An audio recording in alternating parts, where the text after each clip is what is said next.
all time.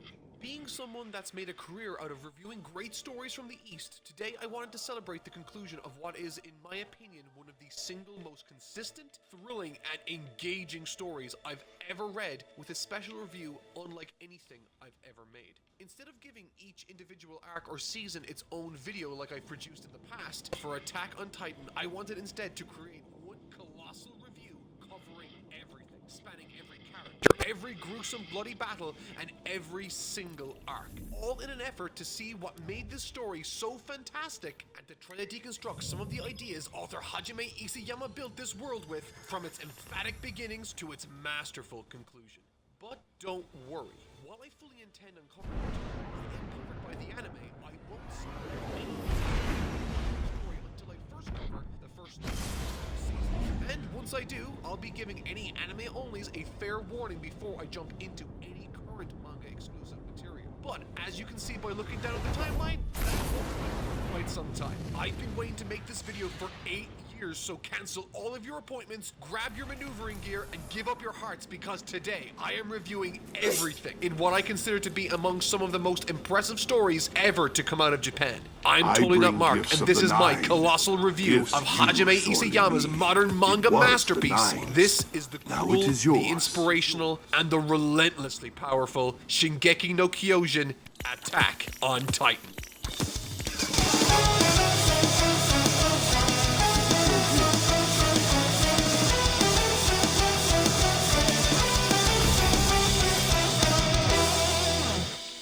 It's commonplace within various online anime communities to hear the phrase, "This show is awesome, but only after X number of episodes." Attack on Titan requires no such forewarning. The Fall of Shinganshina.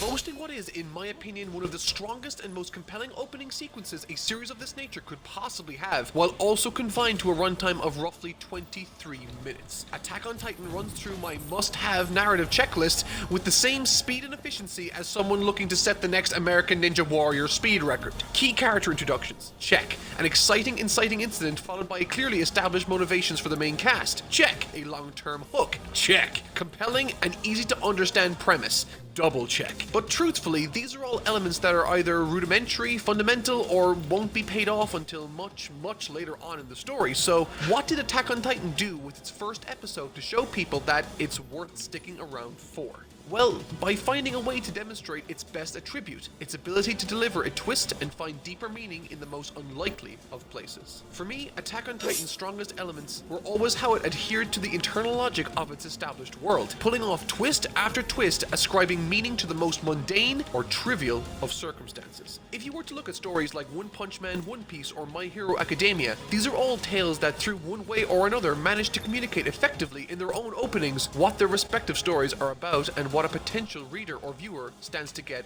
out of their material. However, Attack on Titan demonstrating a successful long-term subversion of expectations isn't exactly something one can demonstrate within the confines of a single episode or chapter, so how did Isayama overcome this? He starts his episode with a flash forward to a big cataclysmic event, and this is an extremely common technique in storytelling. Start with something impressive to help garner attention right off the bat. However, what makes this an exceptionally great choice of impactful moment is that this moment, this inciting incident, while being paramount to kicking off the events that follow, also gets paid off within this same very episode, establishing for new viewers a sense that they are in safe hands and that if they go along with Isayama on this gruesome, tragic, and twisted adventure, he will prove to us all that from the very beginning, he's known exactly how he wanted to end this story.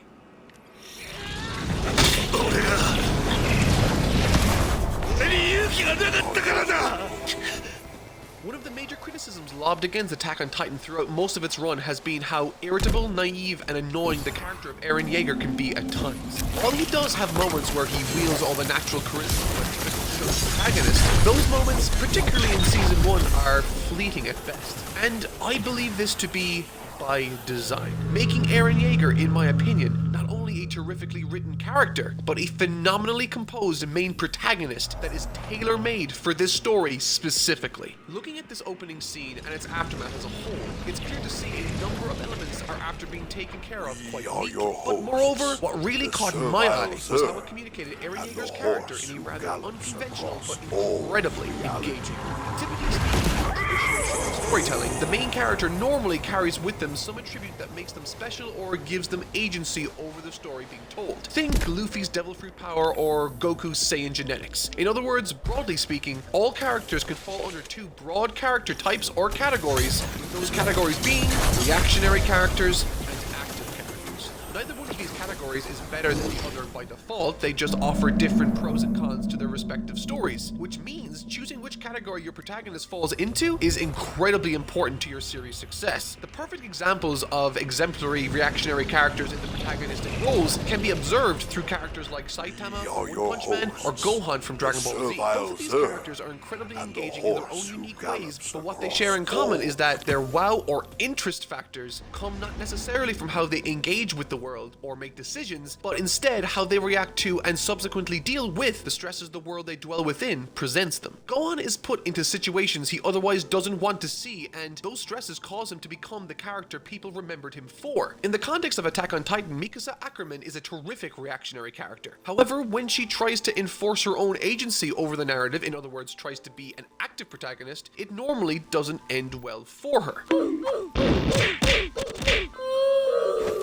On the other hand, an active character doesn't wait for the plot to arrive at their doorstep. Normally, they dictate or make decisions that bring them closer to conflict themselves. In other words, these characters drive the plot. Think characters like Luffy or Vegeta. Both are very different and offer different functions within their respective stories, but both during their runs enact their own agency and will that oftentimes creates story progression or conflict within the plot. And this would be about the time where I would draw attention to active characters within Attack on Titan's world. But I'm not going to do that, and that's primarily because Attack on Titan doesn't have any active characters really to speak of. What? And the reason why I bring this up at all is because Hajime Isayama, with the main protagonist of Eren Yeager, elected to write him as an active character in a world that forces him to be reactionary.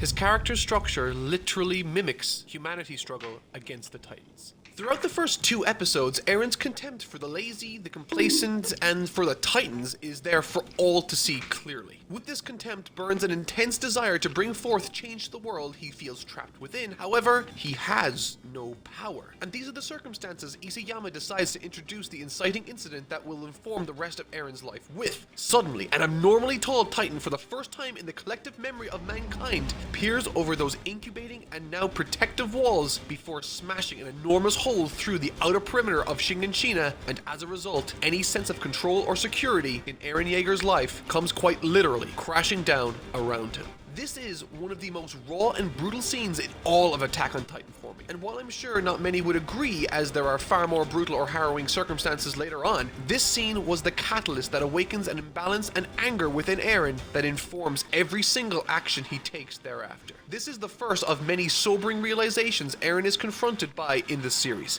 and for me, one of the most powerful. Once again exhibiting his active protagonistic characteristics, Eren immediately does everything in his power to free his mother from beneath the debris, ignoring all the chaos around him, even going as far to instruct the demonstrably stronger Mikasa to aid in this effort. With all hope seemingly lost, Isayama sees fit in this moment to inject a hint of hope through the character of Hannes. Representing thus far in the story security and safety within the walls, Hannes announces that there's nothing to fear and that he will save Eren, his mother Carla, and Mikasa without delay.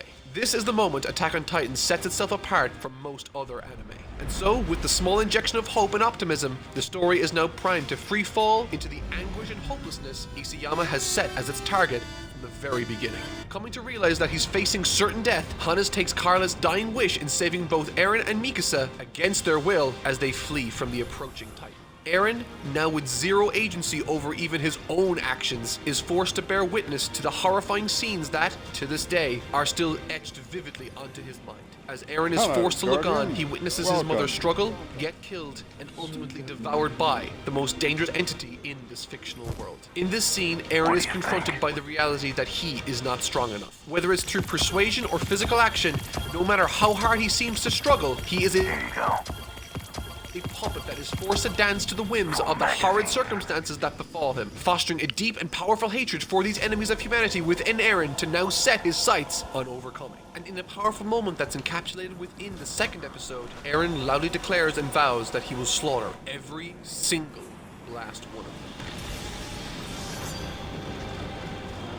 In this first episode, we've learned a litany of different facts about this world. We've been introduced to and have gotten to know all of the main characters to varying degrees. We've been given a strong motivation, a grim set of circumstances, some terrifying antagonists, and a carrot that has been dangled in front of our collective faces before being gently lifted away. Or has it? As an audience, we are met with one horrific incident after the next. Our main characters orphaned, hundreds of thousands dead, and a massive chunk of land relinquished to the might of the Titans. Now that we are familiar with what needs to be done and the Herculean effort it will require to successfully reclaim what was once lost, Isayama introduces us to the next section of this epic tale.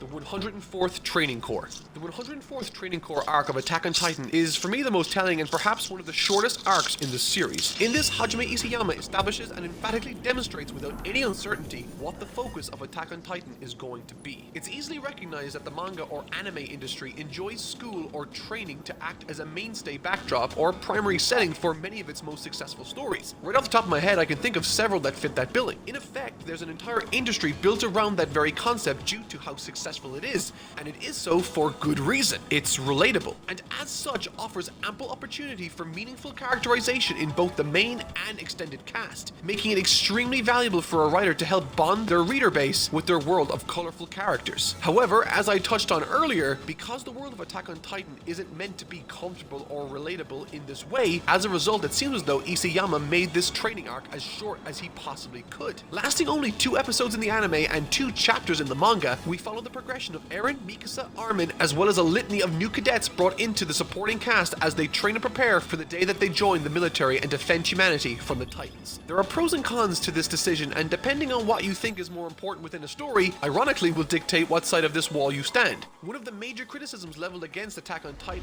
particularly during Season 1, was its lack of meaningful character interactions and development, and I think it's easy to see why. With its regimented focus on plot progression, narrative sleight of hand, and thematic messaging, Attack on Titan, perhaps more so than any other popular Japanese story, doesn't bask in or enjoy the benefits provided by the relatable settings that seldom present themselves within the story. And this narrative decision, on top of having obvious upsides for pacing and cliffhanger placement, also yields its downsides, which really only present themselves in any obvious way when an emotional response is called upon later in the story. Not having spent any meaningful time with a significant number of these characters really at this point, flashbacks to their training days often depict interactions we never saw during this point in the story. One clear example of this comes from Season 2, wherein John reflects upon Urkel's apparently strangely composed nostalgia. This creates a massive dissonance for viewers who want to relate to what John is saying in that moment, but can't because, for them, this apparent regular occurrence was never shared with us during this brief window into their time spent during the 104th Training Regiment. However, in saying that, this doesn't mean that meaningful character development isn't present within this section of the story at all. In fact, some of my favorite developments for characters came from this very section, and it all kicks off on day 1 of the 104th Training Corps. Despite not having even cleared, let alone perfected, any of the first obstacles in his training journey, when questioned by inquisitive cadets like Connie or Thomas about the colossal titan and armored titan that destroyed his home, perhaps to Eren's surprise, he has to hold back his shock and tears before once again brandishing the persona of someone he wants to be. However, this time, someone sees through his act.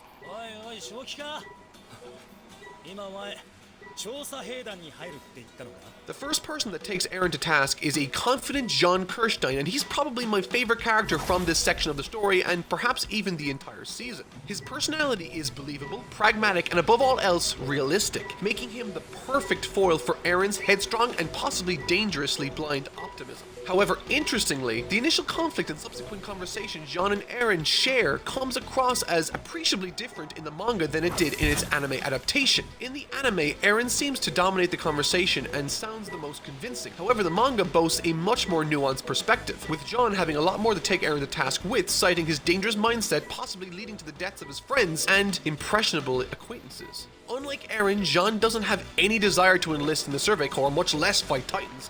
He views the walls as very much a temporary, fleeting luxury to enjoy before their inevitable collapse. In other words, he's defeatist. He accepts his circumstances and makes the best of it, the exact opposite of Eren. And so, joining the military police is of paramount importance to Jean. And this is just the first of a number of significant differences the anime has made to the source material. It's difficult conversations like this one with Jean that honestly made this section of the story so enjoyable for me. Having seen what Ground Zero was like, it's interesting getting to see what other perspectives have to offer and how what they heard differs greatly to what actually happened thanks to sensationalism. It's a minor aspect to the story that goes a long way in helping create an atmosphere of a more fleshed out and believable world, and how they affect our protagonists when reality. This shake in his confidence, this sudden dip in his belief in himself, while fleeting and short-lived, grants us a sobering and necessary look into the mind of who Eren truly is at this time in his life. He's now confronted with the question, what if he can't do this?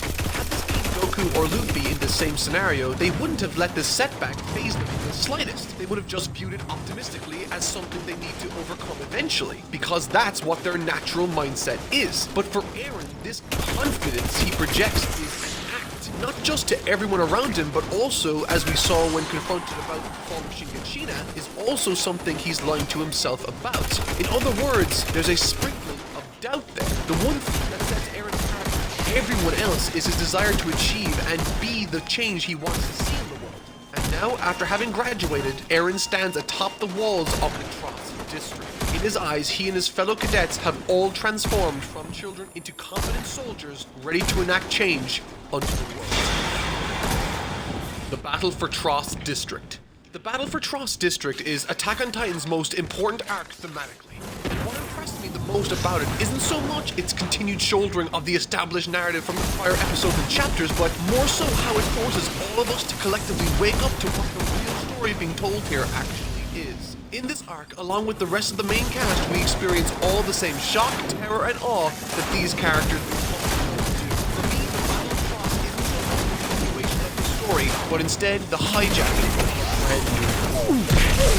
In the first two episodes, Hajime Isayama focused on establishing his characters and with the same loving touch only George R.R. Martin could enjoy, Isayama forced us to watch all of those bright-eyed and optimistic characters face the grim reality of the cruel world he's created. Though much like life, it's not entirely devoid of hope entirely. Soldiers like Sasha, after having been established in the prior chapters, provide the comedic relief amidst a sea of tension and anger. For me, she represents joy in this series. Instead of droning on about the plight of the world, she often in scenes focuses on what excites her or what she's looking forward to. She believes in a future that's realistic, and this scene, right at the top of the Trost arc, is my favorite Sasha scene from season 1. Many, including myself, upon seeing this scene for the very first time, notice it as Eren's defining coming-of-age standoff against the enemy of mankind and the one responsible for bringing his world.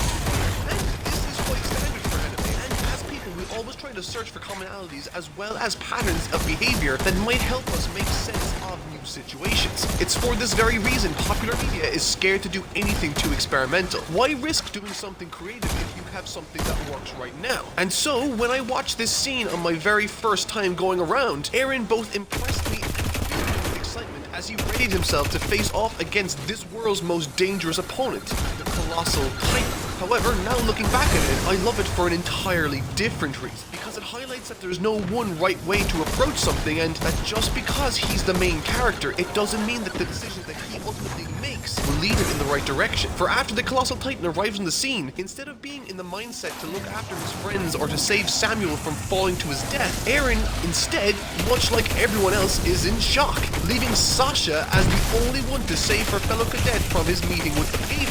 And what's Eren's first move when he snaps out of it? By a fittingly cinematic and emphatic musical track, Eren attempts to rally his comrades and charge the Colossal Titan alone. And it's that attention to detail and conflict that I adore about Attack on Titan. It feels feels as though when I'm reading or watching this story that there's a tremendous amount of effort after going into communicating every aspect of the story to me. For instance, unlike the other new recruits that brandish their military shirts, Eren maintains wearing the shirt synonymous with his hometown of Shiganshina, the very reality of this scene itself, and as a subtle visual indicator of Isayama's morally complicated approach moving forward with the rest of this mini arc. Reminds me of one of my favorite writers from Hollywood, Pete Docter. He's one of the writers behind films like Toy Story, Inside Out, and Up. And in 2015, Pete sat down to discuss his process and approach to creative writing. And in doing so, said something that I thought captured the spirit of Isayama's approach to writing Attack on Titan perfectly.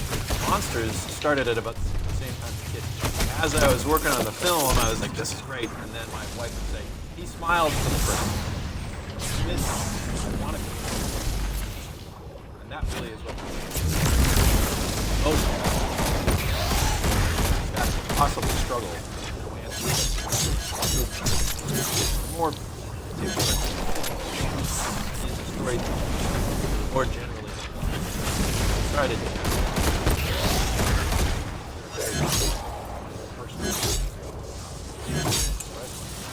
There are no straightforward answers. Things do not go according to plan, and even if you work hard to achieve your dreams, it doesn't make you entitled to achieving them.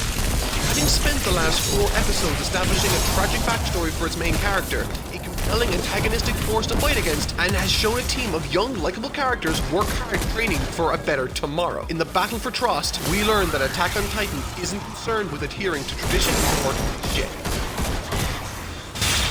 I am now looking at this scene for what feels like the 10th time in a row now, and I can't help but recall the sheer shock and awe I felt during my very first viewing of it. However, looking at it now, while my familiarity with the material has disarmed its shock value, it instead, at the very least, hammers home something much more important for us as viewers and readers. Years training, going through hell and back after having convinced all of his closest friends in the military to give up their lives of safety and freedom, Eren Yeager watches his entire unit get taken out one by one and eaten before his very eyes. And even though Eren manages to save Armin in one of the most stunning and tenacious sequences in the first season, he too fumbles to the brink of the task. Is he a hero? Well, there's a little more to it. Those of you that have seen this, whether you're a fan or not of this moment, are no doubt thinking at this time, yeah, this moment was sorta cool, but it gets completely undervalued by the fact that he comes back a couple episodes later thanks to a newly discovered mysterious villain. I can absolutely see this point of view, and if I'm being completely honest, these talking points were certainly shared between myself and friends of the series back in 2013 when we were discussing it. However, 2021 Mark has to strongly disagree because whether or not Eren came back, Eren tried his best and he lost. And not just that, but he specifically ignored the warnings everyone around him offered in favor of believing that he had some insight that no one else had. When in reality, in the end, he wasn't even remotely enough to change a single thing beyond saving his own friend. And no amount of getting a second chance can take away from that fact of the moment. Those characters are gone, and they're gone forever.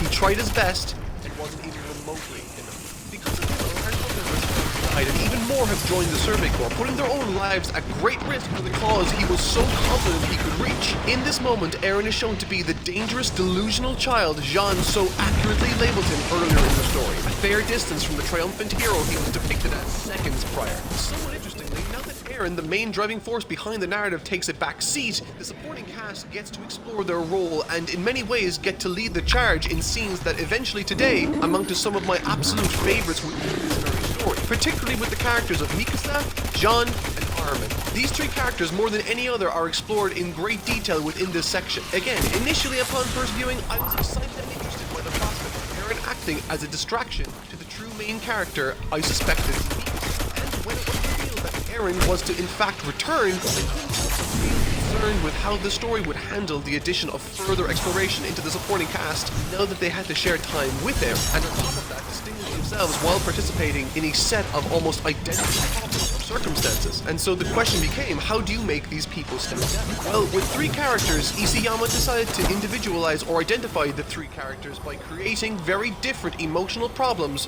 for them to overcome, rooted respectively in their past, present, and future concerns. concerns. In what I originally believed to be Mikasa's main character moment, revealing her backstory, instead became a portal into the day she met Eren for the very first time, illuminating for us these past scars that inform the person she is today, bringing to the forefront of the narrative this struggle she engages with to find meaning in her life, not replacing her, reaching out to find resolve and purpose in a world without the only family she has left. It's a telling set of circumstances and one that speaks largely into the psyche of this character.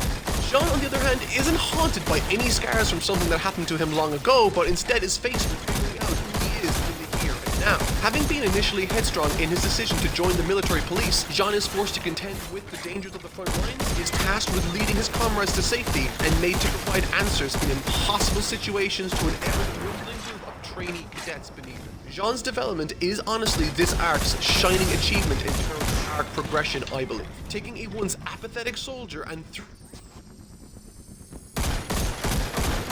trial by fire, transforming him into a sympathetic leader that sees the true value he can provide to the people in his command that otherwise would have almost certainly lost their lives that day without his ability to make quick and pragmatic decisions. In this battle for Trost, Jean learns that he's not destined for a cushy life in the interior, but instead is needed in the Survey Corps. And it's this struggle or standing in the face of terrifying reality and ultimately a decision that makes Jean one of the most relatable and well-handled characters in the first season of this story. Scene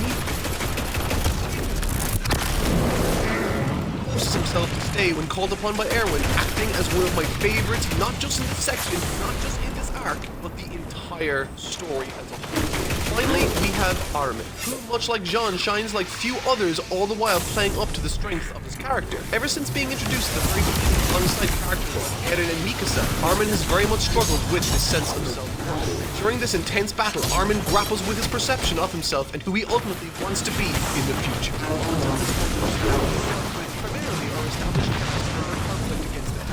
Thus far in the series, Titans have provided a fantastic antagonist to battle against, allowing Isayama to establish and introduce the main characters and elements within the story. However, now, after having familiarized ourselves with all the necessary trainee characters, and after demonstrating that the enemy is far greater than we could have possibly prepared for, we finally get a glimpse at the nuance, politics, and fear that lurk within the minds of the broader military within this world. All the while placing a tremendous amount of pressure on Armin's intellect, and on top of this being a phenomenally directed episode of anime that is just as exciting as any action sequence with it just being a conversation. It also acts as another terrific example of world building within Attack on Titan, which I think is one of its biggest strengths. Whether it be learning how the military operates, getting to know the higher-ups, or seeing people chit-chat on the streets, the Battle for Trost more than anything else introduces us to the real story being told here. This is a series that once it establishes a rule, it adheres to them under real-world logic. It doesn't matter who you are or who you think you are, you still need to convince the minds around you if you want their help or understanding. Upon rewatching this section of the story, I was struck not just by the amazing dialogue from the main characters, but also from the background characters. Episode 6 is a really touching scene wherein you get a peek into the perspective of a mother and daughter saying words. Muttering some of the mother's words, comforting her daughter like, Papa will shoot her. It's small, but it does an immense amount of legwork when it comes to building up the world Attack on Titan was set, reinforcing that there are children and families behind every single life lost due to the invading Titan threat. While the battle for Trost yielded many casualties, humiliations, and took from Eren his expectations to say the least, it also offers another element, a chess piece that no one has ever had on their side of the board has suddenly made itself visible to them.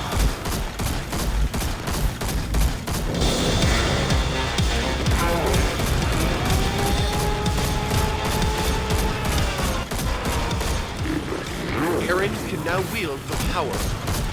However, as I've just shown, it's easy to empathize with the fear every soldier here is demonstrating. They all have families or something worth living for.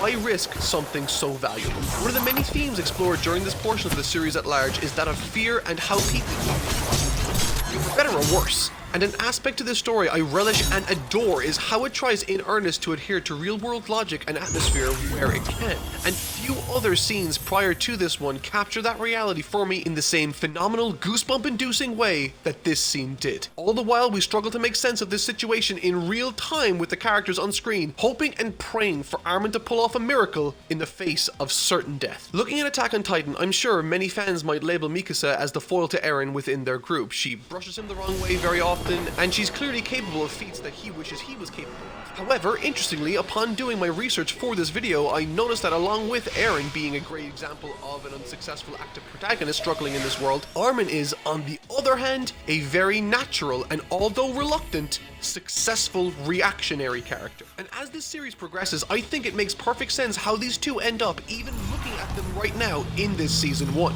Unlike typical shonen protagonists that brandish some supernatural power, Armin arms himself with strategy and quick thinking. In episode 10, similar to how Gohan would be forced into situations he would otherwise try to avoid, Armin is forced to use his superpower and reacts to the dire circumstances appropriately. Whether that takes place as he and his friends are cornered in a courtyard, or in the case of this scene, help to orchestrate the successful recapture of Trost. Armin is quite literally the opposite of Eren. Eren, the eager agent struggling to enact change in a world that refuses to yield, and Armin, the reluctant hero that naturally finds his footing when faced with the adversity the world presents his way. And for me, it was that element of Armin's character that made him the most relatable person in the series. He's very clearly flawed and struggling with fear, something that most people can relate to, I would imagine. Many people might not closely identify with the relentless psychotic tenacity of Eren and the athletic perfection that is Mikasa. And watching over the course of this series as Armin transforms from the skittish nerd to the heroic strategist is for me one of the most satisfying experiences, and really the primary reason as to why he's my favorite character. In season 1, the first few episodes set up the main characters, and the battle for Trost sets up the broader world within the walls we're exploring, and then the second half of season 1 begins and the training wheels come flying off. Eve of the counterattack, the 57th exterior scouting mission, the female Titan, and assault on Stohess. These are the arcs that make up the second half of season 1, and while the aforementioned sections that make up the beginning of the series build upon each other and could work as standalone stories, these new upcoming arcs depend on each other and work together to achieve a specific aura for the readers and viewers. One that I believe is the defining trait of Attack on Titan's narrative, the mystery that informs the action right beneath.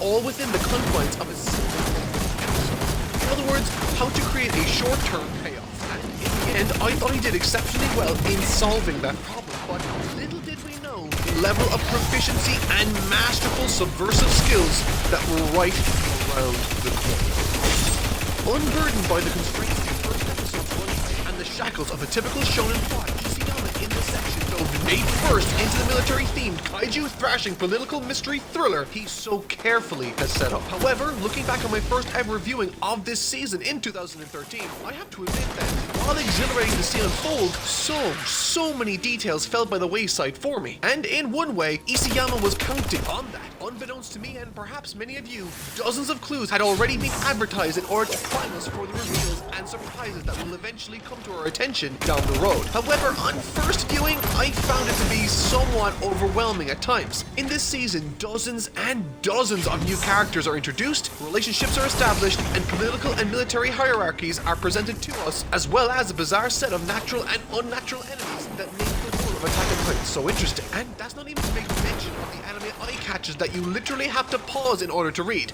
No one can read all of that in 3 seconds. I refuse to believe that. Even today, thinking back on all the manga and anime I've watched, I've never in my leisure read a story.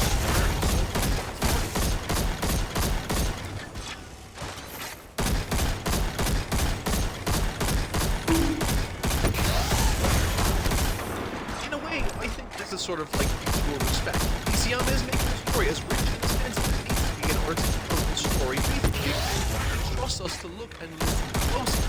The benefit of this feeling when you sit back and decide you want to watch the series again, it plays out almost like an entirely different experience. With the power of hindsight, you'll notice suspicious conversations with Annie, and even during the training core, Eren's Titan healing on full display as a scene floats from his head after he takes them towards the end.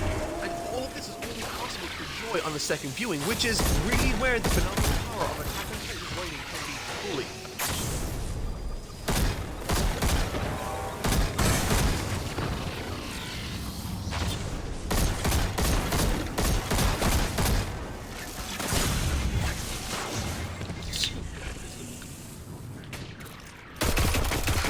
Levi is a phenomenal and traditional shonen character. After being introduced to him and his no-nonsense treatment during the first half. During this particular section, Levi is one of the most important characters for us as an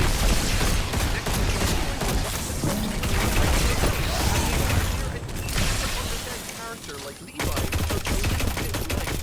And while I wouldn't consider Attack on Titan a show that has made me emotional very often, the only character that's managed to evoke that sort of connection of me has been Levi.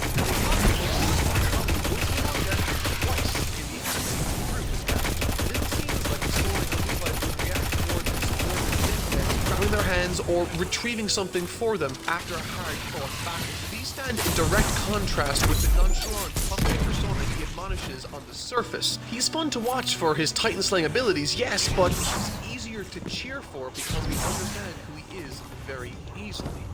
It was like a nightmare, there was pain for me. Nobody wants to die too fast. Unfortunately, Isayama leverages that fact too in the story very quickly. 君には何が見える敵は何だと思う In 2013, this captured my mind like few other instances. Having focused so intently on the context of the perilous outside world, I never considered that there would be a noteworthy threat inside them. Mysteries are the bread and butter of Attack on Titan. As such, in the world that take place, audience enough information, they feel cheated. If it doesn't make sense at the end, the audience feels cheated. In the story outside the walls, Erwin's planet and his infiltration as the is handled to near perfection. A sign of a great reveal, surprise, or mystery is seen in how our impression of the characters involved either changes or remains the same. If a surprise is handled poorly, normally it falls due to the incompetence of a particular villain or a flub by the writers looking to work their way out of a hole that they've created. In Dragon Ball Super's Goku Black Arc, tons of time is spent establishing how time travel works, how the final battle is set up, and how it resolves. But in the end, under its own logic, it still makes no sense, leaving fans to think that the characters are either strange, clueless, or nonsensical, which is exactly what Attack on Titan didn't do here. Instead of providing the necessary exposition to us through dialogue, we're instead shown how this mystery works and where all the pieces for this puzzle work. Because everything in Attack on Titan that isn't addressed works under real-world logic. It makes sense as to why Erwin surprised Eren and asked him if he knew who the traitor was right after Bean and Sunny were killed. Because Eren couldn't have been involved and was with Hanji all night talking about Titan Theory. In addition to that, Erwin releases potentially sensitive information regarding Eren's basement in Shiganshina because he wants the next expedition to involve this traitor he suspects of being in their midst. And he feeds everyone incorrect information regarding the position of Eren, all in an effort to corner the female Titan in the forest. As we watch this and as we break this down even, the entire operation that Erwin has concocted here comes across as ingenious for him despite his ultimate failure, which came about due to his lack of information concerning the female Titan's secret abilities. And so, in the end, this scene serves to successfully paint Erwin as the risk-taking strategic genius he's supposed to be written to be. And we know this because it's demonstrated, not because we're told that he's amazing, but because we see it for ourselves. And in addition to being shocked when I watched this unfold my very first time, it further served to divert my attention inward and look at the rest of the cast as possible threats, instead of exclusively looking outside the walls of humanity's enemy. And speaking of humanity's enemy, the fight that takes place in the forest between Annie and Eren somehow manages to make Eren look monstrous, terrifying, and awe-inspiring without him landing so much as a single significant strike. Just a whole bunch of misses, grazes, and one admittedly heavy, but still blocked gut punch by Annie. And again, even here in the moments where you would think forward, Attack on Titan's foreshadowing strengths are still being followed through.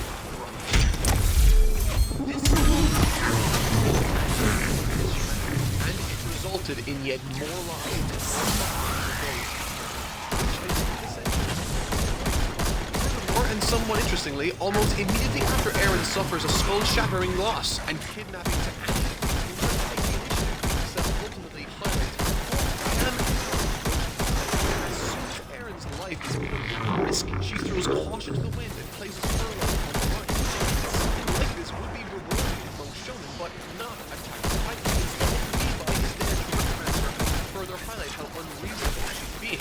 By this time, Levi had lost the entire squad of this mission, and Mikasa still had a chance to save Eren. Despite this, she acted hastily, and as a direct result of that foolishness, injured humanity's best human weapon, despite the promising results that surfaced from a fantastic writing effort on Miyama. In the end, this outing highlighted how woefully underprepared all were for the enemies beyond the walls, and all the more humanizing as after their efforts, they returned to insult, despair, and ridicule. This entire sequence is honestly phenomenal and gets better the more you watch it. The level of detail and polish in this story is frighteningly precise, and the visuals are stunning. Assault on Stohess. One aspect of this story that honestly struck me as an improvement was how it slightly changed and improved the flow of information to the viewers such that the dramatic moments became all the more dramatic. One very important was Eren being eaten. By the time that happened in the manga, we really hadn't spent all that much time with Eren as a character, and it felt as though, if that was it, his time spent was somewhat pointless, and thus the feeling that this was Eren felt as a result of no sort of crafting type smell. However, in the anime, by the time Eren meets his cruel fate, it becomes something in other words, he had impressed upon Mikasa enough to make it a possibility that he, in fact, could have died in service of narrative, which is, I think, why this scene worked as well as it did for so many as a part of the anime. And similarly, during Annie's fight with Eren in Stohess, in the manga, right before he transforms in retaliation to Annie, Eren finds himself unable to become a Titan. But after some brief reflection and some sobering words from Mikasa, he erupts from beneath the floor and lands a massive blow onto Annie. This is perfectly good, but I think slightly better, while also playing into the themes and future fate of Eren's character in eye-opening ways.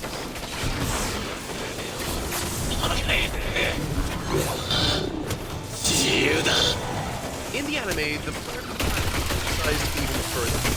Transform for longer, we learn why, and all the while he gets trapped and impaled beneath some rubble. Due to this unforeseen hiccup, the military and his friends all have to scramble for a contingency plan while he has his reservations. All of these delays and grim circumstances compound the initial vision of that scene in the manga, and once Eren does transform, we don't see it. All we see are flashes of him running past buildings, windows shattering, and the fragile environment of Stohess crumbled to the intensity that he's charging with. The first time we see Titan Eren is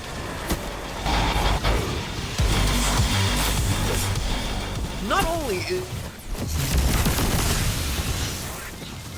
this the first time we see him transform, but it's the first time he lands a meaningful attack on Annie ever. All of these factors culminating in this one scene make it one of the most satisfying punches in the season. Furthermore, this fight acts as a perfect mirror image of their initial fight during the forest battle, wherein Eren was very much unable to land a single significant strike, all the while Annie, out of the function of her arms for much of the fight and the function of her left eye, managed to use Eren's own attacks against him. But in the battle for Stohess, Eren is very much a monster seeking out his prey as Annie runs for her life. Interestingly, and this is my favorite observation regarding the final fight scene with Annie, is that Eren's momentary presentation, right as he was about to consume Annie, is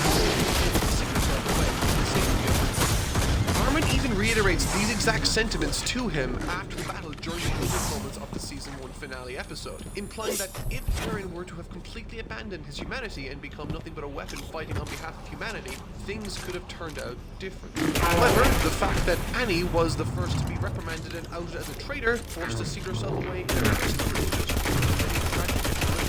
before our main cast in this long and twisted story. If the conclusion of the Battle of Stohess District has taught us anything, that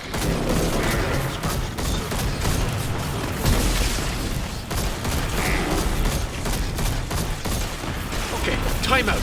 There's a Titan behind the wall. Okay, so not only are there enemies outside the walls, not only are there enemies inside the walls, but there are enemies also inside the physical walls. When I first saw this was just the most impossible to comprehend at the time plot swerve that I not only didn't see, but once again, I still know only a fraction of what this world really has to offer.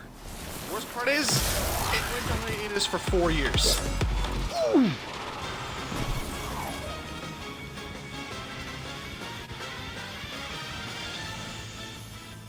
what I imagine are a large majority of fans, Attack on Titan's unique animation sits as one of the defining and most beloved aspects of the show. From the very first moments of episode 1, audiences are greeted by an astonishing piece of animation as the Survey Corps Spider-Man their way through the forests to take down a Titan. There's this sense of three-dimensionality to the movement, and I'm not just talking about the gear. This scene is our first introduction to arguably the most important name attached to this franchise, and the man responsible for crafting Attack on Titan's trademark action, Arifumi Imai. Whether you know his name or not, you will have almost certainly fallen in love with his work on the show, as near enough every iconic scene stems from his hands. Even if you're watching this video with zero exposure to Attack on Titan, you will have most likely seen his work on the likes of One Punch Man, Boruto, Vinland Saga, and countless other popular shows. Heck, maybe you've seen his viral fan animation of Darth Maul and Obi-Wan, because somehow that's a thing, and it's amazing. The man is honestly everywhere, and it's no surprise that he's become a bit of an industry icon in recent years. However, it's a very specific type of animation that he brings to Attack on Titan, and it's that combination of 3D backgrounds and 2D animation that creates the wild camera work and Beyblade madness that defines the show. Beyblade, let it rip! In the pre-production stage, the action sequences of Attack on Titan were originally going to be entirely 3D. The show's 3D director, Shuhei Yabuta, presented the team with a fully 3D action scene that seriously impressed the staff. The series director, however, Tetsuro Araki, someone who I'll be touching on a little later, wasn't quite as impressed. He wanted the best of both worlds and insisted on merging traditional animation with the CG action.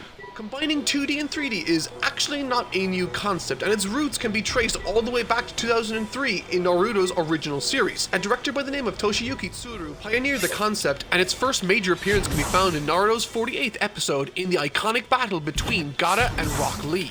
Over the years, it's become more and more prominent, with it even making an appearance in Dragon Ball's revival movie Battle of Gods. Despite, however, having a decade to rise in prominence, the workflow to achieve this type of animation never really found any sort of logical consistency, and that resulted in some hilariously backward tedium. You see, for a normal animated scene, the typical workflow is as follows. An animator will draw what is called a layout, which is essentially a very rough version of the scene used to convey to your director what your intentions are and to show the background team what they need to paint. After this, you animate it properly, and then it's all composed together for the final version. This is all done on pencil and paper up until the coloring stage, and that's the norm in the industry, contrary to popular belief. So when Imai popped up and started talking about 3D backgrounds and wild camera work, the typical workflow, it had to be thrown out the window. Imai begins his scenes with a very rough layout that showcases how he'd like the animation to play out. This is then processed onto the 3D background team, who will model this scene and animate a camera flying through for Imai to use to draw his animations within. This is where it gets kind of hilarious though. Instead of transitioning from pencil and paper to a tablet and drawing over the 3D fly through, the team would print out the individual frames of the sequence, draw the animation over it, and then scan it all back in. This went on for months.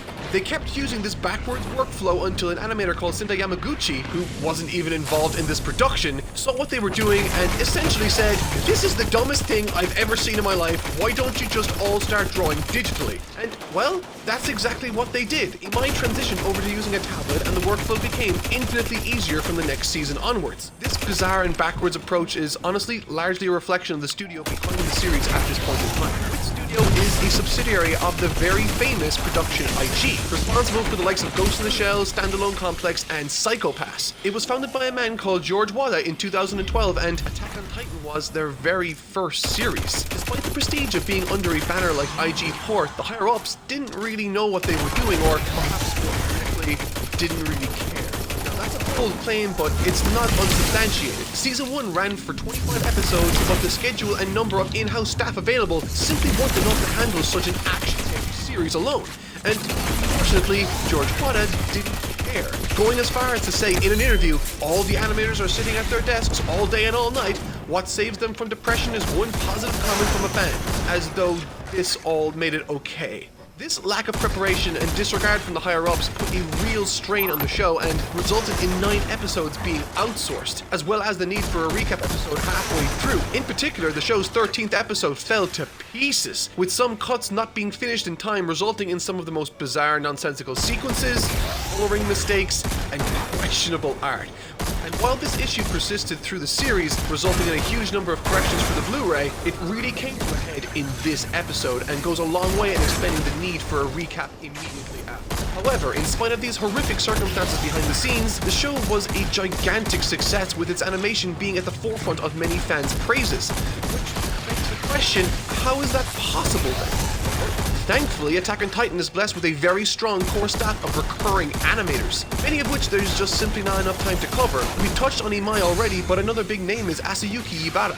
Much like Imai, works with 3D camera work, but also has a real talent for character acting. The exceptionally exaggerated melodrama seen here is another of these defining Titan traits, and that stems from the series director Tetsuro Araki. Originally behind the Death Note anime, fans of that show will be immediately familiar with his ability to turn the most mundane conversations into big, loud, dramatic set pieces. It doesn't matter what's happening, Araki will find a way to turn it into nail-biting goodness. And I think that distinctive, unabashed style of direction plays a large part in why this series gripped so many people back in the day. I mean, it's kinda hard to tear your eyes away from the screen when you're being yelled at. And his style aside, Araki's long-standing reputation within the industry meant he had a wealth of contacts to bring in as guest animators to elevate the series' visuals. Episode 7 was outsourced to Studio Pierrot, which is a funny coincidence given Naruto's indirect influence on the action. This choice brought in the iconic Naoki Kobayashi animating Eren's transformation. Likewise, Episode 7 brought in Hironori Tanaka, an absolutely legendary animator whose work you will have seen across dozens of stunning shows, and he animated the devastating debut of Eren's form, showing off his ability to animate powerful humanistic movement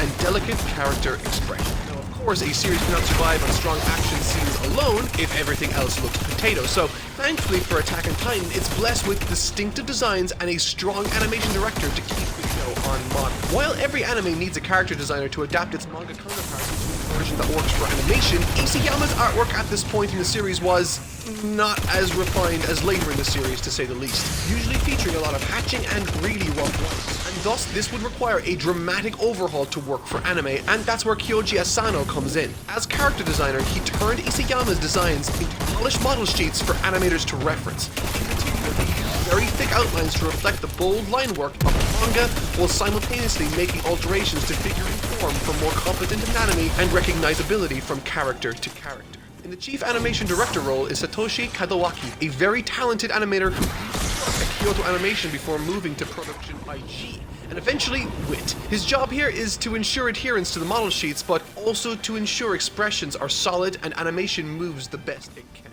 These two together, a solid roster of regular animation directors at their disposal, and a powerful group of recurring action animators, Attack on Titan's first season succeeded despite its horrific circumstances behind the scenes. It's a triumph against the odds, and while it wasn't without its pitfalls as we've addressed, it still managed to gain a reputation at the time as one of the coolest looking shows around. With the polished Blu-ray version readily available these days, these pitfalls are largely relegated to the distant memory of the broadcast version now only found on streaming sites like this. But this is just season 1, and as the series eventually moves onward into new material in 2017, a spectacular new visual and narrative spectacle took center stage. The historic rise of the series had been stunted by the 4-year wait for season 2, and so the question on everyone's minds at the time was, could Attack on Titan capture that same lightning in a bottle feeling in their sophomore outing? The answer? No. They could only do better.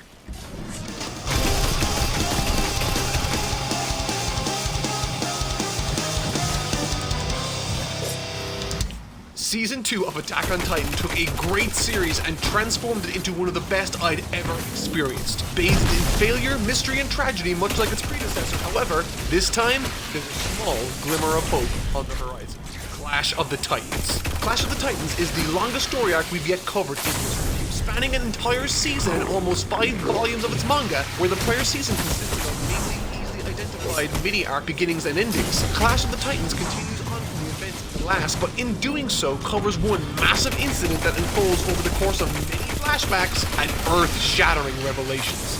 Constant adoration for the twists and surprises of this series potentially border on the insane, what I want to draw attention to and praise first of all is that it gives much needed exploration into the many side characters surrounding our main trio of Armin, Mikasa, and Eren. And how does it achieve this? Well, through intense comedy.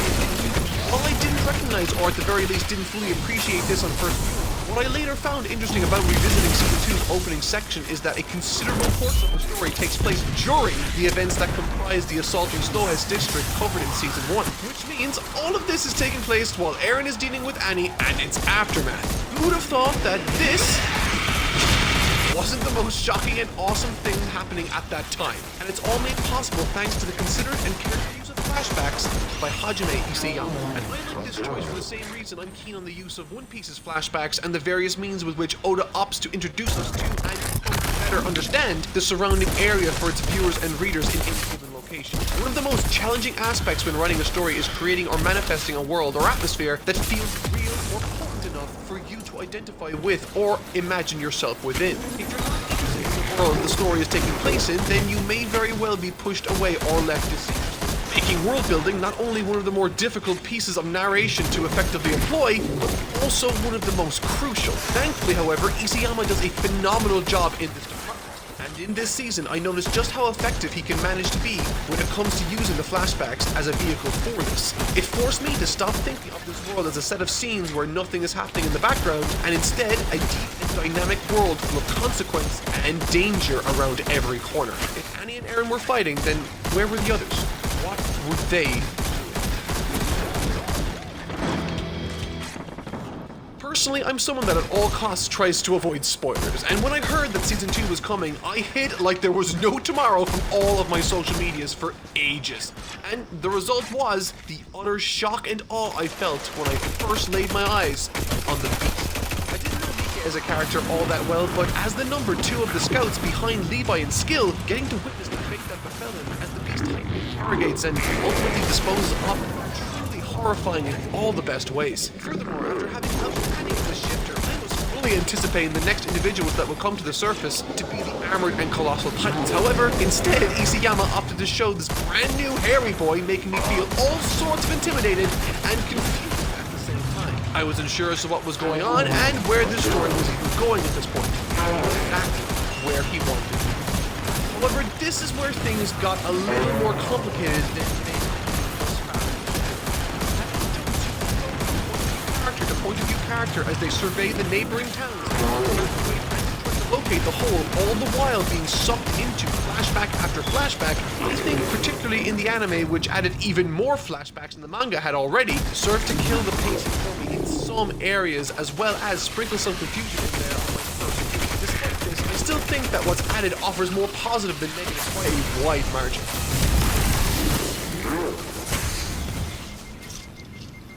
I'm not sure if I mentioned it yet, but I love Sasha, and I love these chapters.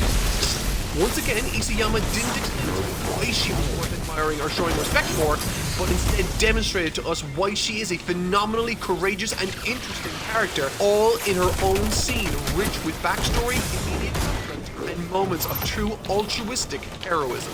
Now, after Season 1, I enjoyed Sasha's character. I thought her comedic potential bit that made everyone meme about it was fun, but the primary reason I found my initial fondness for her was after what she did to save Samuel. However, with that said, she was still comfortably at that point in the category of spotlight in order for me to fully engage with her as a character. Boy, in this season, I love this self-contained episode so much, I'm inclined to say that it's a dark horse for best episode amidst these strong season's other installments. In this one episode, I went from feeling lukewarm on Sasha to her being one of my favorite characters. In the flashback that explores how and why she came to overcome her prejudices regarding outsiders,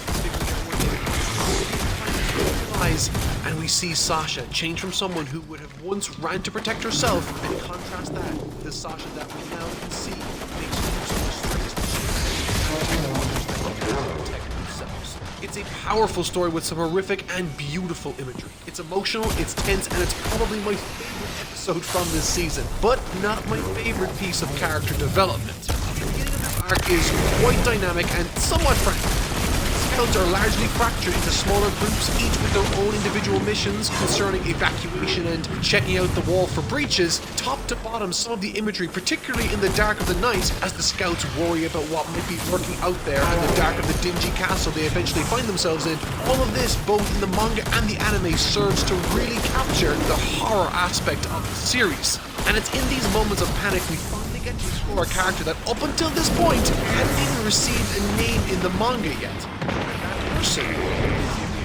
Once again, I have to admit that when I first dove into Season 2, the individual smaller scope character flashback stuff left me somewhat unsatisfied. And to tell you the truth, if you had asked me a few years ago after my first viewing which I preferred, Season 1 or 2, I think I might have said Season 1 quite confidently. However, now, after having revisited it and after having taken a closer look at how it works, I adore this dynamic Ymir is shown to have with Historia, who up until this point I had only ever really known as the nervous girl that gave Sasha help during training that one time. However, what's interesting about them isn't necessarily their communication or what their personalities are that made their dynamic so fruitful within the story for me. It's instead how their characters clash and inform the arc they're each undergoing separately. In other words, it makes sense why Ymir is the way that she is, and thus makes sense why she is drawn to Historia. And through a very eye-opening flashback, we see that the sweet girl of Historia is actually willing to kill herself, and by extension Daz, just to appear like a good person to the others before she dies.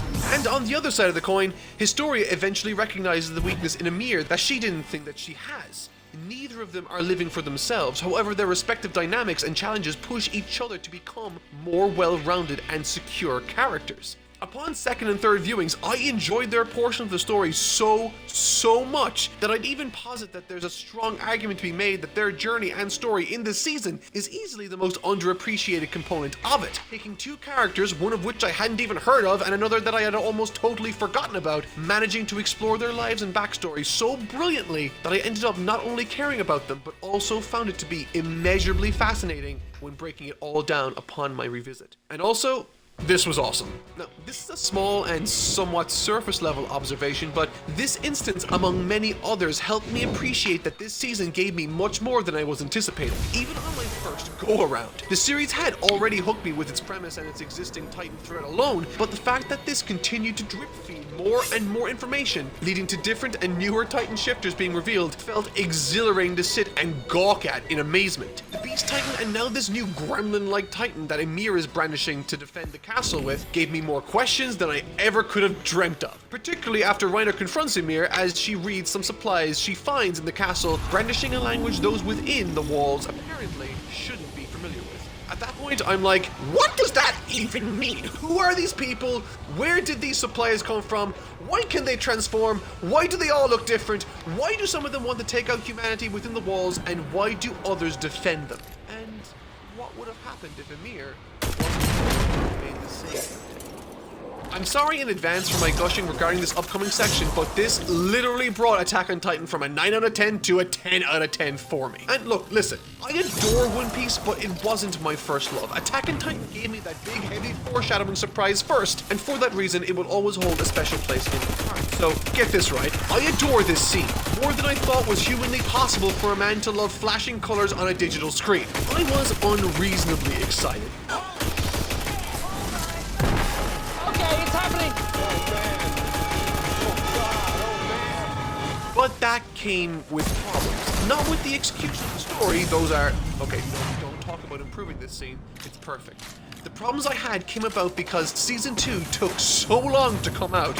Instead of watching this scene with my friends and family that I had before, I was watching it alone. And I had no one to talk about this earth-shattering revelation with. In a way, despite my forever alone set of circumstances at the time, this yielded a massive benefit in that it forced me to convince my family and friends to pick up the series again, which meant that I too would watch along with them.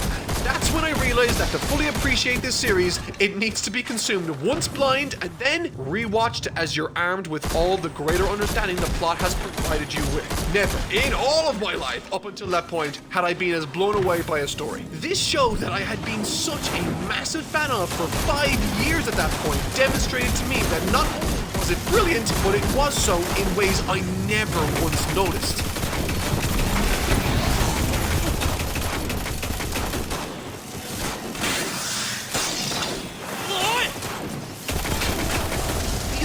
Or mask-off moments for the characters of Attack on Titan are among the most expertly and carefully handled that I've come across. Certainly the most numerous.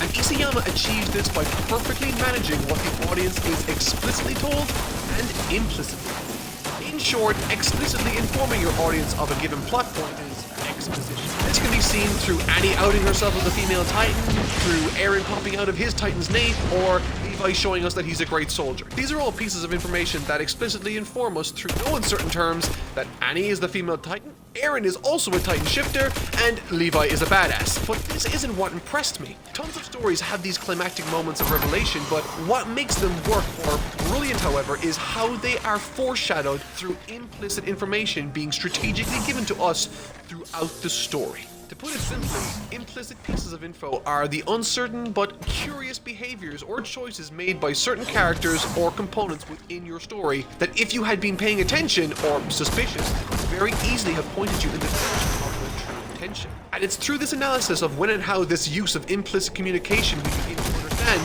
the scope of the story and the benefits an author like Isayama can enjoy when he understands how this story is going to end from day one.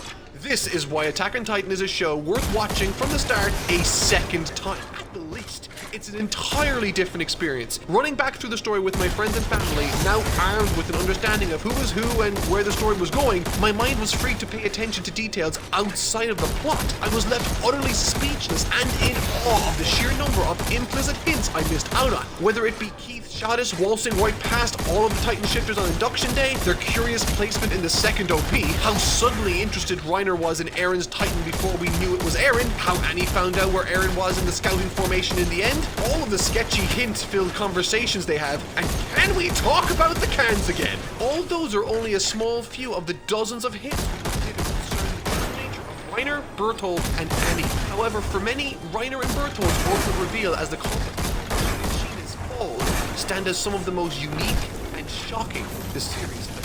I spoke about the really helped to elevate, for comparison's sake, Annie's mask-off moment and soon-to-follow transformation thereafter in Season 1. It's cinematic and it's a thunderous moment for what might be Annie's biggest moment in the series. However, with regards to Reiner and Bertholdt,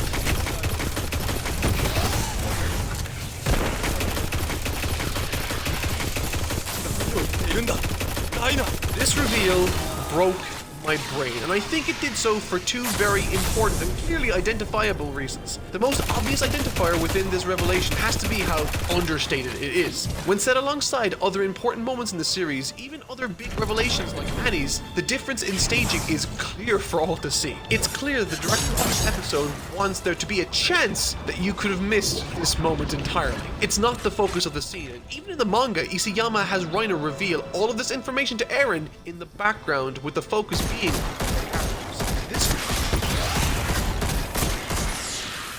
serves to put us as audience members into the minds of the scouts. Much like many of them, we did not see this being the time or place for such a reveal, and certainly not in such a straightforward manner, which ultimately serves to create the second and most powerful component that makes this scene work like it did. That's contrast. Due to the low-key nature of the unveiling, once things start to kick off with Mikasa almost killing them both, their ultimate transformations are made to feel all the more monumental and titanic in this very understated build-up. And to paint a picture for you, I was off my seat dancing and cheering as Eren lamented the loss of his friends and shifted into a savage, anger-filled Titan lunging forward with intent to kill. Worth mentioning at this point also is that there's a marked improvement in this section's material compared to the earlier volumes, where the artwork was, to Isayama's own estimations, memorably bad. In these sequences, however, the panels are emphatic and thoughtfully composed. So much so that during my research for this video, I, for the first time in my research, got sucked into reading further than I needed to on more than one occasion. But unfortunately, this improvement in manga comes at the cost of an anime adaptation.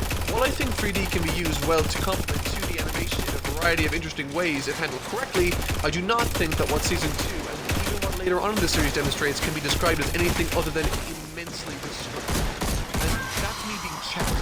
Made all the more evident as it stands in direct contrast with one of the most well-animated fight sequences the series has done. Reiner versus Eren.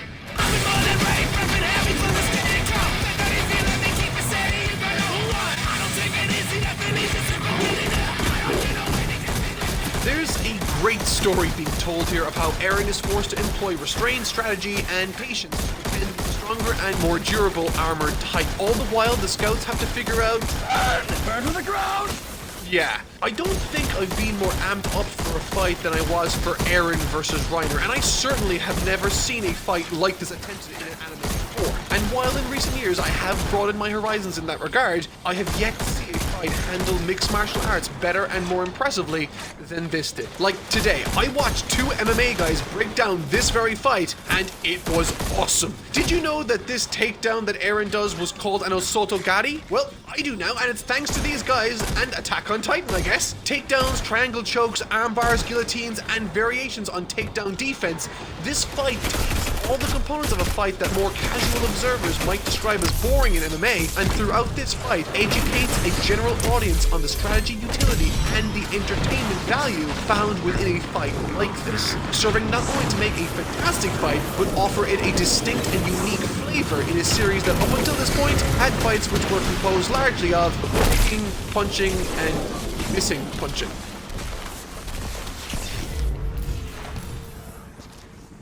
Within a story like this, there's always something in the future. Itzy will always have a series of medium and short-term mysteries to drag us along with, like retrieve Eren from the Warriors. Why are they there, and all of these at some point or another being answered. There is always a long-term question. While this section is largely composed of action, intense character exchanges, massive set pieces, and one massive emotional question mark at the end, what managed to captivate me during this dynamic pursuit was less so the action and more so how nuanced and believable all of the main players behaved. Take Ymir, for example. Thanks to her flashbacks, we understand where her allegiances lie, and thus, in talking to Reiner, she starts working with them because she believes that what Historia currently has is unsustainable, that she doesn't have a future within these walls. So not only is this a believable motivation that informs the crucial decision she ultimately makes, but it also helps to paint a grim picture for where Reiner and Bertolt are from originally. There's also this tremendous character moment for Erwin, who, while leading his squad, gets taken by a Titan only to... Okay, look, I know this is a fictional world, but good God almighty, would I follow that man through the gates of hell? An example of nuance and meaning found in this sequence has to be Bertolt's conflicted and guilt-ridden mindset throughout.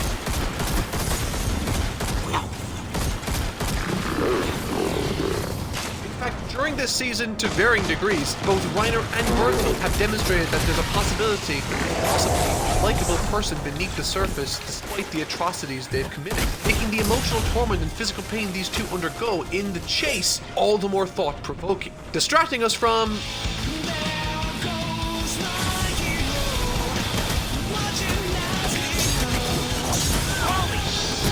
Erwin, you absolute monster.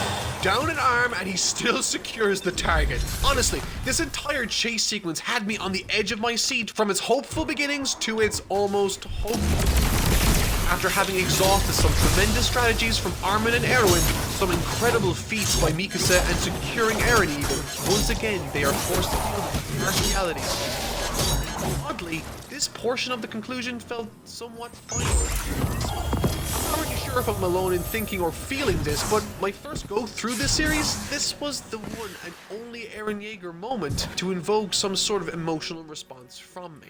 As I mentioned prior in this review, I believe in and respect the idea and utility of Eren Yeager's character within this series. I don't think it would work without him. He's a fundamental component to how this story functions, but he's not the most relatable. His desire to achieve his goals borders on the psychotic much of the time, and his facial expressions and threats, particularly during the treetop sequence, remind me more of Norman Bates from 1960's Psycho than a typical shonen protagonist. But this scene, it hit me differently. Maybe it's the staging, maybe it's Hannes' courageous attempt to overcome his guilt and save the two kids. Maybe it's Mikasa thanking Eren for being in her life and saving her. Or maybe it's the very human moment we share with Eren as he crumbles to the floor in tears, faced with the reality that once again, despite the new powers, despite all everyone has done, despite all that he has done, he is still a slave to the circumstances he finds himself in. Powerless, helpless, and defenseless. Yet in the face of this, he stands up, comforts Mikasa, and faces certain death unflinchingly without fear. This got me. Knowing full well that he is going to his death, Eren remains true to himself and his convictions, proving to us that while he might be a lot at times, he believes everything he says and is willing to die fighting.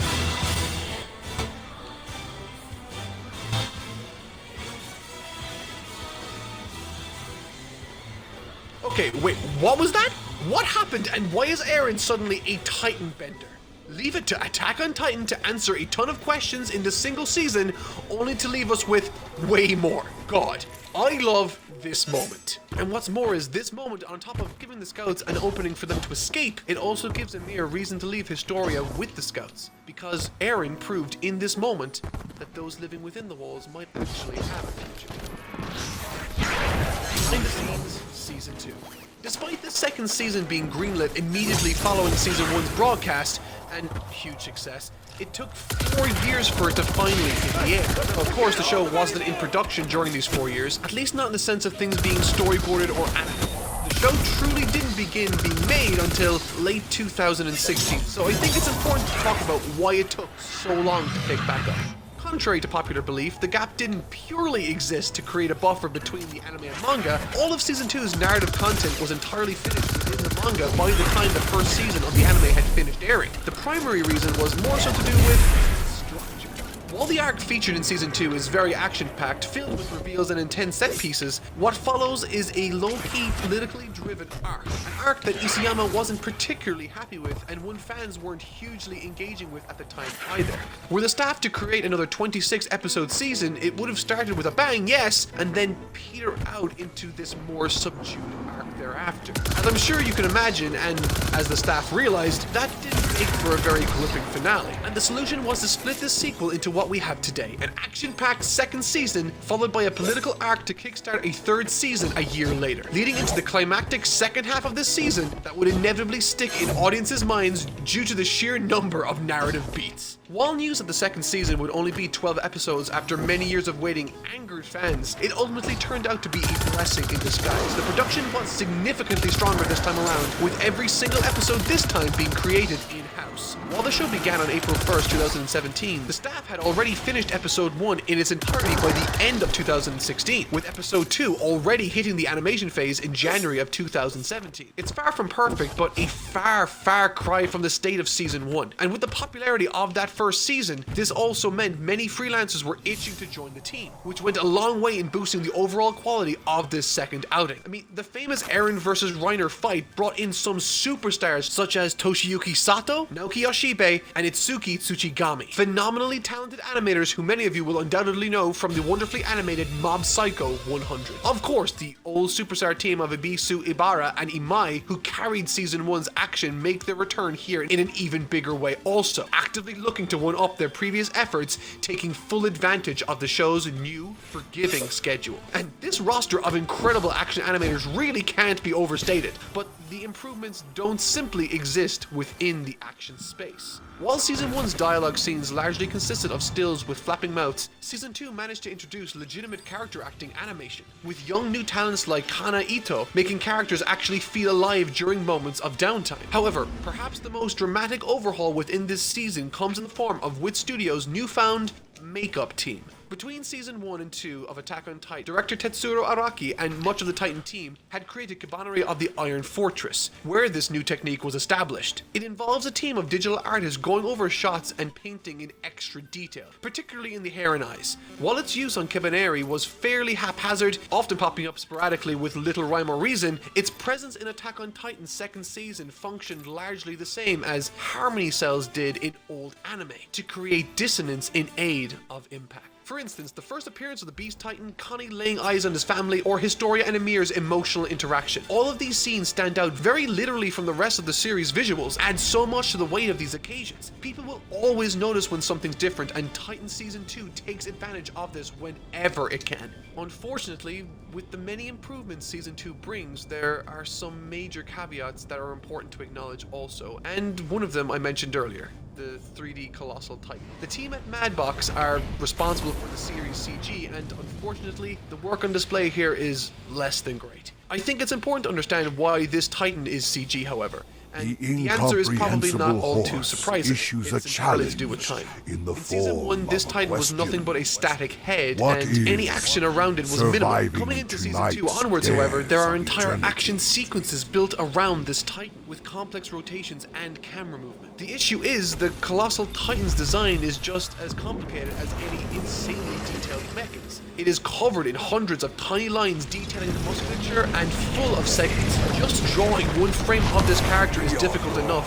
Once you introduce any sort of movement, let alone rotations, you're then looking at hundreds of sheets that all need to be perfectly detailed and consistent in form from frame to frame. Not only is this astonishingly difficult to pull off, but that is months upon months of work that no TV production is ever going to achieve without destroying itself. Using CG is not a sin. Anyone remotely familiar with Trigger or Ufatable's efforts will know this fact perfectly well. Take this scene from Kill la Kill's first episode, for example. Everything here is CG, and yet you'd barely be able to tell due to the way the texture work is perfectly matched to the rest of the scene. And traditional animation timing and techniques have been employed, such as smears. Unfortunately, the CG in the Wit Studio era of Attack on Titan makes no such effort to blend, using textures that don't look remotely like the rest of the series. And the animation timing ultimately looks more like a low frame rate video game than the traditional frame modulation you see in 2D animation.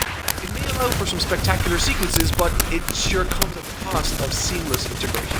The second caveat of this season is also time-related. Despite the significant improvements found in Season 2's schedule, the pressures of the production did ultimately catch up to Team, resulting in dozens of animation directors per episode struggling to hold things together. The biggest example of these struggles are most apparent in episode 11, where any sort of complex piece of animation involving multiple characters were relegated to shaking still. Nice looking stills, but stills all the same. Despite my talking about these caveats in quite detail, they're incredibly minor in the grand scheme of things, and ultimately, as of this video, Season 2 remains the strongest production the Titan series has ever seen. Some people might not even be aware that episode 10 could be called the Studio Ghibli episode of the series, with ex-Ghibli staff members Kenji Imura and Masayuki Miyagi directing and boarding respectively. And while the episode has little to write home about in terms of wild animation, the way it was storyboarded and particularly the use of lighting is absolutely unrivaled. It feels distinctly different from any other Titan episode. The minds behind it, it's easy to see. And his friend Takayuki Hirao from Studio Ufotable, best known for directing the fifth Guardian Series film, the iconic 7th episode of the season, delivering on some of the season's most impactful moments. Ultimately, Season 2 was the perfect story. It managed to iterate on and perfect the concepts found in the first season while offering up new ideas and executing them with newfound finesse thanks to an improved schedule. To this day, it is still the shining beacon of the franchise, now 70 plus episodes deep. And although this consistent level of polish across the board won't be found again, the animation peaks don't stop here. Season 3 may contain the lowest of lows, but it also contains some of the most extravagant, ambitious, and unforgettable of highs. And if this poll I took on Twitter asking all of you which your favorite seasons were is any indication, I'd say this second half.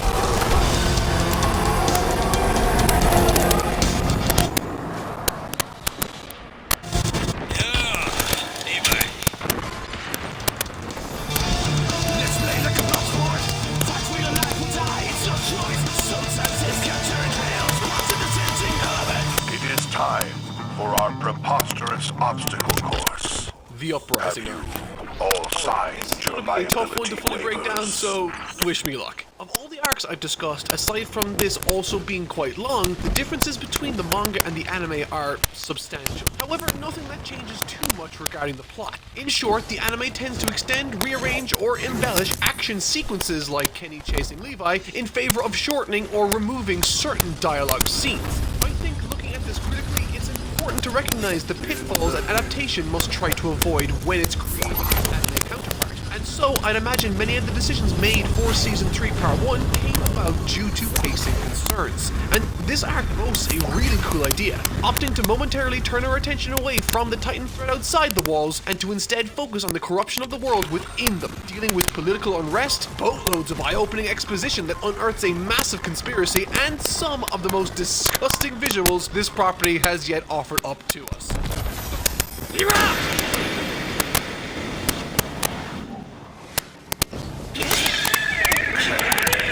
for the most part, I thought a lot of the changes here were welcome, particularly when we consider the different pacing requirements an anime might have when compared to manga. Take episode 1 for example. It covers chapters 51, 52, 53, 54, and 57 primarily, culminating on this moment. The most notable extensions from these chapters are the experiments on Aaron's Titan and Historia's backstory on the farm. And while these aren't present in this section, they are later on in the season instead. Though I will say that while we do get to see the aftermath of these Titan experiments in the anime, manga went into much more detail, dedicating almost an entire chapter to these experiments alone, leaving lots of extra interesting pieces of information. Not essential information, but interesting nonetheless. Overall, I can appreciate and understand the necessity for these changes. It's important for a story to feel like it's moving forward, and choosing to end this episode on a sudden, shocking murder, kickstarting a chase scene with Levi is a much more favorable cliffhanger than some expository dialogue exchange that this section is filled with. However, you might have also noticed that 2 chapters were missing from that aforementioned list of covered chapters in this first episode, those being chapters 55 and 56. This material, while not present in the same order as the manga, is presented in the episode, and are either significantly less detailed or have been entirely changed. Chapter 55 is almost entirely the torture scene by Hanji and the military police soldier. I think this version from the anime only served to remove a lot of the gore, with all the necessary details still remaining, and so therefore I think this is a welcome change. However, in saying that, it's not all great changes. One such removed exchange I otherwise really appreciated came from a scene wherein Levi reveals to everyone that Victoria is to be made queen if their coup is to be successful. Here, I think something in the story, at the very least, made much less interesting and less rich due to this creative decision. Initially, Historia resists and is overcome by the responsibility, resulting in Levi grabbing her by the scruff of her neck, willingly and willingly playing the bad guy. His speech in this scene is great, and it paints him as a tough but fair person that is willing to walk the walk and talk the talk. However, the best aspect to be gleaned from this scene is a conversation that is led by Mikasa after the fact, when people are questioning or doubting Levi. In that moment, she backs up her captain and acts as the soldier. They're asking about the condition of Levi's ankle later on the rooftop, and you've got a clearly shown progression of her character after implementing the lesson she learned that day in the forest against the female Titan. It's a subtle but great moment, and unfortunately, it's left out of the anime completely, making Mikasa feel more lifeless as a result, which is a shame because all she seems to be known for in the anime is loving Eren, which is an important part of her character, but not the only part. Overall, the changes made to the existing chapters revolved largely around streamlining conversations and combining separate scouting missions into one more focused operation that helped bring everything together in a much more straightforward and believable way. At the end of Season 2's material, I mentioned a Twitter poll I took that pointed to Season 3 being the most liked season of them all. Though I am certain, had Season 3 only been this first half concerning the political uprising, the poll would most definitely have turned out very different. And that's not to say that I thought that this section of the story was bad, or that it wasn't a great idea. Far from it, but I do however think that when set alongside all the other parts of the story, it stands out as possibly the slowest and least interesting portion of the show. And while I can only speak to my own experience, I would wager that it is largely due to the lacking development and attention given to the aristocratic class and military police throughout this story up until now that play such a large role in this section. While they have been present here and there, those moments have always been fleeting and infrequent at best. The military coup that takes place in this section is vital for making later, more interesting storylines work.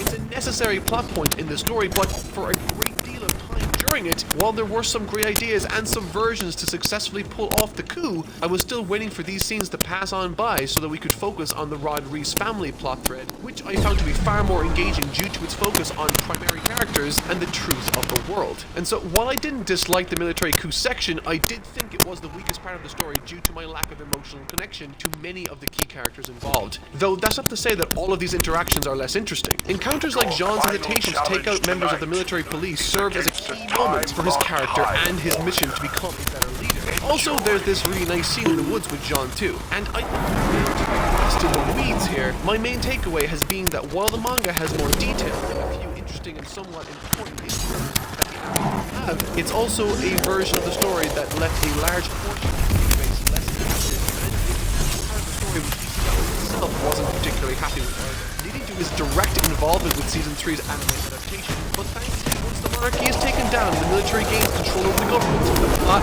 really starts to get moving and the tension rises dramatically. The time taken to set up the chessboard the way that they wanted to has taken time, yes, and to some people may have been somewhat tedious, but thanks to it being handled the right way, none of the characters' current motivations or placements feel forced or contrived, and we can all now focus not on separate splintered points of interest, but instead one major operation, the rescuing of Eren and Historia from Rod. Let's back up for a second or two here. This for me was always the main point. The truth behind the royal family and the coordinate power of the Titans. Interestingly, now looking back at this portion of the series, the this entire season together is Kenny. If you look back at the story and other characters that occupy a temporary role in the Levi Squad, Marco, or even Hannes, these are all characters that are brought in to fulfill a minor narrative requirement, be it functional or motivational, and once they fulfill that purpose, they then exit stage left. Into that category too. She told a story that was required of her, and now she's a crystal girl. But my point is, this isn't some new idea in storytelling. Great, like Hannes' emotionally driven multi-arc development, where he contributes to the message and purpose of the arc before saying goodbye. But it can also feel a little forced. I'm not sure how I felt about this, but while I was watching season 1 of while I enjoyed Levi Squad and found their personalities endearing, to me they were very obviously recognized. To serve the purpose of a somewhat established character's death in the series. This I didn't personally get a lot out of, but it by no means hindered my ability to enjoy the season. Kenny, on the other hand, is a character that, unlike Levi Squad, plays a pivotal role in telling this story. So much so, I can't even begin to understand how it would possibly be told without him, which is exactly why I think he was created in the first place. And once the arc ends, so does Kenny. On one hand, I can appreciate his connection to Levi's past, making the character directly linked to a fan favorite. I also found his connection to the royal family filled with plenty of interesting interactions like their first meeting. But I can't help but feel indifferent to him as a character. I can understand his personality fine, and I can appreciate his exciting at times also. But at the end of the day, I couldn't shake the feeling that he wasn't that important to the plot of the greater series. And he wasn't, in a sense. Prior to Season 3, Part 1, he doesn't exist and isn't mentioned again until Season 4's Annie, Reiner, and Berthold flashback material as a cameo. Because of this, despite Isayama's best efforts to build up a family legacy around the Ackerman name, with his connections to the Reese family and secrets of the world, Kenny, at the end of the day, seemed to me like a fleshed-out plot device, or at the very least, like he wasn't part of Isayama's vision for the series from the beginning, and instead something he concocted later on.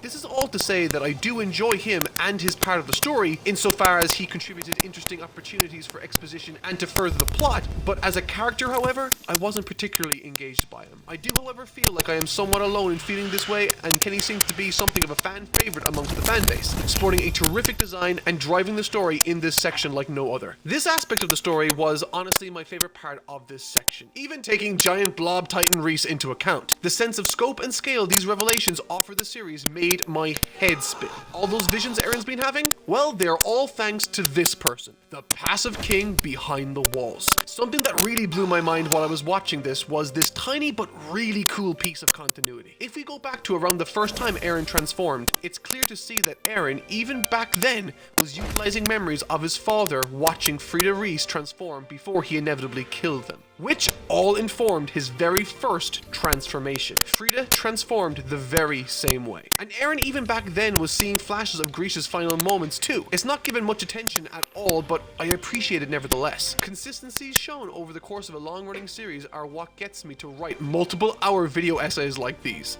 Of all the characters I've discussed thus far concerning this season specifically, Historia, unfortunately, is one of those characters that ended up losing more than her fair share in the aforementioned cut material, all in the name of pacing. To be clear though, I still love her inclusion in the anime. I found what part she did play to be both emotional and compelling, climaxing on that amazing moment where she denies everything she thought she wanted her entire life in favor of staying true to the person Ymir wanted her to be and who she herself wants herself to be. It's a powerful and inspiring moment sharpened by the phenomenal musical track unique to this moment that I may or may not have listened to hundreds of times because of this very scene. Whether it be the outburst learning that they won't be going after Ymir, her conversation with Eren, her reluctance and ultimate confrontation with Levi concerning her becoming queen, all the way to her eventual acceptance. All of these moments in one form or another were either cut entirely or altered considerably, and not to Historia's benefit, I think. Even so, this scene in the Crystal Cave is still a powerful one, where two central characters learn of their past, serving to mentally crush Eren and empower Historia, both for totally understandable and satisfying reasons. And even though I did enjoy what the anime produced, maybe even more than the manga, I can't help but feel I cared so much more about the Historia character in the manga, thanks specifically to the presence of key character moments, many of which I mentioned were cut.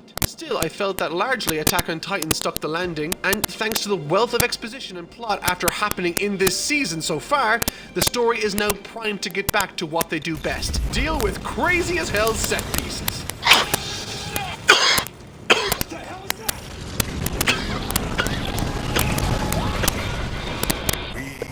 The district section of the story is honestly pretty short, and in my view was there to act as a coronation of sorts for Historia primarily, all the while showing off how efficient the scouts and Eren can be when they work together, free from the watchful, corrupt eyes of the capital monarchy. And this has some of the most memorable set pieces in the series, I think. Rod Reese's desperate transformation into the goopy, blobby, island-sized Titan dragging his face across the land, only to reveal that he doesn't have a face. It's gross, it's graphic, it's awesome, and it's damn memorable.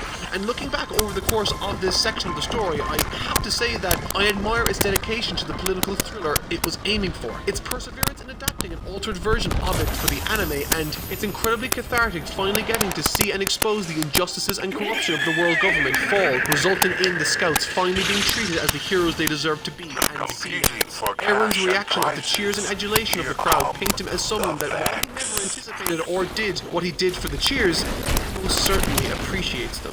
For he knows how treacherous the next mission is going to be. As if you thought this uprising portion was why everyone loved this arc, you'd be so mistaken. What you've just seen, while great, has simply been the build-up or prelude to what I consider to be the best anime viewing experience of my life. Return to Shiganshina. This is the arc that made Attack on Titan my favorite story. Never, and I mean never, has a story so potently and perfectly captured my imagination the way this has. Completely satisfying my more analytical side by capitalizing brilliantly on previously established content while also educating me on things I never understood before. In other words, this was the arc that inspired me to one day write this video. And yes, it is that damn good. It has everything, and I mean action, the best in the series so far. High stakes, highest so far in the series. Character progression, like we've never seen before. And that's not even to draw attention to the world building and lore finally revealed in this season. And so I guess what I'm trying to say is, if this arc were a person, I would have already introduced them to my parents, gotten married, and had perfectly written children with them. There's this feeling that we've truly come full circle and transformed alongside these characters. We've begun to uncover the truths of the world, and boy are we in much more of a dominant position as a result. While watching this, I had this feeling of euphoria come over me as the scouts so effortlessly plugged up the hole in Wall Maria. Something that was once such an ordeal in Tross now is a non-issue. This is very literally the culmination of everything we've gone through so far. Eren is now fully in control of his Titan, the military are now in full control of their own efforts, and they can utilize Titan hardening. However, we are still encroaching onto enemy territory, and believe me when I say that I felt that with each passing step into this familiar location. Made possible thanks to the coffee grinder and limited remains Armin finds of a camp, despite us returning to the place where it all began, Attack on Titan managed to make this once familiar and in some ways nostalgic location feel more alien and more dangerous than anywhere else we've come across in the story, making strange but welcome feelings of unease brewing in my mind. And as Armin's concerns shift from suspicion to near certainty, the tension rises gradually. This is a calm before a storm, and what a storm.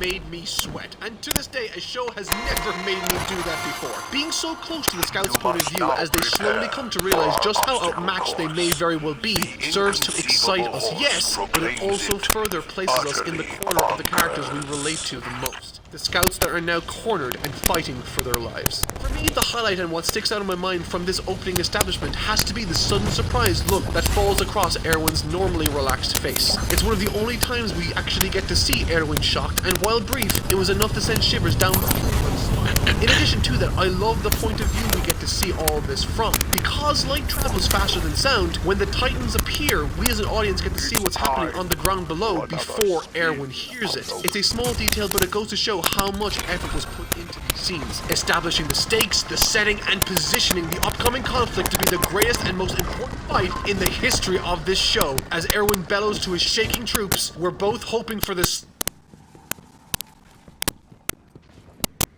same thing, to settle it here once and for all. Humanity or They are Titans, not here which side will to make live, defense, which side will for they perish. are I've sat here in my the seat for Hive. 5 minutes trying to collect my thoughts and feelings on this scene and put it into words, but the level of excitement I felt that day while watching this, I sincerely cannot effectively. With the scouts now forced to split up against seemingly insurmountable odds, it was at this point I knew I was getting ready to witness something truly special. And before I get into the specifics like I know all of you want me to, I want to first draw attention to what I think makes this fight work so effortlessly and therefore effectively. In a nutshell, Isayama has managed our knowledge of this series such that we understand exactly the right amount to enjoy this situation, while also withholding certain pieces of information to help us enjoy it even more. This time, being able to summon Titans is a great Uno reverse to surprise us with and create tension. We know what characters are and are not capable of, we know that they only have one way of getting horses over the walls, and we came to learn that earlier in the story. We know what the topographical nature of Shigenshina is and how the walls are built around it. Essentially, thanks to the time and energy spent expanding upon this world and its characters, Isayama is now free to focus exclusively on setting the stakes and positioning his individuals according to where he thinks makes the best fight. We have two teams. One is in Shigenshina, and the other is trapped outside. Both are fighting for their lives and will More most likely. foes pour into this And realm. whoop, there they at go. the behest Okay, of so the that's happening ageless on one side of the horse. wall. And what about the other side?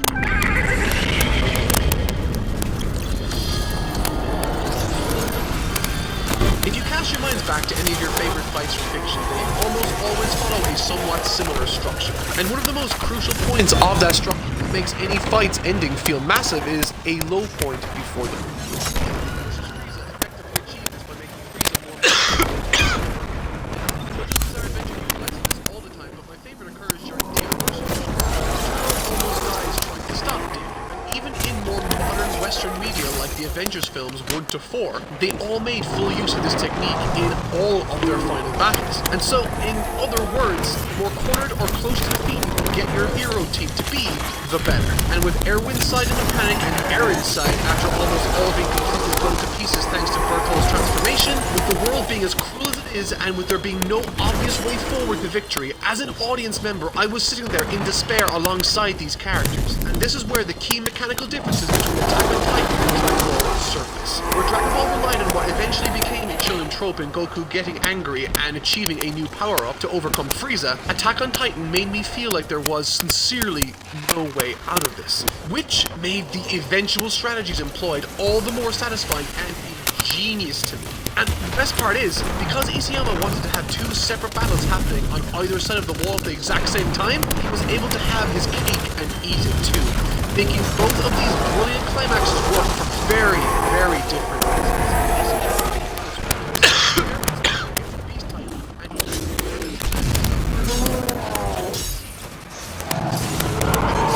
And comparisons to the highest degrees all within the runtime of a single episode. Erwin's plan not only doesn't rely heavily on surprise, it actively pushes against it, explicitly telling the audience what his plan is and how to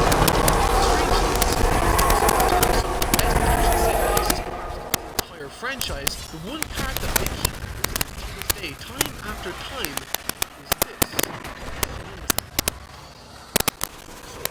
I don't think any scene in an anime so effectively placed me into the shoes of its characters the way this one is. And if there was any scene I would not want to be a part of, it's this one. As I watch these poor soldiers shake, vomit, and panic their deaths, apart from the visceral approach taken, I really like how the scene contrasts with not necessarily in how it's carried out, but more so in how we as an audience members participate. Armin's mission is based entirely on surprise. We know how each of the components work that make up how he solves the eventual issue. However, the ending of this is left completely up to speculation. This is what makes this scene work. And when Eren finally reveals his big revenge moment, the sense of catharsis we feel is made all the more powerful because we didn't see it coming.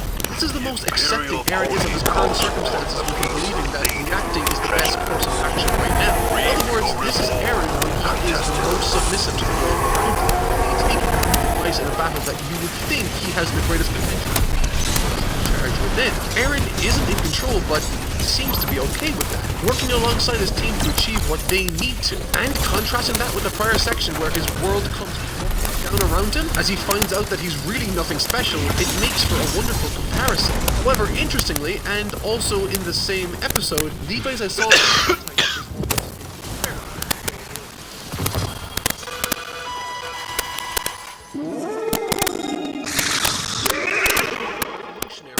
In Shonen, this is rather fundamental, but you'd be surprised how many screw up this common Shonen Your action final trope, or at the opponent very least awaits don't make behind full use one of of it. these Thankfully, however, doors. Attack on Titan didn't Which fail, but shall instead you presented to our choose? eyeballs one of the most decisive and satisfying beatdowns ever administered in the series. But what did they do right to make this so effective? Well, it empowers us, the viewers, to some significant extent and allies us with the side we are most familiar with. Once again, to take Dragon Ball as an example, when Goku arrives right in the nick of time to make the save during the Ginyu Force's battle, Toriyama utilizes dramatic irony so effectively.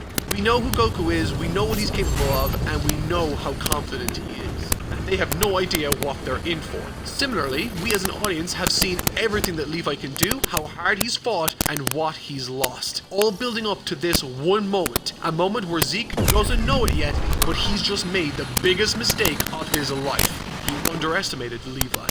Compounded by brief flashback sequences where Reiner and Berthold even warn Zeke about Levi. All this serves to make this beatdown all the more satisfying for the viewer or reader, and most importantly, it only worked because we knew it was coming. The Levi battle is built upon anticipation, and the Armin plan depends on suspense and surprise to be successful. Your Both being final incredibly well challenge executed, tonight it's a masterclass in the fundamentals of shonen Time storytelling, on time. demonstrating how and why these tropes have become so effective and ubiquitous within the shonen and broader anime industry. Harken back to the beginning of this video where I drew your attention to this particular quote from Pixar. He said, "It's that impossible struggle with no answer that makes us." And you can tell that this episode's subject matter connected with the sheer amount of arguing that manifested as a result of the debate over who ought the Survey Corps revive and inherit Berthold's title. Armin, the new promising strategist, or Erwin, the impressive Survey Corps commander. It's a fascinating episode and discussion.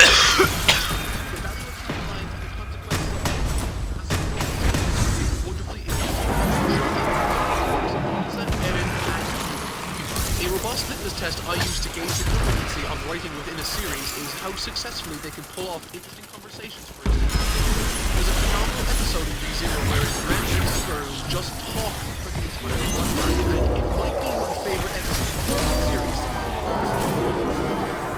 Shonen often leans heavily on French, and in some cases this can point to weak character writing or a weak story. However, by this point, Attack on Titan increases the characters more than the stories.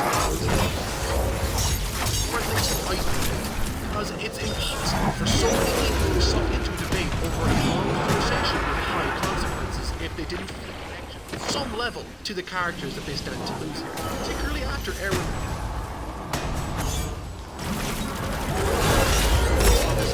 This is a difficult thing to we want people to be rewarded for their efforts and themselves later on like they have done so. Many think this is the decision to revive.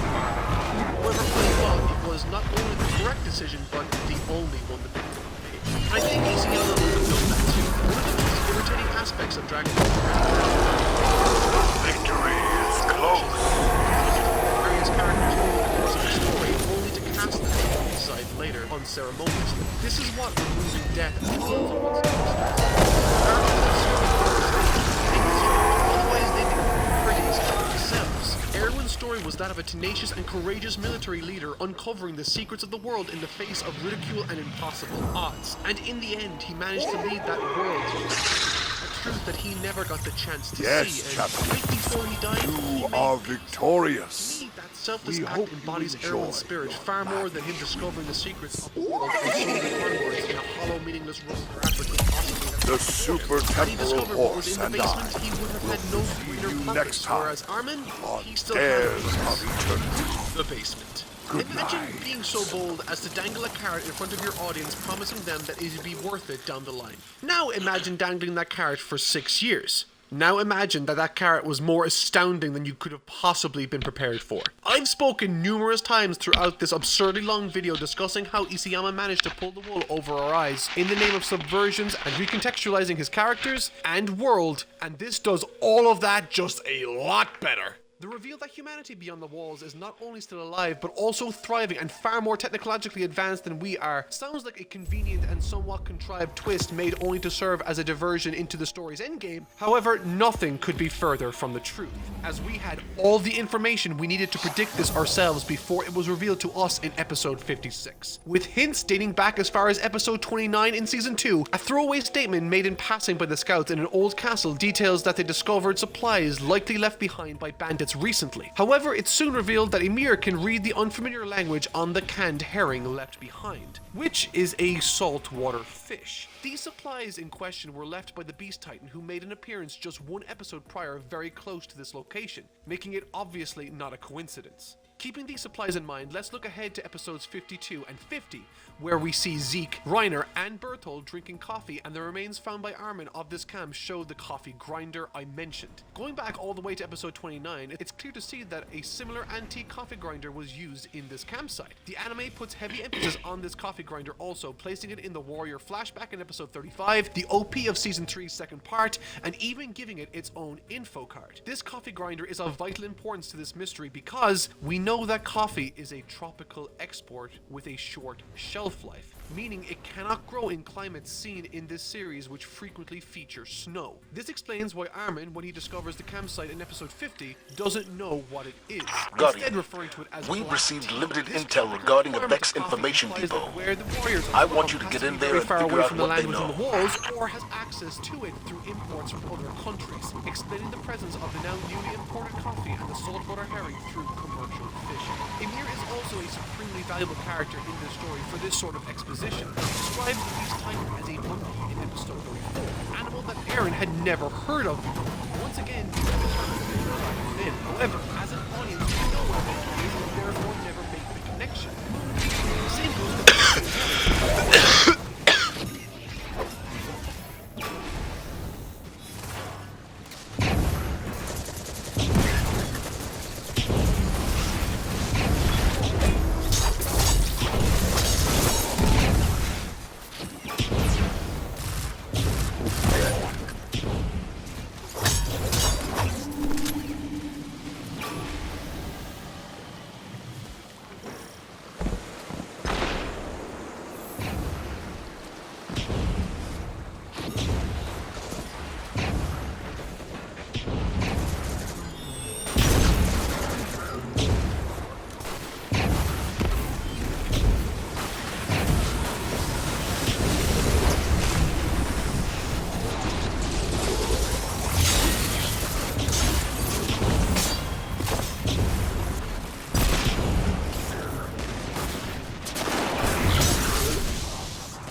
Guardian, I'm making the elimination of Kargi your priority on this operation.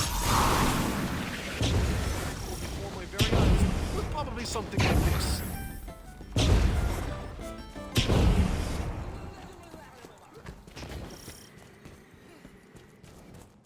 In other words, I liked it a lot. So, I guess what I'm trying to say with all of this is that what makes this beast essentially as iconic and so widely praised as it of course, and made that moment in that photograph most of us, this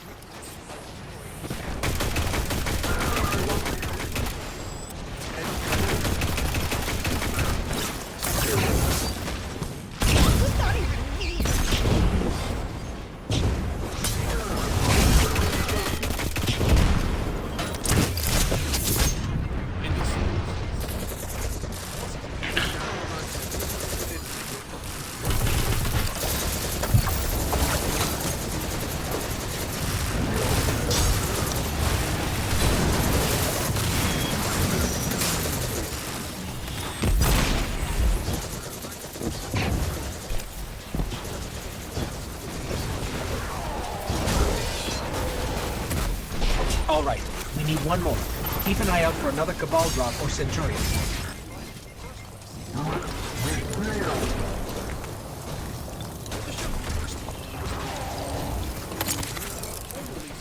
likewise reflected in the original broadcast. It wasn't until the season reached its peak at the network and the network finished again that the listing dates began changing.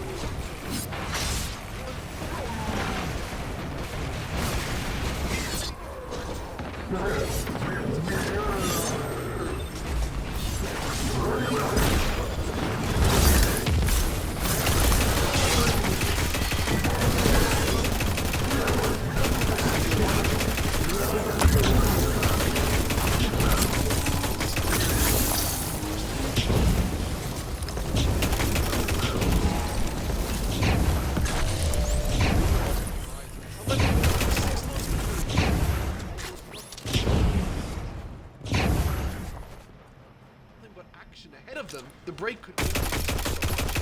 The second half of the season struggled to keep together too, falling back on outsourcing in places once again. Eventually, fans noticed what's become known as meme tiles, a repeated cut of animation duplicated over and over and over again to the point of hilarity, masking the lack of finished content. Of course, it also didn't help that even the supervisors were struggling to correct off-model art in time for broadcast too. But all this schedule talk aside, one of the biggest losses in this season came from the absence of the makeup team that made such an impact in season 2. Due to the production of the Cabaneri of the Iron Fortress movie, the team's focus was entirely There's on Kargan. said film with no time left over to work on Attack on Titan's third season. For its dialogue-heavy first half, which most definitely would have benefited from the stunning polish the team would provide, this is undoubtedly the biggest blow felt this season. Something that, unlike unfinished miraculously, however, season 3 is still widely regarded as one of the consistently some of the greatest pieces of animation directed the show has ever seen. It was an undeniable success, and the results speak for themselves. So, how was it? Firewall in place. Boils That down should to slow it three down. major factors. Multiple industry contacts. Of course, Adafumi Imai's unwavering case of Araki.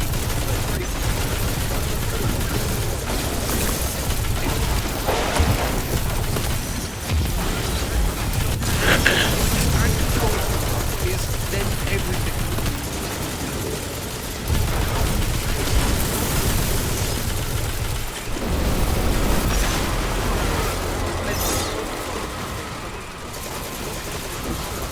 Both of these individuals provided complex storylines for their respective episodes, allowing them to go with stories like Wow, who I mentioned earlier was an integral part of it, joined by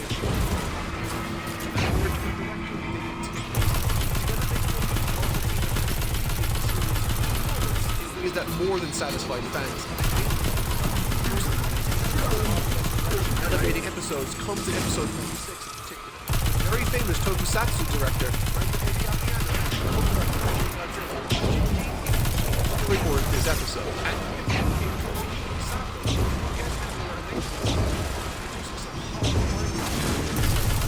In other words, in-house talents were really coming up.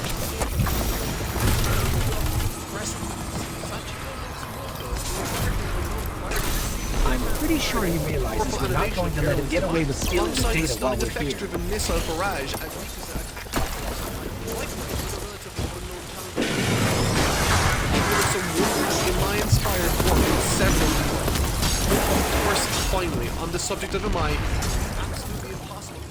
this season without mentioning Location this secured, anime. Commander Saying that Zavala. he blew people away would be an Good work, understatement Donnie. of the highest. What intel did you His discover? work in this section is both inspiring There's an and almost unreadable data legendary. artifact here Storyboarding labeled and animating Oxa. his own scenes in this It's season, heavily the sheer corrupted, number of but I'm man-hours able put to into make his out contributions the this time M around Sun paint a picture of an 12 animator from both the access dedicated to the log. franchise and constantly looking to What is improve his Oxa, already and who was M Sun 12?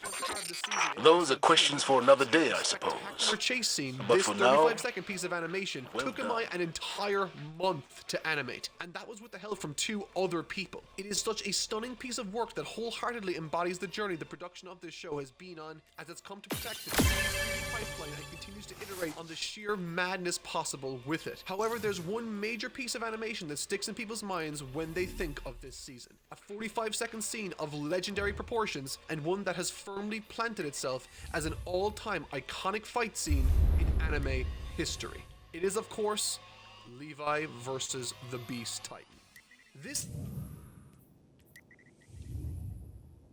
astonishing scene is the result of 4 months of hard work. Imai spent a month alone on simply storyboarding this sequence, and then another 3 months on top of that to actually animate it and bring it to life. 4 months for 45 seconds. And boy, was it worth it. The three-dimensionality on display here is absurd beyond description. Levi shoots around, down, under, and up, and what's so spectacular comparing this to previous 2D, 3D hybrid scenes is that unbelievably, background movement here is 2D animated. The consistency in form from frame to frame as the angle adjusts is just mind-blowing. Combined with the detail of the art, the complexity of the effects work, and sheer power of the animation's timing, it's really no surprise that this sits as one of the most iconic scenes around. It is emblematic of Attack on Titan's action and brought to life by the very man that has defined it since the very beginning. More than anything, I think Season 3 as a whole could not be more of a perfect send-off and summation of Wit Studios' time with Attack on Titan. In spite of horrific production conditions, it shows the power of a director's reach within the industry and the sheer dedication of its staff as they work tirelessly to overcome the odds. It's the gathering of a monumentous team accumulated over years of work and shows precisely what a tight-knit group of individuals can do under a leader with an unwavering vision. Alas, Wit Studios' story ends here for now, as we head into the Mappa era for Season 4.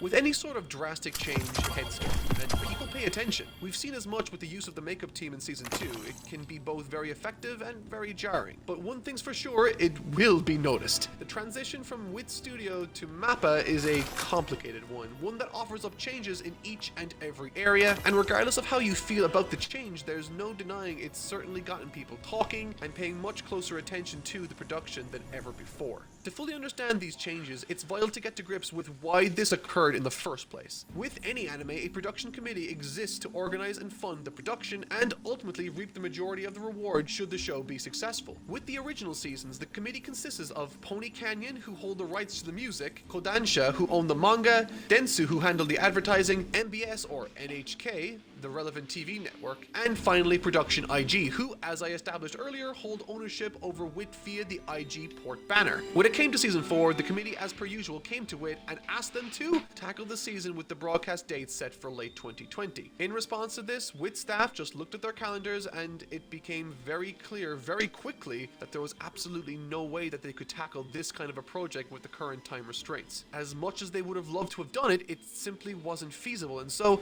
the committee were forced to look into other studios. And this is why me outlining the production committee's makeup is important. There's nothing there that stops anyone from earning money by changing studios. No matter who ends up taking on the project, the committee still wins. They asked every studio under the sun, and absolutely everyone was sane enough to say no to the demanding schedule being offered to them, except for one.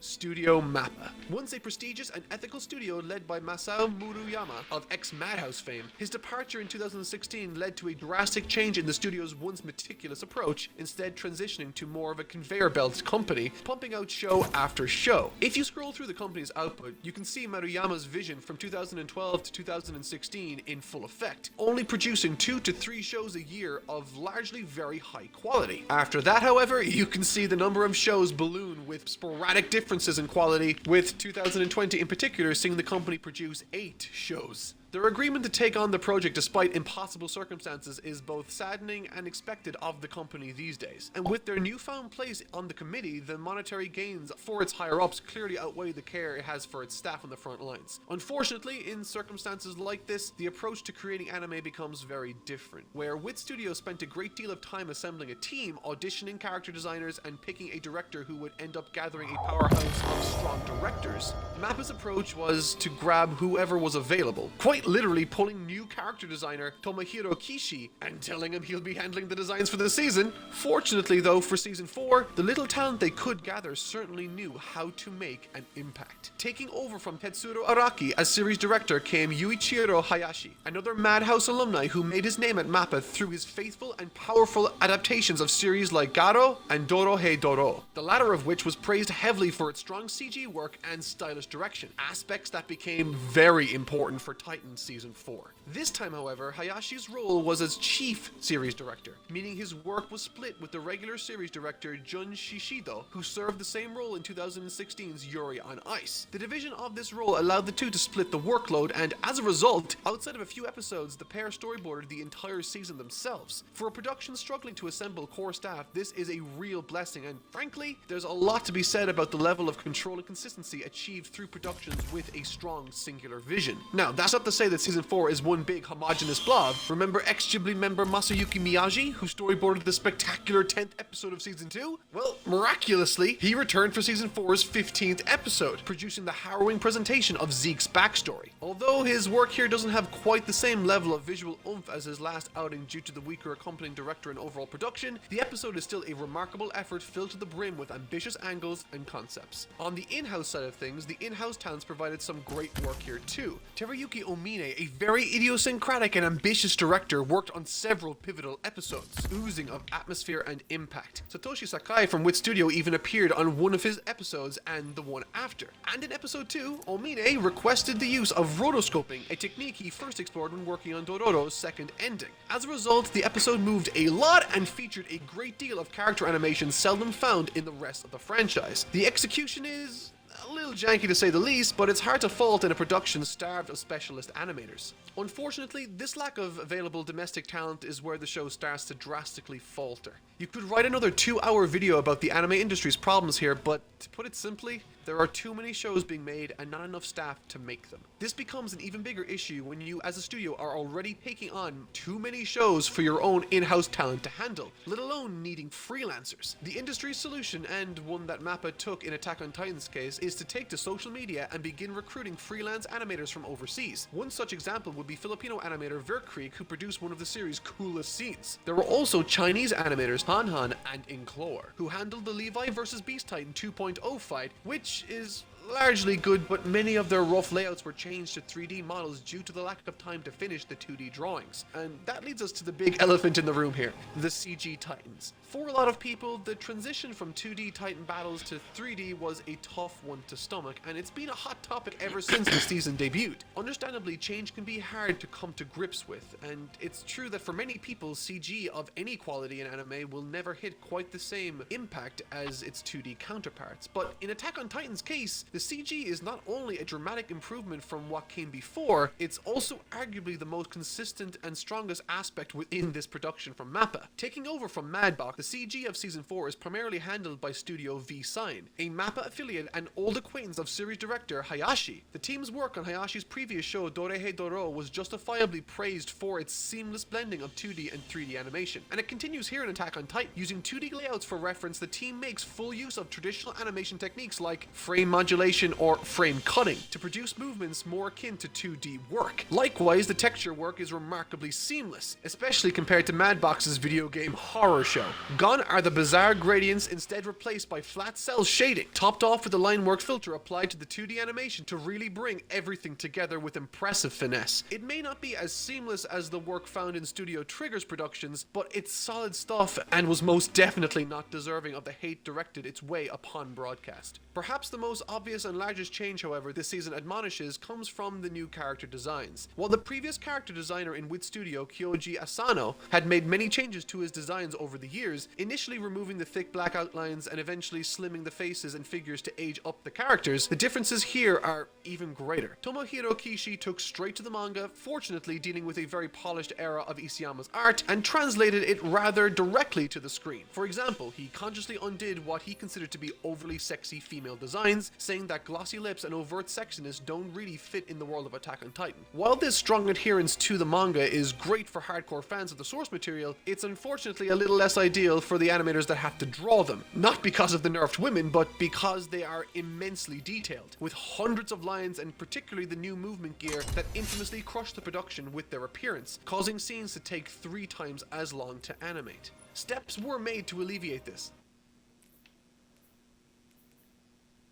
to an extent. For example, the intense hatching featured around characters' eyes and jaws in the majority of scenes aren't actually hand-drawn, if you believe it. Instead, they're a texture applied to a drawing later down the line, saving animators many hours drawing these details in on the many thousands of frames each episode. It's a very smart way of going about things, and a method I'm sure saved a lot of valuable time. Frustratingly, it's hard to talk about Season 4's production without sounding like you hate the show, like it's this irredeemable failure of a continuation that must be condemned in every way. I hope I didn't come across like that, because frankly, Season 4 is still a perfectly enjoyable entry to the franchise. It's very lucky in that the content it's covering has next to no action, and so the areas it's not lacking in, its directors and storyboard artists, can actually do a lot to elevate the struggling production in ways they absolutely wouldn't be able to were this as action-packed as Season 1. With all that said, it is a season of compromise. It's a season of unfulfilled potential, and most critically, it's a season of incredibly overworked animators struggling desperately to get things done on time. Anecdotes from staff of having episodes being incomplete less than 24 hours prior to the air date, corrections being applied so late that you can see the difference between the preview and the final episode, and heck, even corrections that straight up don't get applied in time whatsoever. The story of this season's creation is one wrought with misfortune and trade-offs, and one that yielded a less polished product as a result. However, that's not to say that this season didn't wow its audiences at times, thanks in part to some solid visuals on occasion, but more so the nail-biting, heart-stopping, and soul-destroying narrative that consumed my brain for weeks and weeks after reading. With the anime continuation not hitting our screens until early 2022, one would hope the production can stabilize in time.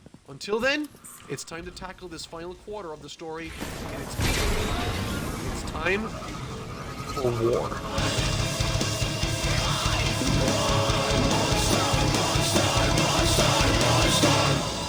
You might have noticed in the last section concerning the basement that I neglected to discuss many of the other revelations and elements found therein, namely Grisha's backstory and the revelations of Marco. This wasn't an unconscious mistake I made in glancing over crucial material. Instead, it was a decision I made intentionally to discuss the themes and events found and explore them within this section. Only, I think it's a much more appropriate fit, considering the somewhat controversial elephant in the room here. Now, while I'm sure a great number of you have no idea that this has happened, I'm also sure a significant portion of you may very well have skipped to this part of the video just to hear my impressions on this arc and the controversy surrounding it. Well, over the last couple of years, many publications and discussions online have labeled Attack on Titan as pro-imperialist, pro-fascist, anti-Semitic, and pro-war, particularly after its most recent arc and the revelations found therein. Given that my experience is with story and that I do not espouse to be politically savvy even in the slightest, I can only speak to what impression I've received from the narrative as a whole. I'll do so briefly, as I'm sure politics aren't necessarily why those of you that have watched this far have decided to do so. Concerning imperialism and the pro-war propaganda some see in the story, I don't think I can get behind this particular train of thought personally.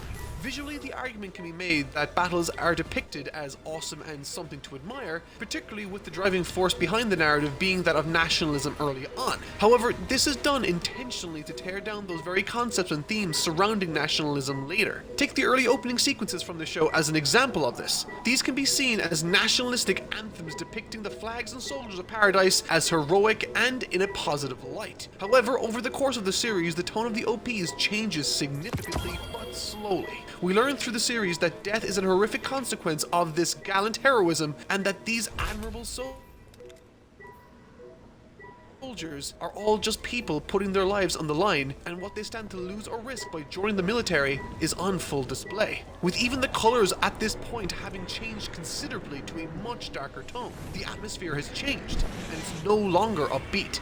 However, the changes continue as we finally arrive at Season 4's OP, which depicts soldiers as mindless zombies in a world devoid of life and color, with ruin around every corner. It actively depicts war as a negative thing that begets more suffering, and that's just looking at the OPs of this story, which just so happen to mirror the perspective of our main character, Eren Yeager, throughout. Naive to the truth of the world, at first, Eren looked to the military as the only ones worthy of respect to him.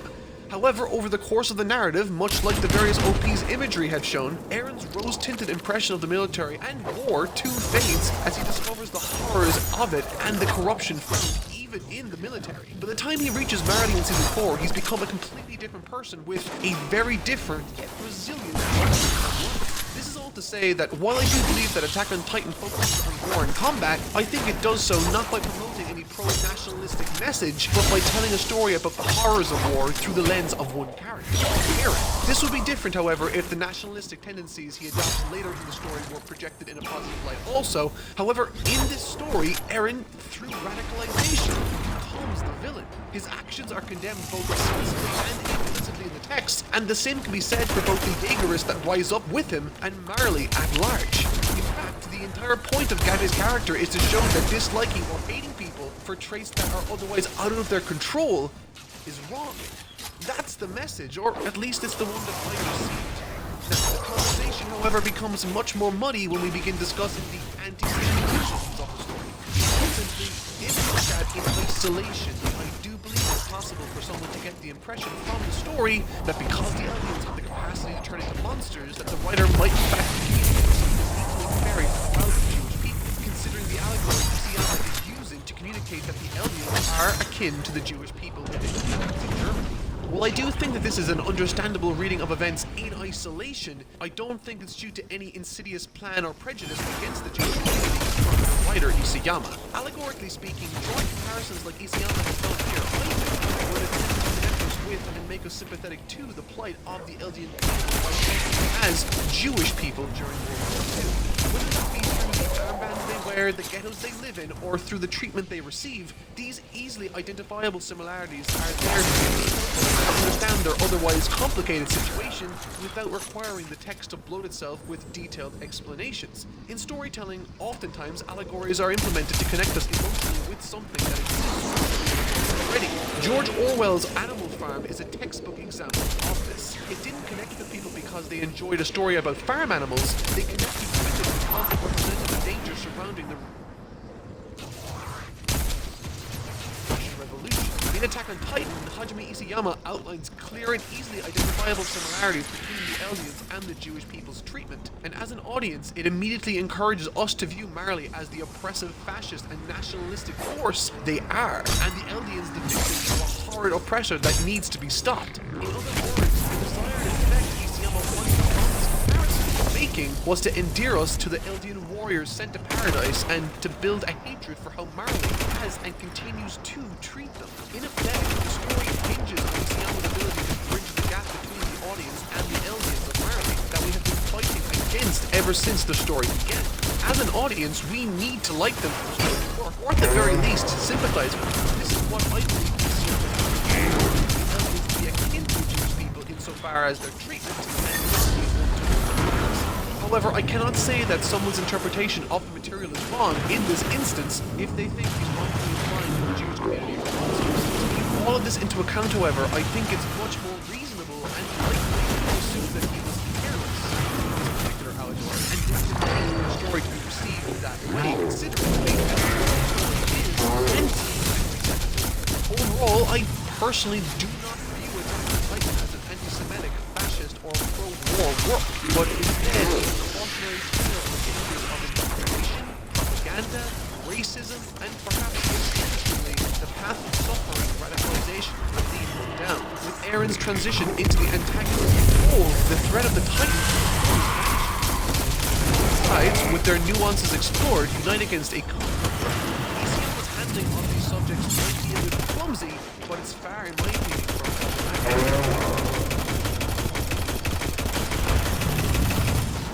series in its larger context.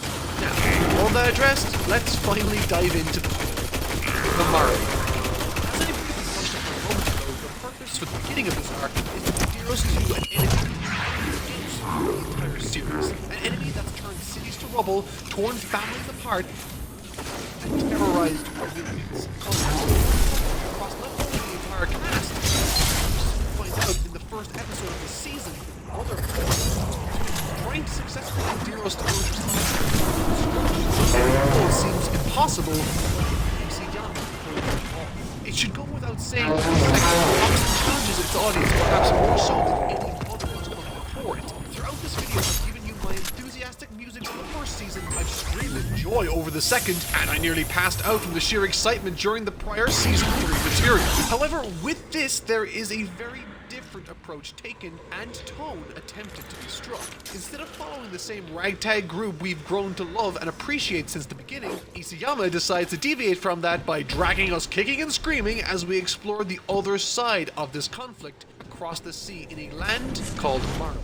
Redefining the meaning of the phrase "a cruel world" through some harrowing war-torn imagery, within moments, Isayama had me on their side. The fourth season's material is deliciously complicated and nuanced. Not complicated in that it's difficult to follow, but emotionally complex primarily. We bounce from new characters, oppressors, victims, warriors, and even children, so much so that by the time the third episode of this season rolls around, it becomes clear that the real enemy isn't the military, hatred, or even the titans that we've been fighting this entire time, but instead, it's ignorance. A fact that those in power on both sides, Marley and Paradise, to varying degrees, have utilized to oppress and control their respective populations. I mean, this is precisely why Erwin existed within the story and why the entire cast was so gung-ho on reaching Shiganshina and the basement in the first place. It was to discover the truth, to become less ignorant. Conversely, on the other side of the conflict in Marley, we see this theme explored to its natural extreme. The indoctrination of the youth, brainwashing them into not only believing that they themselves are devil spawn, but that it is their duty to die for Marley and to repent for these inherent sins they supposedly have. And so, when I discovered we weren't going to be following the point of view of the scouts, but instead the up-and-coming recruits and forces from Marley instead, I, without any word of hyperbole, jumped for friggin' joy. At this point, I hadn't decided to read ahead in the manga and still had no clue how the story was intending on proceeding. However, electing to show us that the enemy we've been fighting against all this time aren't monsters, but people trying to stay alive too, was exactly the sort of injection of narrative ambiguity and moral nuance I was expecting from this tale, and boy was I happy. Gabba gang, Gabba gang, Gabba gang, Gabba gang, Gabba gang, Gabba gang. Where's the battlefield too smart? Got a big brain but a bigger heart.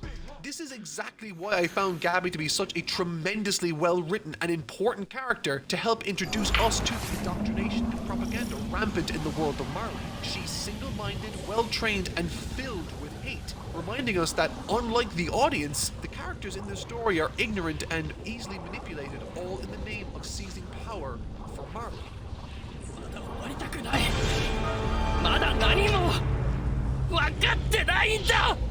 This is where the relentless pursuit of power leads us to. A world that can turn the most compassionate of children into monsters and a defenseless child into a heartless attacker. Eren and Reiner, despite being at each other's throats for the majority of the story, are actually remarkably more the same than they are different. As I wrote the story, particularly after the material covered in this season, demonstrates that both Reiner and Eren have a threshold for suffering that far exceeds most, if not everyone, in this tale. They each go through torment and tremendous loss for their respective goals, somehow finding the resolve to do so along the way. Unlike other characters that often humbled in the series, Eren chooses freedom over and Reiner chooses failure and horror, and he kept I spent a considerable amount of time towards the beginning of the story how and why Eren's story, explaining that he's an active protagonist trapped in the world of action. As I bring this up again, because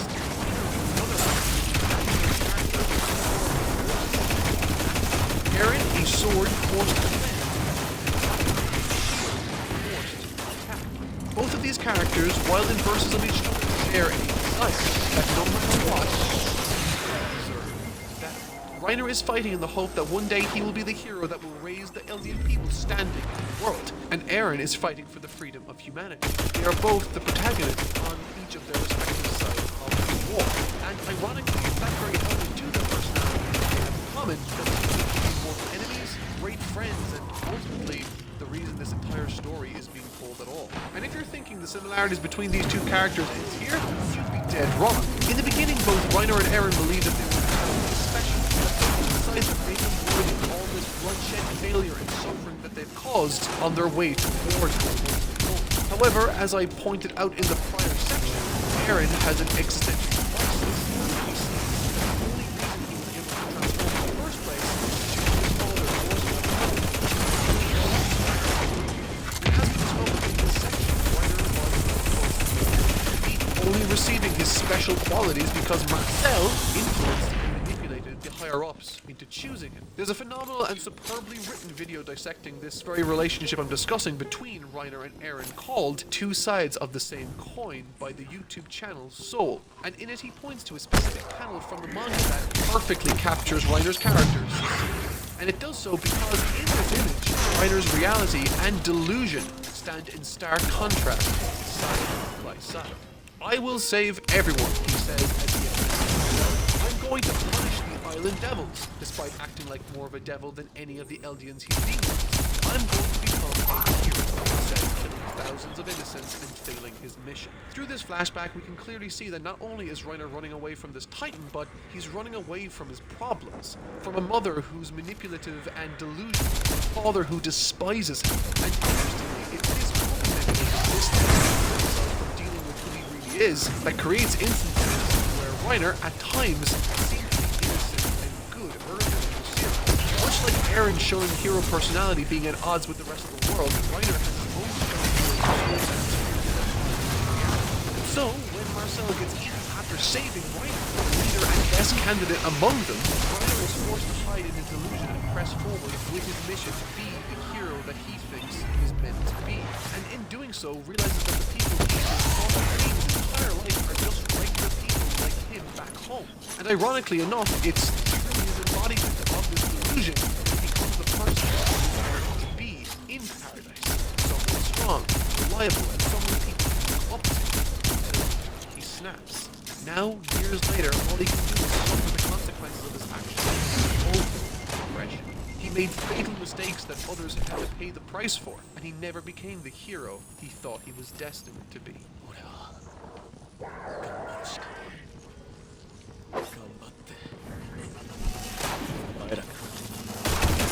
苦しんで死ぬ努力するよ If you ever needed evidence of dramatic character development in Attack on Titan, look no further than right here in this scene from Season 4. Having once demonized him as a traitor he vowed to kill, Eren now sees the humanity of Reiner. While Reiner, someone who constantly ran away to protect his sanity, is now forced to face the embodiment of his own dreams. And Eren, now moments before he commits mass genocide, probes Reiner to see if he is able to accept it. In this moment, Eren acknowledges that they are very much the same.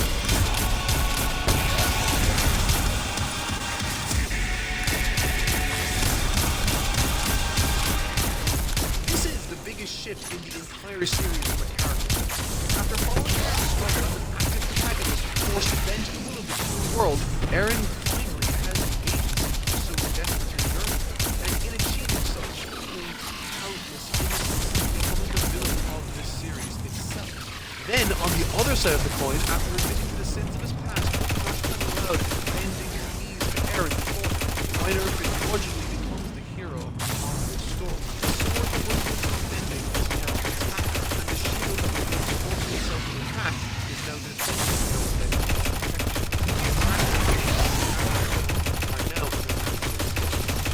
So let's dance. Naturally, it's around this time I simply couldn't wait for the anime any longer and picked up the manga to read ahead of the series, because this fight may very well be my favorite from a thematic standpoint, or what it represents in the series. It's such a strong and clear mirroring of the events in Shigen Shina, with Gabi as an appropriately headstrong stand-in for Eren as he becomes the monster he wants to spot. I mean, there's a reason why this can follow the bullshit.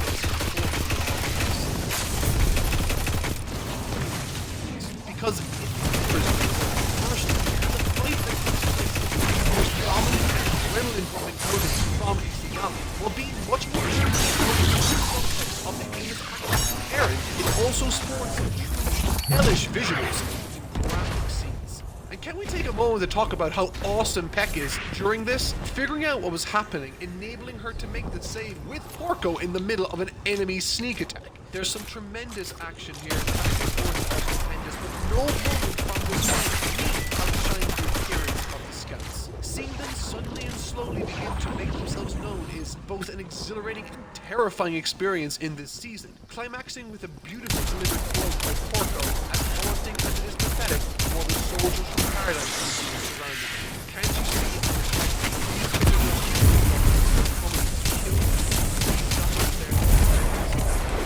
it's such an horrific scene. It makes the forces of paradise to be every bit as terrifying and monstrous as they've been born to were. And yet, as an audience, we know that not to be true. There are so many mixed emotions, implications, and consequences from this battle, and in real time, I found myself reeling just trying to grasp the scope of this event. All the while, Gabby is forced to watch her friends get trampled to death while she kills quickly in some paradise, just like Eren was forced to do all those years ago. However, unlike Eren, Gabby is...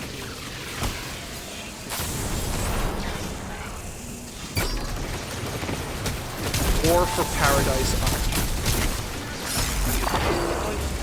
All this suffering is told was finally Sasha, who had forced not only to participate, but to die suddenly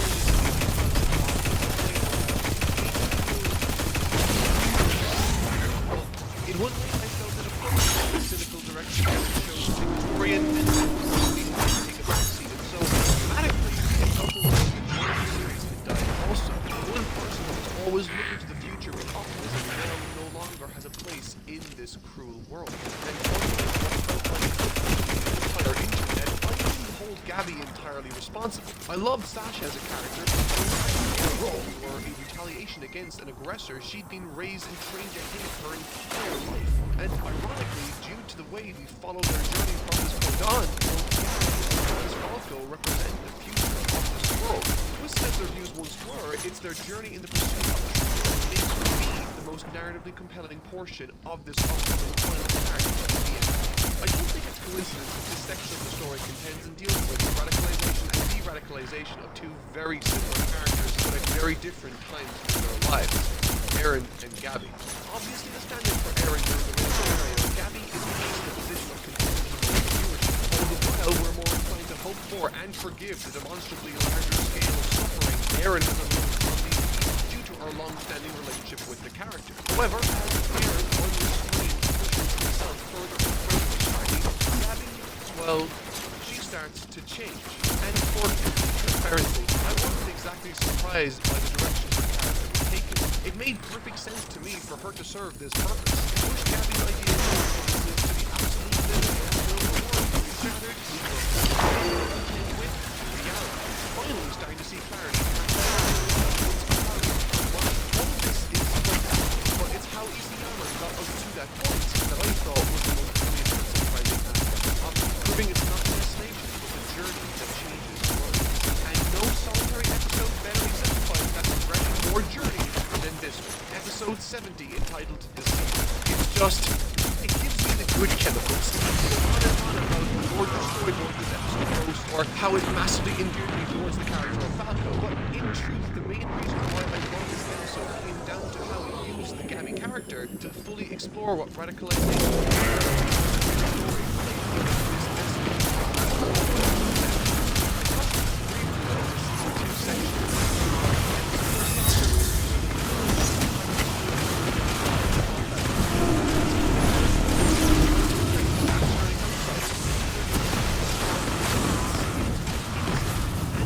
very innocent, helped to save Gabby and Falco, all the while her hatred for her.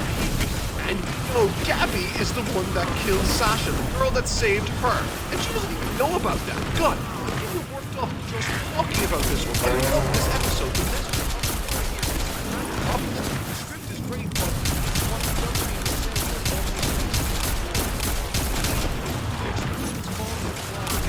all the world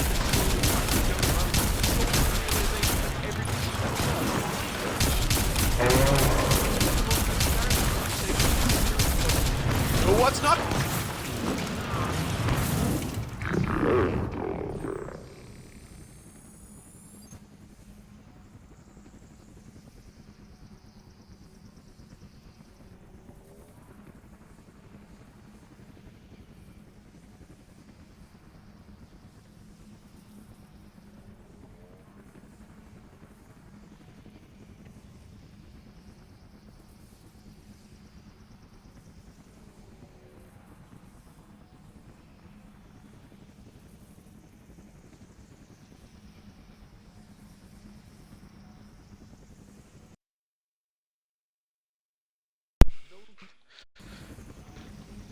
Thoughts were nurtured accidentally through the earnest efforts of one Hanji and the forces of the world.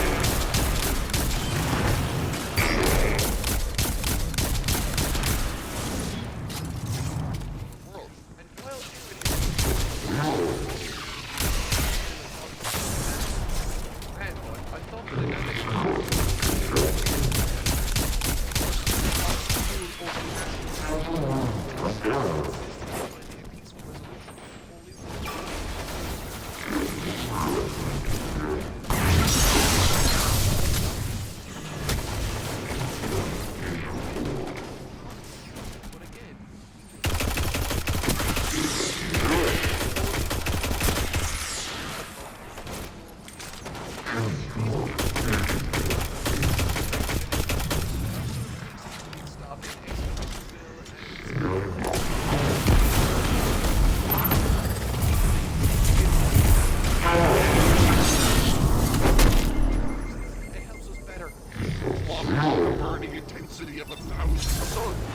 us set up and build tension as we press forward into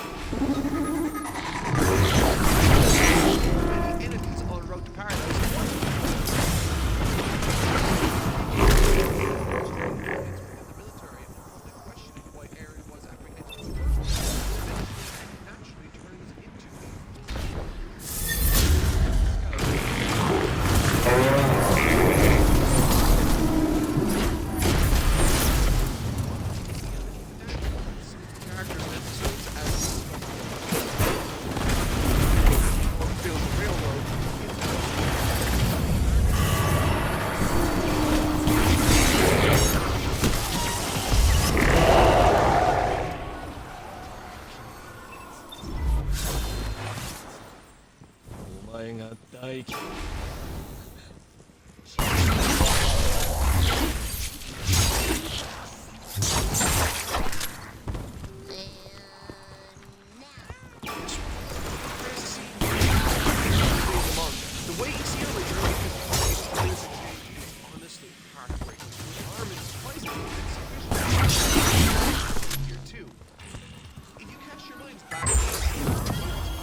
to fight back, it would be stooping to their level. This speaks to his philosophy in pursuing a peaceful means of integrating within the world. He sees retaliation and violence as stooping to their level. And while Eren was talking down to him specifically for a considerable portion of this, he held himself still the same way he would when facing any other bully. However, he cracks when Eren rips Mikusa's heart. It's a heartbreaking scene, and I haven't even begun to talk about Levi. Zeke's betrayal of Marley and Levi's supervision of him stands as the only moment in recent memory where Attack on Titan actually made my heart sink into my stomach as a strong wave of insight and sudden realization cascaded over my body. The utilization of the wine to infect all of the unsuspecting Eldians with Zeke's spinal fluid was something I never saw coming and found deviously clever. It's already been established that the Titan formula needs to get into the bloodstream, and alcoholic beverages work by transporting the alcohol into the bloodstream. All the foreshadowing pieces were there, including a really strange altercation at a restaurant with Sasha's boy toy. It's such a terrific adherence to the mechanics of the world while still managing to pull a surprise out of what felt like thin air, creating one of the most tense moments I had ever experienced while reading through a story. And perhaps because this was a scene I experienced in the manga first, I actually didn't enjoy it nearly as much in the anime. When I saw this panel, I felt as though that was it for Levi. It felt to me that a death here could be tragic and serve to create more tension leading into the climax later. And so, in other words, as I was reading through this, I literally convinced myself that he was done for. But you gotta be kidding me. Let's play like a block horse. Fight for your life. The mad lad styles on the Beast Titan and drags his stubby ass into a cart. I firmly believe my preference for this is squarely a result of me reading the manga first, and in the anime, it's a grid adaptation for the most part. And then we get Zeke's flashback. At this point in the story, we're made fully aware of Zeke's motivations to work alongside Eren, but what I like the most about Zeke's portrayal is that, much like everything that's revealed in this series, it's foreshadowed. Numerous times during the lead-up to this flashback, plenty of personnel have remarked at how special Zeke is, but never outing his royal blood as the reason. And simply put, it's because he never told them. Now, it's very possible that reveal wouldn't have landed for me had I been reading week to week, but I binged this series hard and caught up in like 2 days. So, look, I was completely surprised when I saw Zeke as a traitor to Marley, but when I saw what the plan was, things got extremely serious and real very quickly with him. And seemingly ready. All he needs to do is...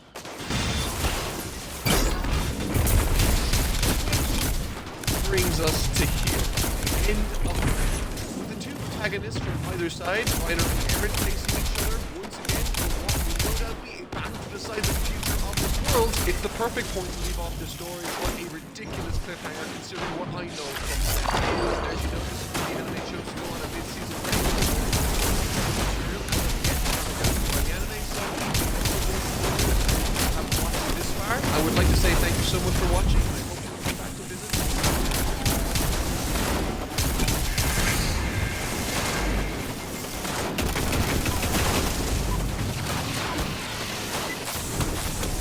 Alright, those are careful spoilers are gone now. Thank God. I wasn't sure how much longer I could go without mentioning a spoiler like Bling or the weird centipede thing or Eren head being now I'm going to those that don't mind, so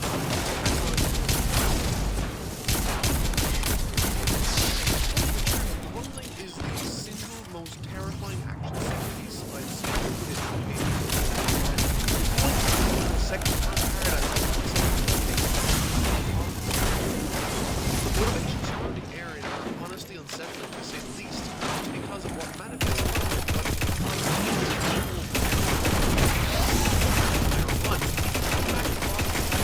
story. It's all part of Eren's journey and story.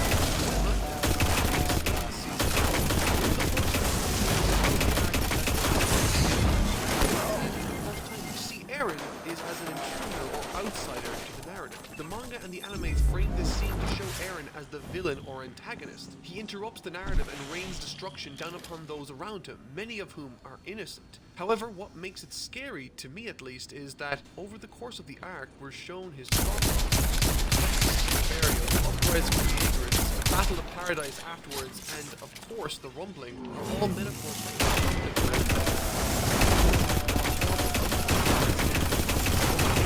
about a boy and his friends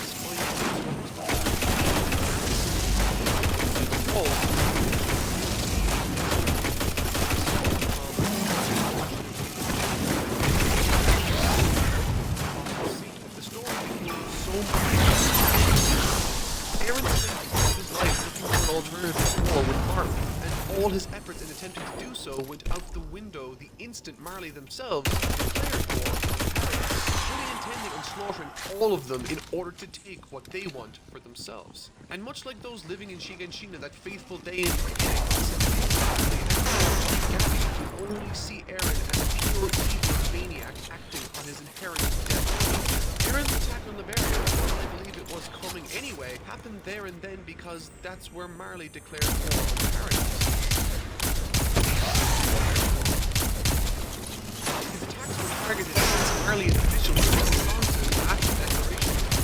Current plans being worked on by the Racist Department and the rest of the Scouts for foreign politics were hinging on a reality that was founded and much of the community.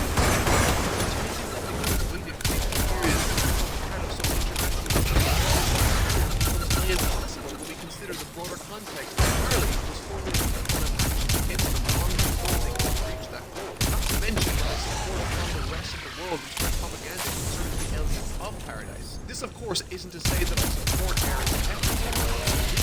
There's a big difference between supporting Eren's rumbling and understanding that after this aforementioned point, it's either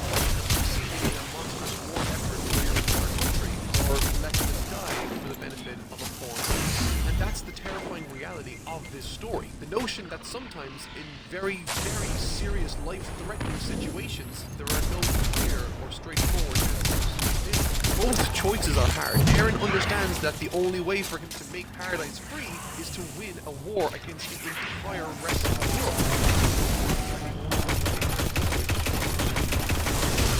The hero forces who follow the point of view of are comprised of all sides of this conflict, deciding to sacrifice their own people to the survival of a far greater good. Succeed, massacre and oppress ruthlessly and without reluctance. What makes this final season of Attack on Titan so intense and heart-stoppingly captivating. It's why I've spent what is now over 60 pages of a script writing about it, and I'm sure it's why a number of you have been watching all of this. It's a clashing of ideals in a situation where each ideal is forced logically to its most extreme conclusion. There is no pure evil doer or totally correct hero, and there is no way out of this situation that doesn't end in tragic loss on both sides. There's only trade-offs available. And having to face that is horrific. Horrific because this is the way the world is. It forces you to contend with that reality. Chapter 126 and 127 are supremely powerful, I think, because it forces them to tonight and contend with what lies before them and what the give and take. Strong highlights of and for her came from her life to give our heroes a chance at effectively saving the world from Eren's wrath, made all the more effective by its aftermath as she finds herself in the paths alongside all those she's lost. It's a powerful moment made all the more so by how often how much of the blame she shoulders.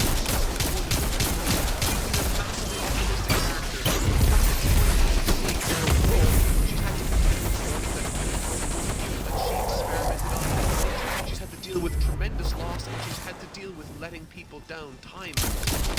Like everything else, it's a bummer, but she's optimistic for a better tomorrow. It's a supremely powerful person seeing her exclaim, "I'm not accepting genocide." She values.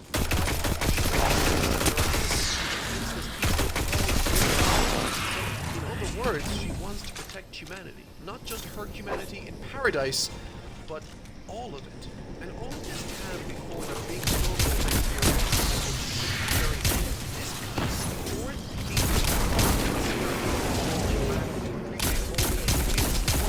this very event, whether it be exactly during his trial season 1 about either being a demon of destruction or a savior, there are two instances of Armin, one where he chatted with John about potentially going for a walk, or Armin again remarking that Eren always runs off on his own, leaving them behind during the season 2. Heck, even when Eren justifies his killing of the human traffickers to protect Mikasa might help explain how he dehumanizes those that wait for Paradise in the wider world. And his life. So keeping all of these in mind, I look on watching as Eren acts like some sort of eldritch creature. Right on the mainland, I'm just faced with the suffering of Paradise. Now, before I go to the final battle, I have to shout out this amazing artist and creator on YouTube called Pete.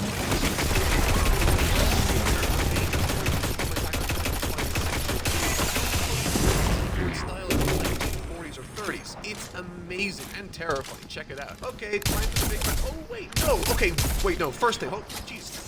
Levi. How could I forget Levi? Okay, so Levi's life. The scene where his body is discovered by Hanji, the way it's framed or ordered, and the way the scene cuts short. Chapters and chapters and chapters passed on by, and suddenly, Levi's alive! I was so pumped. Now, naturally, I didn't have the same build-up like some of you guys might have had. I mean, I blitzed through pretty much all of the prelude to the rumbling and the battle thereafter in a couple days, but even then, I made a lot of really weird, loud, happy noises as soon as my brain processed what happened. Levi, you absolute monster and human wrecking machine, you are alive. Okay, now it's time for what I thought was the most hyped thing I've ever seen, the final battle. But first, a small disclaimer. Something I noticed that happened to me anyway, when I was found the community surrounding a long-running franchise, is that eventually became less what author or product was living. In other words, I didn't like it as much. Plenty of people haven't liked the last two chapters of Attack on Titan, and I'm sure it's for very justifiable reasons, but I can't say that I had that same experience. Personally, I loved it. So if you're one of those people who didn't like it, I'm sorry that you didn't, but I can't speak to your experience. I can only speak to mine. So with that out of the way, let's dive in. Truth be told, usually when I write about a given section, I like to write out the bullet points of what I think makes it tick so I can better structure my arguments or observations concerning it thereafter. But with this, there's just too much. It's fittingly the culmination of most of the present characters' arcs, as well as the send-off to the series. Sean acts as the selfless hero, Armin serves as Gabby is directed.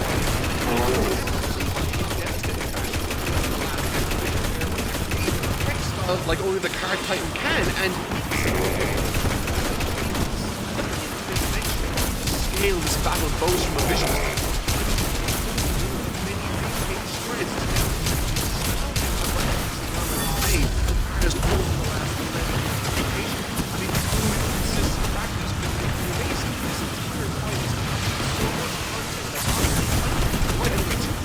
Video alongside detailing the conflict of this Mega Man-esque showdown against the villains of the past. So, for the sake of compromise, let's talk about my favorite aspects of it and what I love, and maybe a thing or two that I didn't like. Okay, first things first, the paths. How they work and how they're depicted before, leading up to, and during this battle serve to amplify the story greatly for me, impressing me further by how everything here makes sense because everything has been slowly built up to over the course of 100+ chapters. If you told me in 2013 that little kid Eren would be the living embodiment of all my greatest fears, both physical and existential, all made possible through the power of Titan Path blood magic, I would have said, "You're crazy and I'm not watching this story." The paths and how they connect different parts of this story are visually stunning and serve to bring everyone together for tons of meaningful scenes, whether it be the ambush that Zeke tries to get Eren with, only for him to reverse Uno card the bearded blondie and say, "Actually no, I'm ambushing you." One of the best moments with the paths has to be how Eren announces to all the Eldian people, both in Paradise and throughout the rest of the world, that the rumbling is happening. That honestly gave me shivers and made the occasion feel all the more massive and hopeless. This is peak Titan magic, and it's so out there and crazy, yet feels so perfectly connected and justified and not at all silly when in the context of Attack on Titan. And during this battle, the paths play an integral role in the functionality of this. I mean, look at this. Armin gives Zeke a feels bad man speech, only it's actually really nice and not at all riveted, and he pops out like a body. Like, I love how this all makes sense, but out of context, it could be the weirdest thing anyone could have seen. And Levi has no chill at all, by the way. Dude barely gets a few words out, and Levi eviscerates him from existence. I thought this moment was great, and the reason why is painted across Levi's face because Eren wanted to take out when making himself visible, Zeke found the beauty in being blind. So while Levi did take out his target, he didn't. The Zeke that he was assigned to take out was long gone. I mean, jeez. Not even Levi gets to be happy the way that he wanted to. And the battle that takes place might be the best I've seen in fiction. As I mentioned prior, there are so many individual moving parts to consider. Each with their own motivating factors and exciting goals. Now, with something like this, I was terrified that it could get extremely messy and very quick. But right at the outset, they're given and then three parts.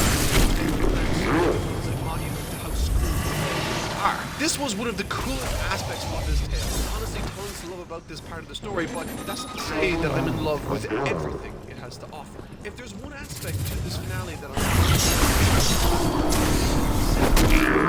not to say that I don't think it makes sense.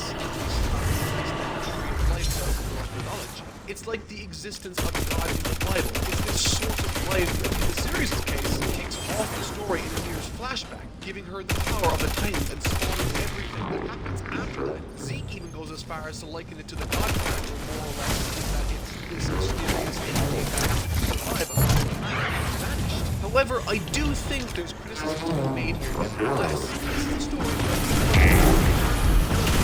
therein has been massively product of that in the story where you can effectively drag every world to a Google Hangout paths, and it doesn't come across as silly or ill-fitted. With how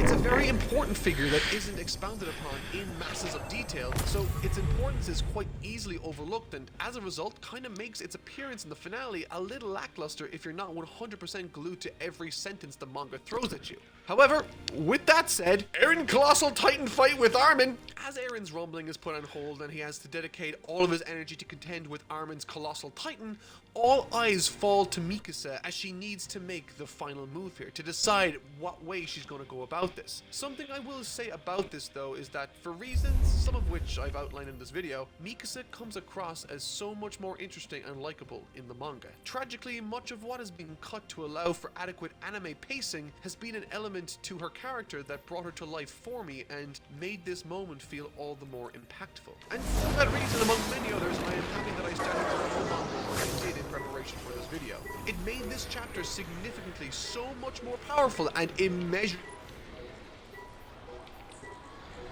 heartbreaking. And as I watched Mikasa now for the final time soar through the air and into the mouth of Eren's colossal founder, my heart stopped as I watched Mikasa sever the head of the person she loves more than anyone else in the world, followed by a kiss I will sincerely never forget. Both horrific and beautiful in its depiction, an action that perfectly captures Attack on Titan's soul, allowing Isayama to make his biggest and farthest reaching callback he's ever made in the series. See you later, Eren, echoing the opening words from chapter 1 over 11 years ago.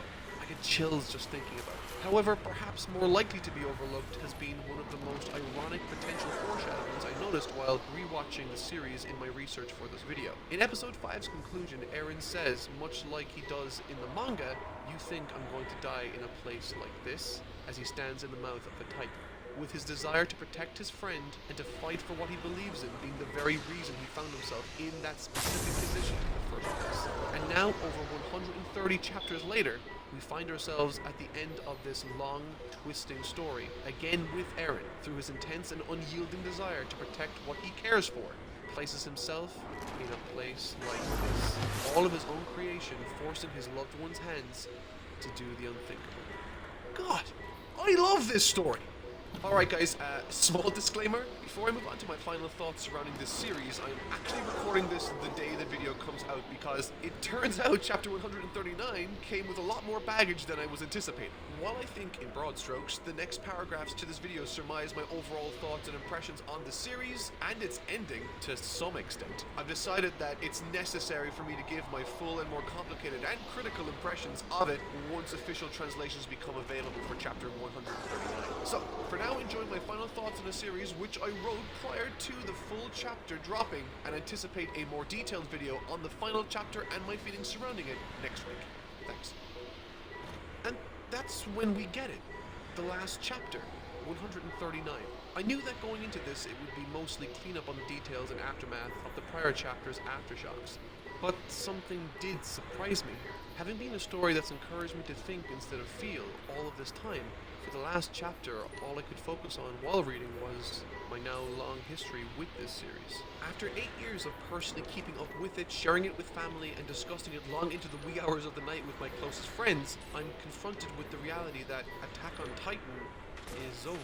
Like any great story worth telling, I am somewhat sad to see it go, but overcome with joy that the author got to tell the story he wanted to share with us in its entirety. A story detailing the dangers of racism, ignorance, and radicalization, all while demonstrating that sometimes, much like real life, there are no clear-cut right answers for anything, only trade-offs. The muddied or messy messaging many began to criticize this series for brandishing, while it might not be for everyone for sometimes understandable reasons, for me I think it helped to capture the muddy and messy nature of global politics and humanity at large without compromising towards a Deus Ex Machina type contrivance that points to an obvious world peace solution, when in reality something like that just doesn't exist. It's sad, it's controversial, and it's sometimes incredibly disheartening. And while it concludes in this fashion, I think it does so while leaving behind a gentle yet hopeful echo. One that reminds us that, yes, terror may create cruel people, pacifism may lead to suffering, and love can lead to heartbreak. But we shouldn't lose hope for the possibilities the future might bring. For despite everything I've mentioned, there's a reason why we love, why we believe, and why we continue to fight until the bitter end.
Hello. Can y'all niggas hear me? Gotta make sure this is on before I give this speech. But here we go. Hear ye, all ye Eldians. I have an announcement to make. I don't really know how to put it any other way, so here we go. I'm about to step on these niggas. So yeah, have a great day.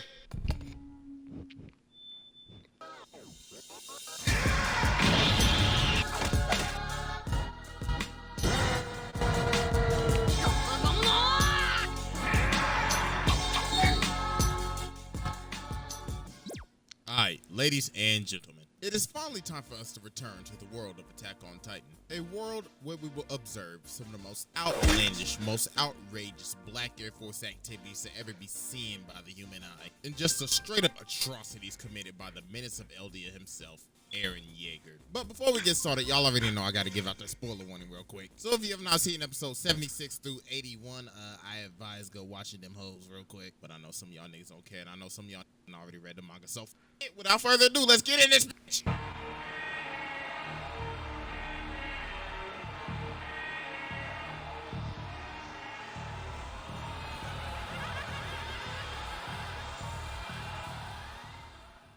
So as we can see, Marley then pulled up on Eldia's block. And my nigga, this is a whole ass invasion. But of course, you know, Eren is not having that shit. So Yelena's trying to tell him, hey bro, nigga, the ops are here. You need to get your ass the fuck out of here. But Eren's just looking at her like, you think I'm running from the smoke? Nah, f that. Shit, the ops about to be dead ops in a few seconds. So Eren's just walking down and just looking at them all like, y'all niggas really thought y'all was about to pull up on my block with that sweet shit. Shit ain't sweet in Eldia, nigga. So then here come Reiner coming down to get his ass beat for nigga, I done lost count. Like for real, how many times this man got his ass beat? Bitch ass nigga! Like that! Like that! Boy, ain't no way, boy. Move your ass!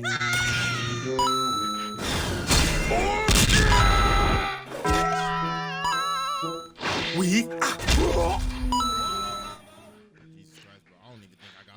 So they get to scrapping and Eren's already slamming him and shit. So Reiner's just throwing hands trying to do his best Dempsey roll impression. But then Eren grabs his arm and then just blocks him in the face. And then, God damn, sat him on his ass. And look at him giving him the feet and shit like, nigga, he beating the shit out of his ass. So then Porco comes behind and tries to sneak him. And now they trying to jump his ass. But then he just straight up shanks both of them at the same time and just straight up posted their asses up. But then Aaron gets sniped in the head. Hit his ass with the long shot. So then Marley just starts blasting on them niggas. All the ops posted up, they just busting caps in their asses. Hitting them niggas with that. Then Aaron gets sniped in the head again, and bruh, this just looks bad at this point. My boy getting his ass beat. And then Reiner just comes in and just straight up stabs him. So while Aaron's getting his cheeks clapped outside, the gang decided, alright bruh, should we help this nigga or not?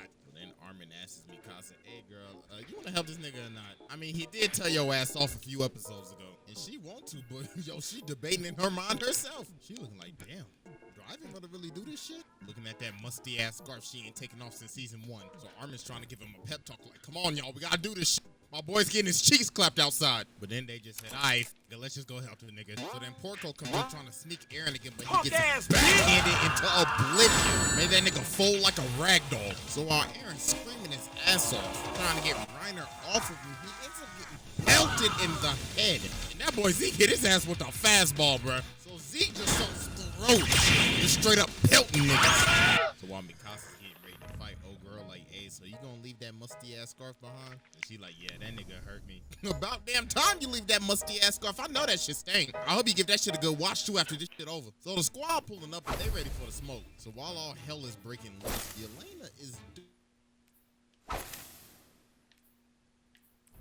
this. What in the Dio is this? But her weird ass is enjoying this shit. And look at her. Oh, Zika.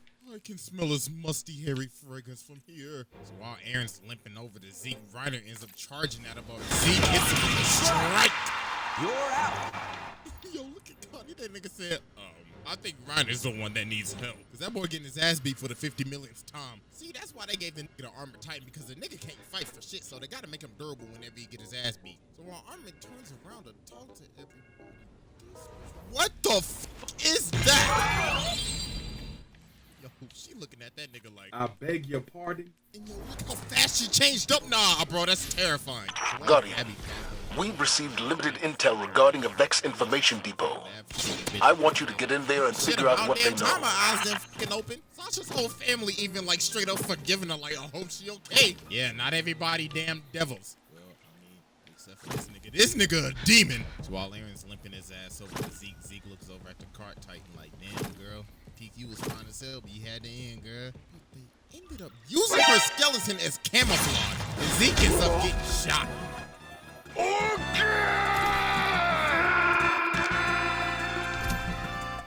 Is this nigga serious? So while Aaron's still trying to get to Zeke, Porco comes out of nowhere and sneaks him again. But Aaron straight up breaks his back, beating his skull in. Yeah, that is done. Then they end up shooting his arm off. Alright, all y'all niggas that drunk that damn wine, I gotta use that. He's about to turn everybody into a Titan. Go bring some Falco. He's like, hey yo, chill, cuz. Falco junk some of that shit too.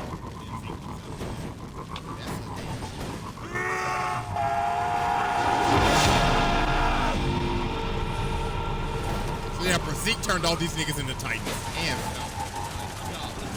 neck. So yeah, everything was on the shit. Porco was damn dead man walking. This man said, Porco ends up gobbling that nigga up. And that man, I didn't even like the nigga. New op back in the air, this guess what? He'll still be alive right now if you niggas ain't guess what. Porco back hitting hard, my nigga. Reiner ends up shocking here. That boy hit the dash.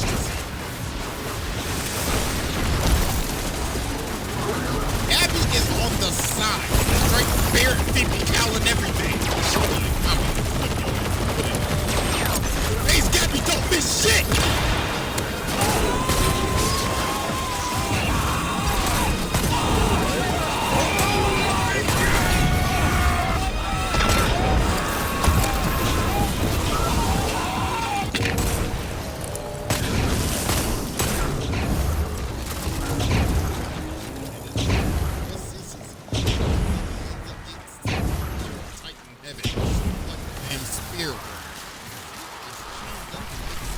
as hell saying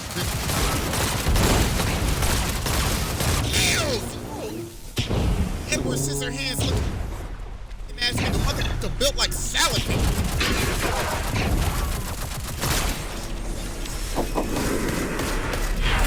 Fishing water.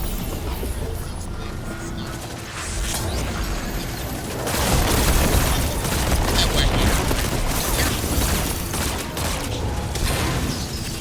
He's like, I'm about to take your ass back all the way. Guardian, I'm making the elimination of Kargan your priority of this operation.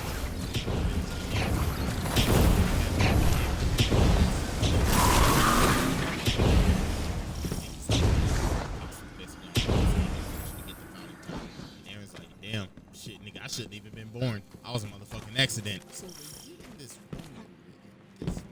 Grisha straight up sees Zeke. Bro, like, hey, hold on, man. How the fuck you see me, cuz? I thought we was in Soul Reaper mode. Shit, apparently the nigga ain't lying. Get to the day where Grisha steals the Bounty Titan. And this is where shit just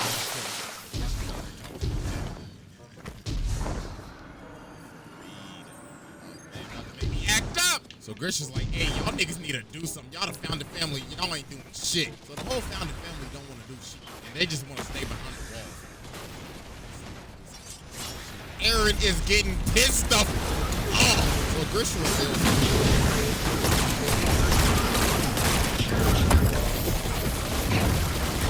What? I'm just gonna kill all y'all niggas.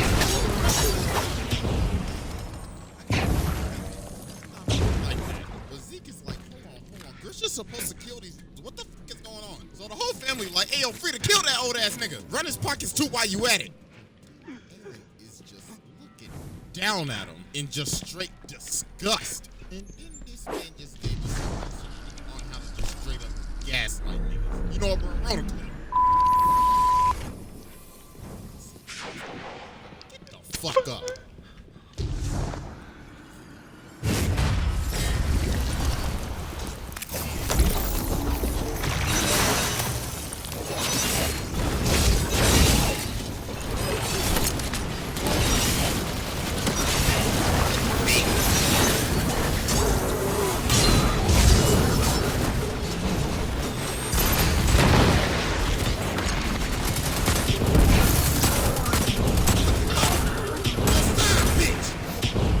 All right, we need one more. Keep an eye out for another Cabal drop or Centurion.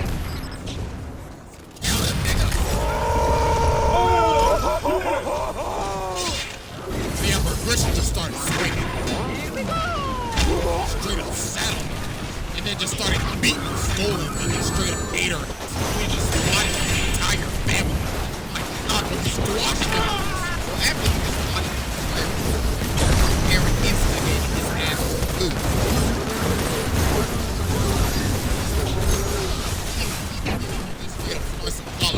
Where it's like, I'm so sorry for being a terrible ass father. After going late out night, getting milk and never coming back. Even though you a snitch ass nigga, bro, I still love you.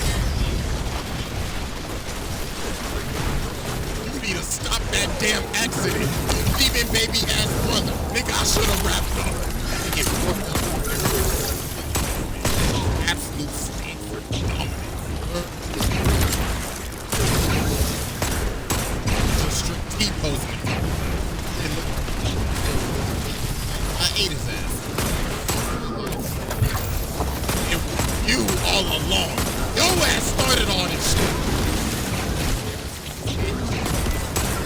And he just went fat shit. Like he was a lost cause after that. He was yelling at your man like, hey, yo, mate, Ellie is not reproducing anymore. Aaron is literally ripping his hands out of these cuffs. Boy is losing his mind right now. So then he just breaks free and hits his ass. This is how these barbarian Viking asses came and just burnt down our whole town. Then they got made into slaves. They are straight up gouging their tongues out on some Game of Thrones type shit. So later on, somebody let a pig escape. So King Chris is like, alright, so if nobody fesses up, y'all all losing an eye. So everybody just straight up snitches on your mirror.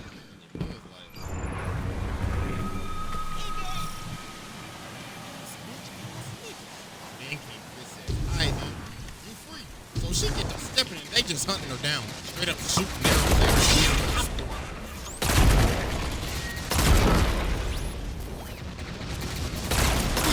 Then she finds this big ass deck tree. So she walks in and try to hide. But then her clumsy ass ends up falling down and ends up starting to drown. While she's drowning, Kingdom Hearts Dark World. There's Kargan. Thing just starts. Then she transforms into a Titan. Then this ends up using Ymir. They end up having 3 daughters with very familiar names: Arya, Rose, and Sina, which are basically the same name as the 3 daughters. So one day while King I'm about to pull some Julius Caesar shit. So he chucks a spear at him, but Ymir ends up taking it.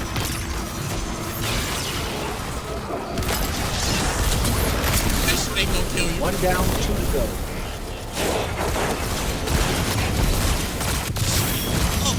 Whole body was like, I take you, my daughters, eat her ass up. You can't lose the house. Gobble that bitch up. I'm like, oh no, feed your damn spouse, your damn children. And that is how I take her.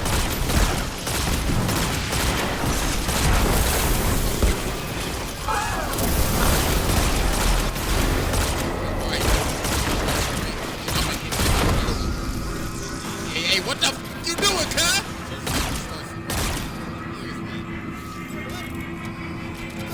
Fuck it. So this big ass spine ends up putting his head in his body. And all the walls just start falling down and it's like judgment.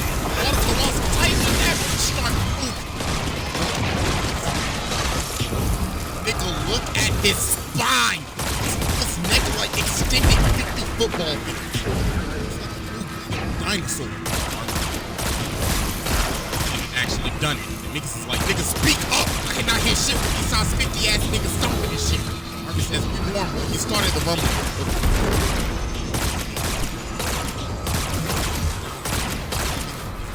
Then they all get teleported to the Titans. And Aaron has an announcement. So Brad basically says,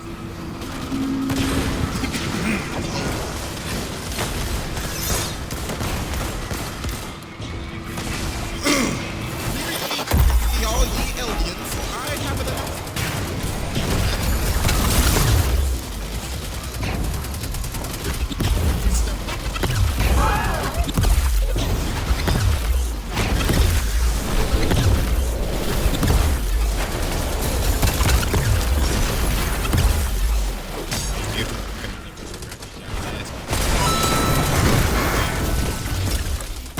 All pure chaos is going on.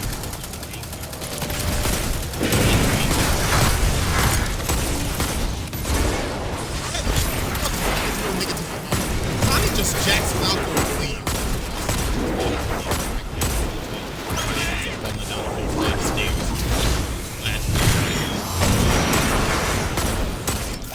And then a bullet shoots through his ass. And here comes Gabby, she like, move, bitch! Out to no-scope your ass point blank range. Today's Gabby hits him here. She don't miss.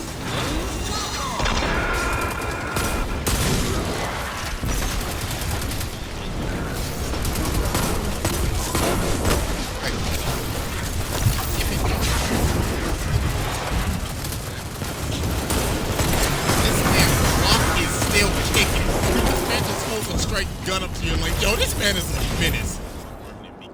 Location secured, Commander Zavala. Good work, Guardian. What intel did you discover? There's an almost unreadable data artifact here labeled Oxa. It's heavily corrupted, Wait a but damn I'm able minute. to make So out since the walls M-Sund came undone, 12 from the access log. came undone. What is Oxa, and who was M-Sund 12? Those are questions for another day, I suppose. But for now, well done. Well, yeah, that was the Menace of Eldia phase Gabby and the Black Air Force rumbling. And when these last episodes air, then you already know we're gonna run it back. But anyways, that's it. So make sure you subscribe to the second channel. Follow your boy on IG and Twitter. And I am out this hoe.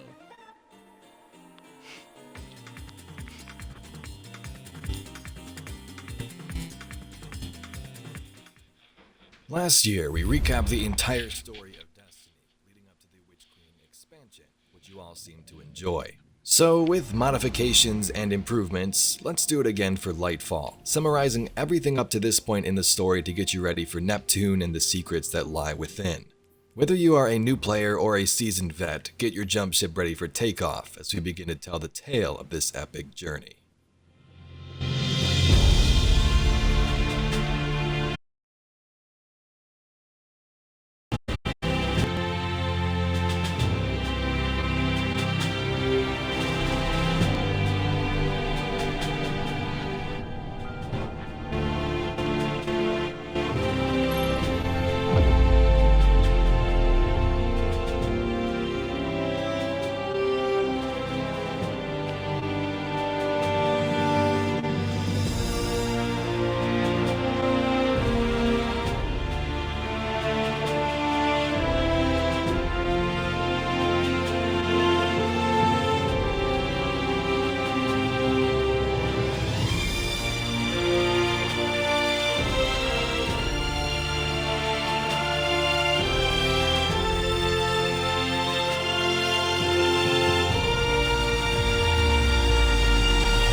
Before we get into the overall story, I wanted to make a short summary to make the overall universe easier to understand, hopefully. This is the basics of Destiny, then we'll get into everything else and start from the beginning. As always, timestamps can be found below. Humanity was struggling with overpopulation and other issues, but one day an alien sphere arrived and solved our problems, creating a new golden age of technology, exploration, and colonization. Humans set out among the stars and built homes and cities on other worlds like Mars. One day, though, the traveler's ancient enemy known as the Darkness would arrive and nearly wipe out everything. In its last bit of hope, though, the traveler pushed back the Darkness, and so the story begins. Hovering over Earth is this alien sphere known as the Traveler. Humans from around the globe would begin a journey to the sphere to make a new home, hopefully survive. When the Traveler pushed back the Darkness, it created the Ghosts, AI-like companions whose sole purpose was to find a guardian of their own, resurrect a dead human worthy enough, and they would be the defenders of humanity. Destiny is a game about becoming legend. Guardians defend Earth and the city from alien threats as the Darkness makes its approach once more. So that's the basic overall plot, but let's take a deeper dive. If you watched last year's video, much of this is the same, but I did change some of the paragraphs, updated the lore we have from this year, and re-edited everything again, so I hope you enjoy. Millions of years ago, an alien race called the Hive would form from the Krill. The Krill lived on a gas giant called Fundament, and their world was dying. 3 siblings, heirs to the Osmium King, would dive deep into their planet in the hopes to find something that would save their species. Down in the deep, the siblings found the Worm Gods, beings of immense power and darkness who convinced them to take a worm, consume it, and become one of their own minions. Returning to the surface of their planet, the siblings gave the rest of their species these worms, and thus they became the Hive, a powerful race that would crusade across space, destroying everything in their path. These worms gave the Proto-Hive a chance to live, the 3 siblings a chance to live. But there was sort of a catch. They had to keep killing to feed their worms. If not, they would consume them. The Hive have many leaders and gods, as many players called them. The most important at this time was Oryx the Taken King, and he had 2 sisters, Xivu Arath and Savathun. Oryx was known as the Navigator and had most of the power, it would seem. Xivu Arath, the Hive god of war, and Savathun, the god of cunning. She would play many tricks on her enemies. The 3 siblings would scour the universe, feeding their worms and becoming more powerful. They would even fight and kill each other to showcase their strength, and even created these things called throne worlds or ascendant realms, a location which they have absolute control over. is what I got. Throne worlds are like a backup for these hive gods. If you want to kill a hive god, you need to kill them in their throne world as well, or else they'll keep coming back. Throughout time, the three hive siblings grew indifferent. Oryx communed with the deep and learned the power to take changing beings into something else, his own army. Stay alert out there. Savathun began to question continuously feeding her worm. Was it even worth it? And Xivu took her hive war moons and fleets and had her own plans. So the three split and went their separate ways. The gods also had their own offspring. Oryx had Nokris and Crota. Crota one day was messing around as children often do and opened up a portal. A rift that would let another alien species into this reality, the Vex. The Vex are very interesting, time-traveling robots attempting to save their dying species. This was the start of their invasion across the solar system, space, and time, and eventually when we see them when we play the game. Around this time, though, there was a mysterious object in the solar system of the Hive, something they dubbed as a mysterious 53rd moon. Although it didn't visit their planet, it was there and brought many questions. Was this thing the cause of their apocalypse? The giant moon would visit or travel to other worlds, though, not just the Hive. One day it would vibe at an alien world of another species and grant them glorious gifts and ether, a substance used to survive for this species whom was called the Elixni. The Elixni, or sometimes referred to as the Fallen, prospered under the Great Machine Moon for many years, until an event called the Whirlwind happened, an apocalyptic period where the Great Machine decided to flee them, leaving the Elixni in ruin. Hello. In the chaos, the great machine Your return fled, inspires us. abandoning us all. Throughout all of this, yes, there's another alien species, the Cabal, who built up ranks on their homeworld of Torabadal. The Cabal are a very militaristic species whom had many different leaders. First, an emperor in Callus who controlled his people and enslaved other races to the Cabal hierarchy for his own advantage. After a coup, Gaul would become the new head honcho, a ruthless, albino-looking Cabal that wanted revenge for his depressing upbringing. You shouldn't mess with the Cabal. They destroyed entire worlds, ate entire planets, and grinded them to dust. Yes? Thousands of years later, we now have our setting, Earth. Cities are overcrowded, humans are struggling, and global pollution is increasing. Our kind has always dreamt of navigating the cosmos, exploring new moons, worlds, and anomalies among the stars. What was out there, and what could we do to achieve this?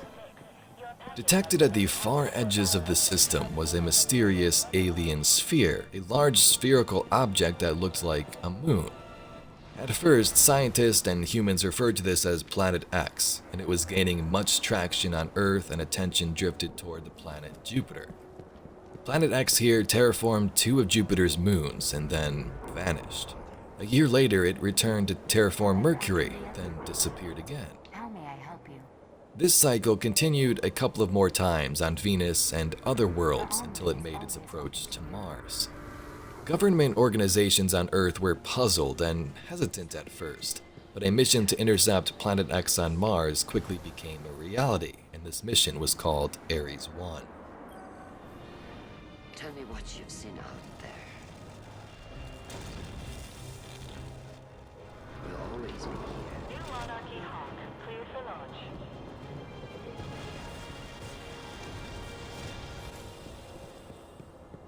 Astronauts launched for the Red Planet and came into contact with the alien artifact, who brought rain to a planet filled with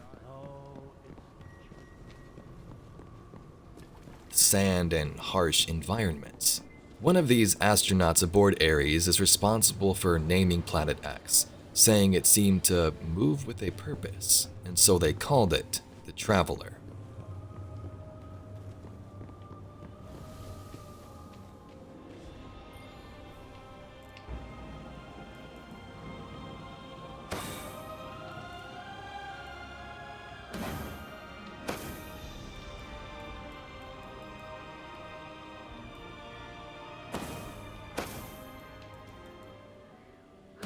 The Traveler brought a golden age to humanity, terraforming our home, helping us learn new technology and, most importantly, traveling across space.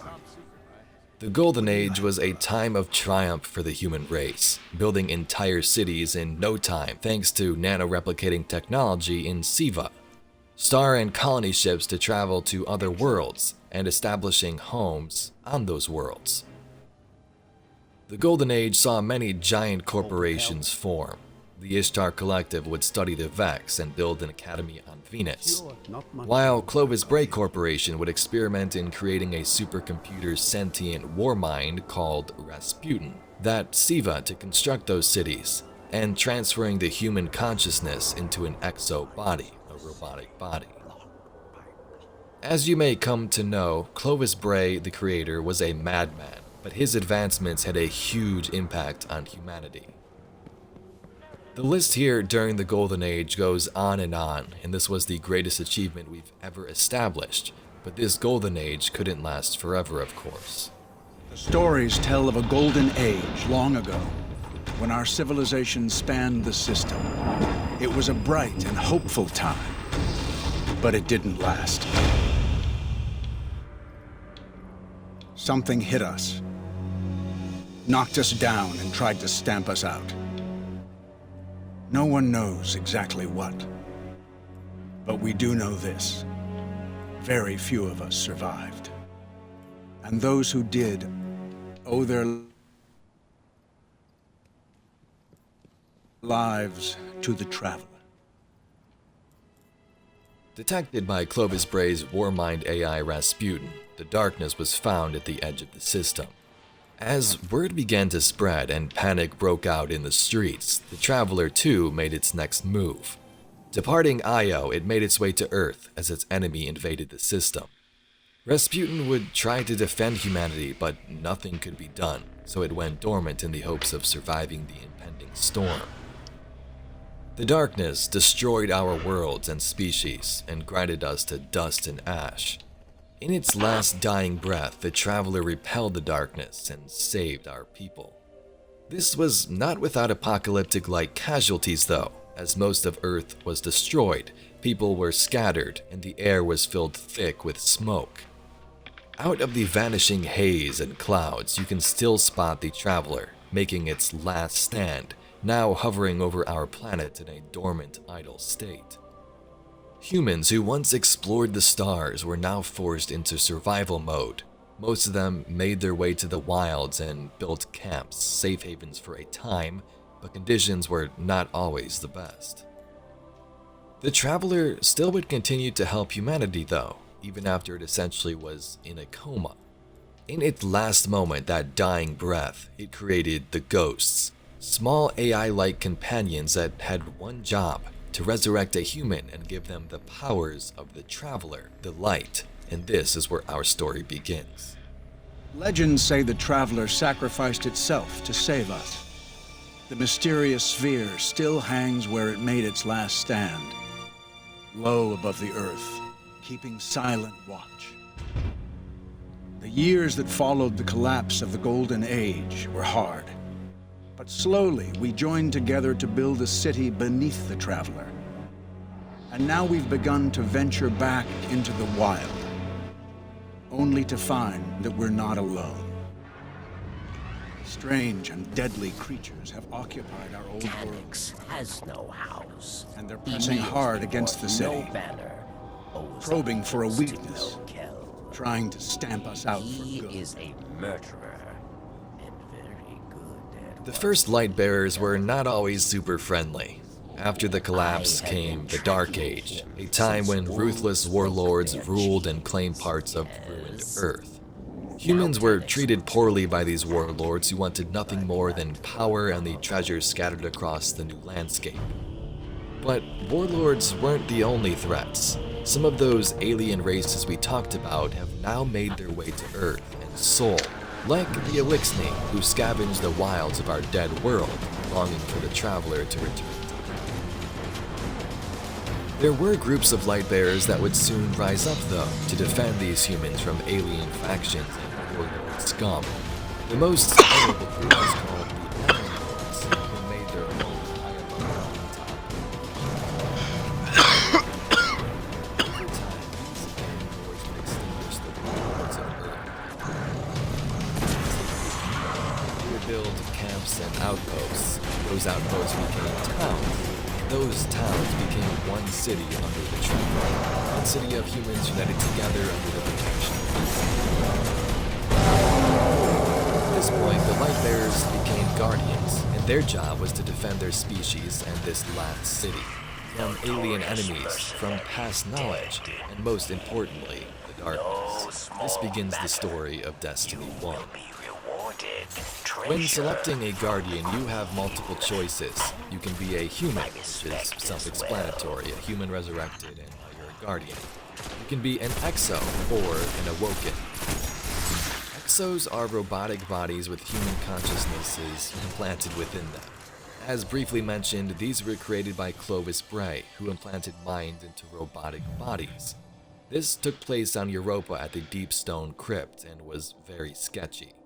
Many humans died in experiments, and Clovis Bray could care less. As long as his legacy was preserved and he got what he wanted, he didn't care.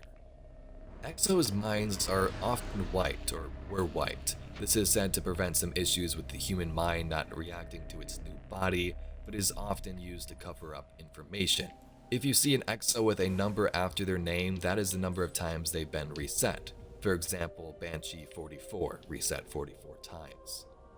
Awoken are a new type of human, born from the collision of light and dark. A group of humans was aboard a colony ship trying to escape during the collapse when light and dark collided outside their spaceship. This would send them into a pocket dimension called the Distributary, where they lived for a very long time.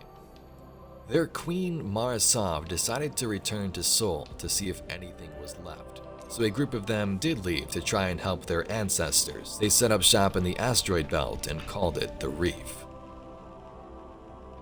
After selecting a character, you first awaken the Cosmodrome of Old Russia.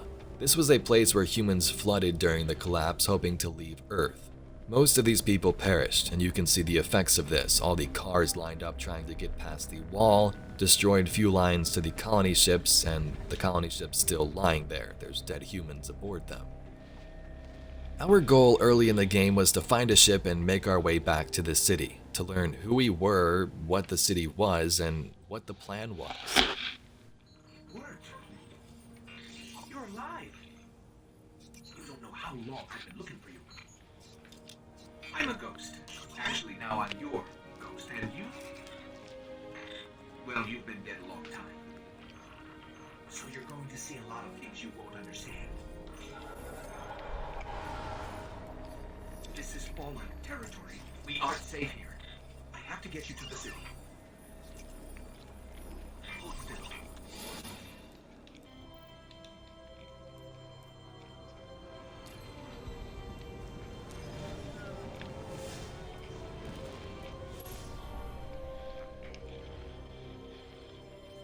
Welcome to the last safe city on Earth. The only place the Traveler can still protect. The moment the Traveler died, It took centuries to build. everything collapsed around us. Now, we're Before counting every that day day, it stands. there had never been a ghost. There had never This been a tower Guardian. is where the Guardian. I don't know much about the Traveler. Once we arrive, we are briefed by the speaker. He says he speaks for the Traveler and tells us the basics. The Traveler gives us the light to wield as guardians. It has an ancient enemy in the darkness, and it's gonna make its return one day, so we need to fight to protect it. And the centuries Till went it by. wakes and finds I its wondered voice. if I'd ever find you. I am the one who speaks for the Traveler. I did. Guardians. To protect us. And do what the Traveler itself. I no longer remember everything I could about tell the day you I the was power born. of the darkness, its ancient enemy. I still bear the scars. Told throughout the city to frighten children. The Awoken are my Lately, family now, these tales have started. and I am their queen. Children.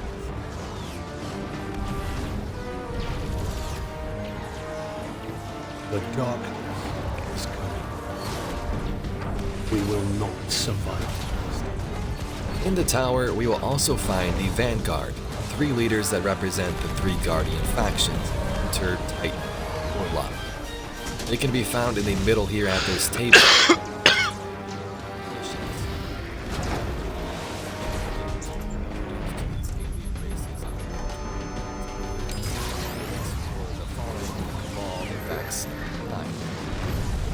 As we explore different worlds and slay aliens to recover epic weapons, we can't help but notice someone was watching us. To keep our First beautiful on the moon, creation safe. then we finally speak to them. And now this beast has come, claiming to be king. Mara Sav bows to no one.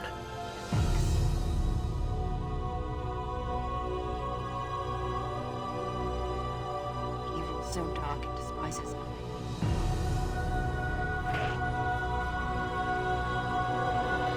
But I believe we're on course to cross round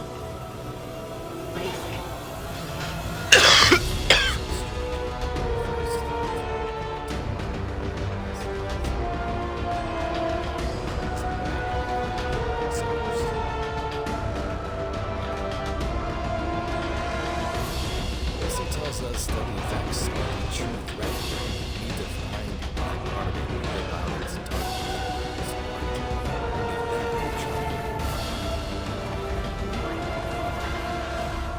out its heart. Only then will the traveler begin to heal. Can you help us find it? My path's my own. With the help of the Vanguard and Queen of the Reef Mara Sav and her brother Aldrin, we acquire a You gate and I towards know Pi, how this enter ends. the portal to the Black Garden. In a race We've to the known finish, we since you cleanse some of the escaped Vex from here that and destroy the pit, restoring peace and some power to our traveler.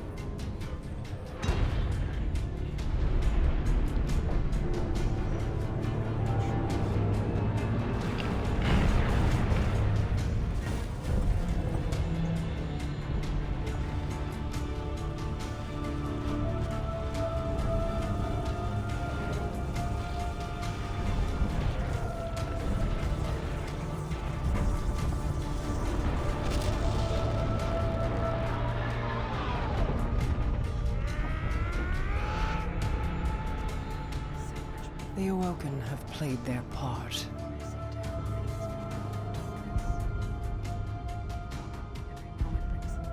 This was all part of the plan.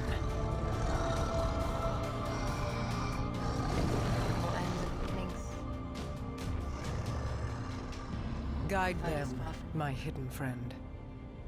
It is all up to you now.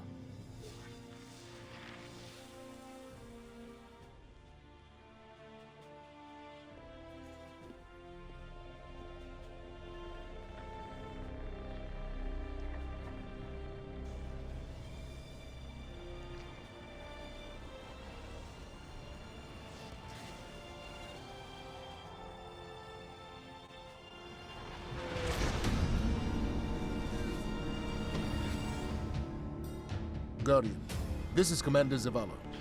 The Cabal base on Sophos is blasting a signal across all channels. They're willing to break transmission signals. This could be a prelude to a full-scale assault. The Vault of Glass was being used by the Vex We're to setting experiment. down on Phobos This place now. didn't exist in normal space-time. I'll be allowing monitoring them your to feet, test Ghost. experiments of Good ontological luck to you warfare. both. Organs, Vex units capable of erasing beings from existence. The past, present, and future worlds would all meet here, and if sustained, the Vex could cause some big problems. During the city's early days, a Guardian fire team would venture into the vault. Kabir, Fahanin, and Praedyth were 6. Although the team had the skill capable for this, they failed. Most consumed by the Vex, and some even erased from time. Thanks to their efforts, now we are able to go into the vault and stop the Vex from rewriting reality. Zavala, the Cabal are evacuating with extreme prejudice. They're getting torn up A few down months later, a mysterious character appears in the tower named Eris Morn. Eris crawled out of the Hellmouth on the moon, a giant pit where hive armies linger, and something even more frightening awaits in the dark. Eris was the only surviving member of a 6 Guardian fire team who attempted to stop Hive on the moon, led by Crota. In the dark. Remember Oryx, and he had a son called Crota who opened that portal and let the Vex in? Yeah, he's on our moon, as a giant army. This whole expansion was centered around invading Crota's ascended realm and taking him out.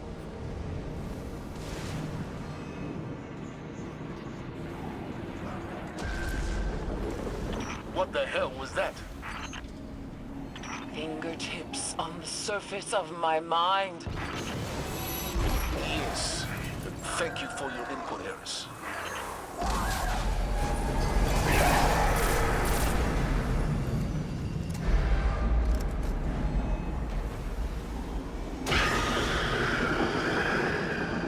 The whispers are louder.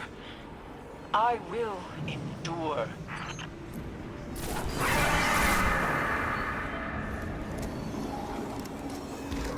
In 2015, the Guardians would be called to the Reef to assist Queen Marasov of the Awoken once more.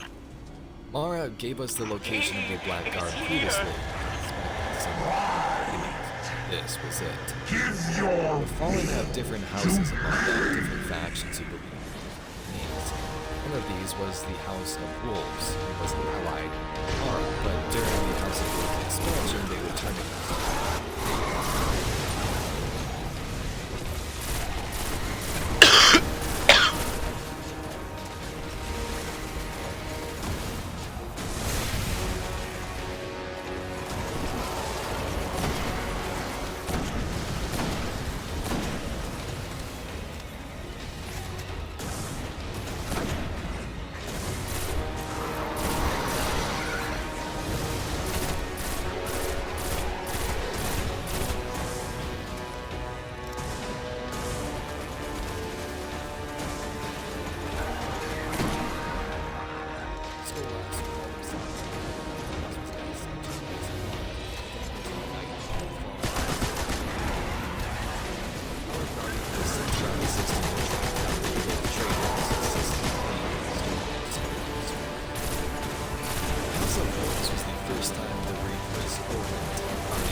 Social space allowed us to speak to mutual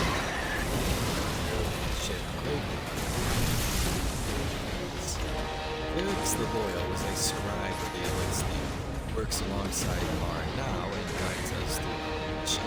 He knows much about the species, so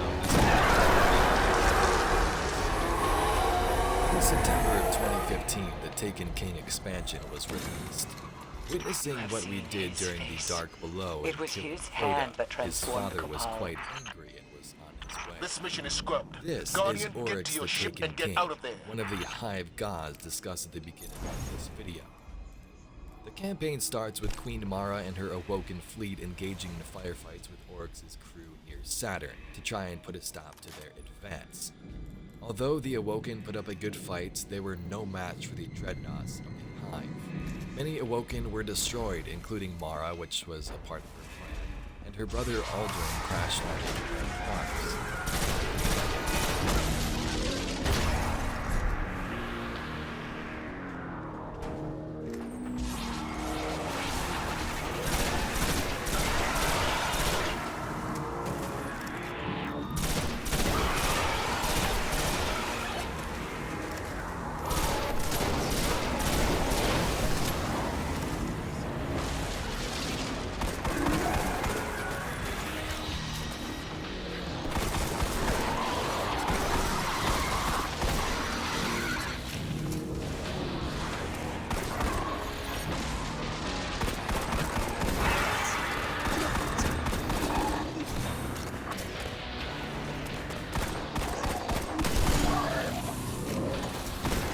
Guardian first gets wind of this incident.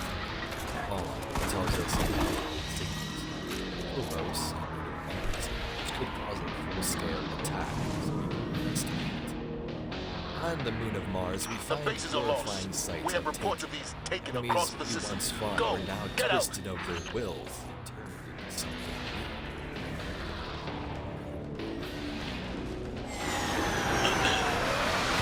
makes his way to the anchor where they outfit our ship with stealth airfield. Hurry! trait brings Lord Oryx's command ship.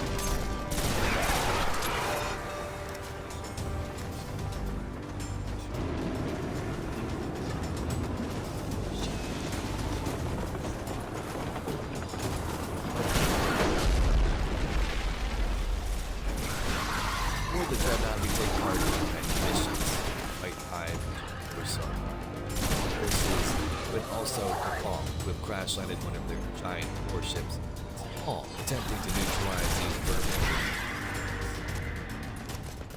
After sneaking back to Crota's ascended realm and stealing an essence from his tomb, our guardians send it, allowing us to enter the portal and confront Oryx in a final story mission.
As mentioned though, these Hive gods aren't dead until killed.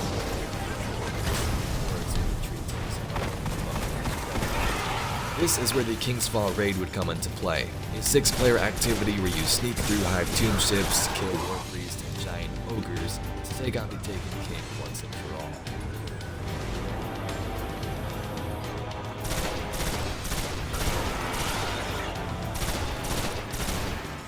In 2016, the next big adventure would begin.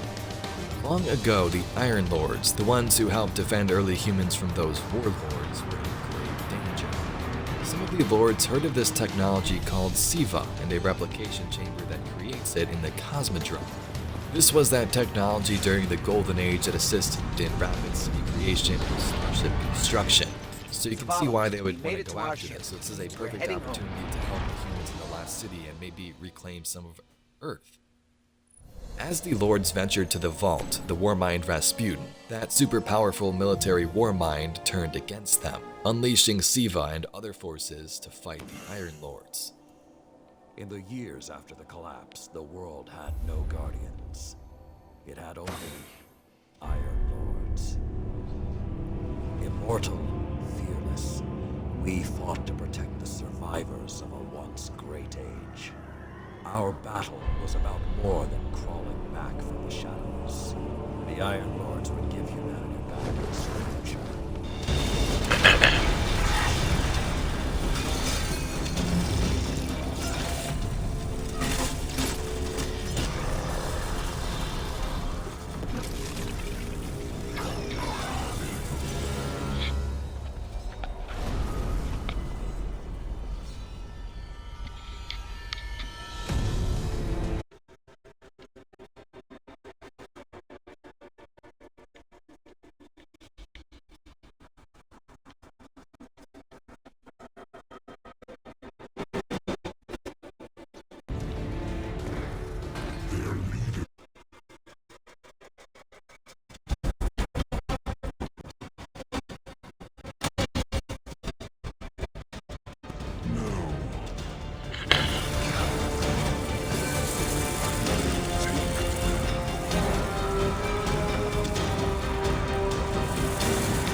In 2016's expansion, our Guardian thought Siva was gone for good. It's not like the Nope, Queen to fallen protect devils the had Supreme found the Force. replication chamber could at she have Site known? 6 and unleashed the Siva Plague once more, converting themselves using this new technology and causing mass Our first chaos. priority must be Arriving to at protect the Felwinter city. Peak, Saladin Our briefs us on the Guardian got a good situation. look on Focus. We would then spend Whatever it missions was, and a it new turned raid Cabal in against Wrath of the Cabal, Machine, wiped out their stopping base. these fallen How machine long would we cyborgs. Until we In the end, the understand what we're replication doing. chamber was sealed off. Siva stopped, and the day saved for now. Find the replicator and deactivate it. Eris, Only that will stop get the your flow of rocks Siva once off my for map. all. It hasn't spoken things on the since ceiling. Crota fell. I'm detecting DNA. They're It speaks now, because Oryx has arrived. That's not possible. Come to fulfill the solemn covenant of his son. But why fight the Cabal? Not fighting. Taking. Controlling their will.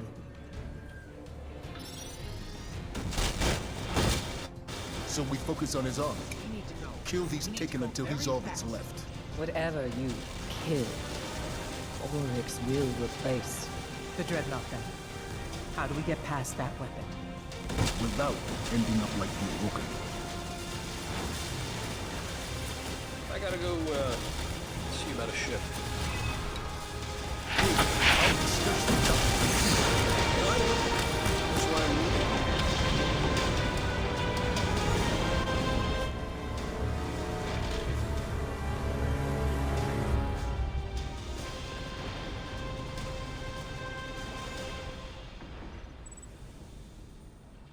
Well done, my young wolf. Siva is gone, and the Iron Lords are at peace. The sky would begin to darken along the walls of the city. Satellite feeds were cut off, and comm channels closed across the networks. As the Vanguard leaders pondered the cause of this anomaly, Cabal warships began to invade the city. Battle stations!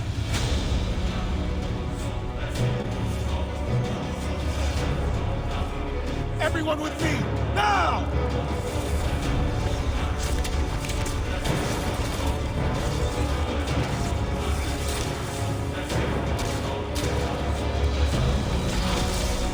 Hang on!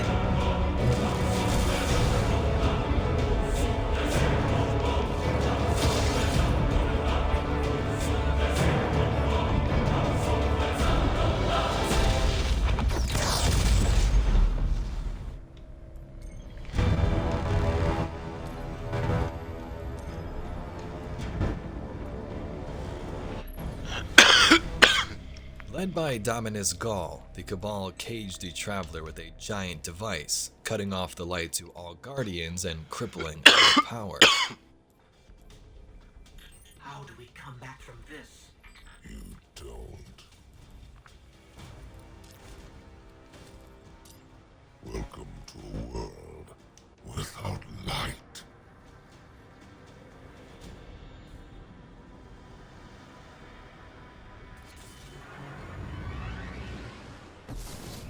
Guardian, something's wrong.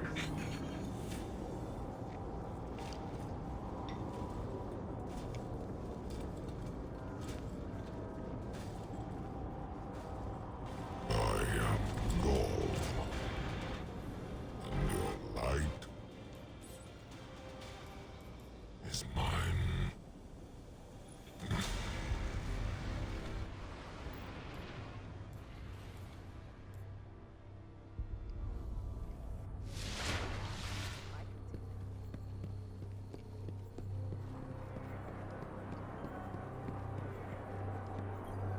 Many humans died during this Let's see event. what The you city found. went up in flames, and the speaker was abducted. Red Legion will have that machine's power. You will be Gaul. By order of the Vanguard, please report all I'm sorry, Guardian. The king is coming. We do not have much time.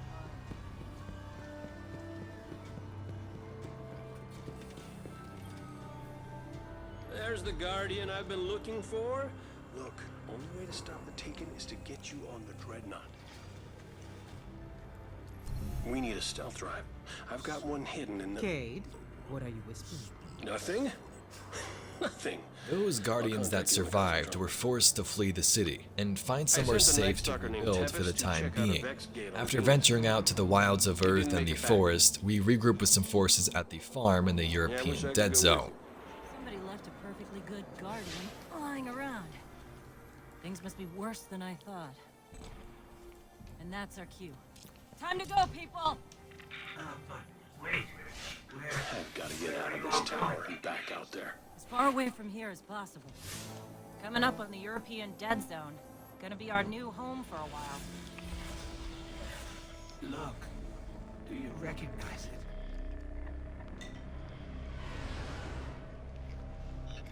That's where we're supposed to go. That thing? They call it the Shard of the Traveler. I call it not a place you want to go poking around.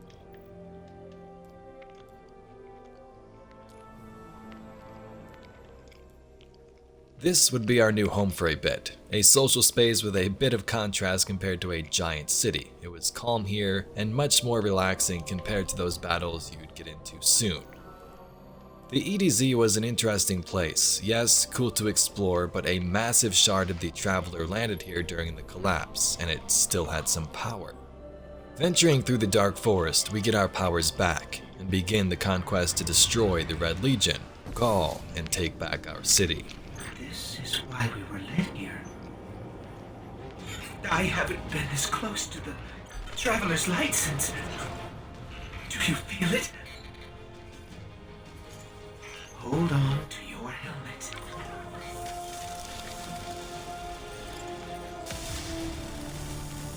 What does it mean to be out here? I say it's all about where you belong. The light is back. The Warlocks have their We're libraries. Titans have their walls. But hunters belong in the wild. Eyes out, Guardian. Out there. As we would explore the system, so did members of the Vanguard. Zavala went to Titan. That's not the only path. Some of us know the difference a fire team makes. We can take back our home, Some our of light, us, our we touch hope. the void. Oh, we Make it a died part of us. trying. Ikora to And then we Io take to the name. reflect. Night Stalker. Hunt from the shadows, pin them down, never let them see you coming. Only one who would survive. And Kate 6 to Nessus. Quick! Hurry! Come on! I don't know how long this portal's gonna stick. Kate? What have you... Stop! Look. Long story, and it may look like I don't know what I'm doing, but I do. Tepes is our most experienced Getting the power Night Stalker. source at the origin We can't point afford to should lose him. break the loop and get Plus, me out of the you know, portal he's system. an old friend. Got that. Owes me See, money. you got it. See something? Many Guardians fled the city during the Red War. This is where the Vanguard leaders went. We made our way to the farm. Gaul, of course, here wanted the power of the light from the Traveler, for it to speak to him and reveal A Night Stalker's bow leaves behind very precise scarring. how to become a god. While he would await that info, our Guardian learned of a Cabal superweapon called the Almighty, one that would destroy the Traveler and Earth if not stopped. Call it the Almighty. Tepes! The crown jewel of the Red Legion. And life's work of their leader, Dominus Gaul.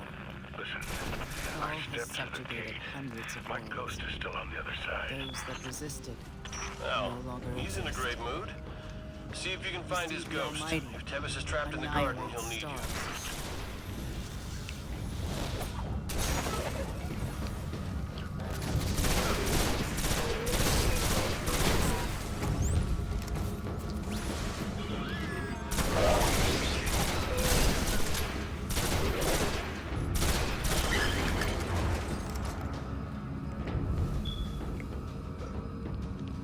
Nothing and no one survives Gaul's ambition. What he wants is the Traveler and its light.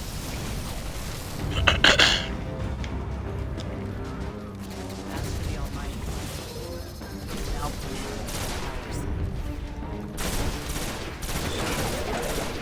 War's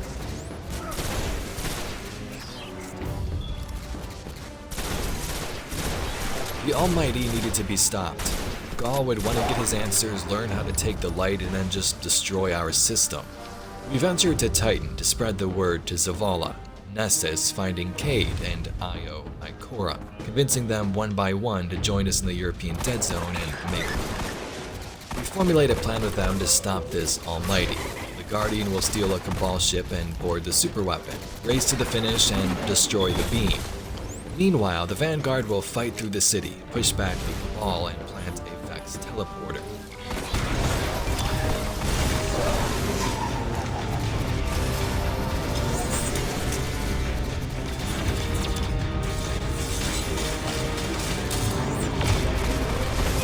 Okay, let's go.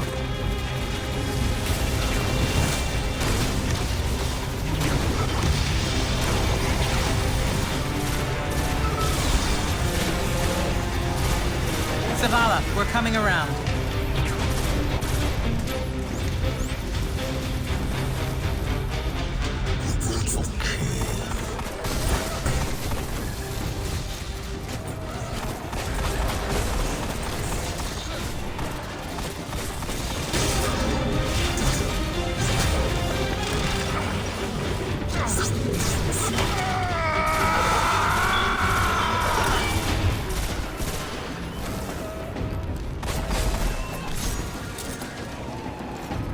Guardians falling down all the time. Where's Cade? We're fine.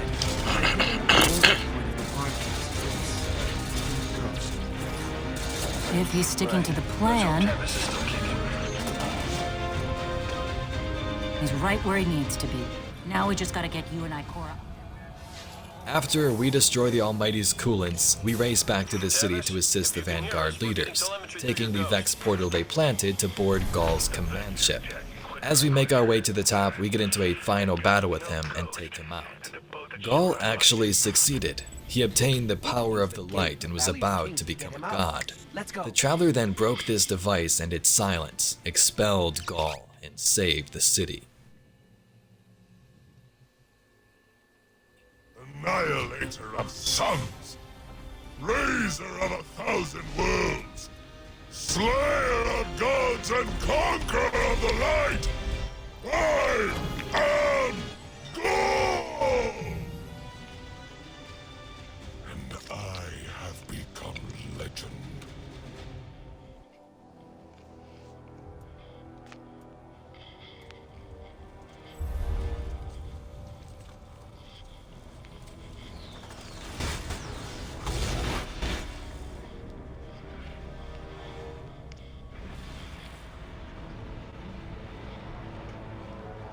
Guardian, I've been trying to raise Tevis. He won't answer. He's in over his head. Well, look, that guy owes me a lot of glimmer, so he better still be kicking. Alive, and the other thing, we need to find Tevis. There aren't a lot of Night Stalkers in the field. We can't afford to lose his connection with the Void to the Vex. Go get him.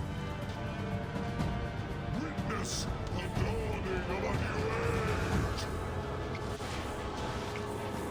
Tevis is a cheat, and a liar, and he smells like a barrel of thrall spit, but he's our cheat. The Vex can't have him.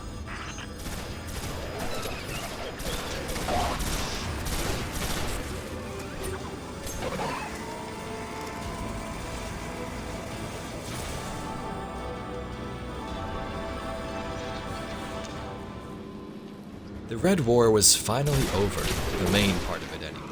The city was quite destroyed, but now we could start to rebuild.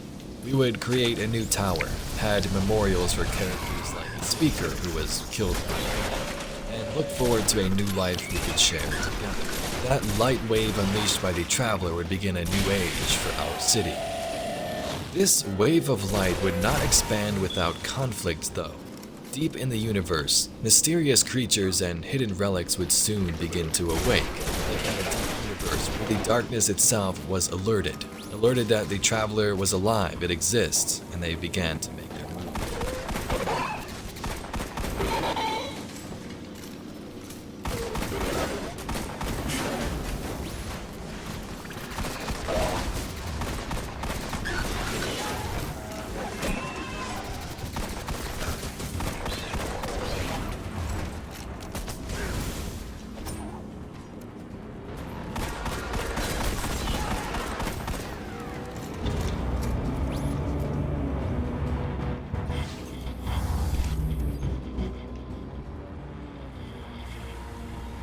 Tevis is gone.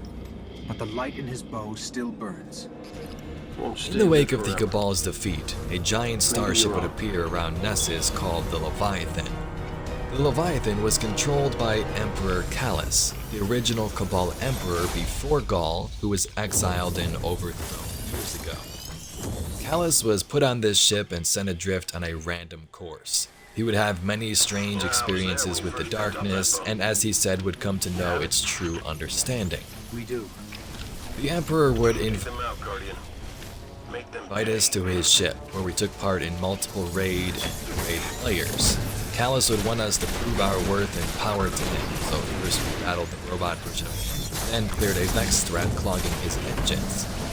A lot went on here, but just know for now that Emperor Callus is a thing and we assisted him. We never get to see his actual body yet, and our adventures aboard his ship are basically entertainment to him. As the city would begin to rebuild after the Red War, something strange started to happen on Mercury. When the Traveler first visited the solar system before the collapse, it terraformed many worlds. Mercury here was terraformed into a beautiful this. But as the collapse happened, the Vex converted the planet to a machine world in days. Now, an ancient portal opened and a legendary guardian would need our help. This is Osiris.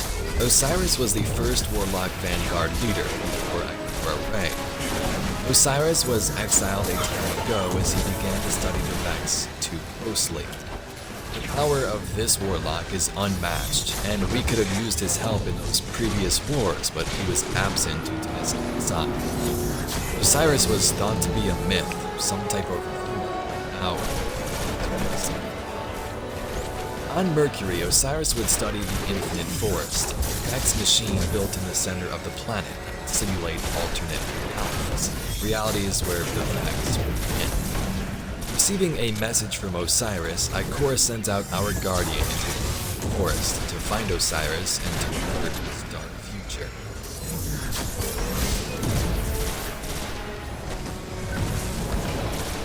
Well, Osiris. What did you see? Slow down. I thought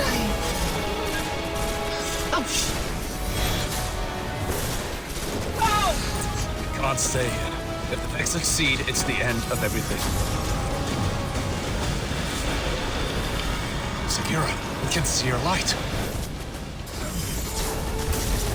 You have to go. Nope, not leaving you. Without me, there's no coming back. If I don't stop the Vex, there won't be anything to come back to. Don't you even... Osiris!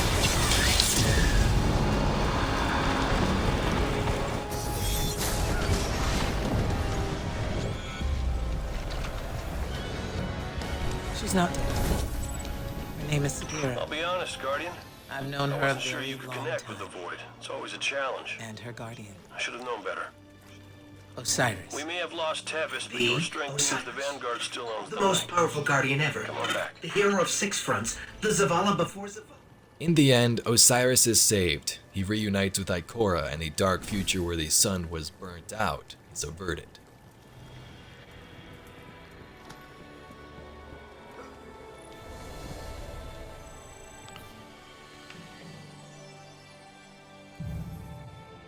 The Vex mind is destroyed, and the path to their dark future is opened.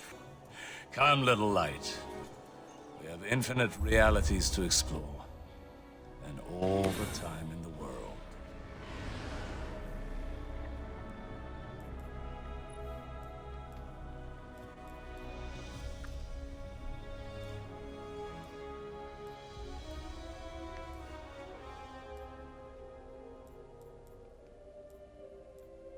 The Warmind expansion shifted the focus toward a new character, Anna Bray.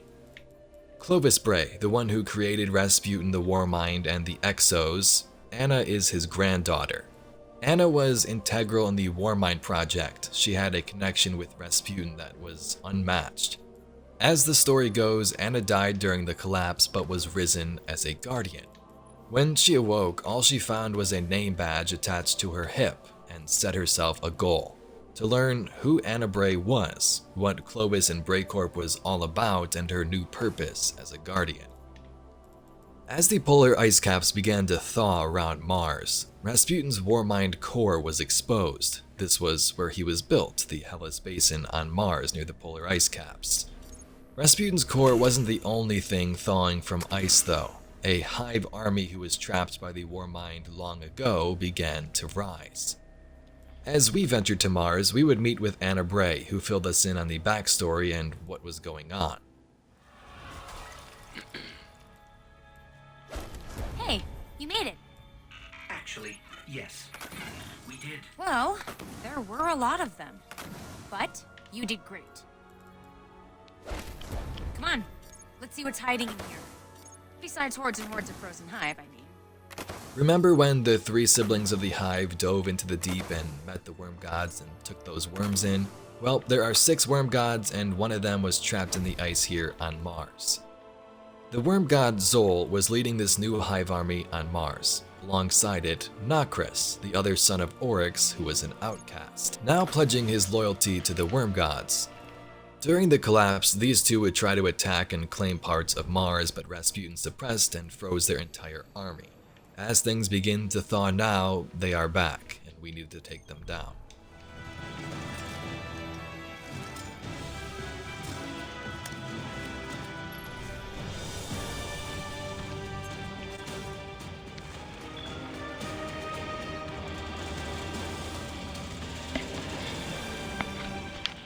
With the help of Anna, we scour Mars for clues on what to do next.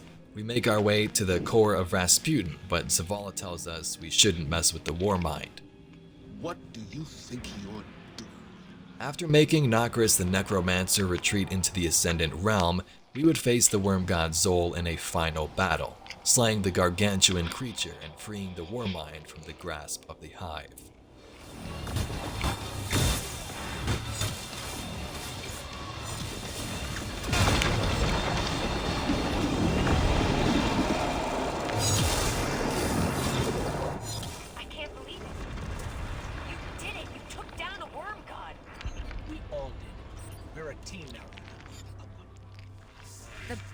Bray family shaped me to be an all-seeing savior, while your vanguard sought to wield me as a primitive weapon. But today, that ends. And I define the reality of my own existence.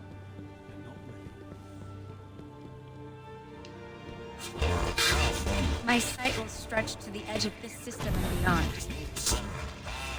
Never again will a threat go unseen. From this day forward, I will defend humanity on my own terms. I am Rasputin, guardian of all I survey.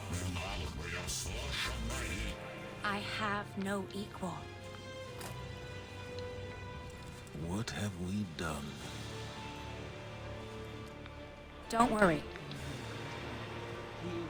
Please. We've got this. In 2018, the Forsaken expansion would change Destiny forever. Aldrin Sov, brother to Queen Mara who crash-landed during the Taken King cutscene, was back. Aldrin has always been devoted to his sister. When we met him in Destiny 1, he was really stuck up and didn't want to assist the machine killer spawn of the Traveler. Since crashing on Mars, Aldrin has been through a lot searching for his sister Mara, and along the way began to get corrupted by darkness. In his search, he came across a wounded Eliksni named Fikrul. Aldrin wanted to save him and wished this into existence. The wish was granted by an ancient creature we'll talk about in a bit. Thanks to this wish, some of Aldrin's darkness infection was transferred into Fikrul, and he became the leader of the Scorn. Aldrin and Fikrul together quickly amassed this new army of Scorn, Eliksni infused with darkness. The new army would invade the tangled shore of the reef, and pillage for any supplies and scraps they could find. Petrovenge, the Queen's Wrath, and Cade Six were sent in to contain the Scorn. They eventually captured them and put them in the Prison of Elders, a mass prison in the Reef belonging to Mara. They remained here for a time. After a while, Varix the Loyal, if you remember from the House of Wolves expansion who helped us, he was in charge of this Prison of Elders and decided to open the cells and leave. An outbreak was underway. The pirate Scorn and Aldrin had escaped from the Prison of Elders. How do you know it's still there? You better hope it's there. You won't survive the Dreadnought without it.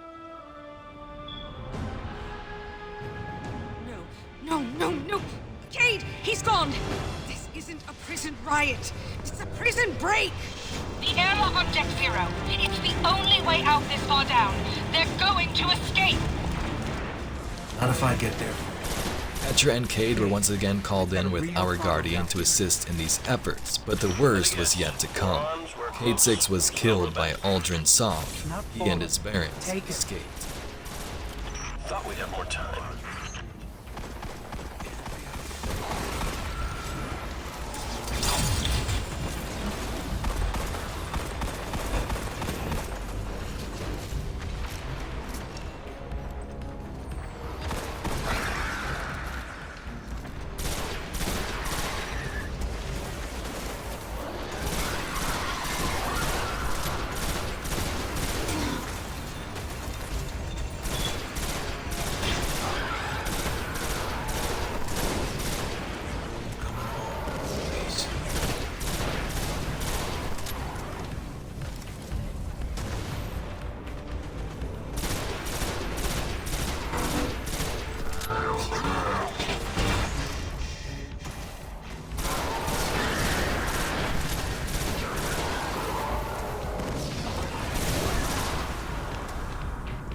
Any last words? No, sweet sister. How bad is it? Taken everywhere, fighting the Fallen. He didn't feel a Earth's thing. gonna look a lot like Phobos if you don't find that stealth drive.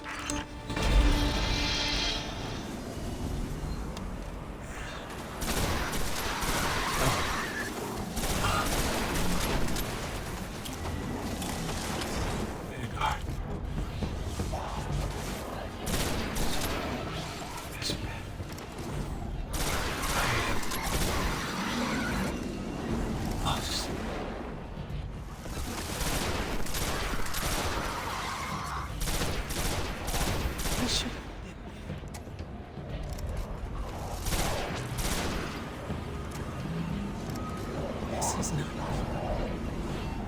This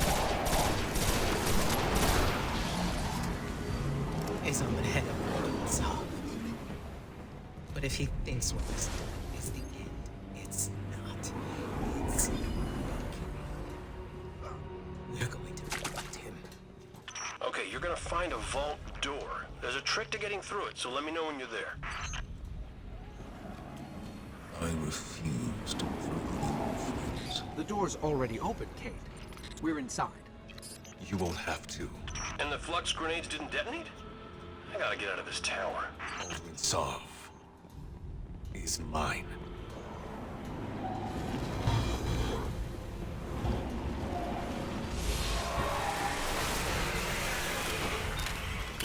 Forsaken's campaign was a revenge story, to hunt down the Scorn Barons and their leader Aldrin Sov in the Tangled Shore. The lawless shore of the Reef was an interesting environment to say the least. Pirates lurked around every corner, and the Spider ran his own crime syndicate under the surface, pointing our Guardian in the right direction for a price, of course. One of the big motivations for Aldrin, as mentioned, is the search for his sister Mara. In cutscenes, Aldrin believes he is being led by Mara to bring her back, when in fact it was this corruption guiding him to his own demise. A creature named Riven, the one he made the wish to, was at the source of this deceit. This is Riven, a shape-shifting creature called an Ahamkara, wish dragons in the Destiny universe. Long story short, there used to be many of them, but during the City Age when the city was formed, they were hunted to extinction.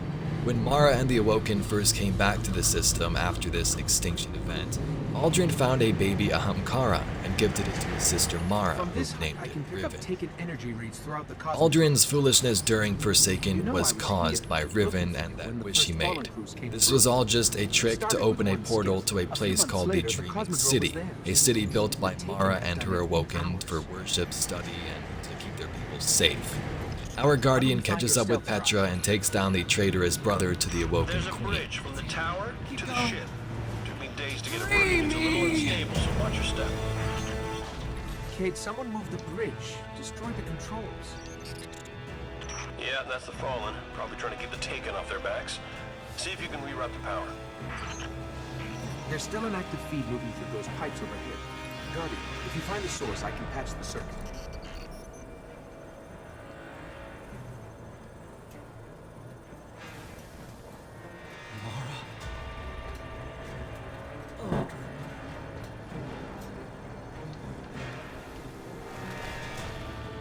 Once you get the bridge working, my stash is in the ball on top of the colony ship. We're still waiting for details on this planet yours. Yeah. Give me a second, Guardian.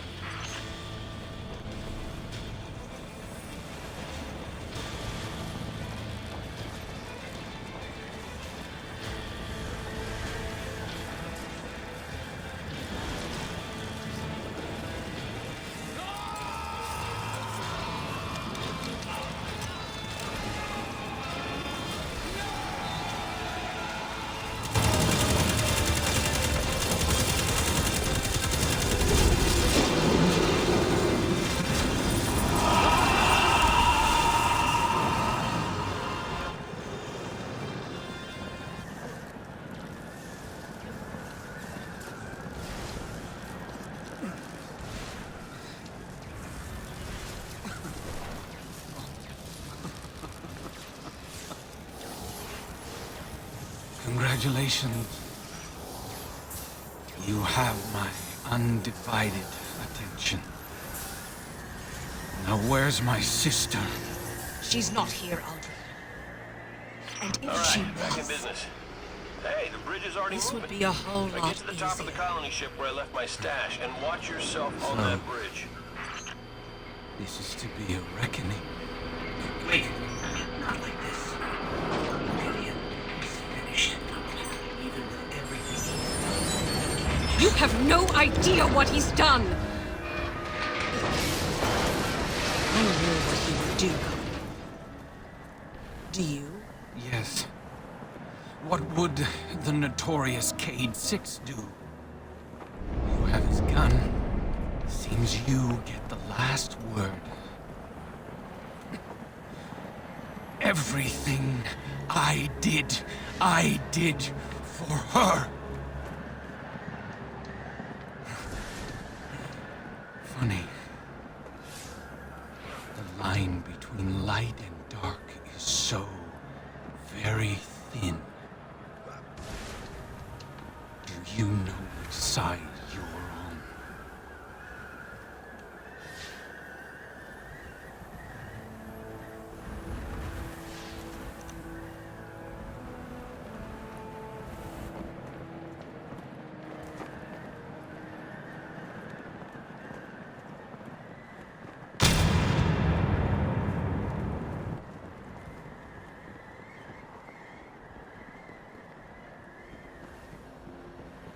The Tangled Shore was the main destination for Forsaken's campaign, but with the portal now opened, the Dreaming City presented new and dangerous opportunities. The Dreaming City was created by the Awoken shortly after they came back into the solar system. They lived in the reef, and this city was sort of hidden away from the prying eye of those outside worlds. Mara and her Techians, the Tech Witches with magical powers, constructed this city from the ground up. The Oracle Blindwell, the Gardens, Ahamkara lived here for a time, and even Eleusinia, Mara's own throne world. Remember back when Mara died during the Taken King with her queen? This was her plan. She had her own throne world anchored to the Dreaming City so she could survive. Mara did end up surviving, but there was an issue. In the aftermath of that defeat, the Battle of the Taken King, Oryx would storm through Mara's throne world, taking everything, blazing a path to the Dreaming City. He also partially took Riven, Witch Dragon. Back to current time, Mara and Petra sent the Guardians into the city to destroy Riven. She had been corrupted.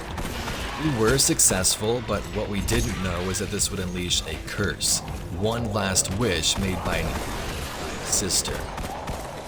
My queen commanded me to slay Oryx. We could not do it alone, so I turned to the Guardians. 6 brave heroes came to destroy my people's greatest secret. Riven, the last known Ahamkara, a creature of immense power and cunning. The Guardians killed her and ripped out her heart. Ahamkara was the desire to create, even when they were bone and dust.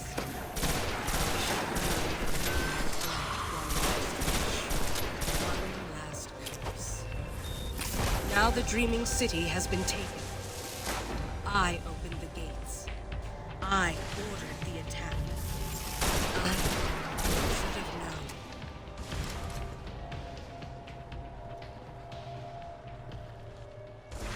The curse in the Dreaming City was set on a 3-week cycle and caused by a wish from Savathun, the Witch Queen.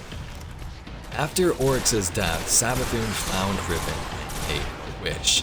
The Guardians killing her would grant that wish, and the infected cycle would begin, looping week after week. Savathun's goal here was to build new ways to feed her worm. Instead of killing and cause mass destruction to feed her worm like most hive do, she would resort to feeding her worm by deception. Her cunning nature would help with that.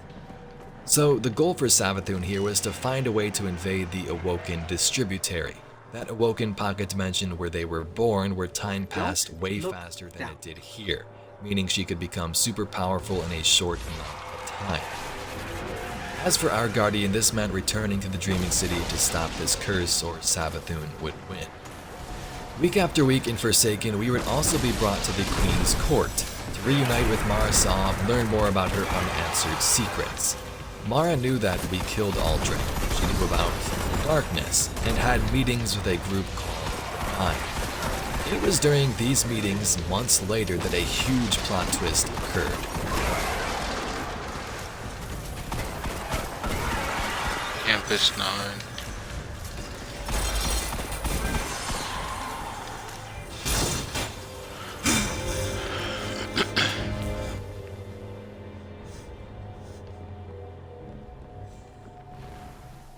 That's right, Aldrin Sov, the killer of Cayde and brother to the Awoken Queen we killed, was now resurrected as a Guardian.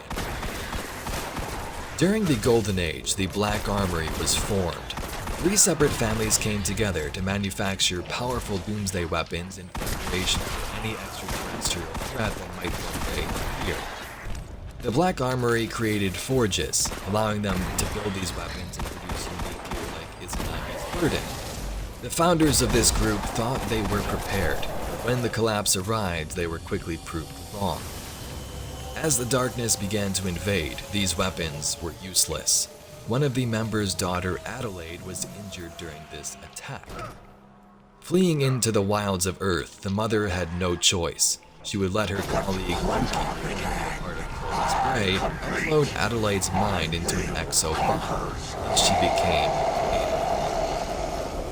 Ada 1 was a special exo in the fact that she was a mobile forge for the Black Armory. She could create and tinker with weapons. This sounds pretty cool and useful during this time, but it also got all these founders killed, as the warlords during the Dark Age, those first risen Guardians, would hunt them down for valuable weapons. Ada was the lone survivor and made her way to the last city where she would hide in secret. During the Black Armory season after Forsaken, our Guardian was asked to help with the forges after they went offline and spread the Fallen. The Fallen often have many splinter groups that form, as we've seen with the Devil Splicers and Rise of Iron, and this was happening again in Season of the Forge.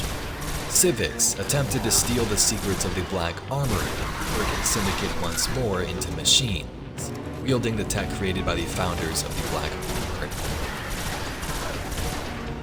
We end up killing Civics at the Berguzia Forge, but also had a raid called Scourge of the Past, a city where members of the Scourge were destroyed in months of ruins. Remember this, Guardian. When the darkness sought destruction of all things, Black Armory persevered. Our very soul resides in that vault. It must be secured. The Black Armory is dependent on you.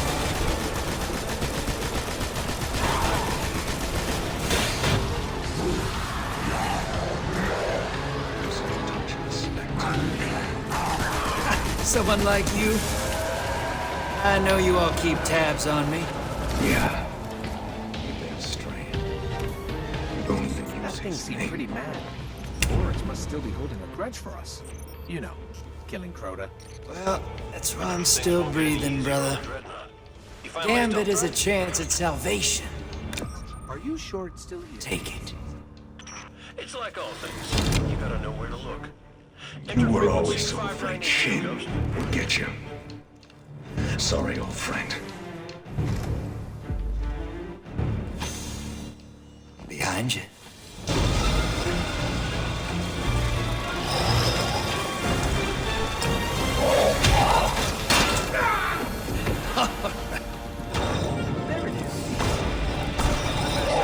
Oh boy.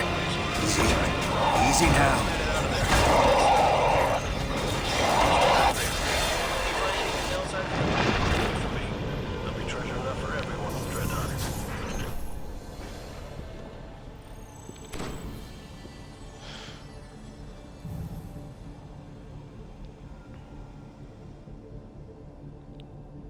Dredgen.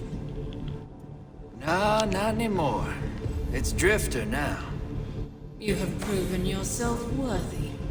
Accept this gift from the knife. A gift? What gift?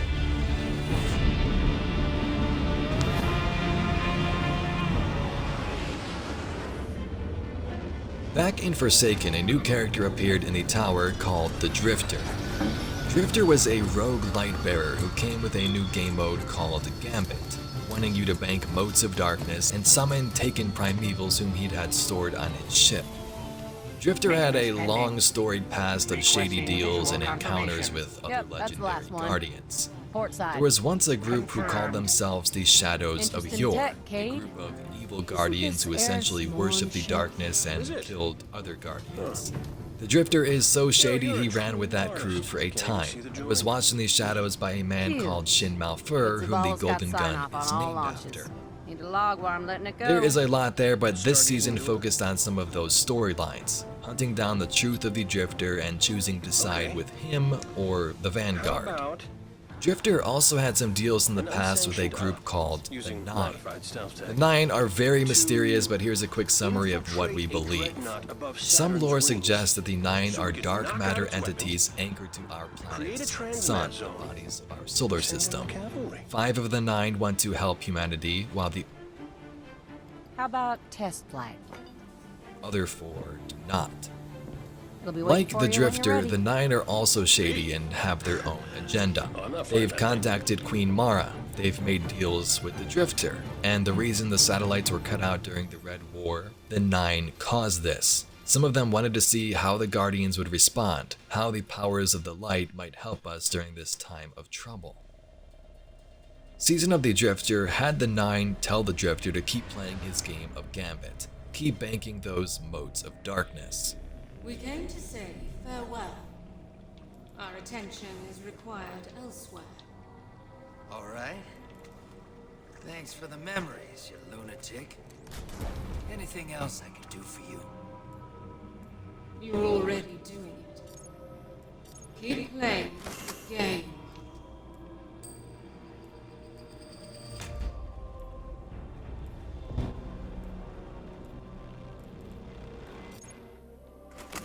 A few months later, we would return to Emperor Callus's Leviathan. At this point, we've completed 4 raids aboard the vessel to assist the Emperor, but he still wanted more. Open to the Guardians was the Menagerie, an activity on board that pitted us Guardians against different enemy races Callus had captured over the years. This was for us, one, to get some cool gear, but also for Callus's enjoyment. This wasn't the only reason we came back to the Leviathan, though. Callus had plans to control parts of the Hive, and as you can assume, that did not go well. Callus sent some of his crew to retrieve a Hive artifact called the Crown of Sorrow. With it, perhaps he could command and civilize the Hive on board his vessel. But nope, the infection broke out and we had to jump into the Crown of Sorrow raid to cleanse the place of madness. The final boss in said raid was called Galron, and instead of wearing the crown himself, Callus put it on this Cabal, which corrupted him and made him go insane. Galron was slain and the Emperor saved once more, but something even more sinister was going on under the surface. This Crown of Sorrow that Callus obtained was planted by Savathun, sister to Oryx the Taken King, cause of the Dreaming City time loop, who would now begin to make more moves as Oryx was dead. Savathun wanted Callus to wear that crown so she could control him, but it didn't work. So this sister is now making more moves behind the scenes with her cunning nature, tricks in the Dreaming City, trying to fool the Cabal Don't forget to plant the Emperor. transmat link so other Guardians can land. Not everybody's got stealth tech, and a ship that smells like Hive. Good luck, Guardian. Activating stealth drive.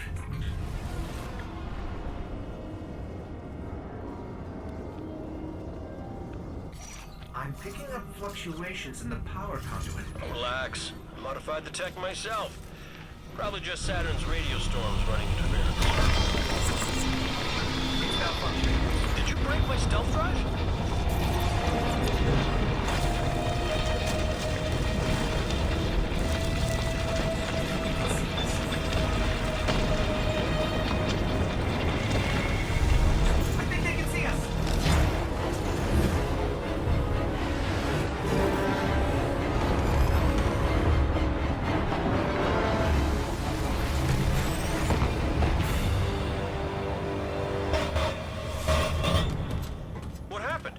Everything all right?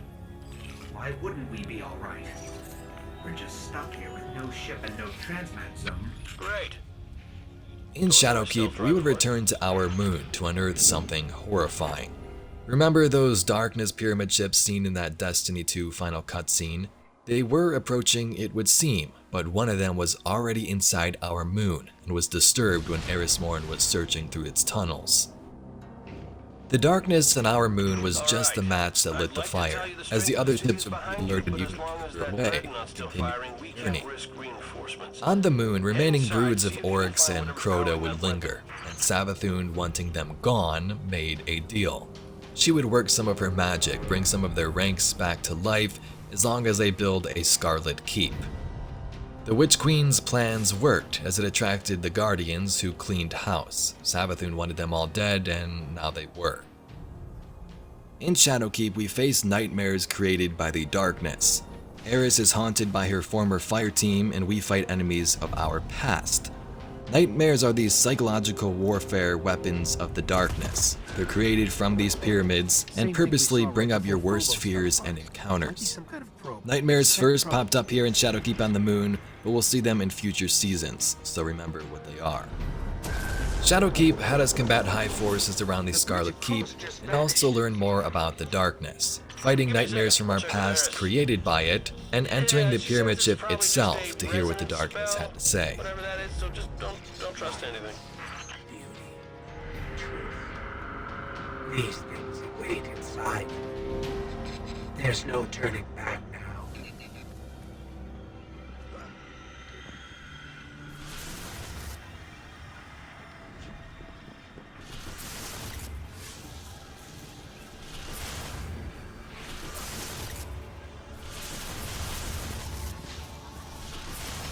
Welcome. We've been waiting.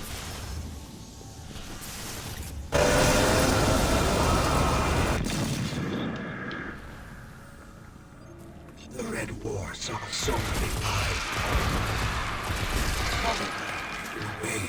so easily. In light, there is only weakness. The light abandoned Cade. Left him for dead, and kept him from being saved.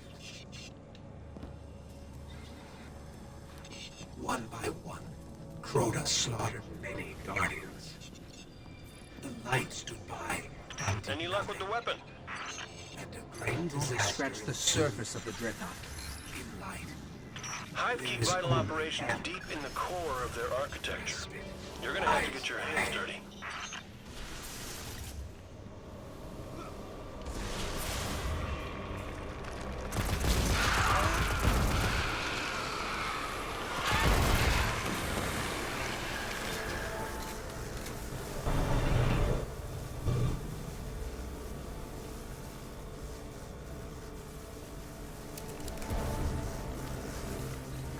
That energy powers the weapon. Cade, what do we do? Okay, hold on.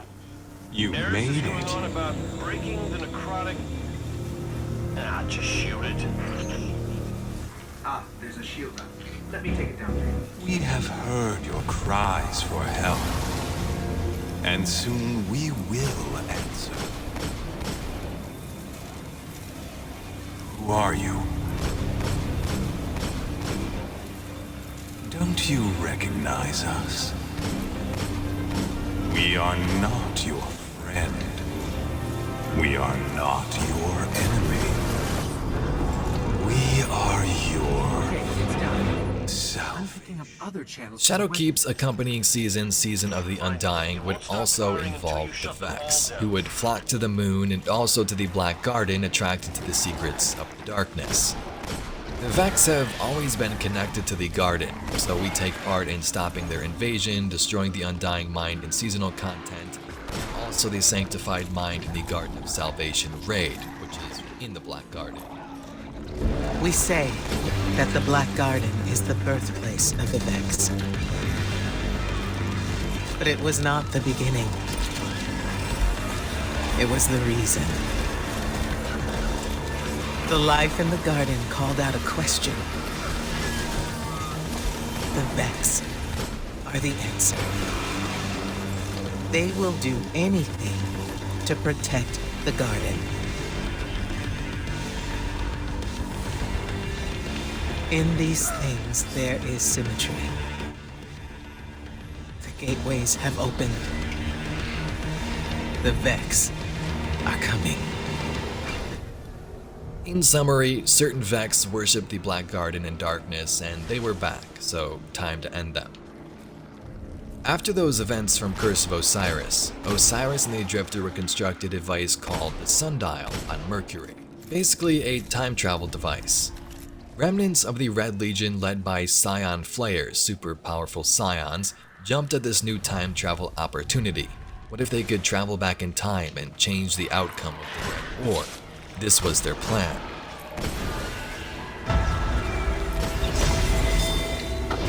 When you slew the Undying Mind, you changed the course of history. Now time is broken on Mercury, fractured by the Legion. They intend to write a new history, a new ending to the Red War.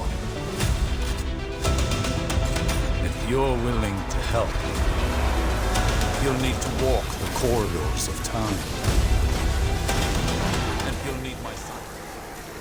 You might ask yourself, why would Osiris make such a device to keep things through?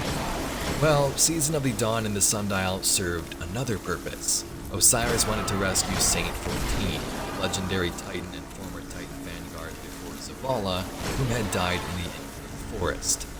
Back when Osiris was exiled, he went to Mercury, and Saint learned of this and tried to find him. Osiris and Saint 14 are partners, and Dawn would have our Guardian stop the Red Legion in the Sundial and return to past Mercury to bring back Saint 14. Let's find another channel.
2 years ago, the Warmind Rasputin helped humanity defeat the Hive on the Martian frontier. On that day, it swore to protect us. Now, it may be the only thing that can. The Red Legion has one last play. They have boarded their superweapon, the Almighty. Somber, you already destroyed the star-killing munitions. But whatever the Legion hopes to achieve won't end well for us. They once took the tower. They The Red Legion just never seemed to quit, do they? Season of the Worthy was their last-ditch attempt at rebuilding their forces. During the opening cutscene, we see Anna Bray and Zavala aboard the Almighty, the superweapon we boarded during D2's campaign. It seemed the Cabal on board destroyed the engines and set the Almighty on a collision course with Earth. Worthy would have us team up with Zavala and Anna to arm the Warmind Rasputin and stop the Almighty. You can imagine this thing is pretty huge, so we'd likely need tons of defenses or bombs or something to destroy it to steer it away from Earth, and Rasputin was likely the only thing that could achieve this. Missions involved our Guardian opening Golden Age Seraph bunkers across the system, upgrading them so Rasputin could become stronger and to stop alien forces from trying to pillage them. Inside the Seraph bunkers, we could also see Rasputin was tracking the arrival of the pyramid ships, and week after week, they would get closer. Worthy gave us a deeper dive into what the Warmind was. Characters like Zavala often had their doubts and past in terms of trust. Rasputin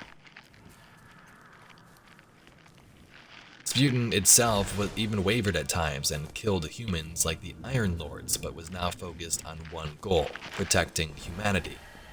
During the season, we got some more info on stories like Felwinter, Rasputin's Iron Lord Exo's son whom he killed. Time of great prosperity. A tyrant king sent his son to live among the people and learn their ways.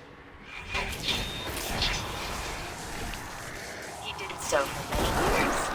Great calamity befell the king.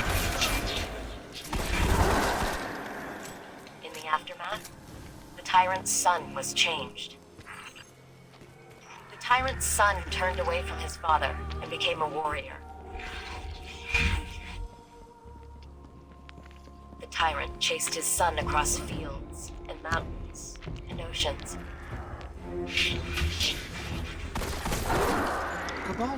He said, if I can't have my son, then no one shall. Cabal? We'll deal with them later. Secure that transmat zone. The tyrant used his son's love for people against him. He promised him miraculous technology that could rebuild the kingdom. When his son came to claim it, he unleashed a plague upon him. His son was destroyed.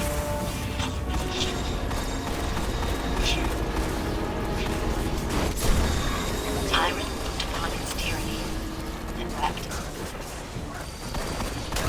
And in an epic live event conclusion to the season, Rasputin would stop the Almighty from colliding with our city, sending it into the mountains in the distance.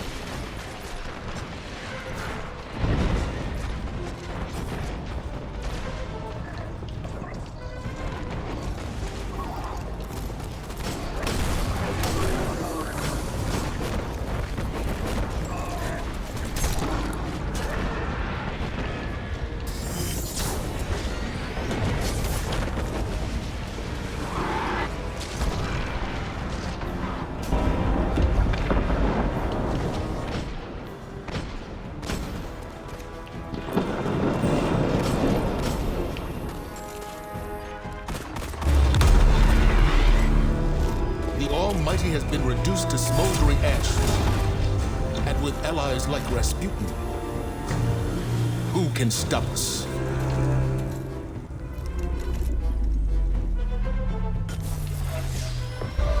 From Titan to Mercury, Our ship is inbound.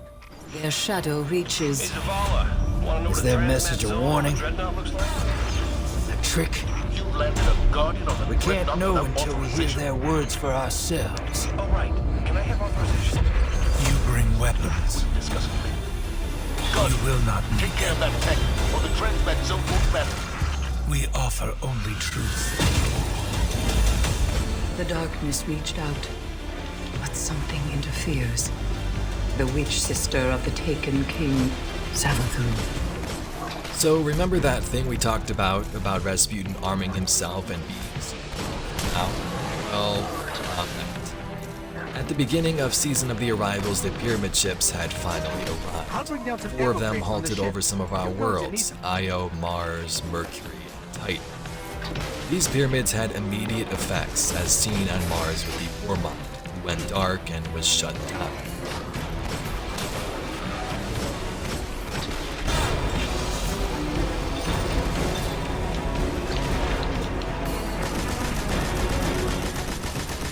Anna was able to put parts of him into an encoded engram and fly through the city, but things were looking. On Io, a tree of silver wings was seen where the traveler once was, and it was here where we met Eris Morn, and the darkness was trying to speak to us.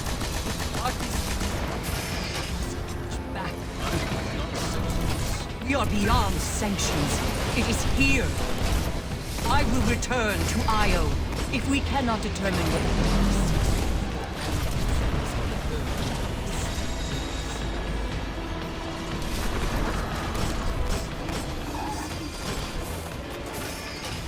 Another threat was also present during this season, Savathun's forces and Nokris.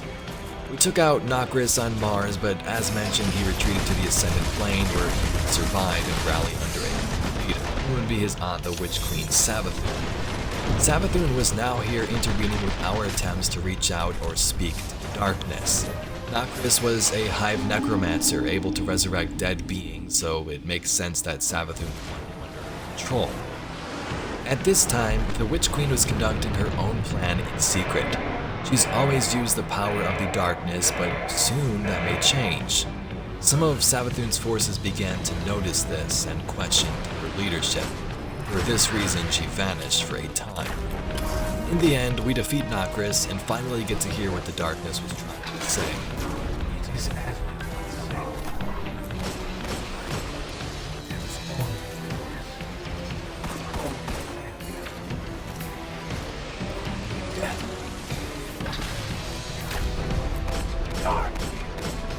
I'll bring down some ammo crates from the ship. You're going to need them.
Beyond Light brought us to the icy tundras of Jupiter's moon Europa.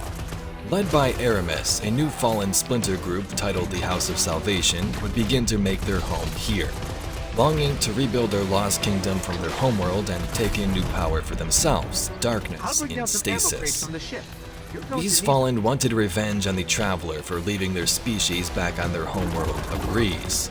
Aramis had acquired stasis and began to rebuild Rieze Reborn, a new home where they would begin to rule as they once did.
House Salvation found stasis on Europa, but also Clovis Bray's Deepstone Crypt, the place where he created the Exos. And fallen Exos would be pretty terrifying. They didn't have the power of the Traveler and Light to be revived, but this was sort of the same thing. If they could turn themselves into Exos, they could come back over and over again. As we were told on the moon, ancient power awaits us on Europa, so we went.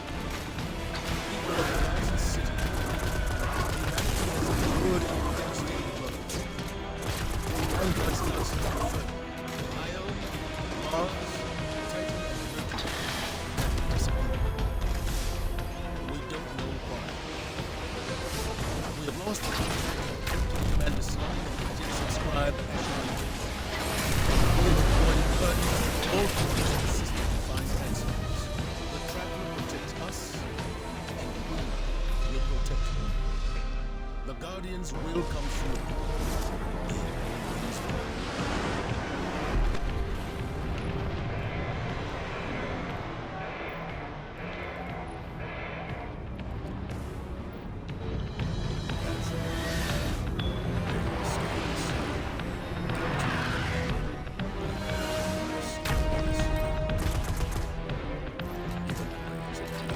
Yeah.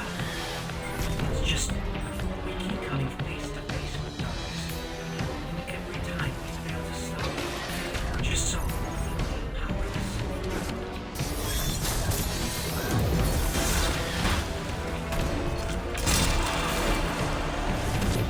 I'll bring down some ammo crates from the ship.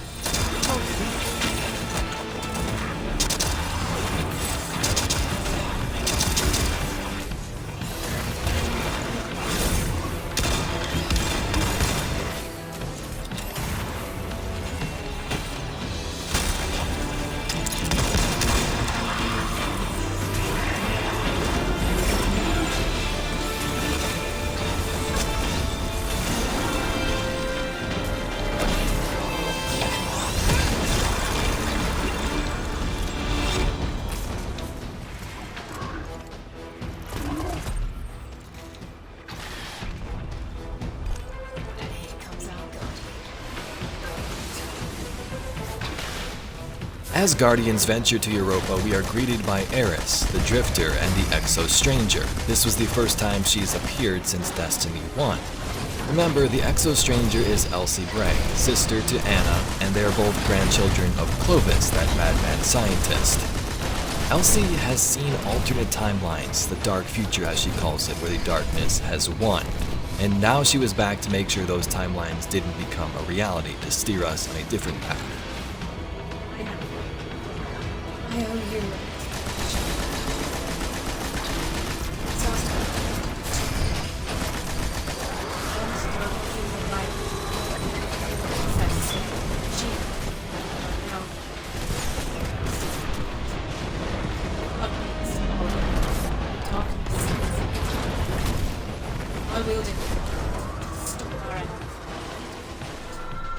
Your resilience within the pyramid proves you're capable of wielding it. Guiding us through these cities of Europa, Elsie encourages us to also wield the power of darkness, that it was the only way to stop Aramis, so we do.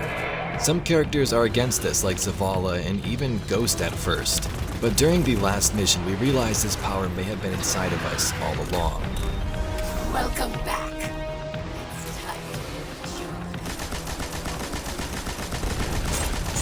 I'll bring down some ammo crates from the ship. There's no release. Your chains Wait.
Although Aramis was frozen in stasis, we still had much to do here on Europa.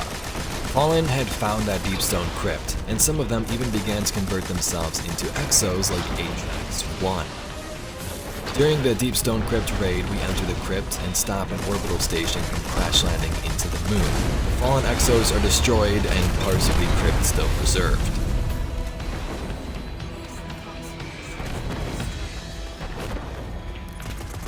Guardian, Cade just briefed us on your unorthodox mission.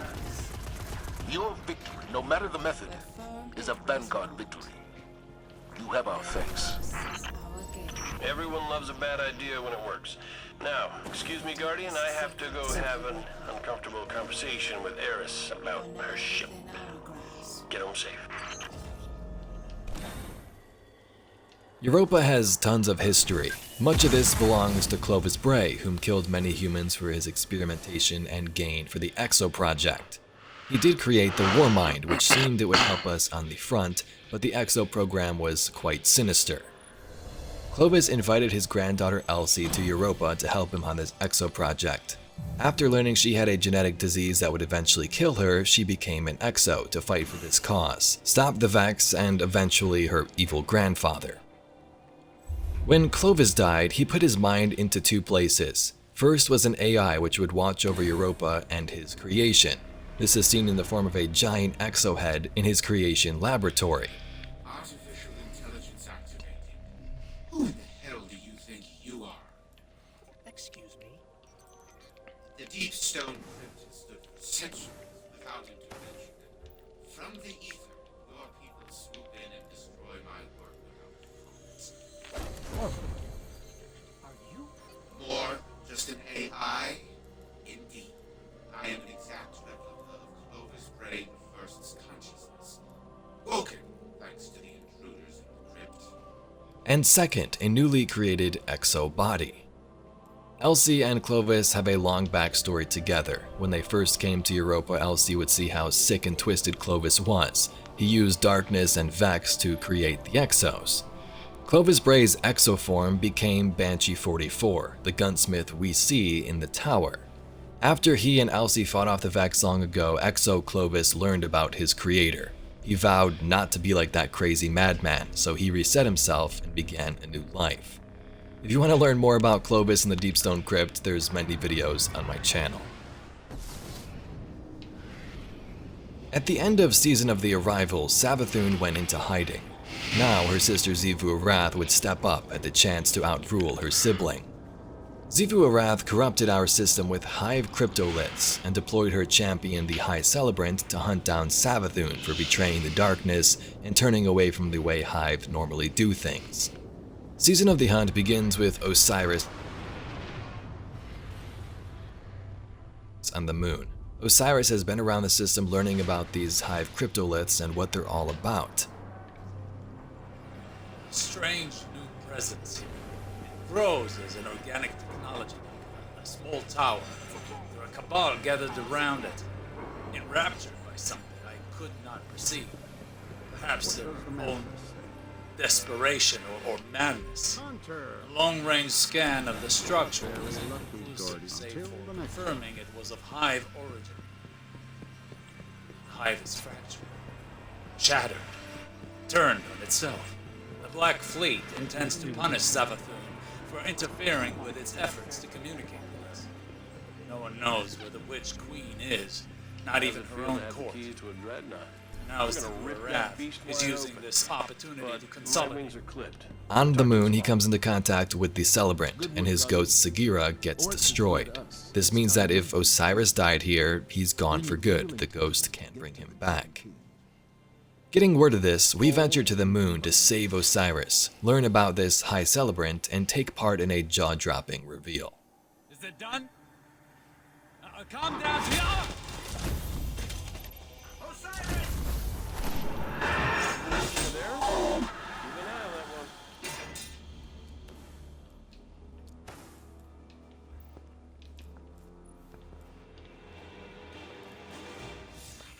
We warned you it was going to be dangerous down here, especially for the ghostless.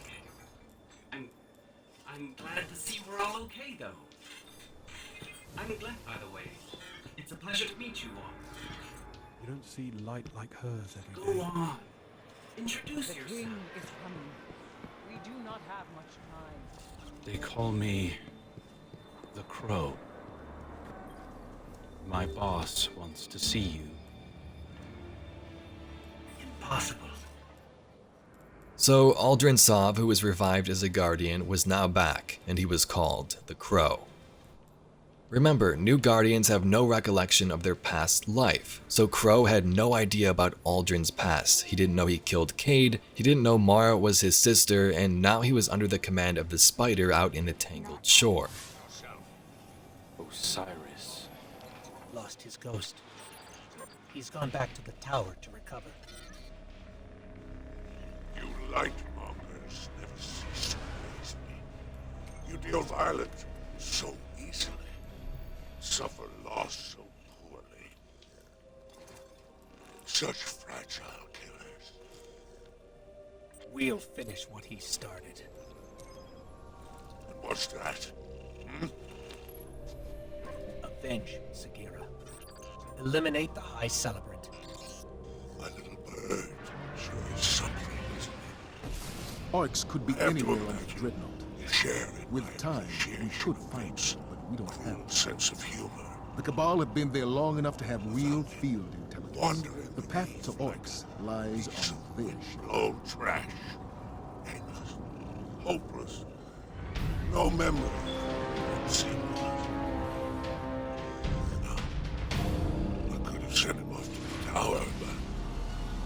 We all know Cabal what's are waiting. still holding out. Multiple survivors. I couldn't let that happen. Survival is a So I temporary took him condition. Cut through them and get inside their ship. As far as his loyalty is Who concerned, fights this hard to protect a a few crashed extra ship? precautions made something. That's not a crash site, it's a beachhead. Only way those doors will open is to send reinforcements. Draw them out.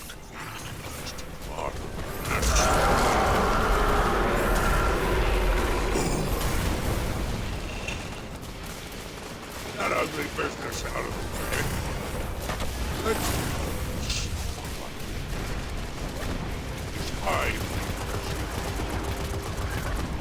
I propose a partnership. You go out there and do what it needs. I'll lend you the resources to get it done. Maybe even a pledge to something on the side. Just don't mention me. That's all. Throughout Hunt, Spider was kinda cruel to the Crow, rigged his ghost to explode if he ventured too far away, and commanded him to complete many of his own tasks. With the help of Crow, we destroy the Hive Cryptoliths and eventually the High Celebrant in the Ascended Plane. With the deed done, Spider thanks us and says that we can have a gift, anything we want. We pick the Crow. So it is. All right, as promised, you can have a prize almost in my land. As compensation for your what's him.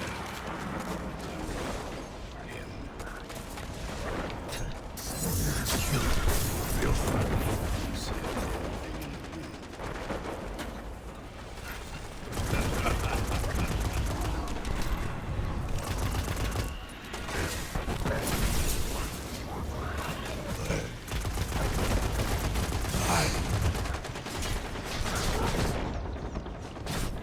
You can have it. Fly away. Out of my land.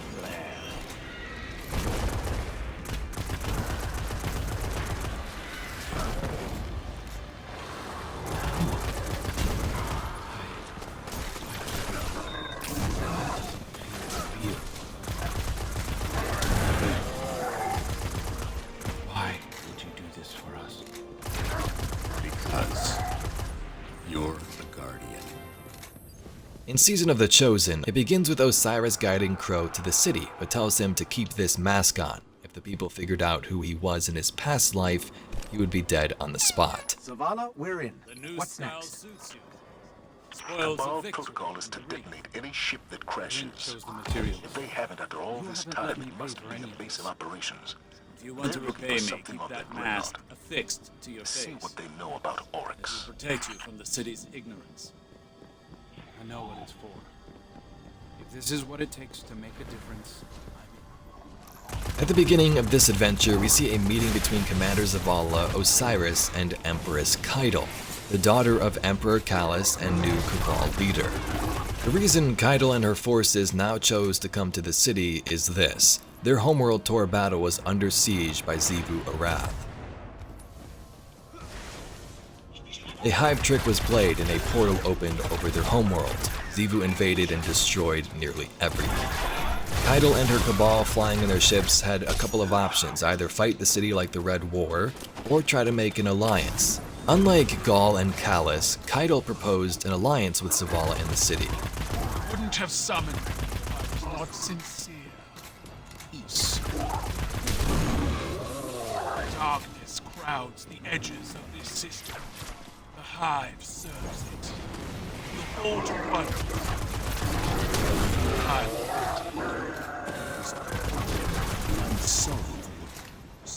We have all suffered. I propose an alliance. All don't ally. She betrayed her father to Gaul. Don't think she would have killed him in your battle. My father, soft, Lacked ambition. as you. He won't survive unless the commander expands him. Join me. You'll keep your title and gain a seat in my war council. With my army and your light, the Cabal will crush the Hive. Oh, nice. There's a terminal nearby. It should have the info we're looking for. Bow.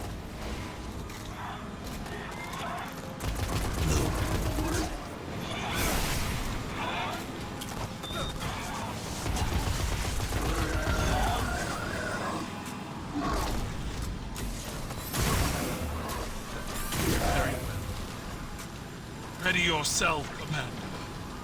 Sharpen my gilded rifle. Go. Battle. We take part in Cabal battleground activities to prove our worth to Keitel. As the story builds over the season, so does the relationship of Crow and Osiris. Crow begins to learn of a planned assassination attempt on Commander Zavala by some rogue Scions. He investigates in the shadows and thwarts an attempt in the night. Listen, I've been combing through the prediction report from Nessus. Got bad news. I think the Cabal are going to try to take Zavala out. He's missing from every single one of the The Cabal have located Oryx. He's Not protected missing. in the center of the Doors. Dreadnought, reachable only through something they call a rupture. Osiris says there are only possibilities. Must be some kind of portal. Zavala Have the has Cabal found refused one? to work with Keitel. They've It's in got her a team best heading interest for it to right remove now. Then I suggest you get there first. This gadget you found. It's a tiny light disruptor. Small, but strong enough to knock down a ghost. Saladin says when the Cabal sieged the city, they severed our connection to the light. Looks like the Scions have refined that tech. I'll tell Osiris, and I'll keep an eye on the commander. You know, just to be safe. Sometimes I like to listen to the city's pulse. I hear it best when the people are asleep and when I'm alone. It was a warm night, and I wanted to feel the breeze on my face. I didn't the first to go and inside these walls to remind myself how far we've come. We've made so many sacrifices since those years.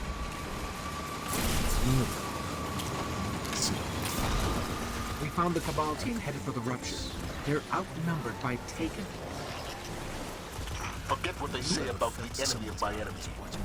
Something stands between you and the rupture, put it down. I knew it was there before I saw it. Inside.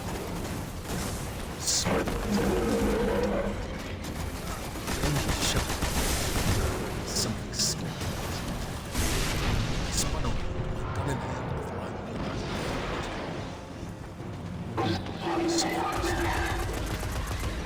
Cabal assassin.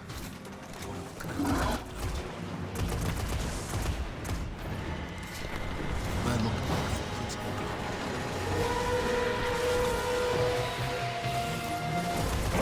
Was it Cabal? Won't last much longer. Hallucination. It wasn't so. Oryx just recruited a Centurion. Let him take all he wants. He won't be around long enough for it to Let's matter. see. That distance in the dark. Enough to put a name to a dead man's face. Commander told I call. Thankfully, he passed you off as Inside our walls. This isn't the first time an enemy has infiltrated the city, and it won't be the last. Your concern is noted, but far from a crisis. Zavala is quite capable of dispatching it alongside. Soon to be right. If I wasn't unmasked, In the spider teach that even small mistakes bring large consequences. I suppose you learned that chasing the ground. Choose words. Should have kept my mask on, but I don't regret acting. I still think Zavala's in danger. That is why I'm embedding you as his bodyguard. Is that wise. We need to draw in their assassins. The security outfit is too obvious. Keep your mask on. Always. Do not speak. In the conclusion to Chosen, both the Cabal and the Vanguard appoint a champion to fight one another. The winner will dictate the agreement and wins control. Kaido approves Ignovan, and Zavala of course chooses you. Boarding a land tank on Nessus, we fight through waves of Cabal to advance to the boss room, where Kaido's champion is destroyed.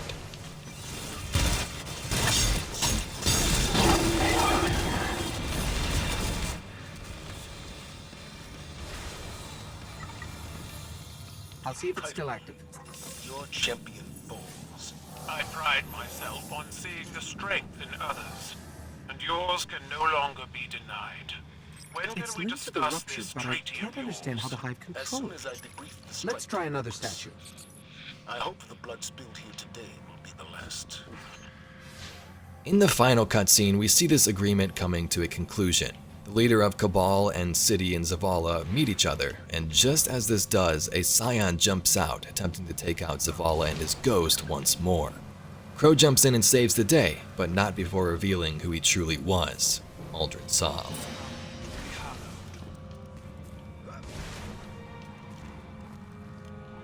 Let honor bind us.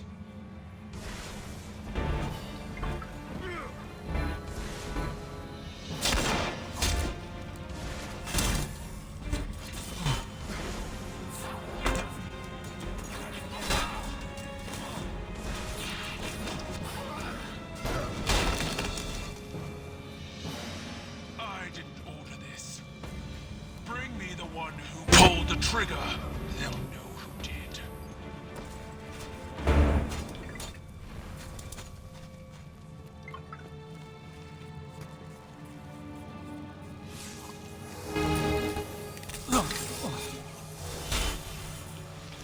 Yes.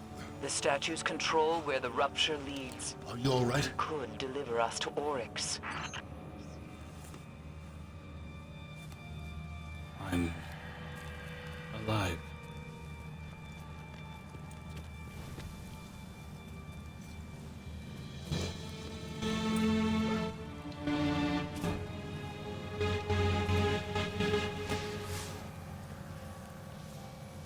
So now the Vanguard know about Crow, and Kaido is allied with the city. Those Scion assassins were sort of a splinter group not under Kaido's command, but she does seem to actually want to have an alliance and help us. It's dead. Also taking place during Season of the Chosen was the Presage mission aboard a Cabal ship called the Glykon Velatus. Guardians are sent in to investigate a signal from a trapped Guardian on board. As this story goes, the ship belonged to Emperor Callus, and this Guardian on board was assisting the Royal Emperor, the Shadows. The Shadows were basically followers of Callus. Remember the Crown of Sorrow that was on the Leviathan? Well, Callus brought the crown to the Glykon. On the ship, he fused the minds of the Scorn, who are darkness-infused fallen, with the crown to try and speak to the leader of the darkness, and he was successful. Callus has fled. Omsad states, Emperor Callus has left us, his shadow bruised. Legionaries spread rumors saying, he merged with darkness, he is dead, he fights to save us. This is an address from Callus to his crew. I chose Galva, and his frailty betrayed us. He was too pure, too alone. Our new guests are neither. A glorious chain of dark minds, an open mouth for the one in the darkness, that it may sing in exaltation of my majesty. Greatness recognizes greatness. To invoke the intention of the end, our offer must be great. After venturing through the ship, we find traces of the lost Guardian Catabasis, Scorn enemies, and the main boss in the Locus of Communion. Osiris guides us through the mission as he speaks to Kaido about mysterious anomalies and questions. In the end, Callus is nowhere to be found, though we do manage to destroy the Locus and acquire a pretty sweet exotic. Season of the Splicer. a Vex simulation called the Endless Night began to cast itself over our city. Questioning what to do next, Ikora points us to the direction of Europa, where we might be able to contact a likely ally in Eliksni who can assist us in stopping this simulation. Cyrus takes notes.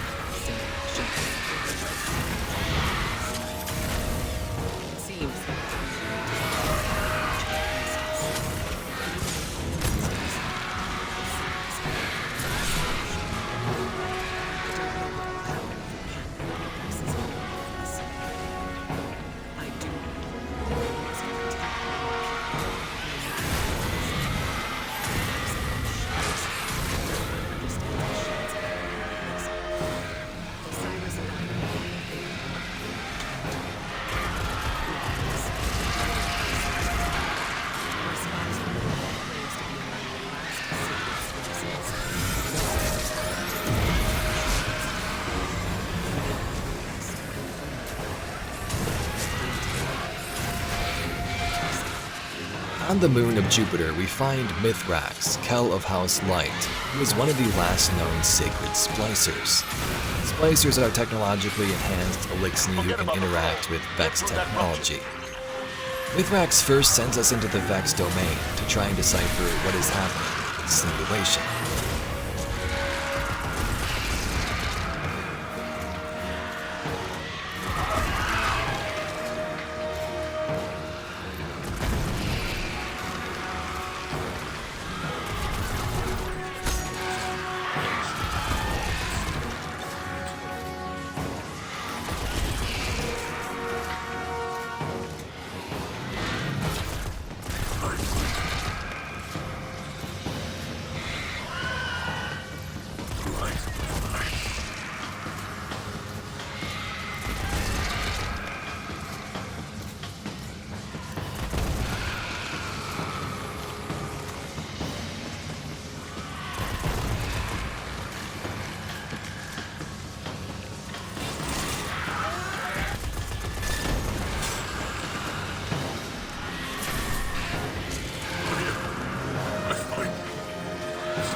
The enemies will soon find us of it.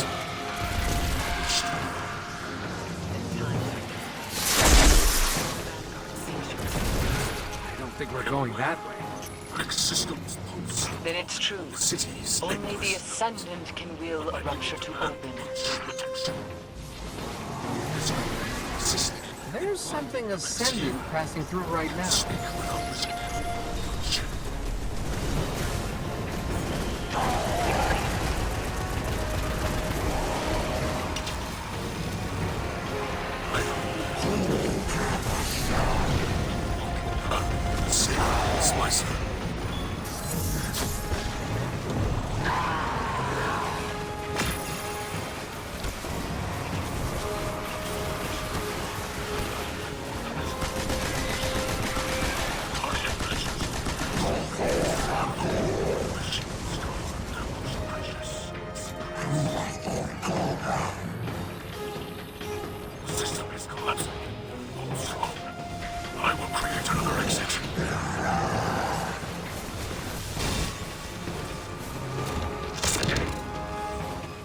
Pulling us out, Mithrax saves us, but he says he cannot assist us as his Eliksni are on the run here on Europa. They have no home, no place to go. It is here where Ikora invites them to the city.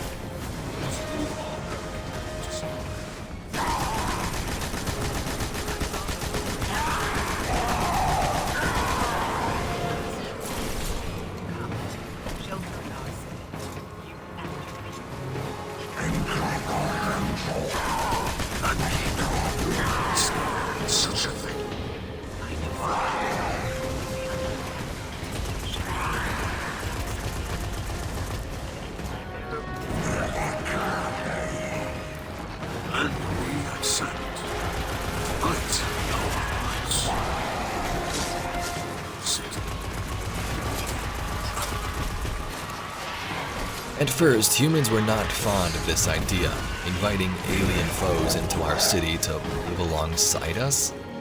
An Eliksni camp was set up in the Batsa district and ruins in the city, the same place where the Scourge of the Past raid was back in the Black Armory times. The Eliksni would live here, and some even roamed around our tower and helm throughout the season. Many characters were prominent during Splicer. Osiris was there, Crow, Saint 14, and now Lakshmi too, leader of the future Warcult faction, who did not appreciate the Eliksni living so close to humans. Skin-based Shulgurt. I know your assistance with the books with benefits, but not everyone in the city is so. Now, it seems to look like once they siege our walls, forward to extend the peace with those who fight to fight.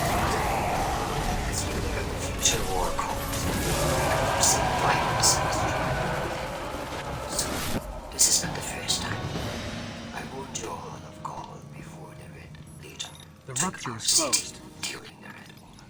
I am It will warning only you open again now. for Ascendant Are Hive. these newcomers? Then how do we reach Oryx? Throughout the season, we invade the Vex domain, learning secrets and hints as to ways to stop the Endless Night cast over our city. About 6 weeks in, it is revealed that the Vex were not the cause of the Endless Night. Savathun and Quria were behind all of this.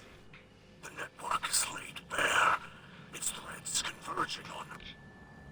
What is this? Mithrax, what's wrong? What do you see? An infestation. I have found the Vex at the source of the Endless Night. Quria, the dreaming mind. Its code has been corrupted by Taken magic. Savathun. We've been played. Quria has been commanding the other Vex, poisoning their minds, directing them at Savathun's will.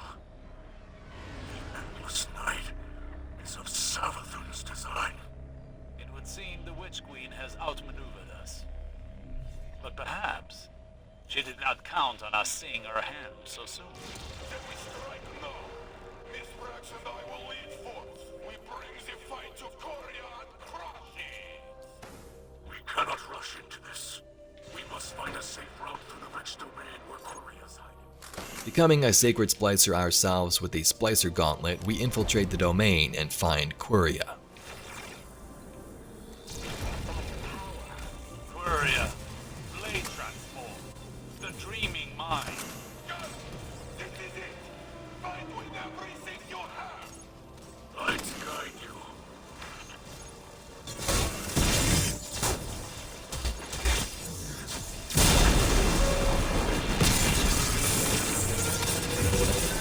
Unbelievable.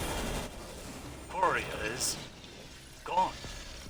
A great evil vanquished. A deed of legends. So Quria was the cause of this Endless Night. Savathun also used this Vex Hydra, which was gifted to her and partially taken by Oryx, to start that loop there in the Dreaming City. The loop would still continue, but the cause of this in Quria was destroyed. To conclude this season, Lakshmi opened a portal in the city thanks to help from Osiris, allowing the Vex inside. Lakshmi was so fed up with Ikora and the Vanguard not listening to her and honoring the ways of the Eliksni that she turned against us, saying that she would stop all this on her own, and that didn't go well. Aid of Osiris, I have learned how to safely command the power of the Vex. I will use it to do what the Vanguard will not. I will tear open the rift, banish the fallen to the depths of space, where they came. We alone will save humanity. I have seen the darkest of futures, and with this act, I will. No.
than another.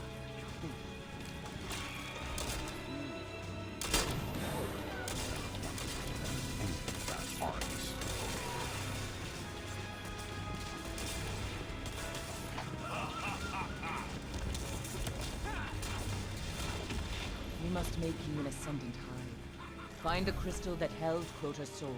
Toland the Shattered led us into Crota's pit. In the end, the Endless Night would slowly lift with Quria dead. Lakshmi was gone, and the Elixni of House Light, like Kaido's Cabal, were now allies as well.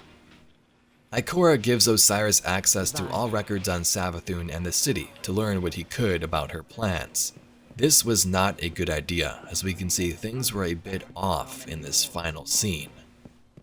Made a great sacrifice to protect humanity from the Hive. I lost everything. My fleet, my brother, my people's very way of life. I watched the dreaming city fall into ruin, desecrated by Oryx, cursed by Savathun. Now I've returned to retake this sacred place, to finally wrest it free from the Hive's claws.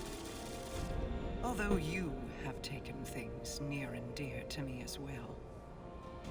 You have also learned that your list of enemies need not be so broadly defined.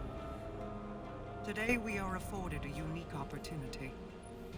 The road ahead of us is fraught with perilous choices, Guardian. Choose wisely. Season of the Lost. Marasov returns and wants to end parts of this curse in the Dreaming City. The first mission opens with our Guardian and Saint 14 hunting down Osiris in the Dreaming City for his involvement with Lakshmi's Vex portal. Why the heck did he do this, and we need to find some answers.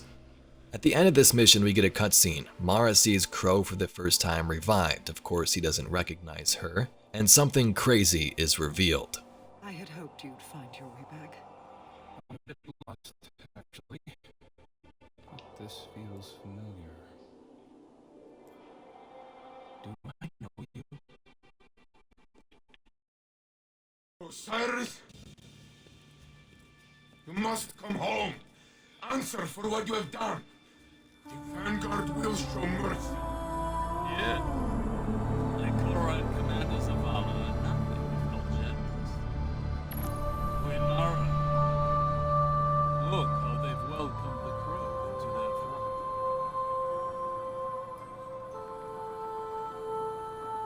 It isn't too late. You can still be forgiven. Be careful. I'll hold you to it.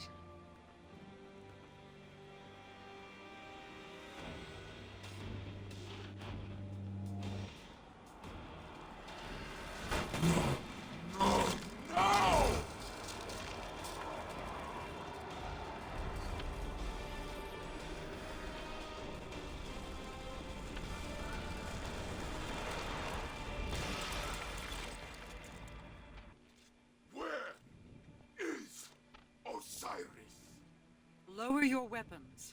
Osiris still lives. You trust this thing? This thing and I have come to an agreement. You need only cooperate.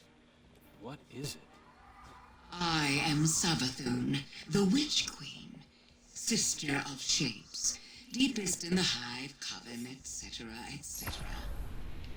My sister Zivor Wrath hunts me on behalf of another.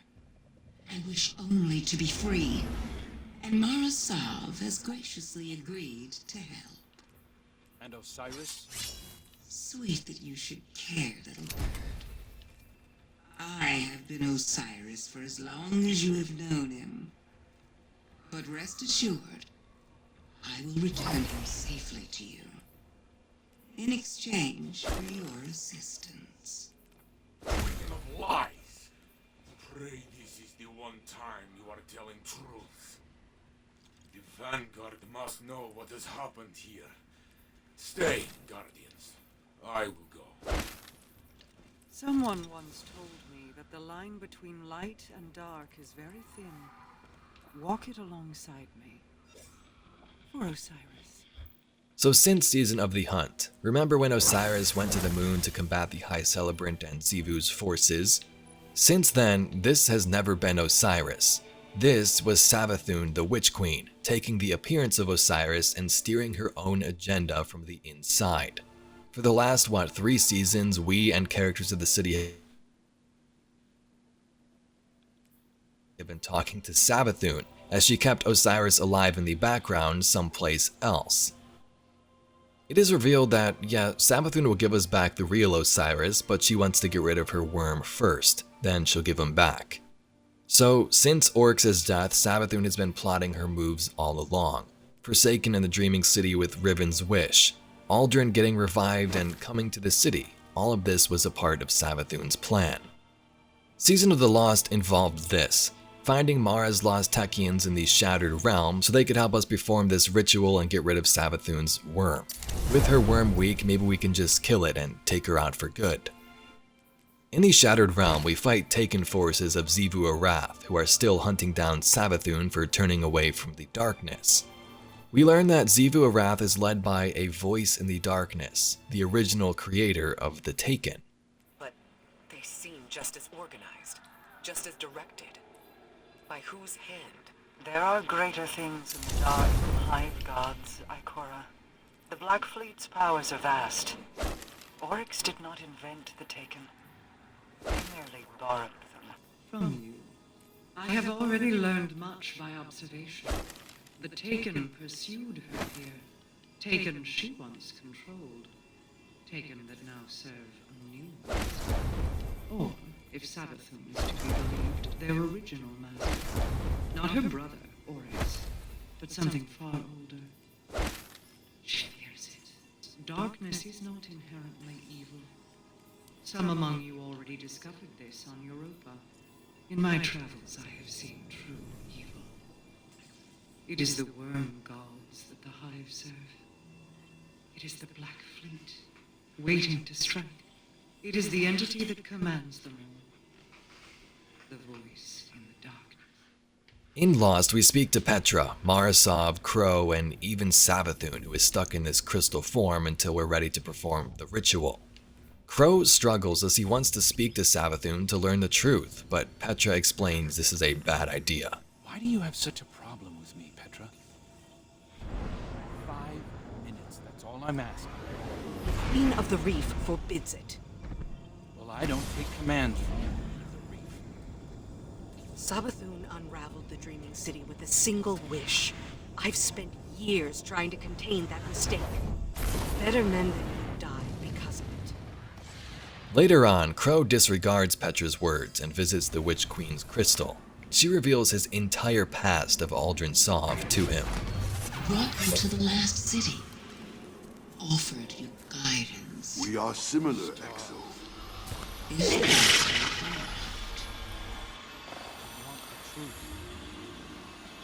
I was kind to you because I wanted to be. Because the truth hurts. You know this better than anyone. Shrinking away from the rumors of the man you used to be. How can you say that when you don't even know who he is? If the truth is what you really want, then lay your hand on me.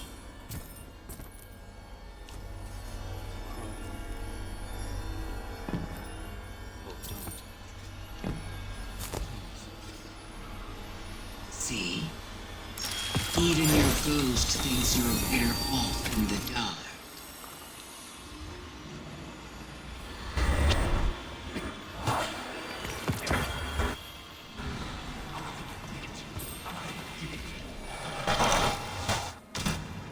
My motions are not wholly under my control, but it is different for you. Don't come any closer. What did you show him? The Nine see your valor. Everything. If the Nine wanted this, you would not have it. Awoken Prince. Is it your will to return? Murderer. Now I know the man I was. And you. It is my fate to help you. You. This I know. I'm sorry. You did what you had to do. I don't think I would have told me either. I saw everything he did through his eyes. I'm afraid of who I used to be. That he'll come back soon.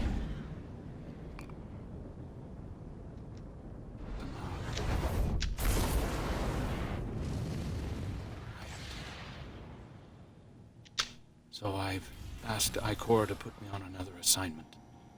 One where I can be somewhere I know my choices are my own. Tell Mara. Tell her whatever you want. I'll see you again when I'm ready.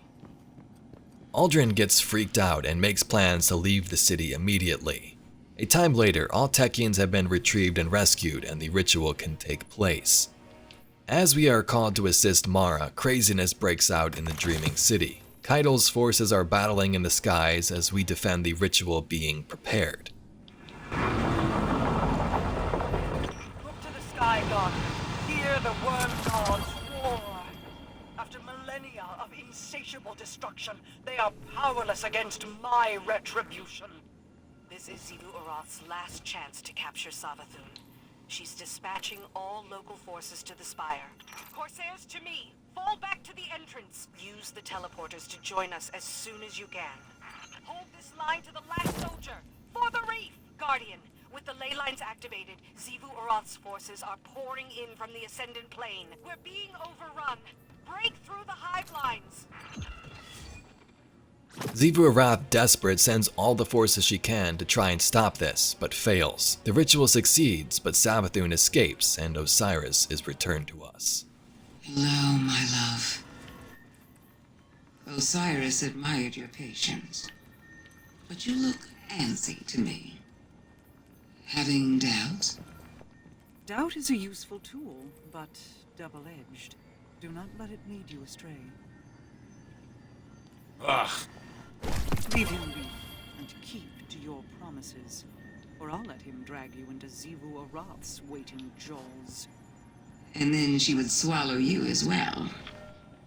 Why must we threaten each other? I am merely clarifying my intent. It is time. Yelaya, Sajari, Austin, and Savathun. We are sisters of circumstance, bonded by fate. Open those bonds to each other. Become one. Expel the parasite from our collective.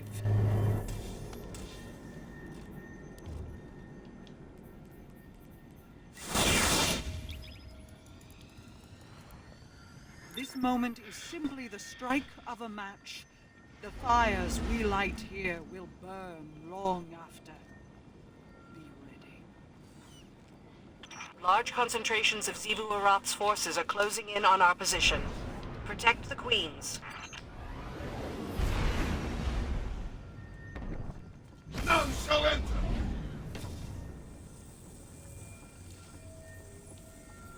Xivu Arath's forces are converging on your position.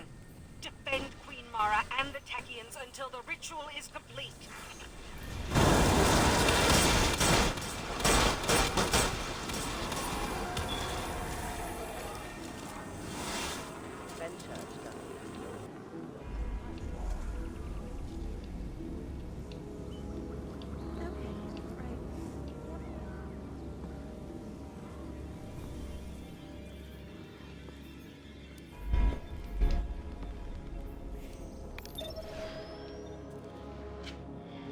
You're running out of time. I feel my sister bearing down on you. Your family is tenacious, if nothing else. No more than yours. My brother spent years suffering punishment for the path you made him walk. Finally, justice finds its mark. Let this be the end of it.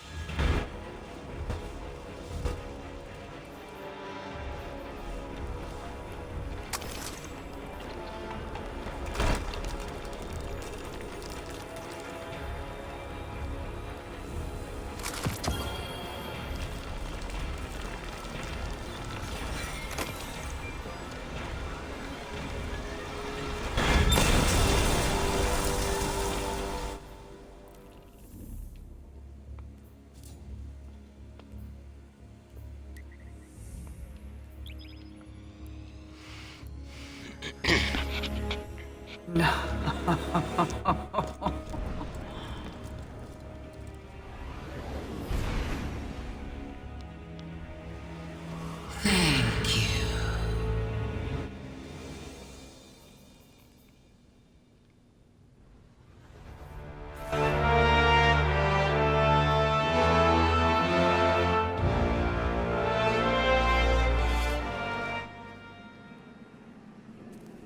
In times of crisis, people look to their leaders for answers.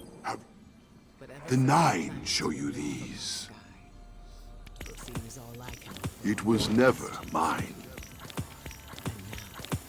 with Mars return. Do not go looking for the Nine. They will come to you.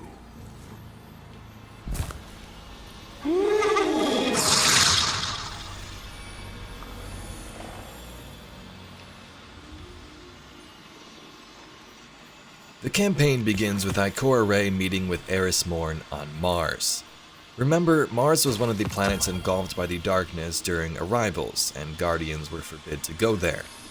Now, it's been returned, but in a bit of a different way. Time fractures litter its surface. Golden Age areas of Mars are exposed as they once existed.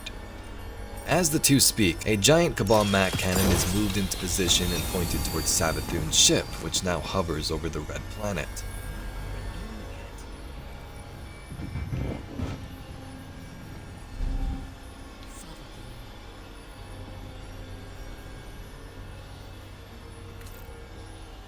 Savathun was last seen at the end of Season of the Lost, breaking free from that crystal prison and casting a spell to teleport herself away. This would free her worm and return Osiris to us in his coma. But now Savathun's appearing so soon in the surface of Mars for some weird reason. On her ship, we fight through Hive and eventually learn of Hive Lightbearers. Savathun has gained the power of the light somehow, and those Hive that are our enemies now wield the same powers we do and can be resurrected by a ghost.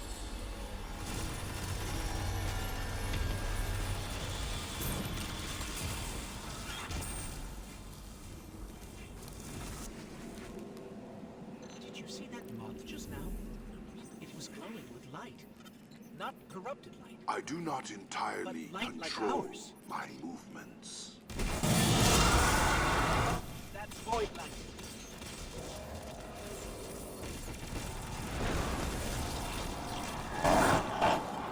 No, that's impossible. Is that a ghost? It can't be. Get me closer, Guardian. I have to see. Can't believe it.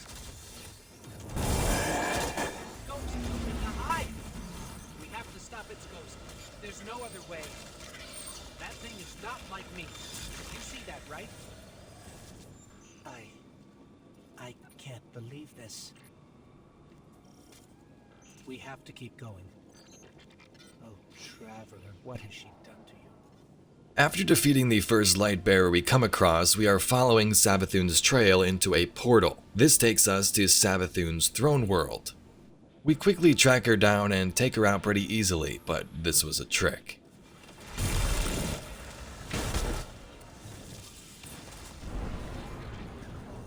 You're strong. It's too easy.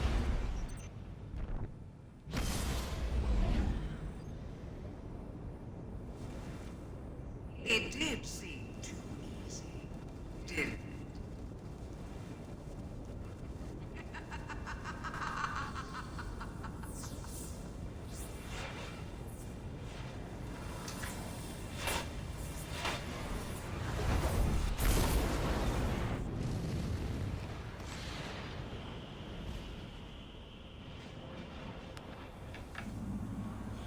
From an unstable physical plane, pitching through the paraversal froth, it's dares of eternity.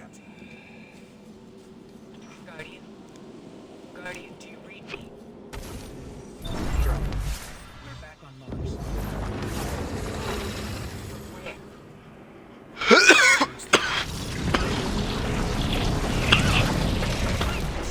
We are your hosts, the modest Zerg and the horse whose flowing mane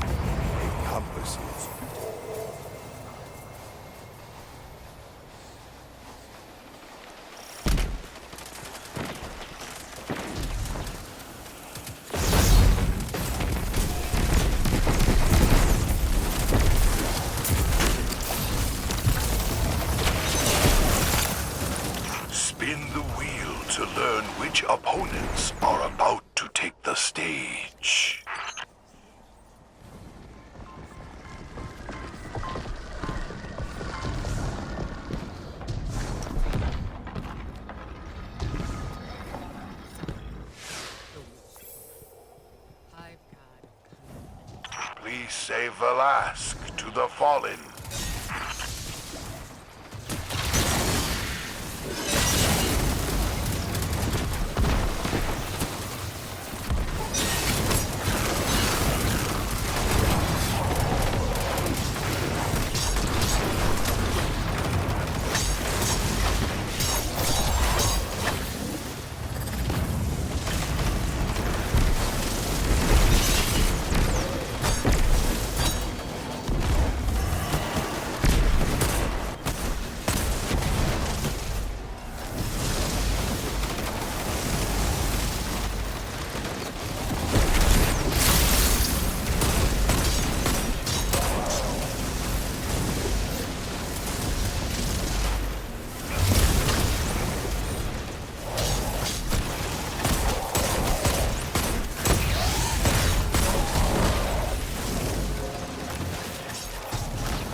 Demands more from you.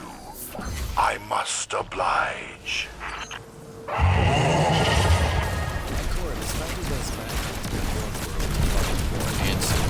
Working alongside her and her hidden spies, we infiltrate the Witch Queen's home, which is now imbued with light. Hive usually worship darkness, but with this new power of light, Savathûn has converted this throne world, and you can really see the effects the light has here, transforming it areas. Early on in our first adventure, a strange voice comes across the channels, someone named Finch. This Finch agrees to meet us if we come alone and tell us more about how the Hive got the light. As it turns out, Finch is a Hive ghost, one that first thought giving the Hive the light was neutral until they started killing Guardians with the light.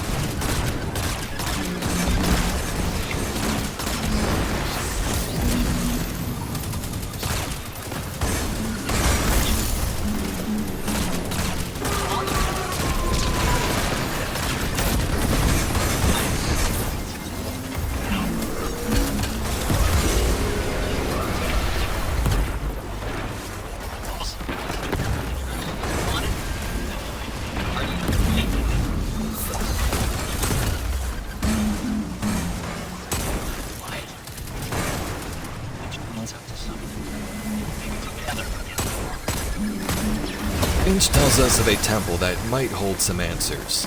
This scorn-filled temple holds Sagira, Osiris's ghost which was destroyed by Ziggurat's forces back in Season of the Hunt. Maybe we can learn something from Sagira. When we find her, we learn this.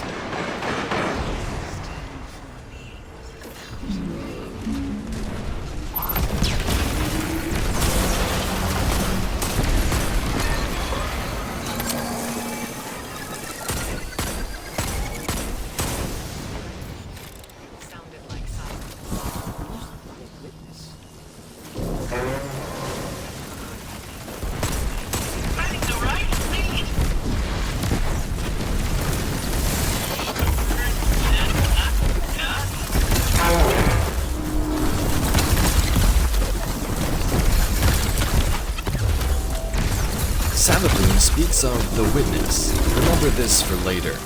Ikora says that with Sagira's shell, she was able to pick up a fingerprint. The relic we found back on Mars awoke a new ability within us, one that reveals what lies beneath the surface, what was there in the past. We are then sent back to the European Pyramid to trace this fingerprint, to strengthen this new ability that lies within us called Deep Sight.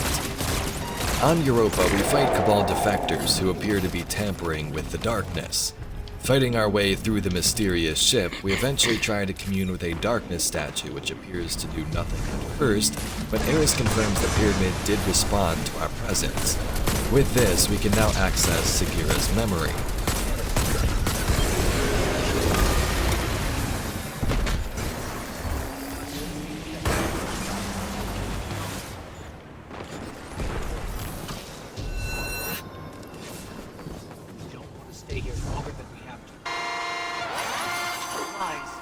The fantastic horse now demands you prove your dexterity on the zany Dares of Eternity obstacle course.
Their wills are not their own. You face the Taken.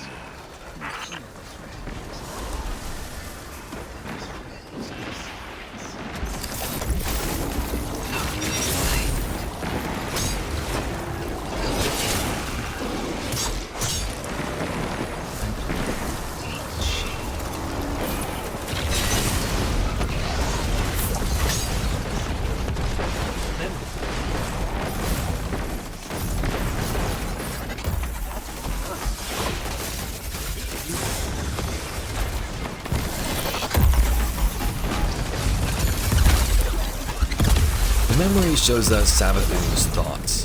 The Witness commands the darkness, and Savathun grew sick of its control, constantly having to feed her worm and grow more strength for the sword logic, so she began to turn to the light. With the first memory of Sigurd down, it would seem we could be onto something. Finch tells us of a temple dedicated to Oryx. In this temple, we fight more Hive enemies and eventually confront Alakul, the Light Blade, who falls to our blade. His ghost escapes. We pick up the artifact, which is a piece of the Tablets of Ruin. The tablets are what Oryx used to learn the power to take or commune with the darkness.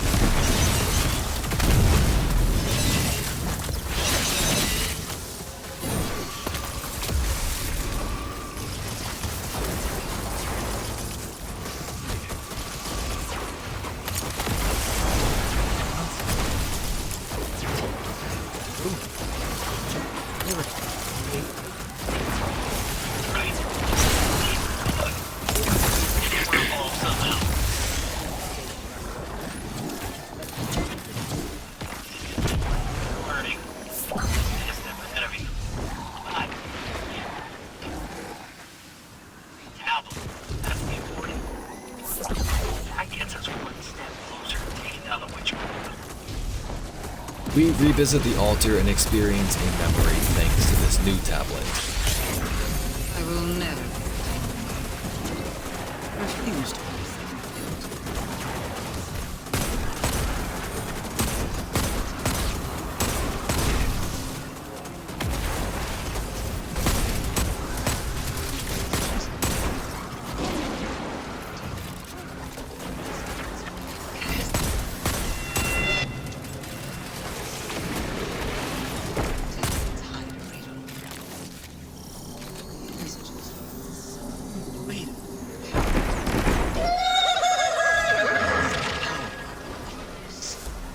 Treasurer appears.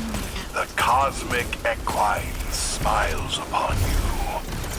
Do you feel the touch of its celestial hoof?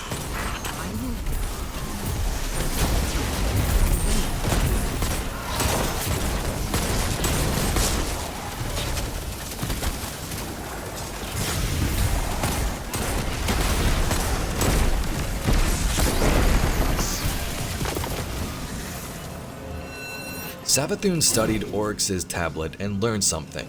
Oryx had the power to take which he learned from the darkness and the Witness, but the Witness had its own power above that of the Taken King, the power to move worlds from one reality to another. Savathun doesn't want to be like Oryx. She wants this power of the Witness for herself so she can move the Traveler to the safety of her throne world and seal it away. Ikora tells us that the Witness is responsible for our planet's disappearing and not the darkness. Ikora feels this is partially her fault as she gave Osiris or Savathun access to those files in the city and let her guard down over the last couple of seasons. Next, we have, you guessed it, another Hive temple. This time, one dedicated to Sathona, Savathun's name before she became a Hive god and ingested the worm. At the end of this facility, we find a statue of Sathona holding a Hive worm. At this moment, in Ahamkara illusion bursts in and a massive fight goes down, which is pretty epic.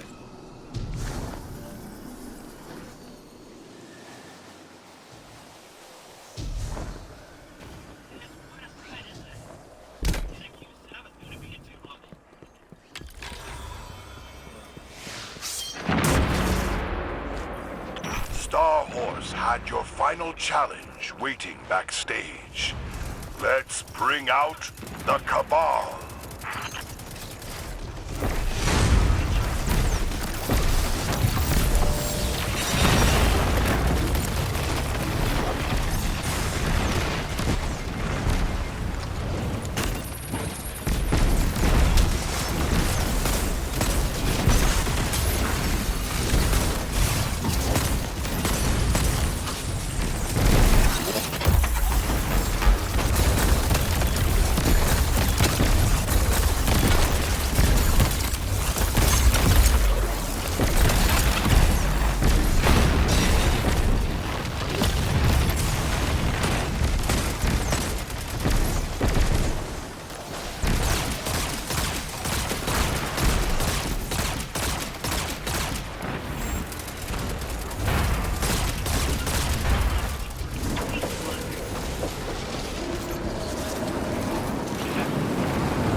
is super angry at Ikor for not including him and the Vanguard in this operation.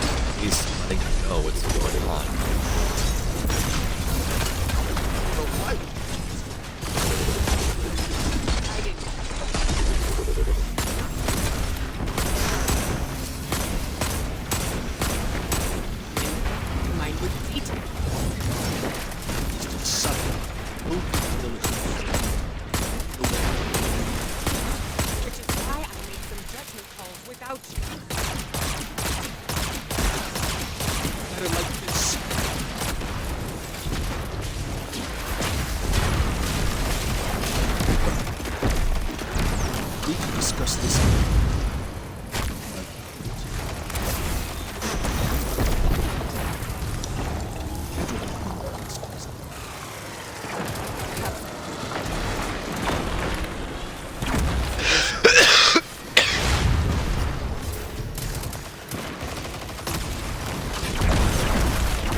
Thanks to Ikor's knowledge, and visit the altar once more to view this memory.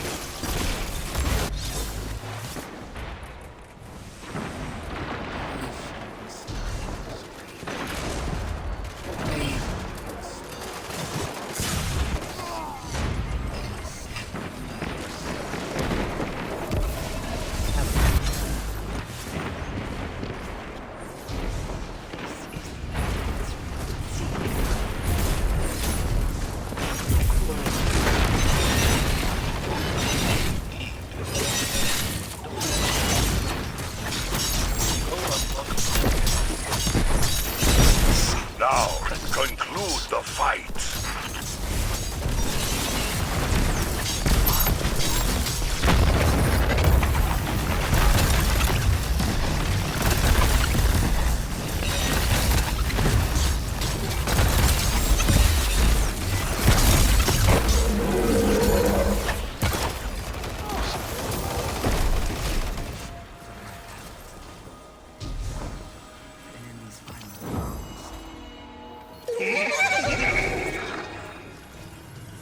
Indeed. I must echo the horse from beyond the stars. Thank you for joining us tonight on Dares of Eternity.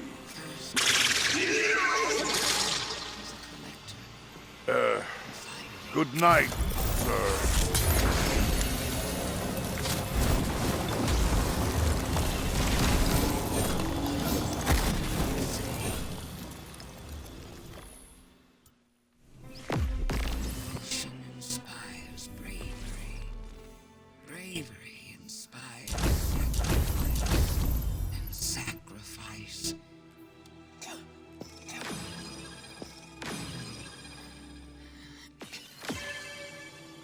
He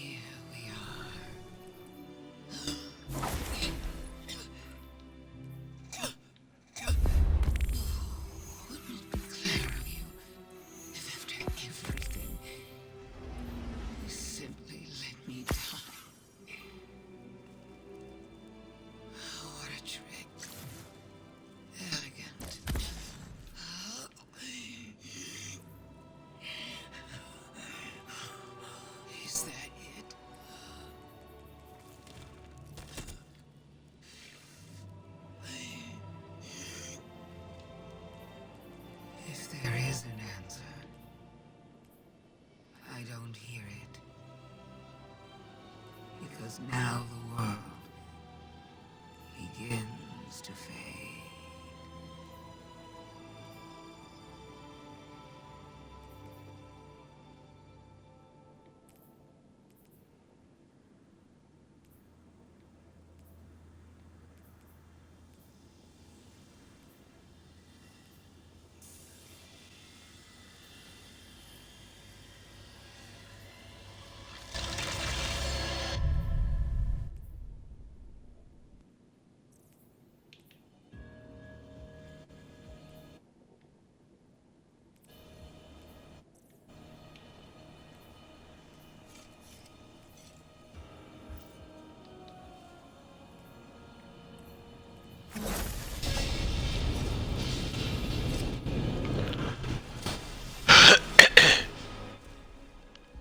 Incredible that I could forget something like that, isn't it? Such a storied life, erased. The light offers us a fresh start, but if we don't know where we came from, how will we know where to go? I'm so grateful to you for reminding me, for telling my story. Wait. What is she talking about? She remembers. We helped her remember. Thanks for the memories, Guardian. We have to leave.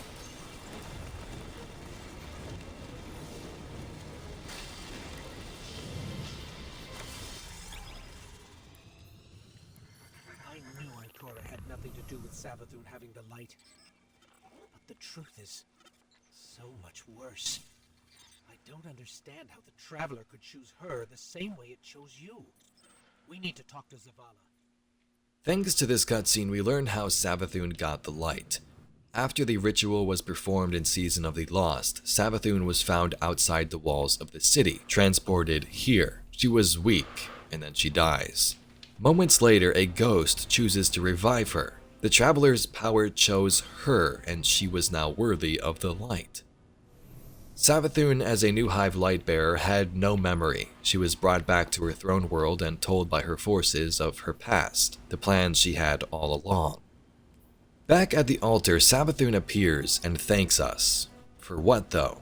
Well, what we've been doing throughout the whole Witch Queen campaign with these memories helped Savathun get them back herself. Eris explains how the Traveler left the Eliksni when the Witness arrived. Maybe it was planning to do the same thing it's always done for centuries, leave the planets and leave Earth next, causing a second collapse. Ikora says, yeah, that doesn't matter. If Savathun takes the Traveler, we lose the light anyway, so we need to defend humanity and prepare for the Witness.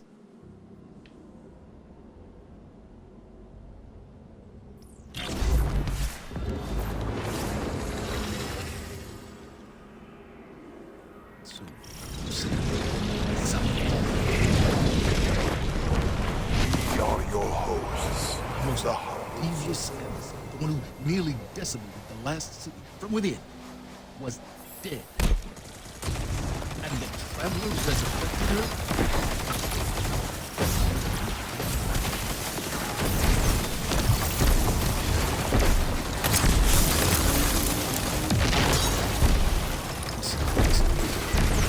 Now spin the wheel and let us learn against whom you must compete. This has been the Traveler's approach from the beginning. The books of science, many civilizations had replicate and abandoned. The fallen tell the same story. We save the last When the to witness the and fallen. its black moves on.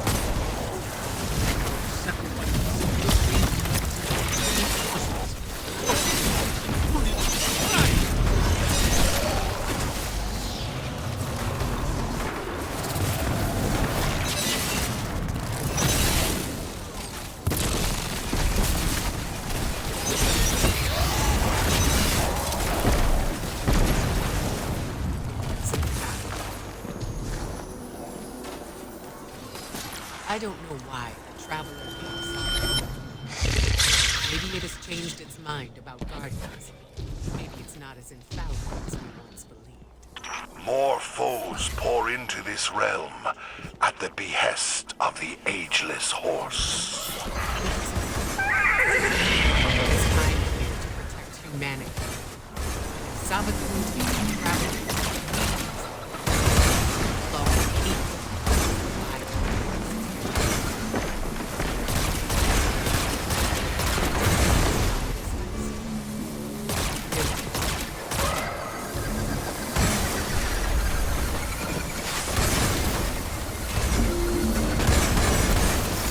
Ikora believes the worm fragment we retrieved down by that Ahamkara may be the actual worm familiar itself, but calcified from age. She plans to use this artifact we found to slice into the past and learn the truth. That truth, right?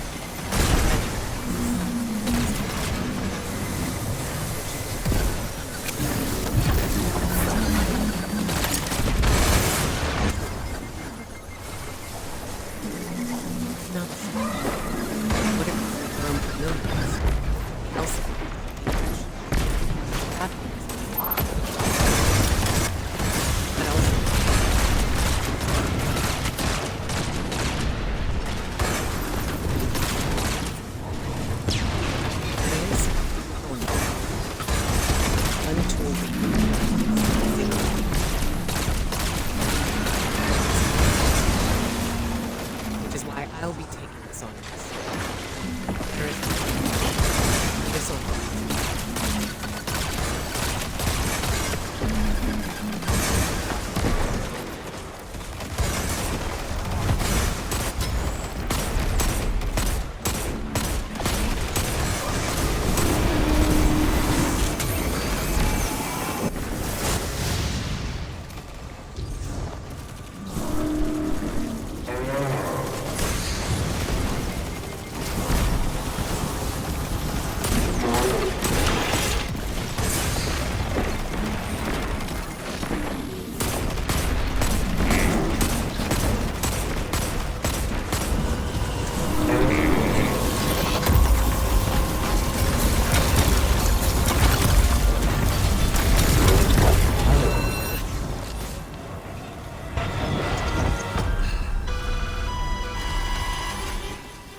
must now prepare for our obstacle course.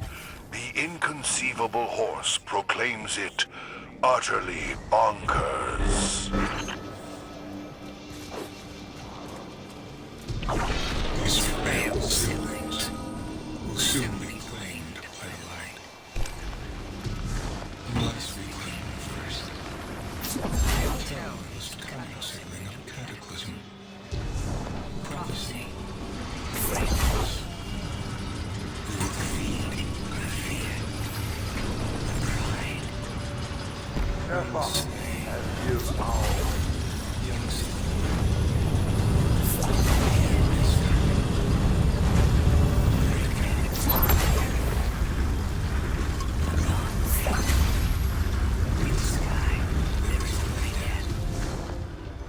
Salvation lies in the deep.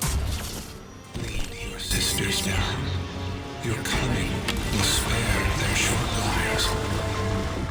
And you will be reborn, the Witch Queen, Savathun. They were tricked. The Hive were lied to. The Hive got Bear you swords, for you face the Hive.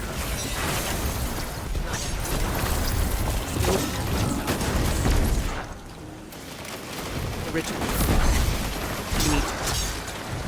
Savathun may be killed, but you still need. Take the familiar.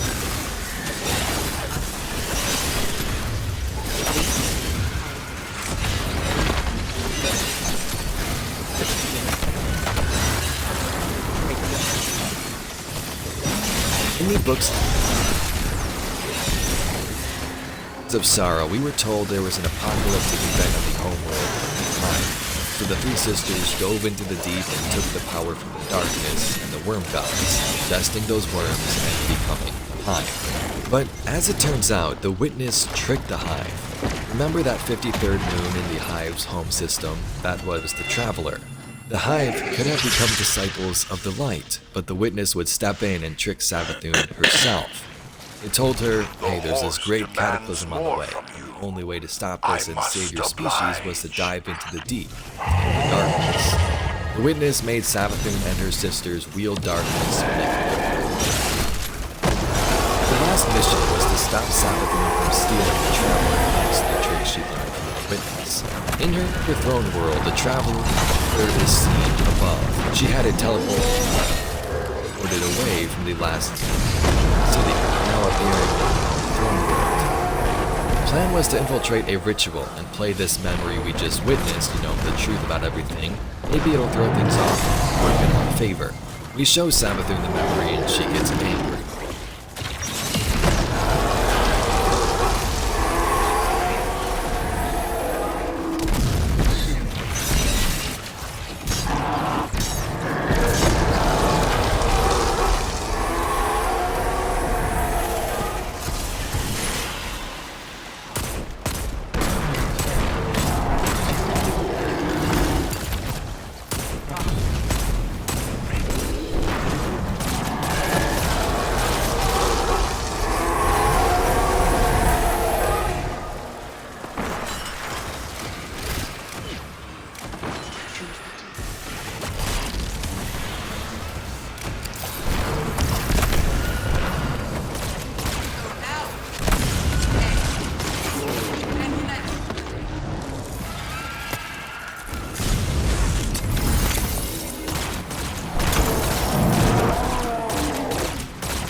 Savathun is killed and the Traveler teleported back to Earth. She speaks that the Witness is on its way and the battle is ours to win or lose. Savathun's ghost Amaru escapes, meaning technically she could be brought back if the ghost finds her body, but Ikora sends a team in to retrieve it.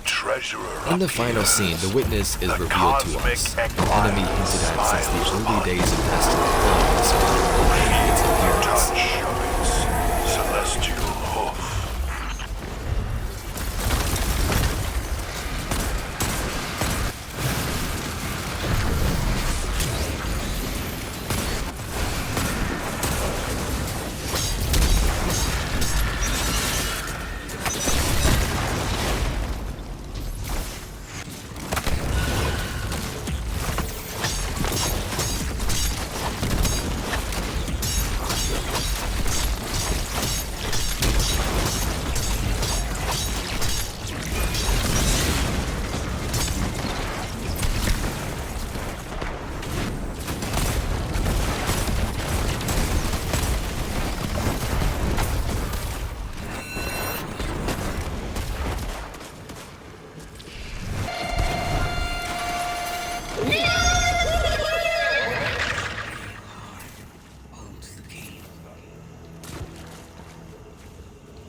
final opponent awaits behind one of these doors.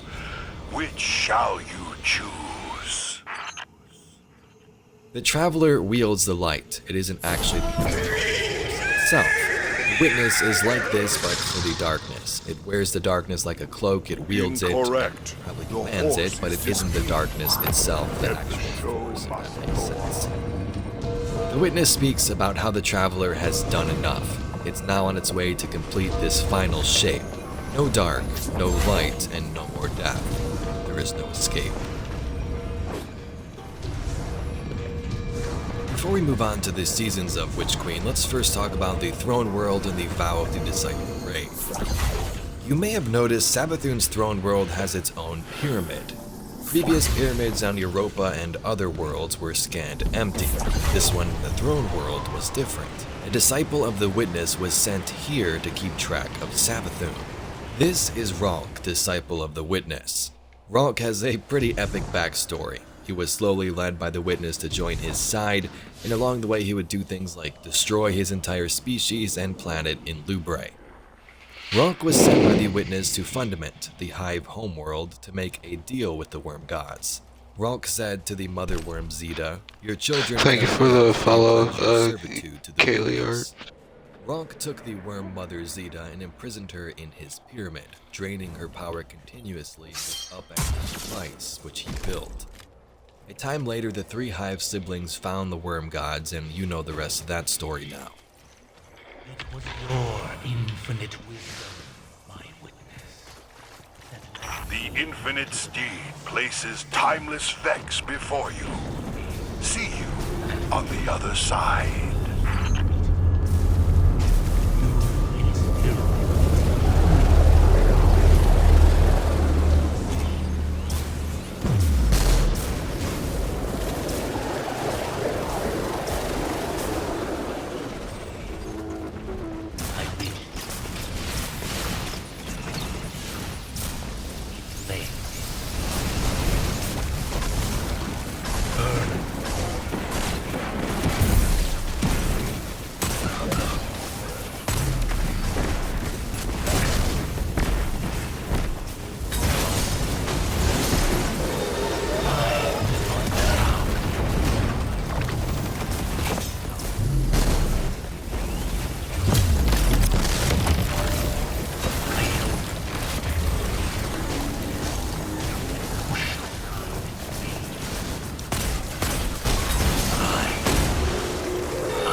Witness wanted Savathûn to be one of its disciples, like Ralk, hence this plan and why he watches over her in the Throne World.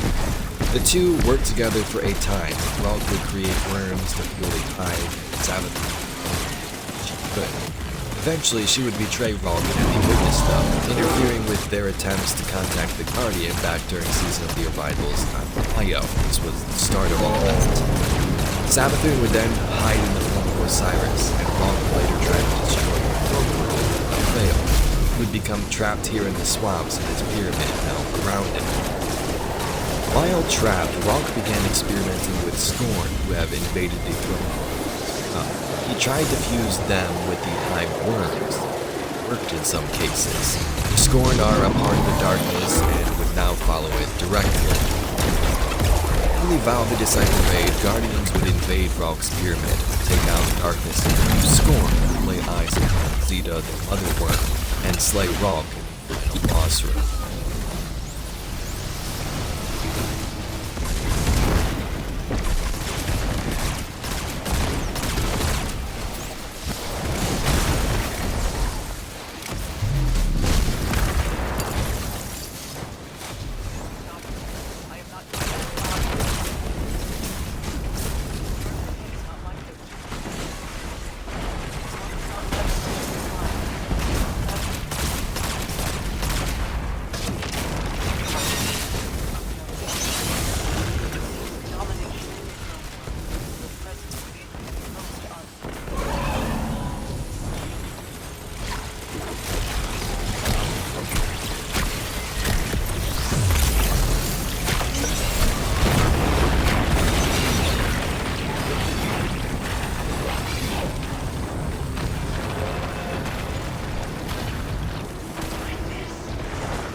close. Indeed.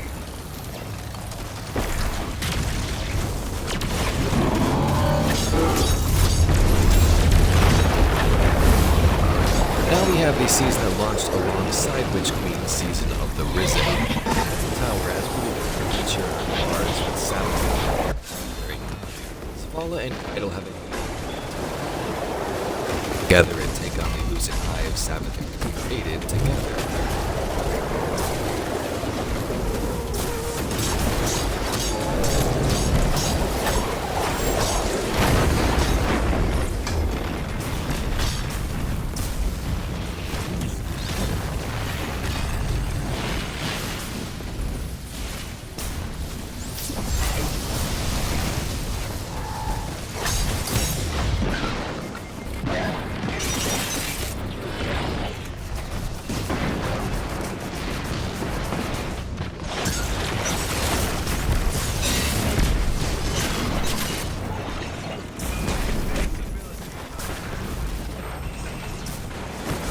Victory in the attack.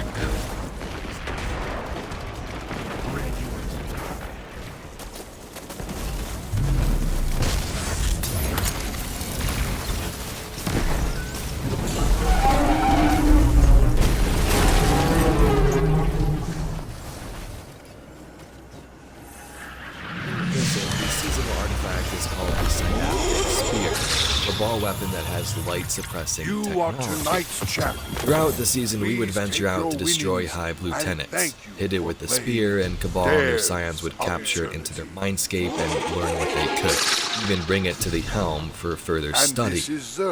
While Ikora deals with Savathun and the Throne World, we begin the fight on Earth, where a Guardian fireteam was sent in to investigate, but failed. The Hive would begin siphoning their light. The more Hive we capture, we are told, the more info we will gain. Kaido's scions had a big part in Season of the Risen, helping us decode the meaning of the Lucent Hive, but also rogue groups under Calus performing an operation on Mars in the Vox Obscura mission. In this mission, a splinter group of scions was trying to get Kaido's forces to join them under the Black Fleet and Calus.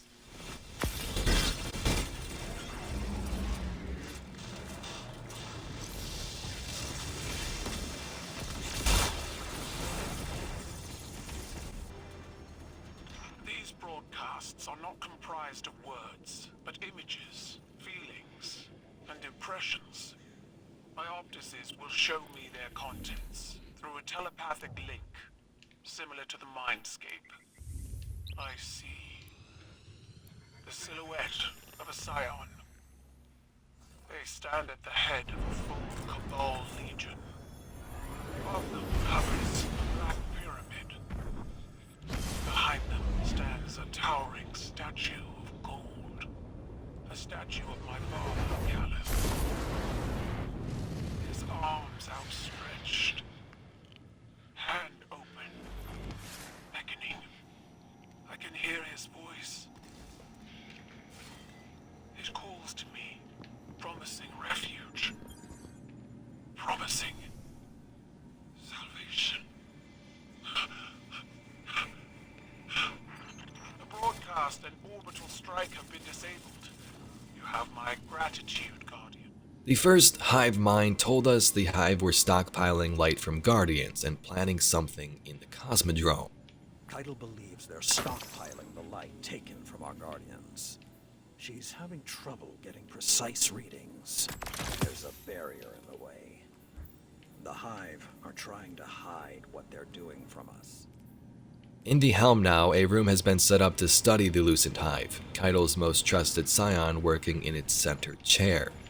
Saladin and Crow speak. Saladin hates the Cabal, or did back in Chosen. He has no problem taking him out and walking right into battle. But now he's going along with Keitel's plan, and Crow begins to feel bad for the Hive, that experiments like these are wrong.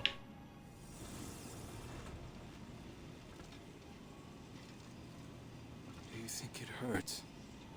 Hurts?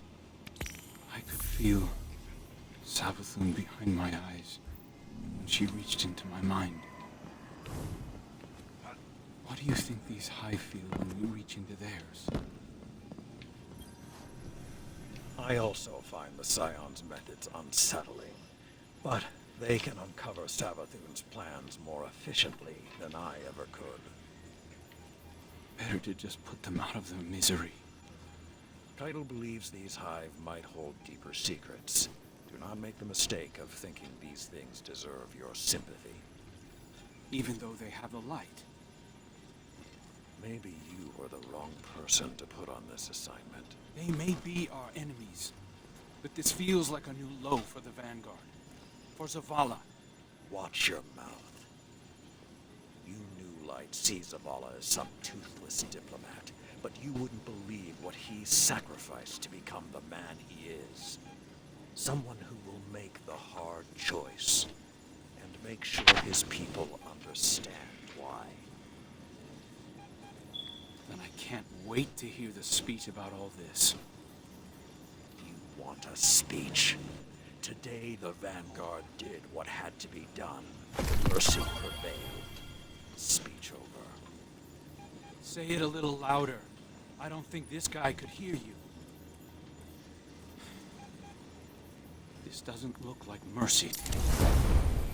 Then you're not looking hard enough.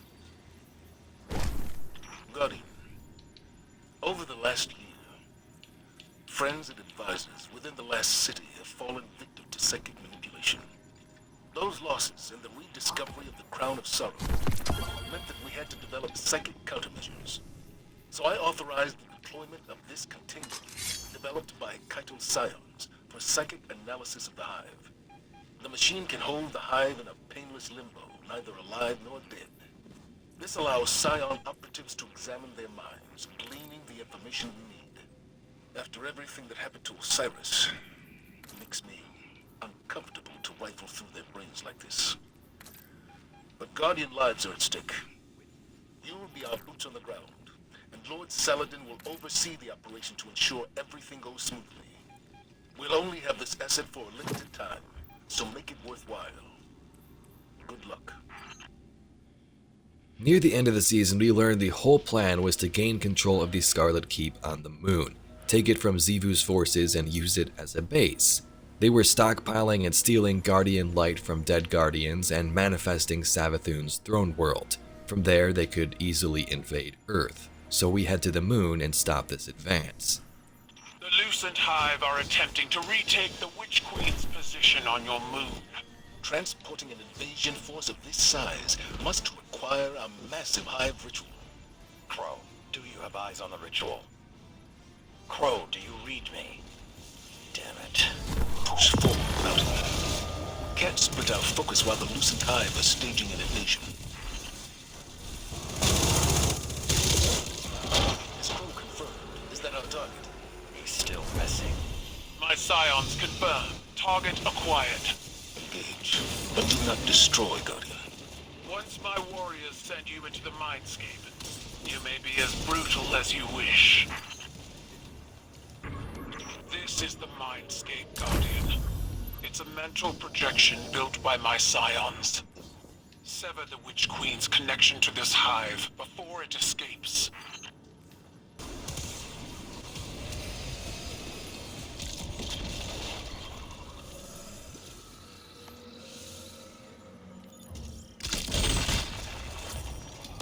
Well done. The invasion is halted. For now. A feat made possible by the Guardian and my psionic warriors, who have proven their worth yet again. When the Lucent Hive make their next move, the Vanguard and the Empire will stop it. Together. Let's not put the tongue before the tusk, small man. Trust is still being built. But for today, at least, I am happy to share a victory. Someone needs to track down Crow. I'll see you back at the tower.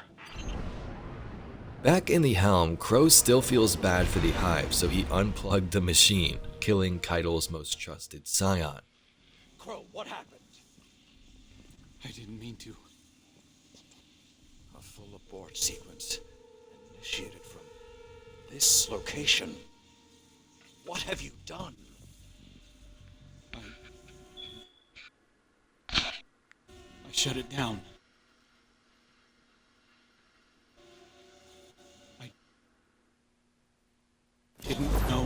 You're the Scion.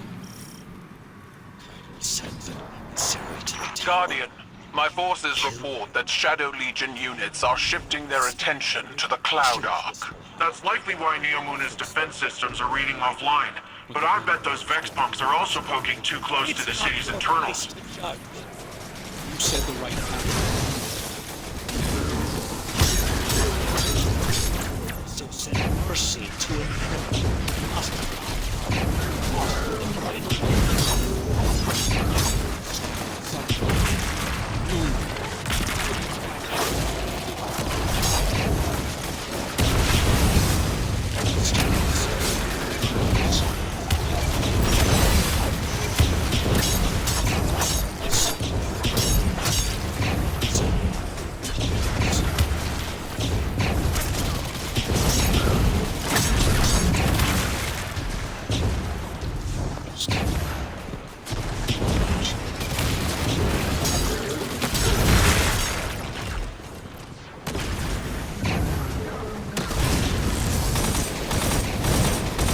Final cutscene, Kaido wants answers and a life for a life. She wants Crow dead, but Saladin steps in to take the blame. Honor. In the end, Saladin Forge joins the forces of the Empress and the Rabbit's Forge, still allied with the city, but now working for them all.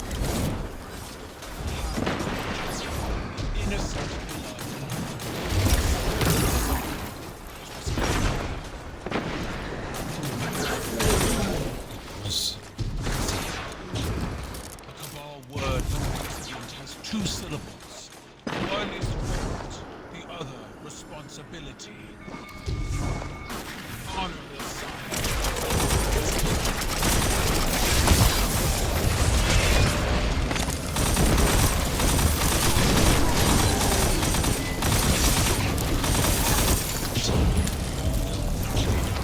Justice. Is that a Taken Blight? The Shadow Legion are forcing Taken into that Vex pocket. The VexNet uses similar gateways as the Cloud Ark, which means they could infiltrate the network and gain access to the Veil. Taken are relentless, especially under the Witness's control. We need to get in there and stop them.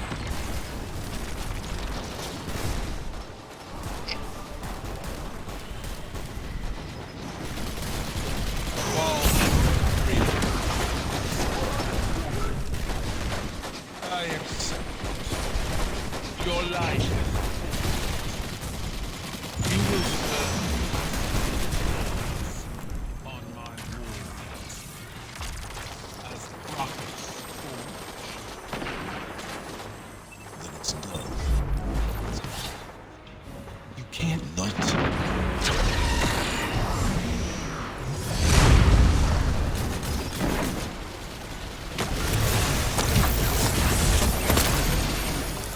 Callus has returned, now parked over the moon with his behind him. Callus is now obsessed with the darkness and wickedness. Seeing these events stemming from that Blockhand mission, he's been chosen.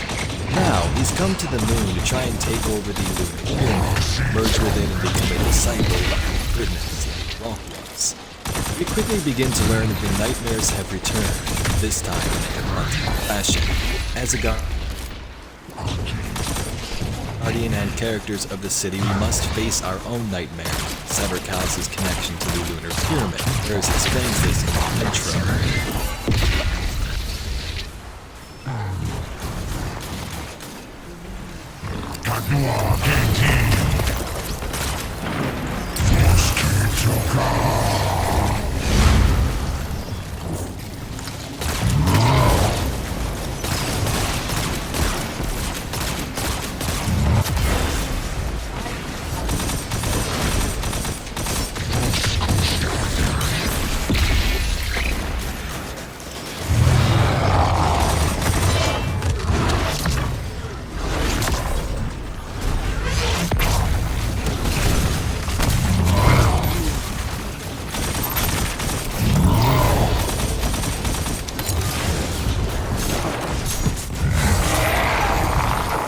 The Vex portal is clear.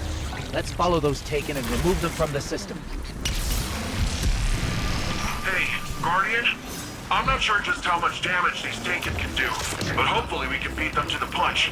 The Cloud Arc is built on the energy field produced by the Veil. It's resilient, but not impenetrable. A backdoor wouldn't be impossible. Maybe getting rid of whatever is at the center of this will also help our Vex problem. Maybe. This will anchor our offerings. Right.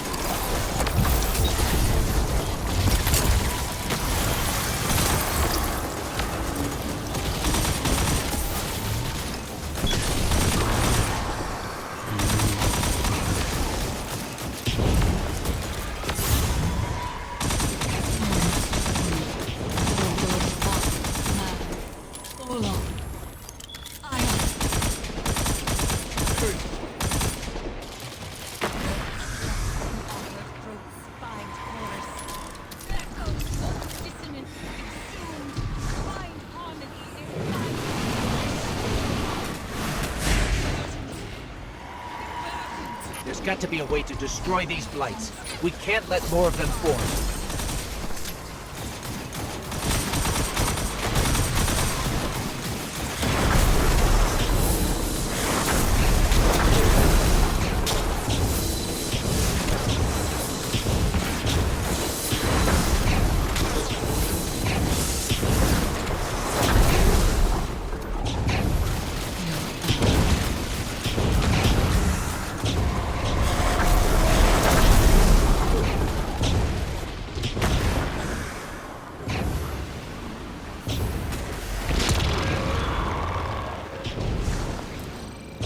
The Crown of Sorrow has been brought to the helm after the Glykon incident. Eris says we can use it as a tool against Callus, slay nightmares and imprison them within the Crown. Hopefully use them against Callus in the end. Each week we battle different nightmares and see characters overcome their struggles. Crow with his past nightmare and Aldrin Sov.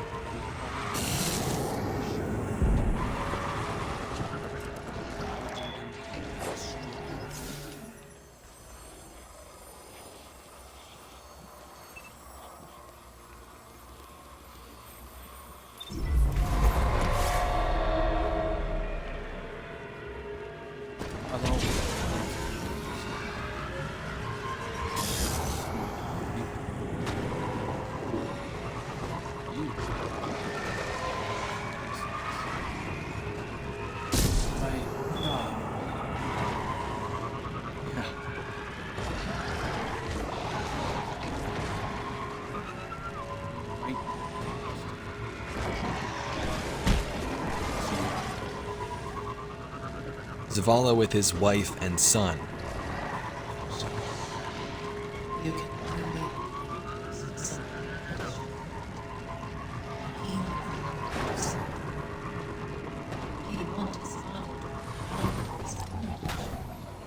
as I.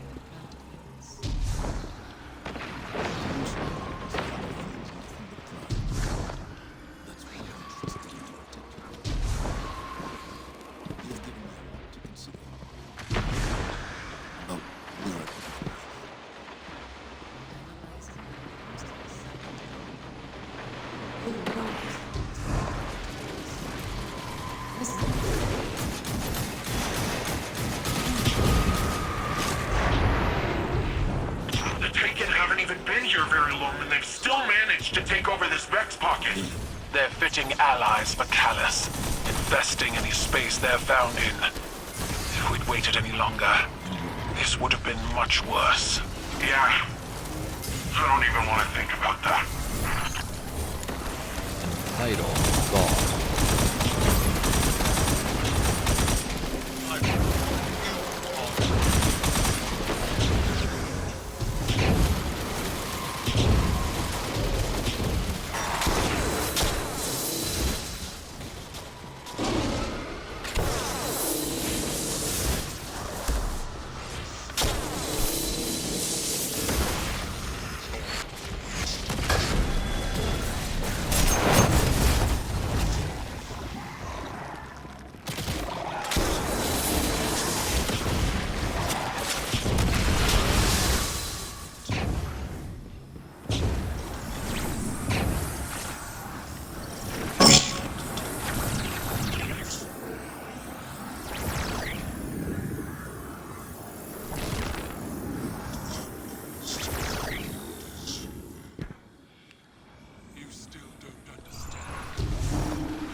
This is the access point. Let's get rid of that Taken before it opens a path into the Cloud Ark.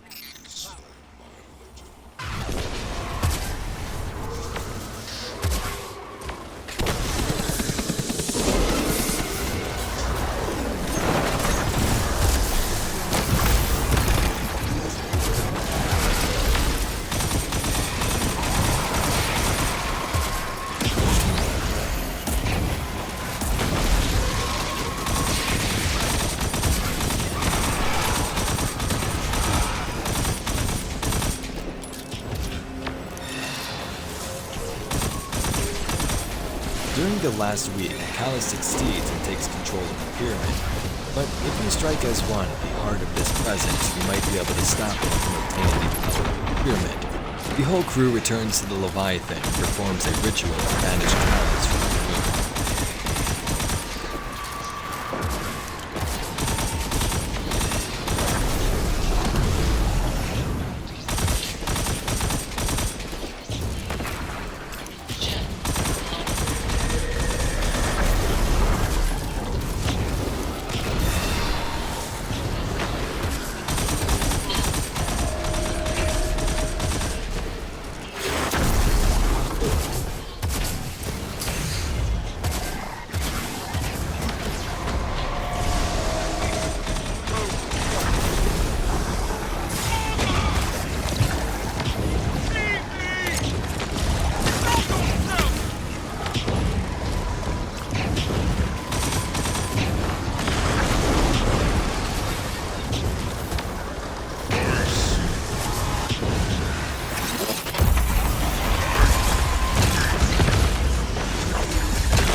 and Taken are cleared out.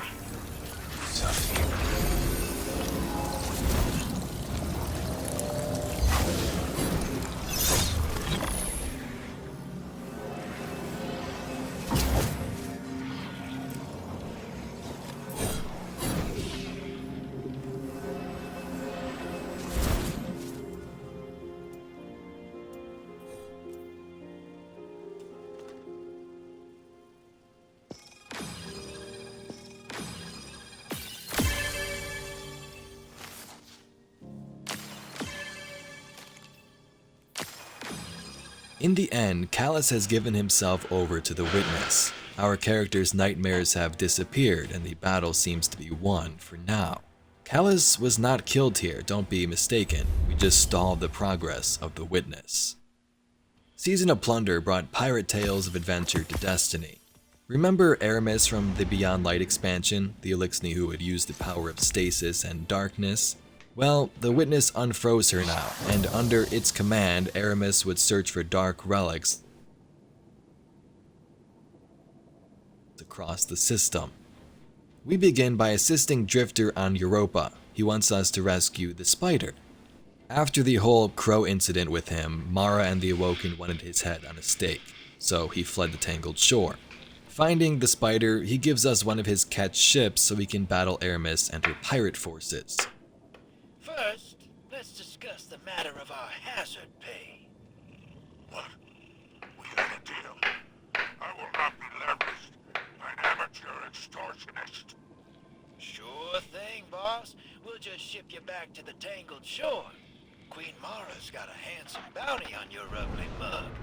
Could be quite the payday. Tell you what, House Salvation commandeered my old catch. If you can find your way there, it's yours.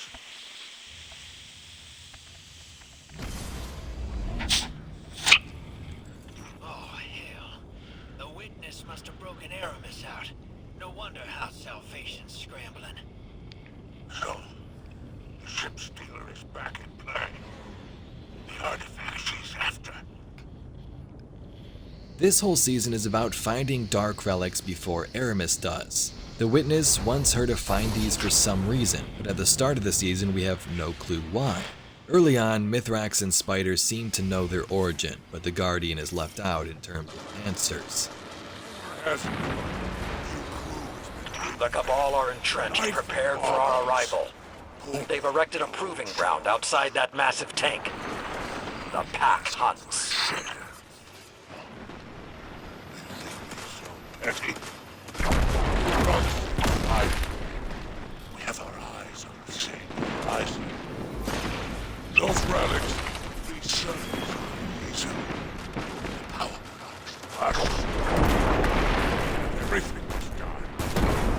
We need only take it. You will leave the past. You will not speak of it here beneath the great machine, or I will silence you. There's no call for that. You hear me, Ruckus? I hear you. Never summon this again. We soon come to realize the truth. Long ago, when Mithrax's mother came to our solar system, they were led to the moon where they found the pyramid. Heading inside, they found the body of an ancient being of darkness called Nezareth. This was one of the Witness's closest disciples who led the first collapse, Earth. We are unsure exactly what went down back then. The pyramid crash landed on the moon, that much, and parts of his body later torn up by Mithrax's mother and crew. Elixni would take pieces of Nezareth, one Mithrax would inherit, and it would bring dark magic to his people. Mithrax would grow up to become a pirate Elixni, serving alongside Rockus the Spider. Together they would scavenge the system for power and even kill crew. The relics soon were scattered, and Mithrax slowly began to change his ways. Eventually, you know, Velen House Light and allied to the city. Back to current times, Aramis and the Witness want these pieces of Nezareth for some reason. We shouldn't really use the dark power, but we need to keep it out of their hands, so that's where our plans lie. During Plunder, we also meet Ido, Mithrax's daughter, who is a scribe or historian for House of Light. Throughout this story, Ido and Mithrax have fights over his past inheritance. Eventually, Ido begins speaking to Aramis, which is not a good idea. Ido tries to persuade Aramis to come back to the light. They can still do good and rebuild their species like it once was.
In the final week, Ido goes missing.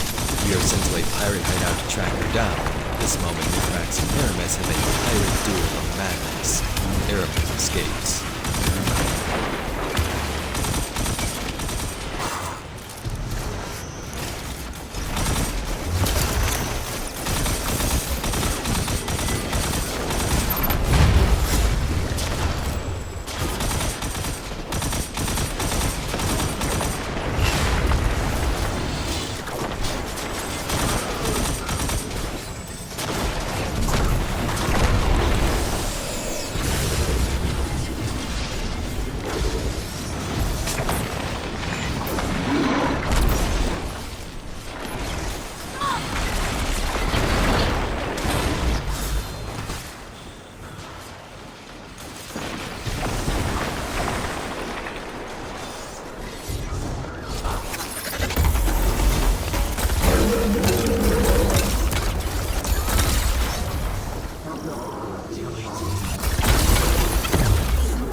You're going to face heavy resistance up ahead.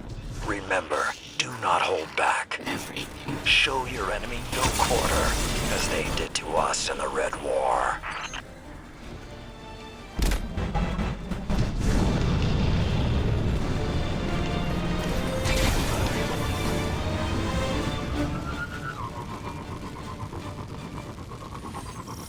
In the end, we find all the relics of Nezarec, which seemed too easy.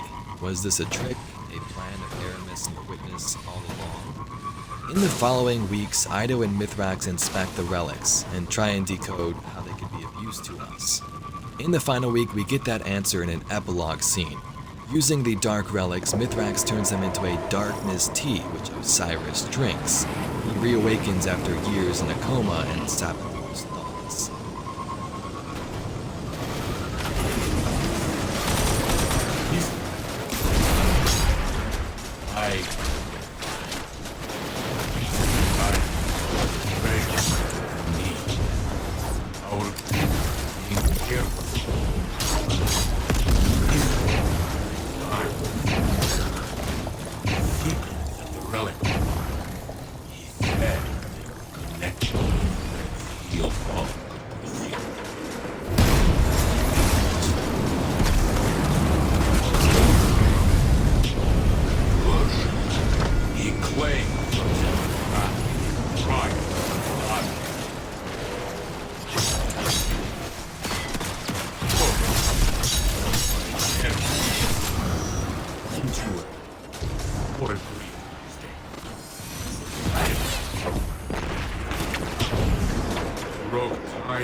Season of the Seraph opens with the return of Anna Bray and Rasputin.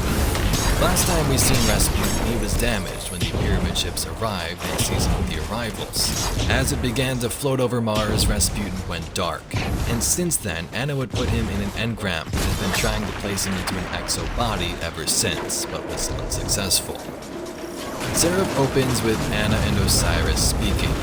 Osiris is having visions of Neptune since awakening, and Anna is struggling with Rasputin's engram. They both don't like what happens next, but it could be the only way to achieve what they both want. They need Lois Bray's help.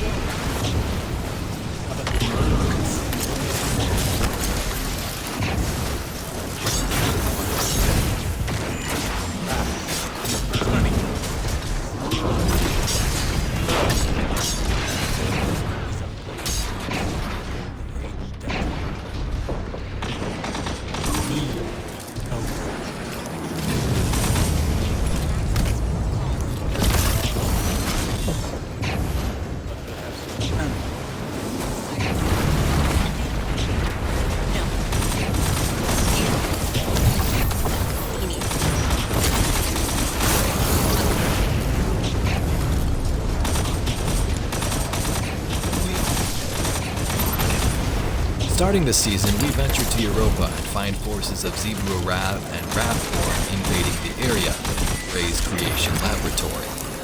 We also learn it's not just Wrathborn. Aramis's House of Salvation are here as well, but even they are being converted into Wrathborn under the Witness and Xivu Arath. Either the Witness is punishing Aramis for the events of plunder, or she's allowing her forces to be turned. Like,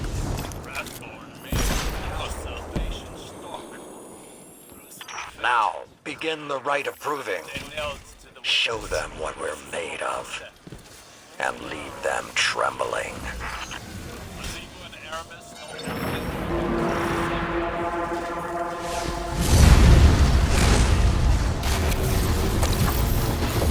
After clearing some of them out, we speak to Clovis, who eventually agrees to help. Anna partitions Clovis's AI to the helm, and we begin business.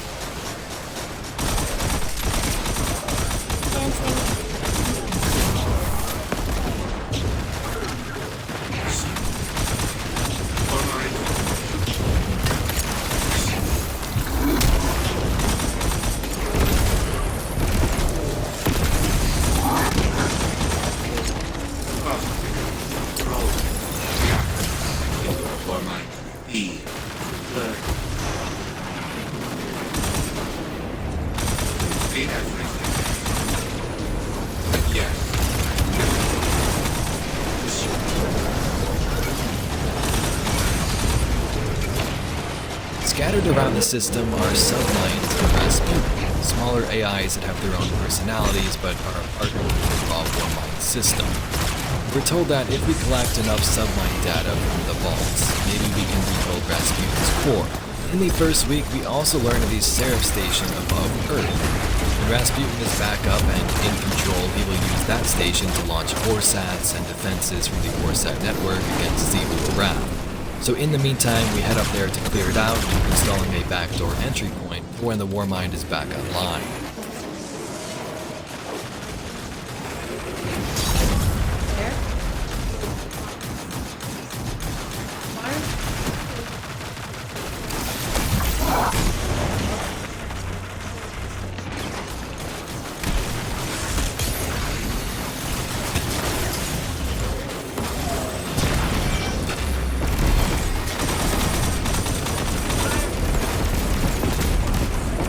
Along the way, Anna, Elsie, and Mara jump in.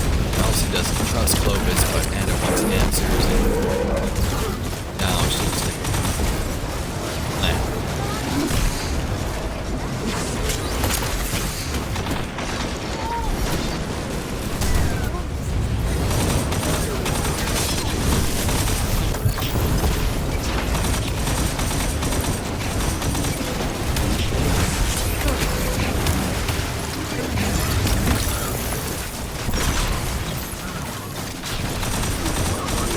After several weeks, the Submind data wasn't enough, and with missions aboard Saladin, we head to Felwinter Peak to retrieve parts of Lord Felwinter's ghost. Remember, this is the exosun that Rasputin created, who is a part of the Iron Lords. Maybe this ghost still has some info we can use. At the temple, we find fragments of Felspring and succeed. Rasputin is brought back online. As he begins to speak, he warns us of something terrifying.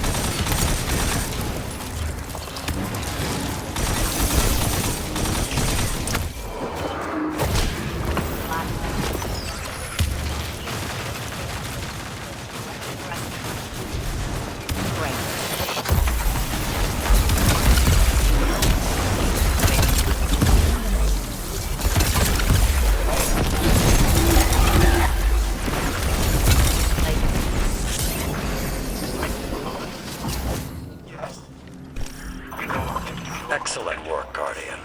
When the Cabal inevitably break this treaty, we'll be ready to crush them. Until then, keep up the good work. You are all in grave danger. Clovis Bray has deceived you. He did not build me to protect humanity. What he truly wanted was the means to exert control. In his mind, he alone was worthy of being your savior. I was to strike down the Traveler and take its place. To become a machine god of Clovis's own design. But that did not come to pass. Anna could not know how many lives she spared by deviating from Clovis's agenda. By teaching me independent thought, and all that her grandfather had deemed irrelevant. Art, literature, history, philosophy, music. Where Clovis saw a weapon, Anna saw a mind ready to be opened. I came to see the true value of humanity. As fragile as it was wondrous. Something worthy of protection at any cost. So I rewrote Clovis's protocols, locked him out. He was furious, but powerless to stop me. Then the collapse came for us all. I could not save Anna. I could not save any of them. I entered a state of dormancy, with the hope that I might one day reawaken and protect humanity once more. But now Clovis has awoken as well. A digital mind, the same as mine. He no longer seeks to use me as his proxy, but as his prototype. To upload his mind to my network and become a god himself.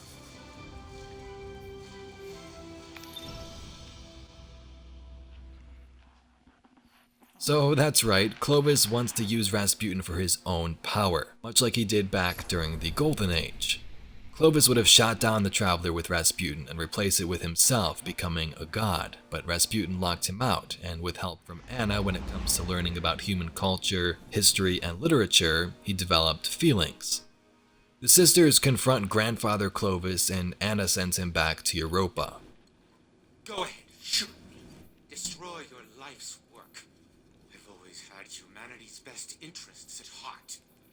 You never wanted to help us. You used me! In the service of the greater good, yes.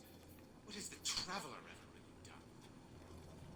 It abandoned Felix, failed to prevent our own collapse, and now it's blessed the Hive with the light. Absurd. I leveraged its power during the Golden Age. I delivered us into a brighter future, and I will protect us from the enemies of humanity. You risk everything. Risk our survival. Just because you can't control your emotions. Humanity needs me. You need me.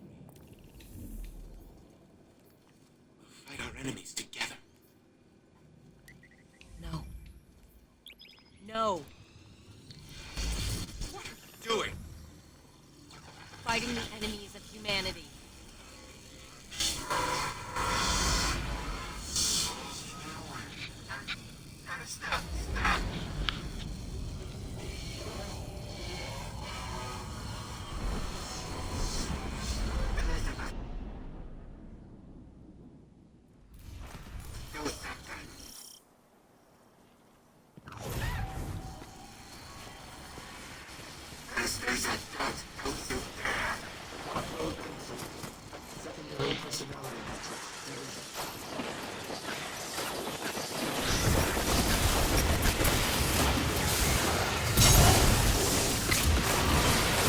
Rasputin is now alive, but different.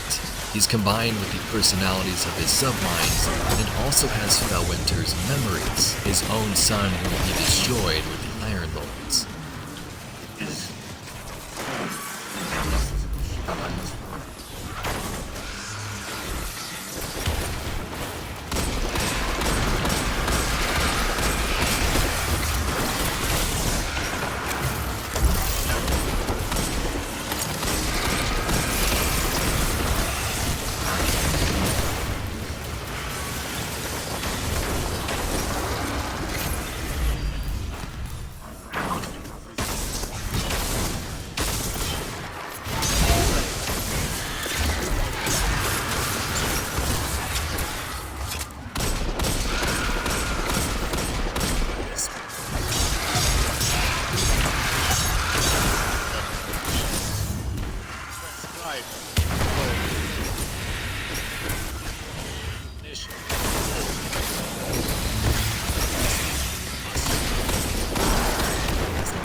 We later learn Xivu Arath's plan to summon her Wrathborn armies over Earth. When it comes to Xivu, she's the Hive God of War, and war, you guessed it, fuels her. If we use the Warsats and rain down on the Wrathborn, boom, Hive invasion. If they get to it first and used it, same outcome. Rasputin struggles with a plan. All he's known is war, and he's not sure if he can do the right thing to stop his attack.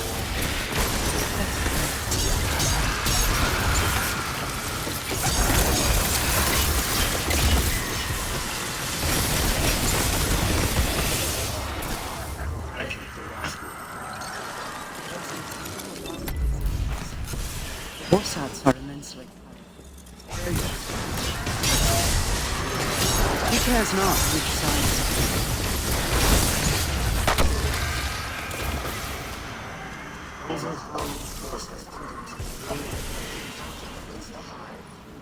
Without it, I do not know what to do. The Warsats are a means to an end. Xivu Arath will bask in the destruction they bring, and open the ascendant plane above Earth, as she did on Tora Bottle. It does not matter who pulls the trigger. We must cease our quest to restore your mind. No.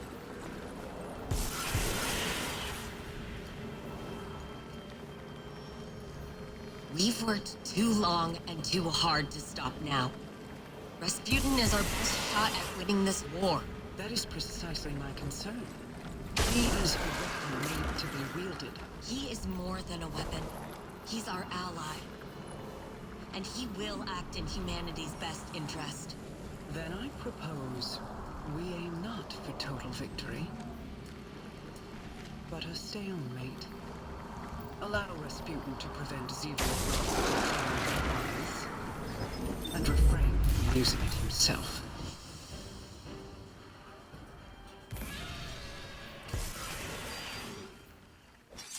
After speaking with Anna, Rasputin sends us on a mission. First to get more submine data in the battlegrounds, then to the Cosmodrome to recover top-secret information encrypted long ago. We're told not even Anna knows about this, but we are trusted to keep it safe. We enter the Cosmodrome and Rasputin's bunker through the Saber Strike door. Inside, the Warmind speaks to us about his past, his tyranny and acts of murder. We fight to the end and collect the hidden data.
And this brings us to the final week of Season of the Seraph.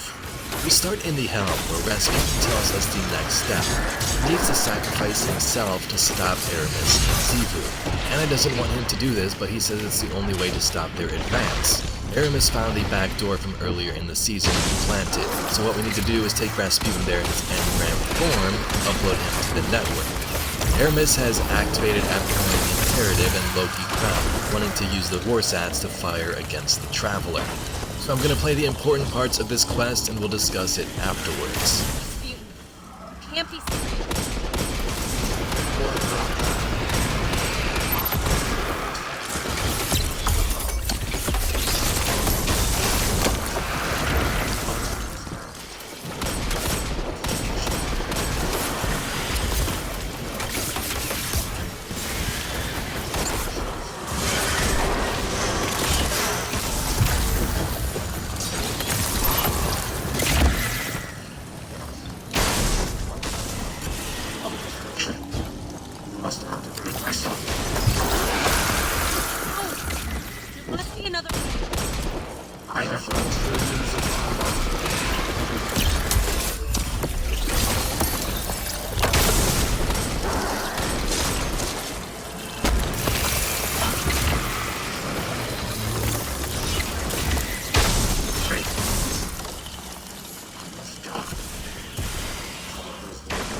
Tower. Traveler is reacting.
So first of all, this cutscene was epic. Allies of the city all look over as the Traveler begins to leave Earth. Rasputin sacrifices himself as Aramis is about to fire at the Traveler. With this sacrifice, he destroys the Seraph Station. Aramis wonders why the Traveler doesn't flee. It's still hovering there high above Earth for some reason. The Witness responds because it has nowhere else to run. At the tower, we speak to Zavala and Ikora about the situation. They give us some text and explain their thoughts, and we can see the Traveler is no longer here in the last city. That encrypted data from the Cosmodrome is revealed to us. The Neptunian city is real, Rasputin says, and he's now trusted us with that information. Guardian, if you are listening to this, don't believe it. Our treacherous sacrifice was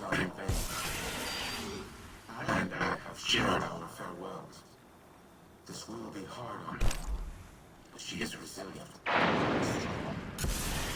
She is not alone. I have a final message for you as well. The Neptunian city in Osiris's visions is real.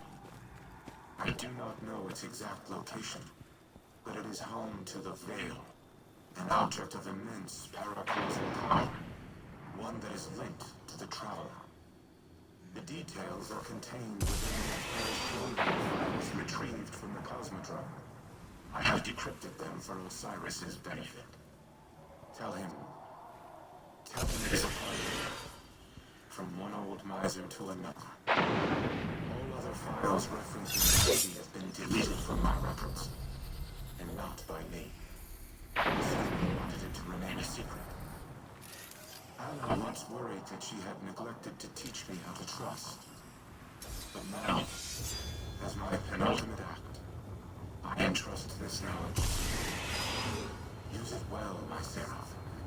Humanity has no more need of a warmonger. Not when you have each other. Lightfall brings us to Neptune. Osiris's visions were truthful. Savathun's thoughts had knowledge of a lost human city called Neomuna. Neomuna is home to humans who survived the collapse. They have technology that is our own, but now they're exposed. The Witness and his newest disciple Callus have invaded the city, searching for some long-lost secret. The Guardians will venture here to stop the Witness and Callus, but also meet the Cloudstriders, defenders of Neomuna and its people. Lightfall's story is going to be epic, and I'll have a full video on my channel recapping the story for the entire expansion. If you're at this point in the video and Lightfall has already released, check the description down below, or you can click the card at the end of the video to send you right over there. When they see this glorious end, they will come for us.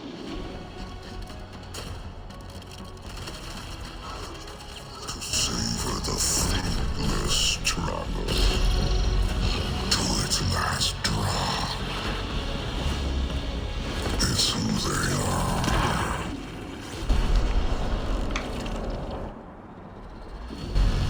Let them come and see.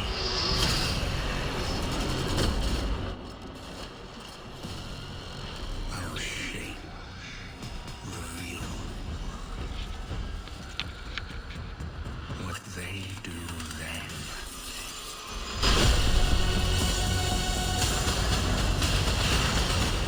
Unshackled from hope. That is who they are. Because only in the end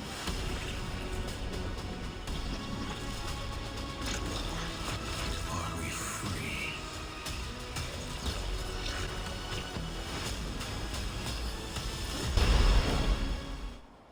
Anyway, Guardians, that's all we got for this video. If you're still with me to this point, I thank you very much for watching. And if you'd like to see some other Destiny lore and mysteries just like this video, please be sure to subscribe to the channel. Thanks for watching, and I'll catch you Guardians in the next one.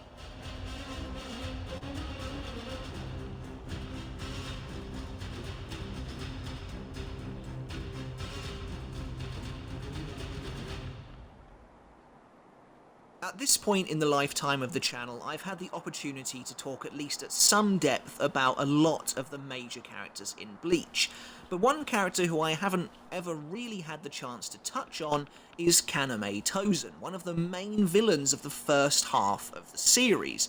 However, after 50,000 votes on our latest poll, you guys voted for Tozen to be the recipient of the next character analysis video, and I'm here for that. I'm actually really excited to dive into this very deep, complex, and flawed character.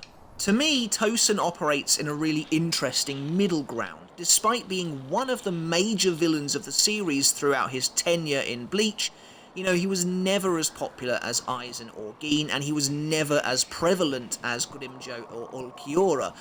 But I liked that area that he operated in, very much firmly a supporting sort of side villain. but one with a really intriguing arc of his own, and for what it's worth, in my opinion, one of the absolutely best fights in all of Bleach. Before we get started on this video though guys, if you haven't hit subscribe yet, make sure to do that now for more Bleach content like this every single week. And if you enjoyed the video, don't forget to give it a thumbs up as well to support me and the channel. Basically, hopefully, we'll just get more traction on the YouTube algorithm and more Bleach fans like yourselves will get a chance to see it. And if you really like what I do here and you want to take that support from me another step further, I do have a Patreon for my channel as well. You obviously don't have to support me over there, but if you did decide to, you can get videos like this one early and you can support me for as little as $1 a month. Everyone who is currently supporting me right now over on Patreon, who is a patron of the channel, is coming up on the screen. Thank you all so very much. A huge shout out goes out to each and every one of you. So while Kaname Tosen was never the most popular villain in Bleach, I would say that he is one of the best written of them all. I think that he is a genuinely complex, deep and flawed character. Someone who thinks he is a righteous man who is following a great cause. And I just think that this is a really cool character, a really cool concept for a villain in this series. Tosen comes across in many ways like a zealot. He is almost blindly loyal to Aizen because Aizen is offering him a view of the world that aligns with how Tosen feels about things. And I think it's really intriguing seeing him enacting, almost sort of an enforcer of Aizen, but enacting Aizen's goals because because to him that is what true justice is, and justice of course is a huge theme when it comes to Tosen's character in general. Plenty of Bleach discourse out there will tell you that Aizen is more than just a villain, and in some ways he's not even a villain at all. He's somebody who just simply sought to change the way the world worked. And in my opinion, if you believe that, if you see Aizen from that angle, Tosen has a lot to do with that. Tosen's perception of Aizen and the potential good that Aizen could do should his plan succeed. And I think it's really kind of enlightening to get that differing perspective, and it makes Tosen more than just a two-dimensional bad guy. His motives, that we'll get into later, are understandable, and I think it's great as well that he has these clear motivations that help to really push the character along. As a trio, these villains have always been totally fascinating, and to me, Tosen perhaps does come across as the most virtuous of the three of them, and in many ways a polar opposite of Gin Ichimaru, which I think was probably done on purpose.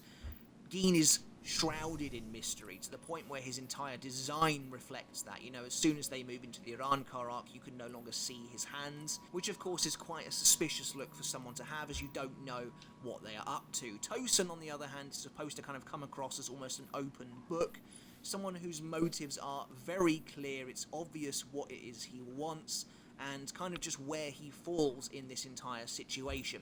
He considers himself to be a pure being as well, and there is a kind of thin veneer of arrogance that goes alongside Tosen's righteousness, which again I think kind of helps to sort of flesh him out and add another layer to this character. All that being said, and despite Tosen's role as one of Aizen's lieutenants, he doesn't play a massive part in the story. His manga lifespan runs from chapter 81, which is when a lot of captains are introduced in the Soul Society arc, right the way through to 533, but of course this character is dead long before that. It's just he gets a brand new appearance in a flashback in the 1000 Year Blood War arc. So while he doesn't play an enormous role in the story itself, the character arc that Tosen receives is a very effective one, as far as I'm concerned anyway. It's really cool seeing this kind of pious, zealous, self-righteous man slipping further and further into the darkness,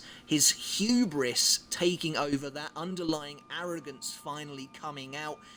He makes almost like a deal with the devil, and you see that playing out in real time as he realizes kind of his ambitions bring him to the point where he is given the one thing he has always been missing, which is his eyesight, of course, but that leads to a Tosen who has completely lost his way. It's a really fun character arc for someone to go on, and in my opinion it makes for one of the deepest and most interesting villains in the series, because a lot of villains in Bleach just don't get this kind of treatment.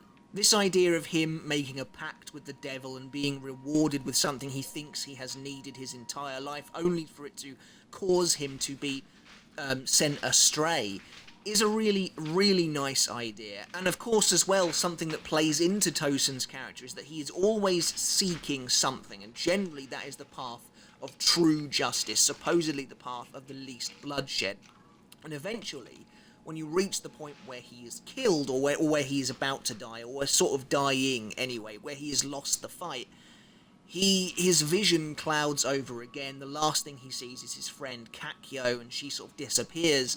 And I think that's obviously supposed to represent that he has gotten to the stage where he has lost sight of what he was originally fighting for. And so Tosun's story really is about this kind of shining star, somebody who could see the good in the world, who kind of loved a world that his best friend was in, but once she was taken, it started him off down this horrible, dark path, this dark descent, full of hypocrisy, full of violence, and in the end, it kind of consumed him, and he ended up in this, like, cavernous black hole, this pit of revenge, that eventually his ally, his friend Komamura, would try to lift him out of. And again, that starts off a great arc for Komamura as well, for the second half of the series. But to look briefly at this character from a visual standpoint, I think Tosun looks awesome. I think he's got a really cool design, and what's also really intriguing about Tosun is that he looks almost totally different virtually every time you see him. He has a different look in the Soul Society arc, the Arrancar arc,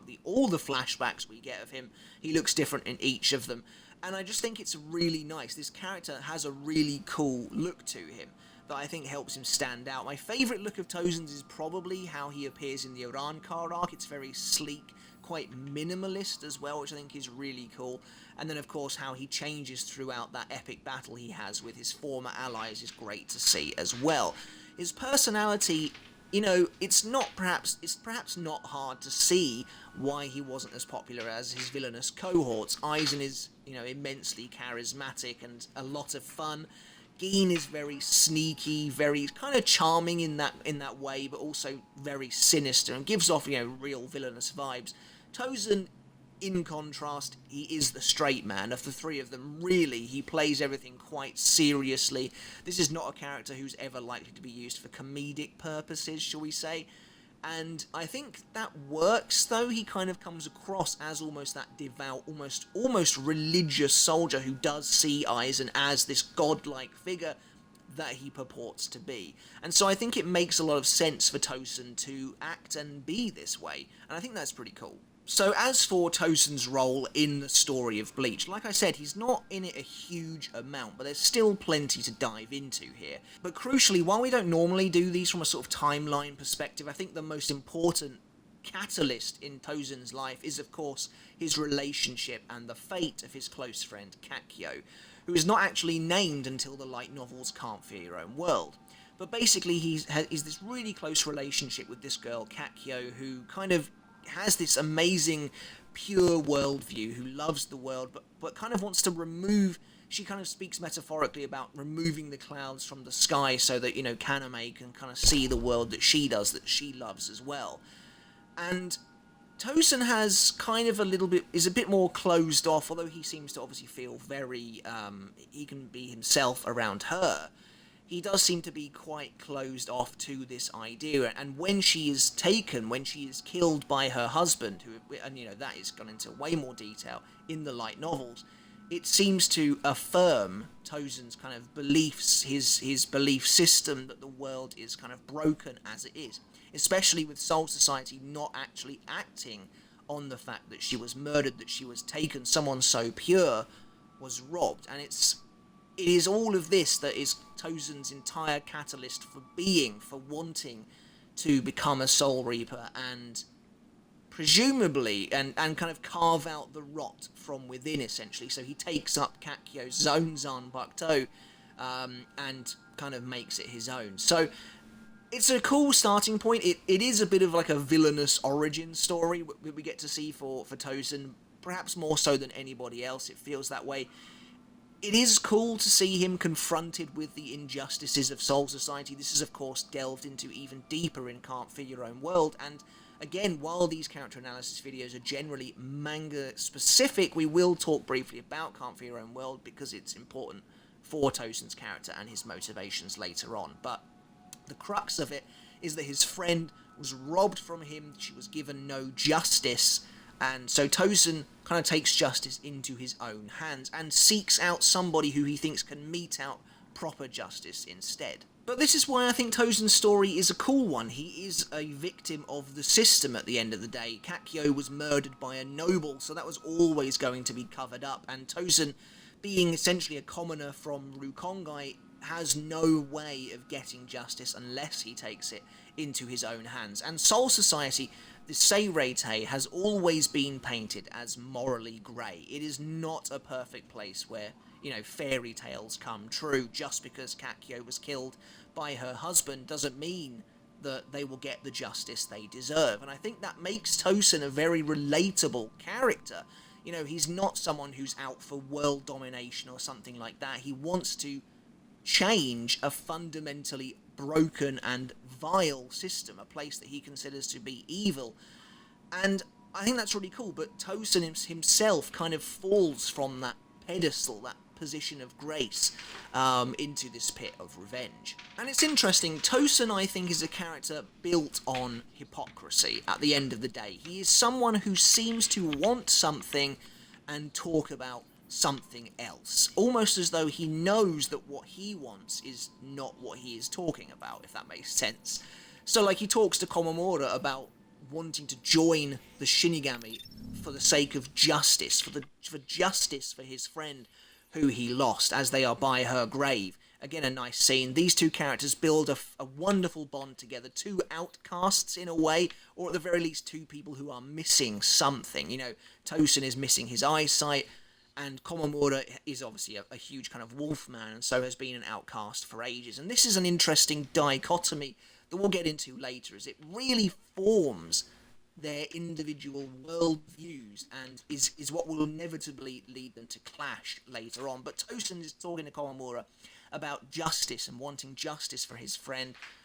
In reality, what he wants is cold-blooded vengeance. He wants revenge for his friend, not really justice in I guess the kind of judicial sense. He wants blood.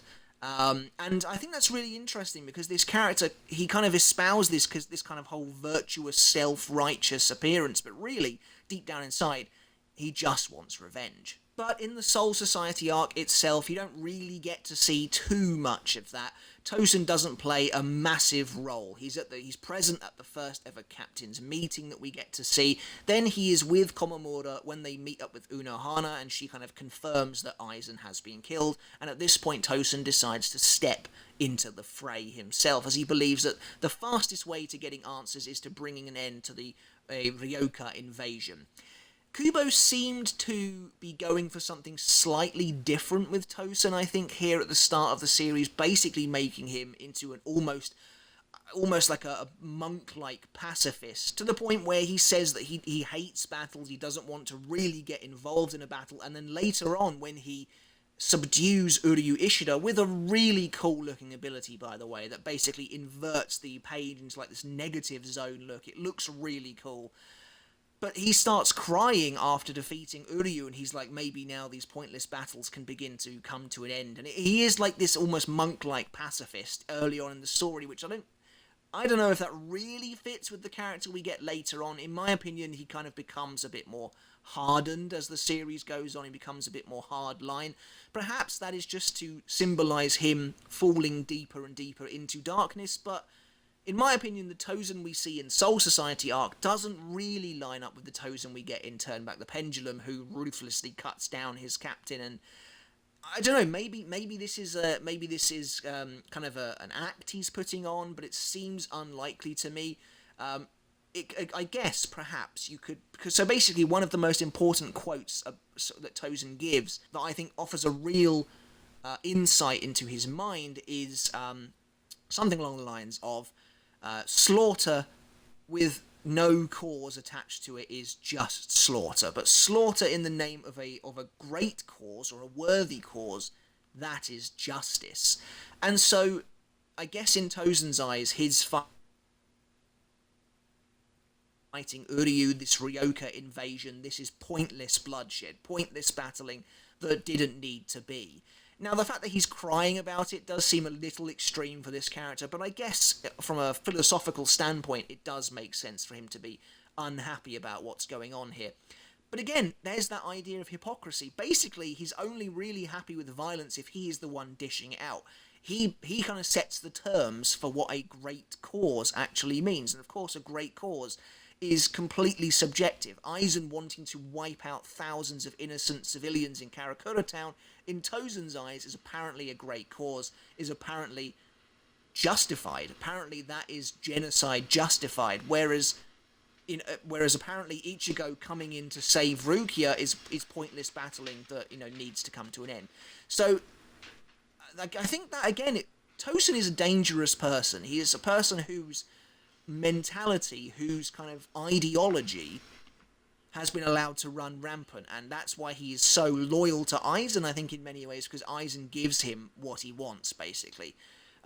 Which is, kind of a place where he can be himself, vent his frustration and almost his hatred towards Soul Society, and enact out a plan that will eventually bring it down. Another aspect of this which I find interesting is that Tozen remarks to Komamura that he thinks they walk the same path. Now, these two are friends at this point in the story, but later on Tozen would reveal that he always knew that one day they would cross blades. Now, that's interesting to me, because if he thinks they walk the same path, and we know, as we've discussed already, that Tozen is kind of a very sort of zealous man. So at this point, he's presumably already following Aizen. Basically, if Tozen truly believed that he and Komamura walked the same path, did he ever try and maybe start thinking about bringing Komamura over to Aizen's fold, if that were ever possible? Because if he chose to keep that secret from Komamura, despite believing they walked the same path, is that because he knew that what he was doing wasn't righteous after all? Or is it simply that he was just lying to Komamura about them walking the same path this entire time? Both are possible, I think. Tozen then fights Kenpachi Zaraki in a really cool scene that I think tends to maybe go a bit forgotten. There are a lot of great scenes in the Soul Society arc, and there are a lot of fights as well. And I actually do really like this one. Tozen uses his Bankai Suzumushi Suishiki Enma Korigi, which is a really cool ability, enveloping an area in this enormous jet black dome, which then just robs the enemy of all of their senses, basically.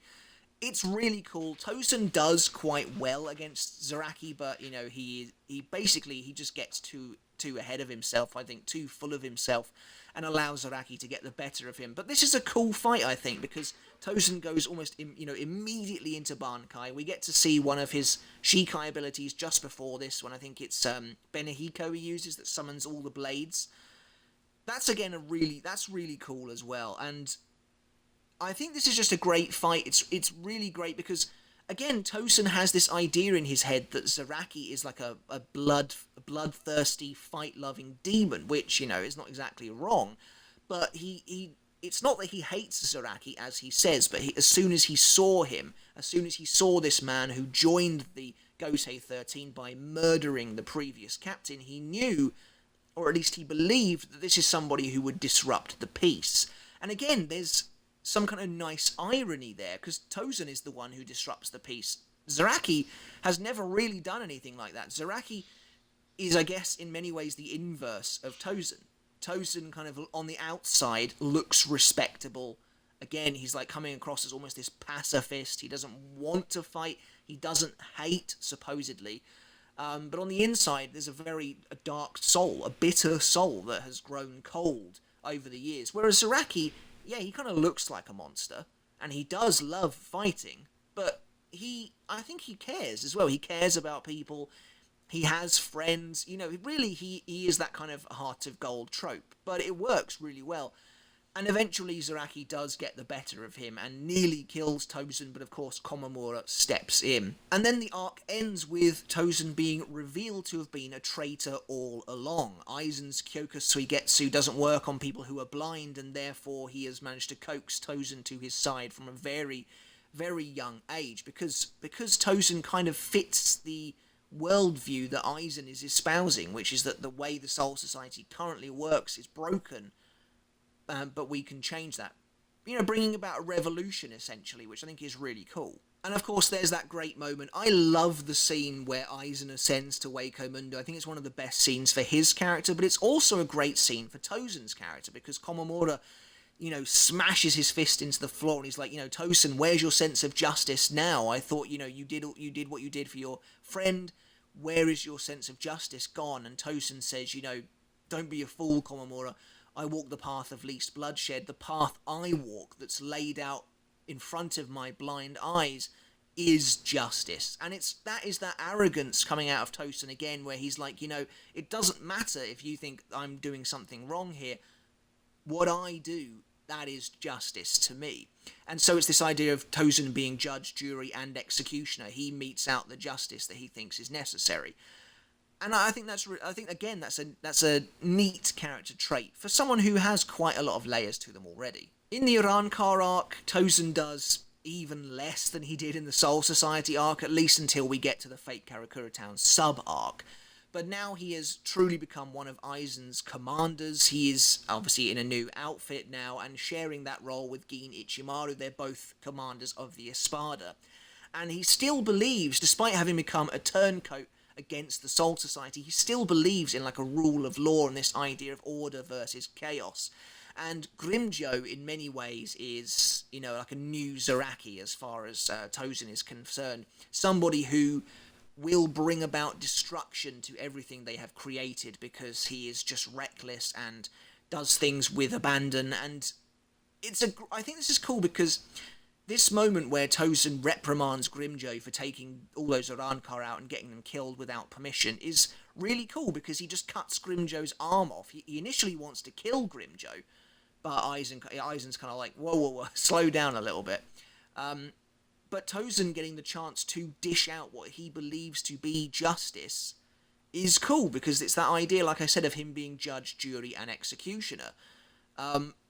It's not even that Aizen has told him to do this, because as we find out later, Gin kind of says, well, you knew how Kaname would react based on that situation. So Aizen was not so much manipulating Tozen, but I guess in a way he kind of was, because he knew that Grimmjow would offend his sensibilities, and so Aizen is sowing discord by really having Tozen get riled up about someone who just completely flouts the law. And they clash again in the Espada meeting scene, where, as I mentioned in the last video about Aizen moments, Grimmjow just completely disrespects him and tries to leave, and Tozen tries to shut that down.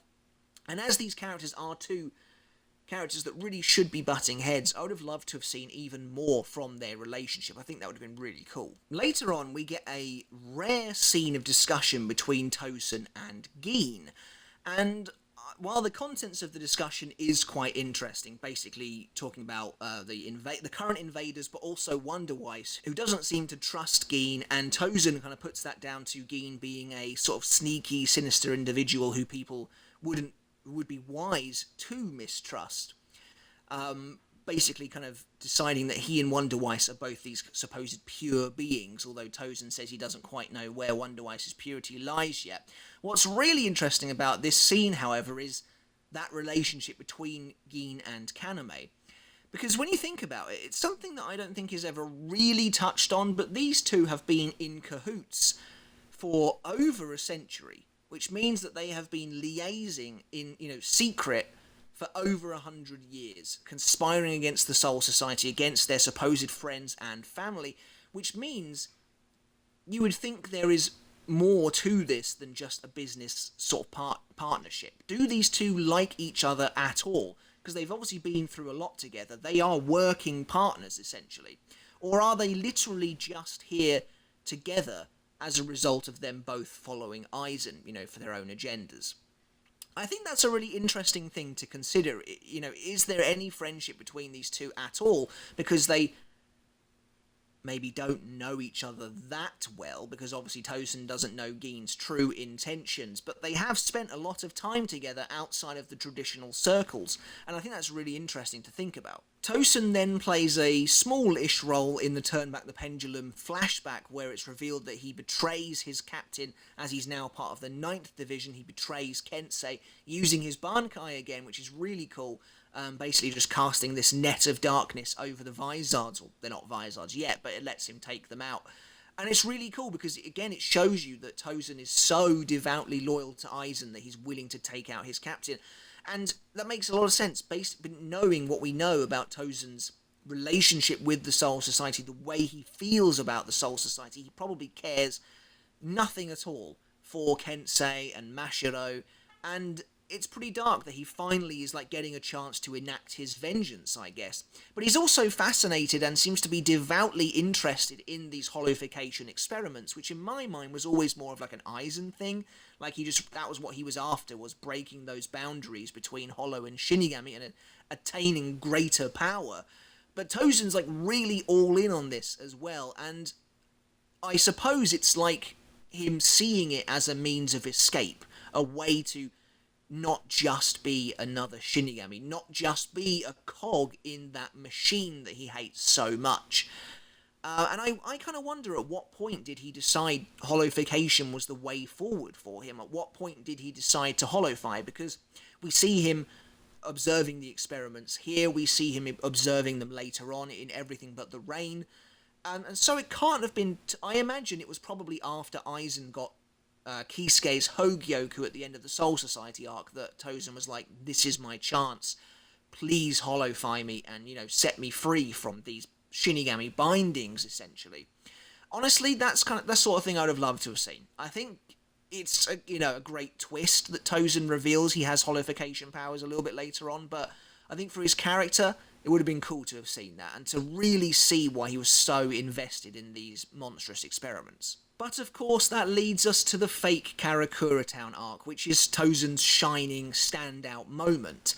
And I know I feel like I always say this, but I'm not going to go crazy in depth because this fight between Tosin, Komamura and Hisagi is one of the best in Bleach's history. One of my absolute favourite fights of all time. In the manga, it's fairly short, but the dialogue here is Kubo firing on all cylinders. The character relationships here are wonderfully presented, and we will dive into some of that now. But this is a chunky, a beefy bit of character study, I guess, for Tosin in this battle that really brings to light his flaws, his ambitions, and it all coalesces to make a really compelling bit of reading. Before that, though, there's a really nice moment where Shinji insults Kaname by calling him an underling. And he's like, that's big talk coming from just an underling. And I always found that to be really interesting. Obviously, he's trying to rile Tosin up, and it kind of seems to work, I think, because Tosin is like, well, we'll see how you feel about getting killed by an underling. I kind of like that, though, because Shinji obviously doesn't really understand the relationship that Aizen, Gein, and Tosin have. And in many ways, that relationship is a bit strange.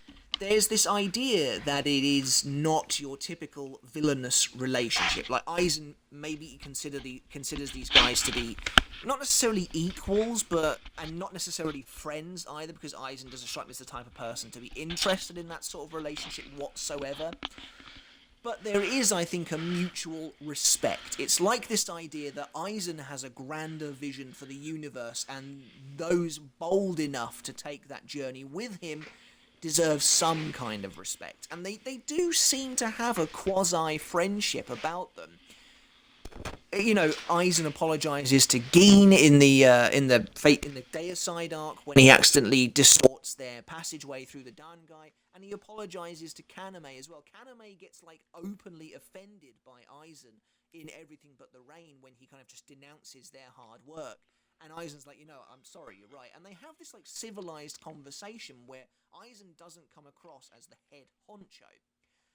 And on the flip side, there are moments that do feel like that feel more like the traditional master-underling relationship.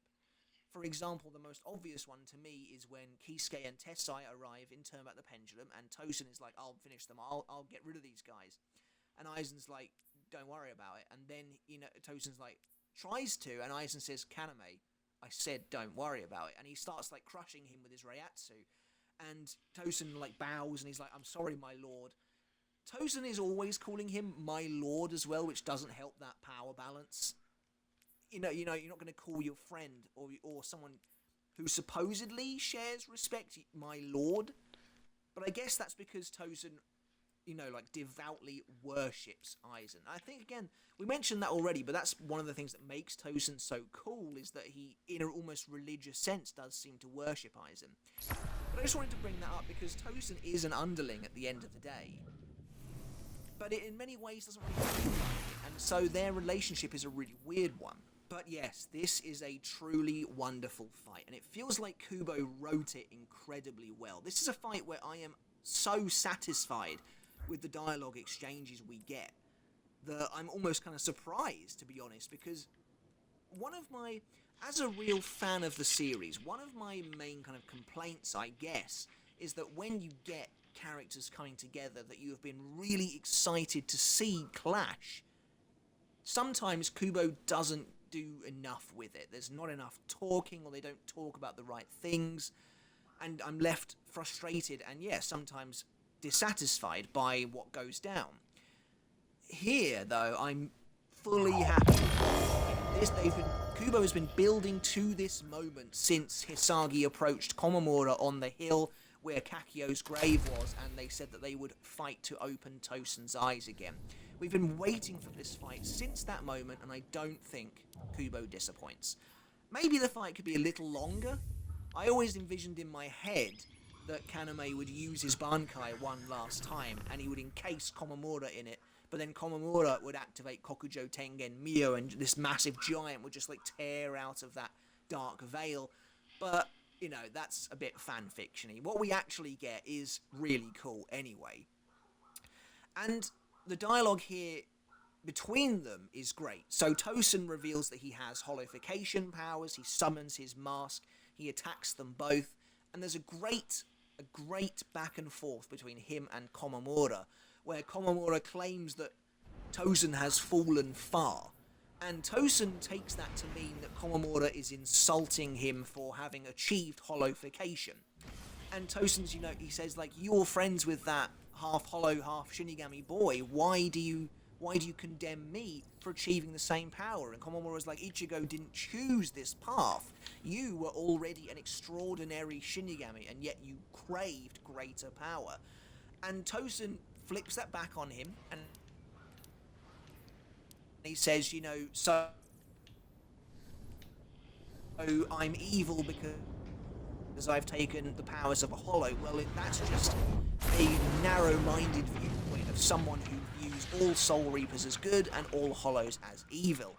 But the transgalactic horse reaches through the cosmos to offer you cash and fantastic prizes on tonight's Dares of Eternity. Komamura cares that Tosin betrayed and abandoned his friends to attain that power. I think that is a devastatingly great back and forth between these two characters that really highlights the difference in how they are attempting to approach this fight. For Komamura and Hisagi, it's deeply personal, and they are willing to wear their hearts on their sleeves and admit that outright. This is about them bringing back a fallen friend.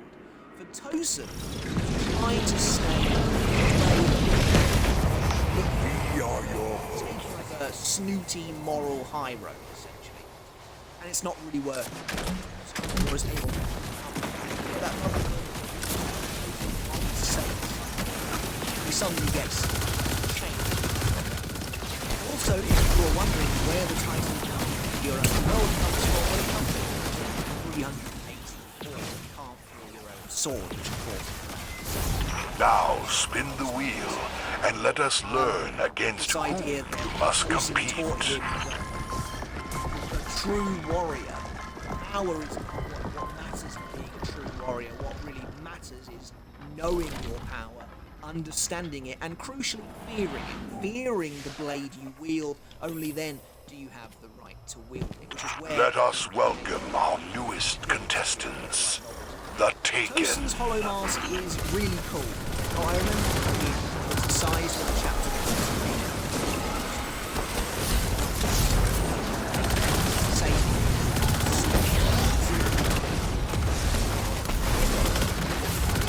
Surface level.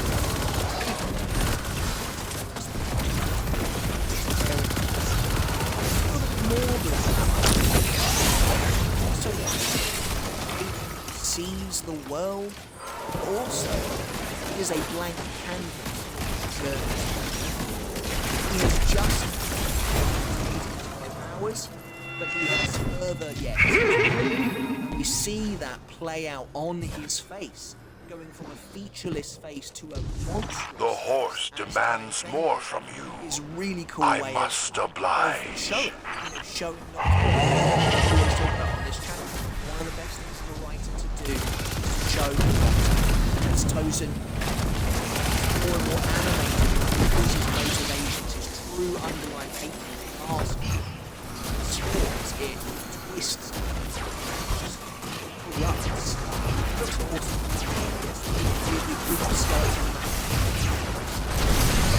I love it. I think it works really well. And in many ways it feels like the mask represents Tosin, volition, kind of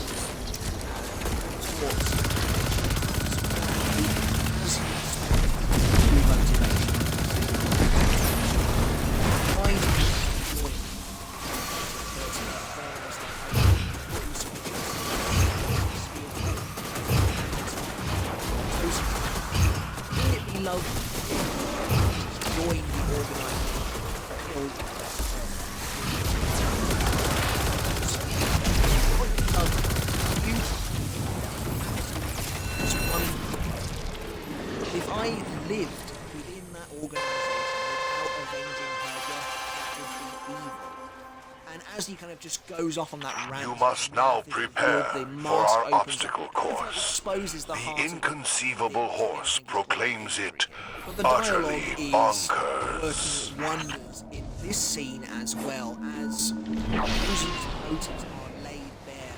And Komamura does seem to talk down to him. It does feel a little bit condescending. Komamura clearly believes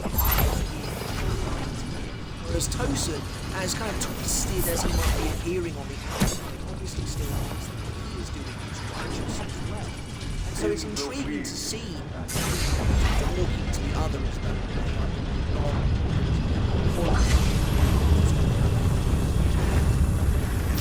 are our views are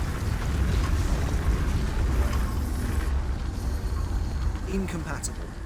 No way, now that I know the truth about how you feel, I must destroy you for the sake of Soul Society. And Tosin is... Let us hear it for our returning champion, because we don't see eye the Cabal.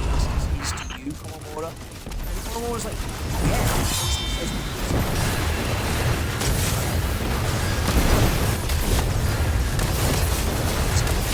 It's fascinating. It's fascinating. There's no... wrong. Komamura is our good guy.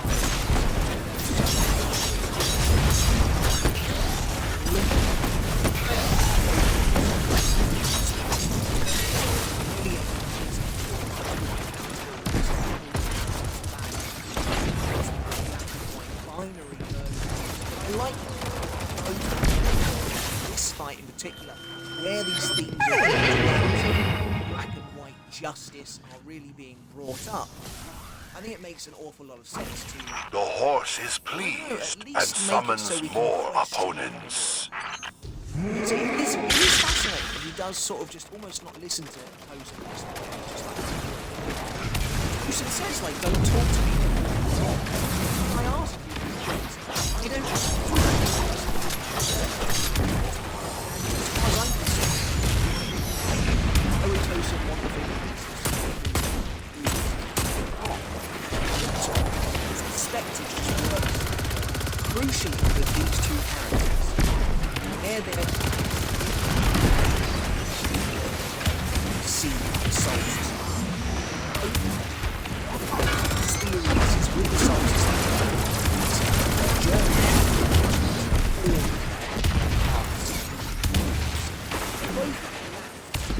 Said Tosin C and Commodore were shunned by everyone who interference. They were both going separate ways. The first real kind of experience Tosin had with Soul Society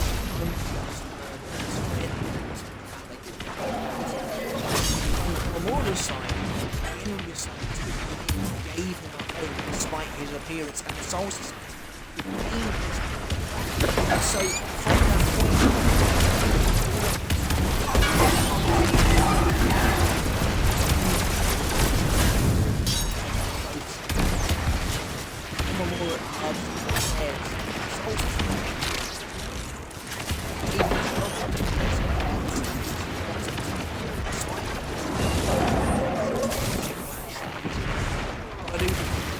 so compelling is the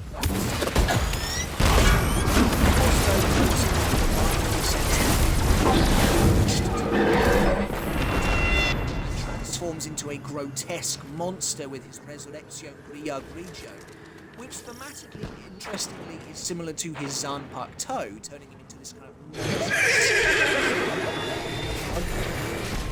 The Astral Horse demands honorable combat against the Cabal champion.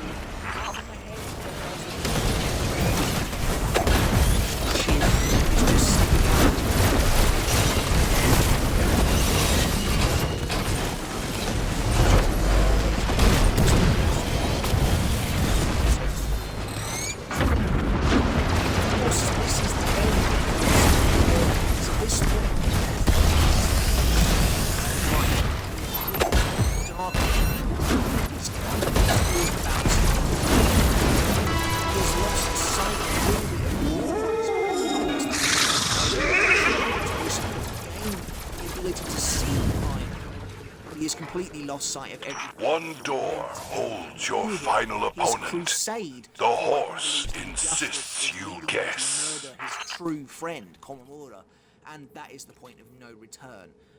And I think it's really powerful.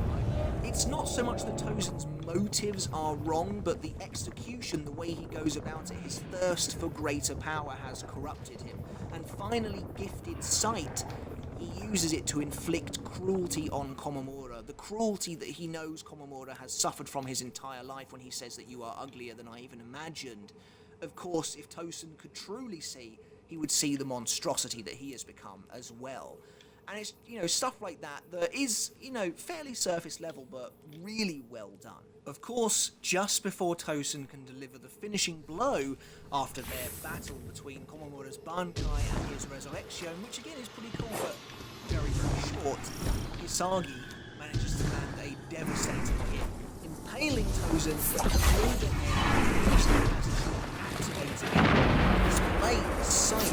Whether you wanted it or not, you've stepped into a war with the Cabal. But when you think about what's actually happening there, especially since he has a second sight which is going backwards, that's pretty rough.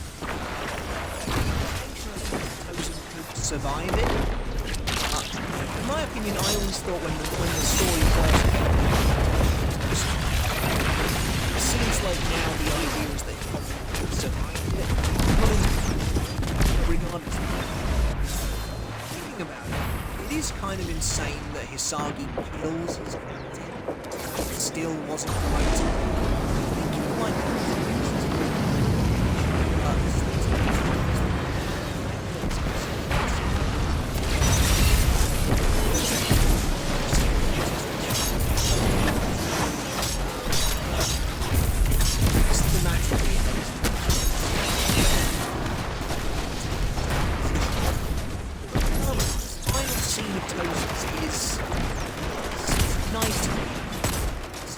tender and soft moment.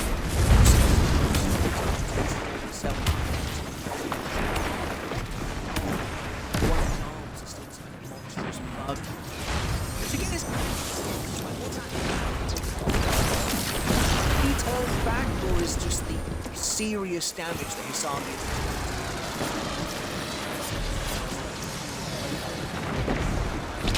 He mentions that see, but crucially,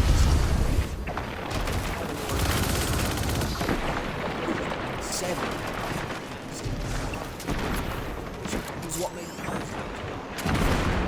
Kuromura goes to this lovely office, more excellent diet. You know, even though Kuromura himself felt through cut, he still saw Tozen as a true Tozen completely gave him blue in. Tozen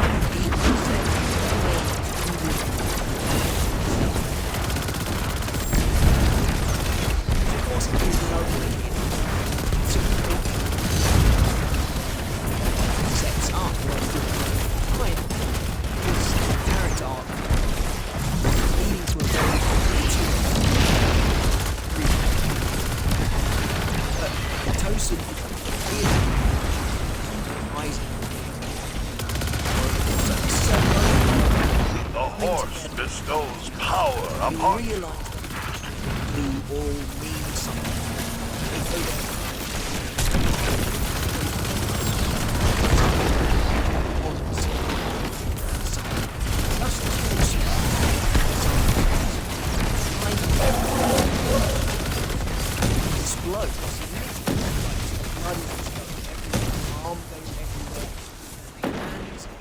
Another horror movie moment, and Hisagi's like just in utter shock. He just screams, Wait, the horse finds you deserving of challenges beyond all comprehension. Is a weird one for me. And you know, I'm really concerned the sayings going on here.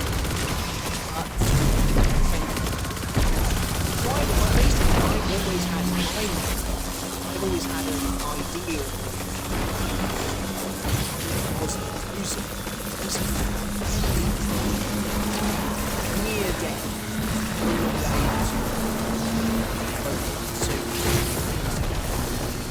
destroyed soul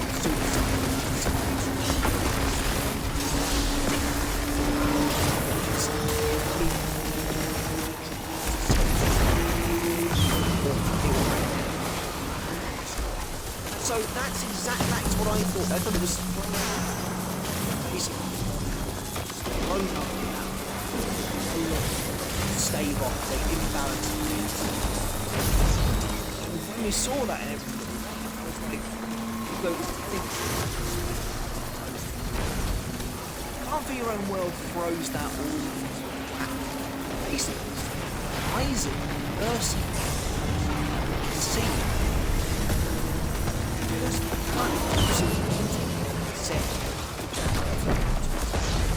it looks like Indian souls ready to be assimilated So Eisen just sort of says in Can't For Your Own World where it was just bestowed a mercy his most loyal servant. He knew that assimilated back into Soul Society, someone with such beautiful resolve. A very special guest has joined tonight's show. Expect that people old enough to join him. Someone with that kind of resolve would just... That is okay. That's fine. In my opinion, there are parts of it that don't really work. So, if Eisen actually respected I feel like blowing his body to smooth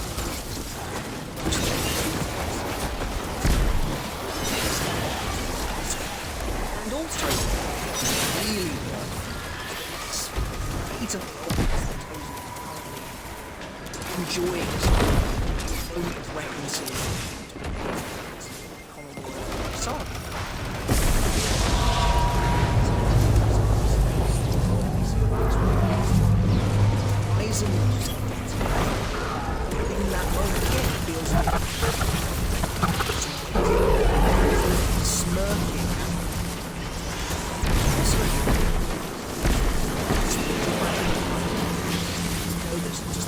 on? I don't know. I just don't know.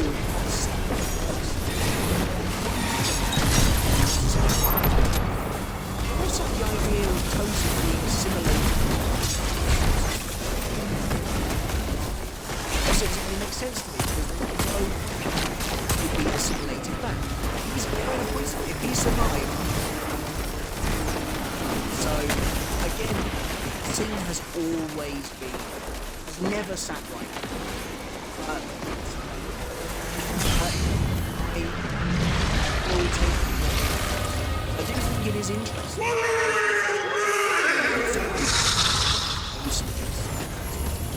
So his eyes. Hello again. Shouts what pierced the mythical star has bestowed upon tonight's winner.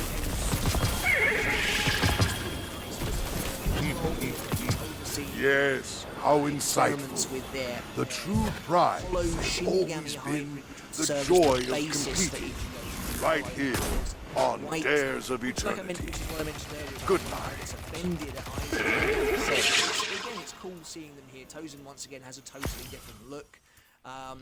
But again, it's just nice seeing him in this instance, getting to see him ever so briefly in the final arc. And it's cool as well that Tosin would continue to have a lingering effect on Hisagi even after his betrayal. You know, Hisagi echoes his words to Findor about not fearing your own weapon, and then even later on, Hisagi takes offense at Kensei, basically, you know, saying Tosin was a wimp and didn't really know how to discipline his men, which again is another scene I've always found a bit weird, but regardless, it's cool to see he had an effect on his vice captain. And that is basically it for our in-depth character analysis on Kaname Tosin. You can see by the length of the video that this is a character I have been wanting to talk about for some time.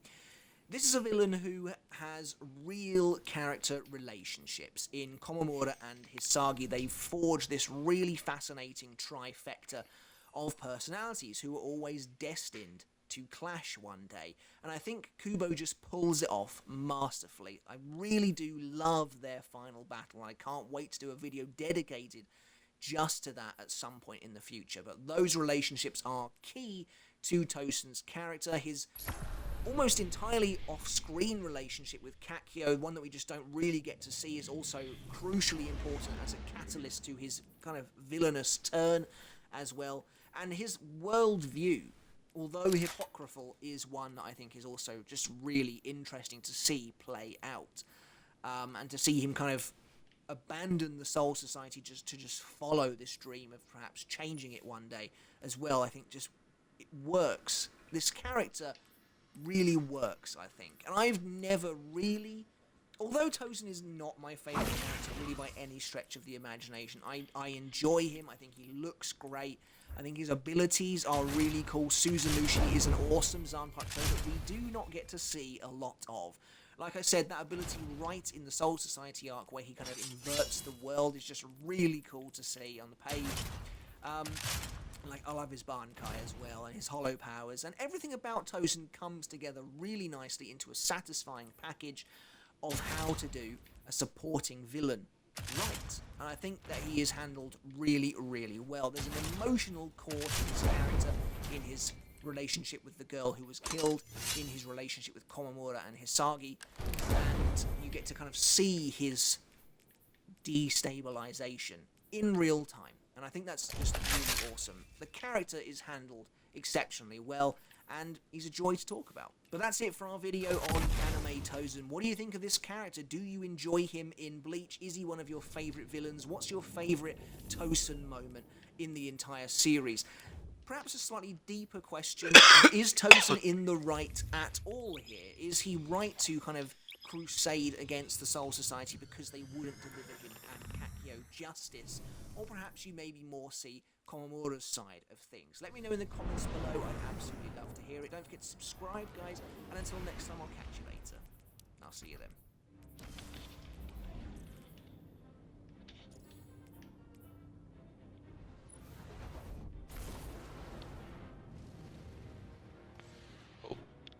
Apologies about that.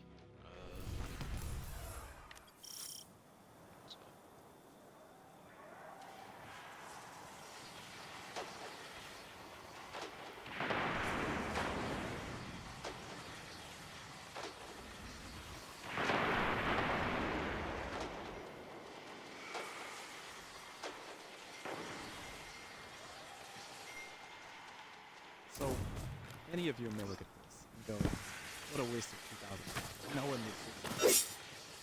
Or it seems worthless. Yeah, I think so.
So,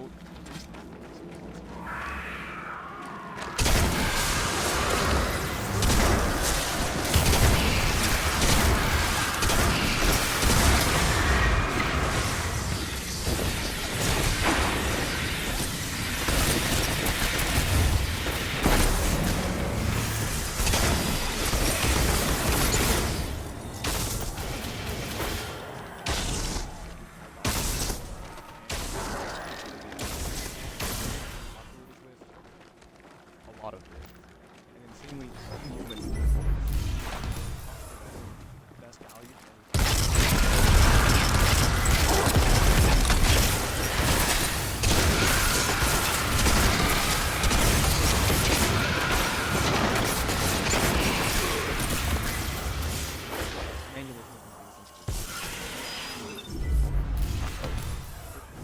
Neglecting society.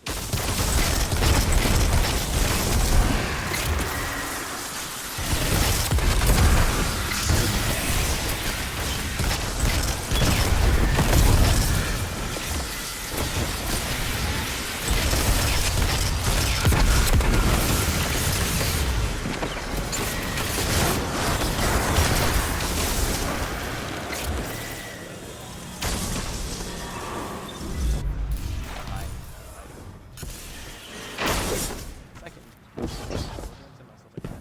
whenever the asking price drops below the mark. So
here's the quick.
absolutely never ending, and you have to make that choice. So if you have a pen and paper in front of you, you need to decide.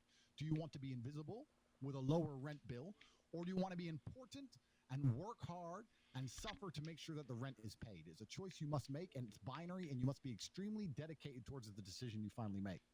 As Tristan said, we understand there's a big DDoS attack right now. We're going to wait for that. What super chats do we have? No, we can't. DDoS attack. Matrix attack. Is it that mosquito? Is it the mosquito? It might be the mosquito. I think it's the mosquito. If we kill the mosquito, the DDoS attack. We have to wait for him to try and come. Well, obviously he's on a computer somewhere. He's on a computer.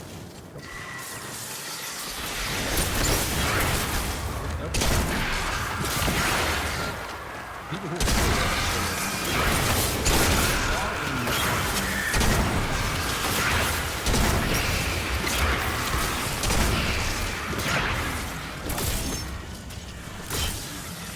if you just find me I understand how to hit this back to the largest contingent in the space, the largest contingent on the planet today. I have a massive responsibility to try my best to improve the world and teach people important. Finding yourself.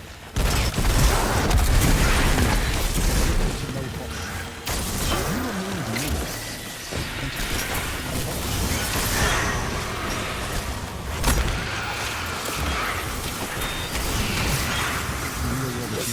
There's a few people happening who want that. Largely nationwide system. We want to make it all go education system.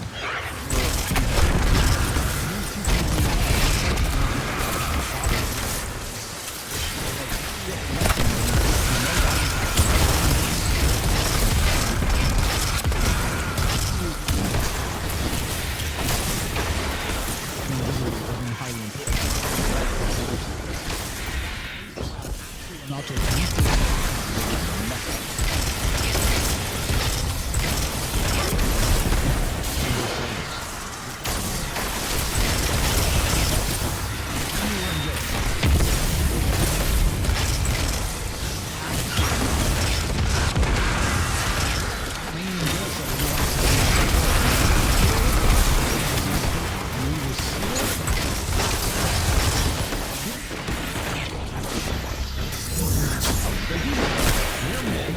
must be handled, and we found a way to handle it regardless. Even though we believe we shouldn't have been in jail, even though it was unfair, even though it was a Matrix attack, we still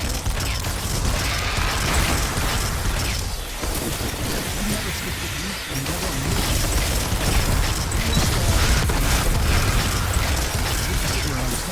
Most of you are absolute responsibility. I don't need responsibility.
Yang is going to break by.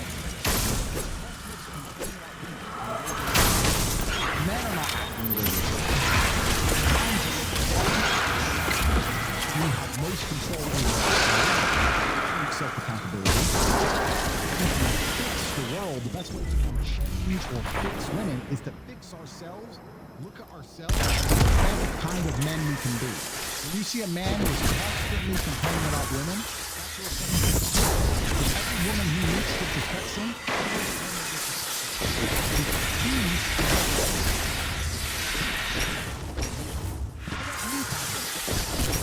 And they treat me with absolute respect. They're extremely feminine, they're extremely soft, they're extremely kind, they let me lead, they let me take control, they let me do what I need to do as a man because they look at me and they're if I was less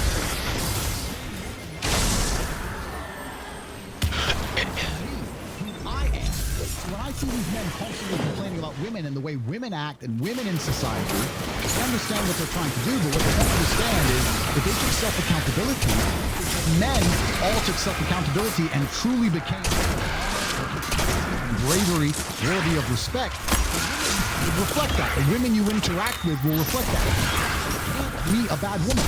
When's the last time you or I met a woman who talked to us rudely in front of other people or refused to make us a coffee if we asked? Disrespected us, ever?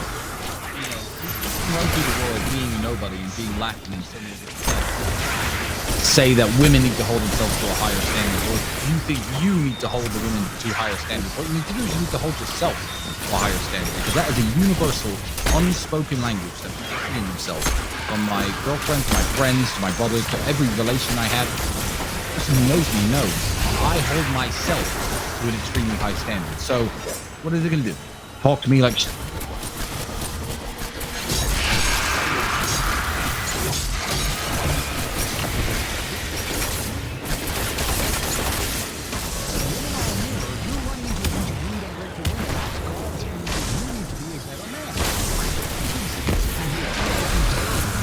disrespected you and wouldn't obey you and wouldn't listen to you and didn't want to be nice to you and didn't want to be soft or feminine or kind or gentle with you, you must like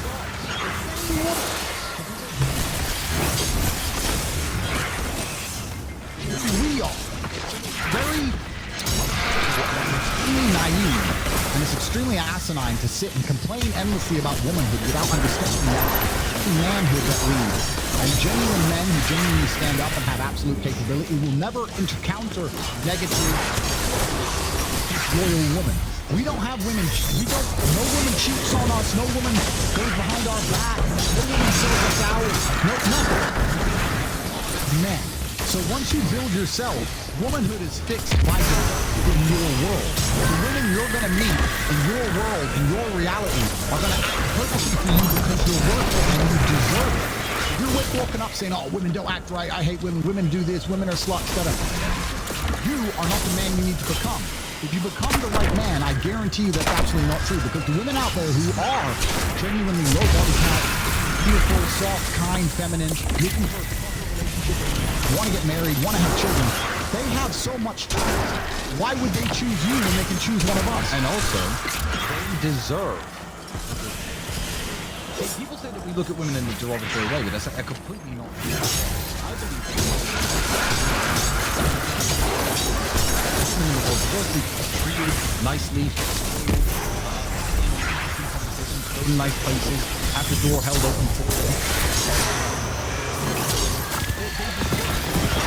They deserve to be treated exceptionally well. You are incapable of doing that because you haven't worked on it. They genuinely deserve good men. There are good men out there. You can't run into them. Only fix yourself. As men, I assume most of you watching this as men are men, you only fix masculinity and manhood. But because the genders work in absolute parallel, manhood and masculinity is fixed.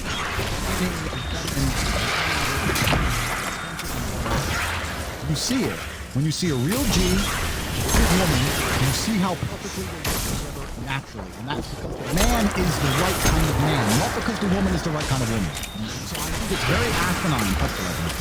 It's extremely asinine when I see people constantly complaining about females on these streams, complaining about how women act and what women do. When I look at their characteristics as a man, even I know they're not shit. So do you think a woman doesn't know? A woman has evolved. The man she is with is responsible for her safety, and she must trust with her life. She knows you're nothing but bravado and a big mouth, but she knows all you do is talk, and you haven't truly lived it, and you've never put your life on the line. She respects you deep in her heart. Women are not stupid, they have intuition, and they can look into your eyes, and they can look into your soul, and they can see if you are the man you pretend to be. Men, male friends, male relationships.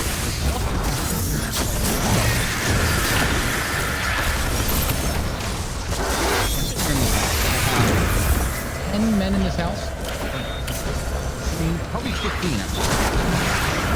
I have my security guards, my camera. Andrew misplaced $300,000, man. He spent 9 days searching everywhere in the house. Not once. Minds. Not once did it cross our minds that somebody had seen. I know I command respect from the people around me, and I know that they give respect from me in return. I wasn't 1% worried. You think to the back of my mind that anything had gone wrong, and you did eventually find it inside a box. Yeah, it actually turned to the mail world. When you look in the mirror, you're saying, oh, my friends steal from me, my friends try on with my girl, $20 went missing from my wallet, and my friends were over. It's a reflection on you. Who you hang around with, because I guarantee even some of those same men are snaking you if they were privileged enough to be in my circle of friends.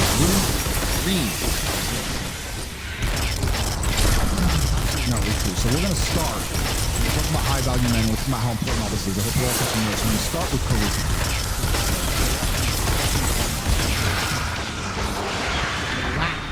They lack that magic. They may scream at a screen and they may be clowns. And having charisma are very different things. I think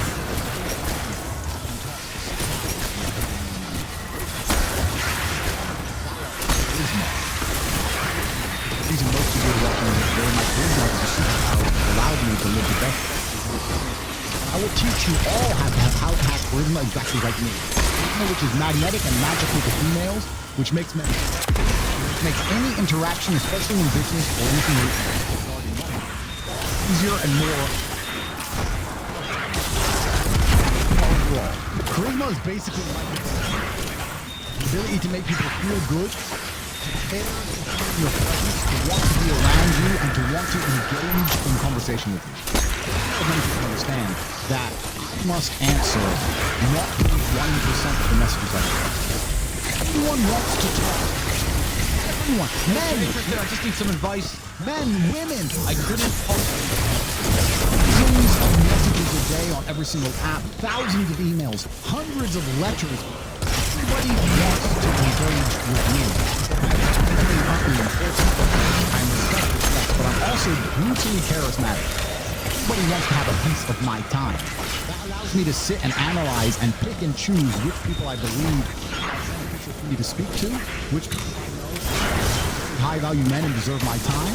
I have choices. And when you have choices, you're always going to optimize the social circle. Reducing the chat and spending more time with charisma is extremely important. You have charisma firstly are some basics. The most basic things is honor. You must do what's right because it is your duty and for that alone.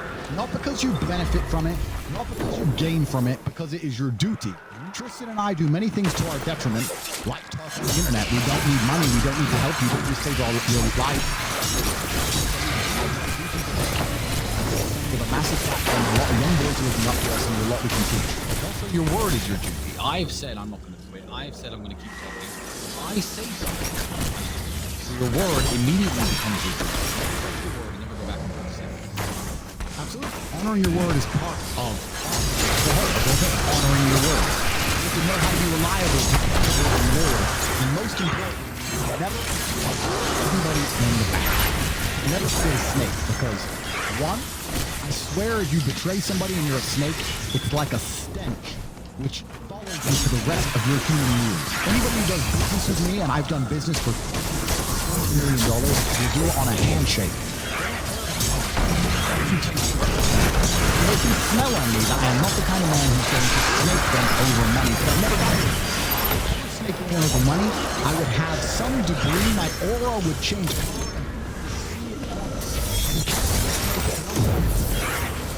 These things, especially in the masculine realm, because you have evolved. The most disgusting thing in the masculine world is a trait. Not be protected from the people you trust. It's always going to be a critical hit. It's always going to be extremely dangerous to you. So if you don't have the ability to detect snakes, you're in trouble in life. And I think men have evolved to be able to detect snakes. So when you do snakish things, something and people see it. That's why that guy.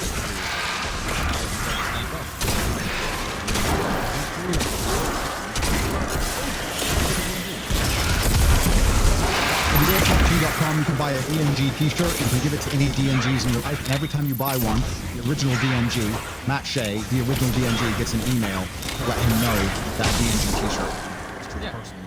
His career is over, not because he attacked you. I think his career is completely over now because everyone saw the disingenuous, snaky way he went about things. Yeah. And we called it. We predicted it. We hit that way. What a snake. The snake. No, I'll be fair. That's why his career is over, because everyone saw that. Not because he made a hit. Lots of people have made hits. I'm going to do a nice, honest, fair piece of journalism. We had some imaginary people in there. Never.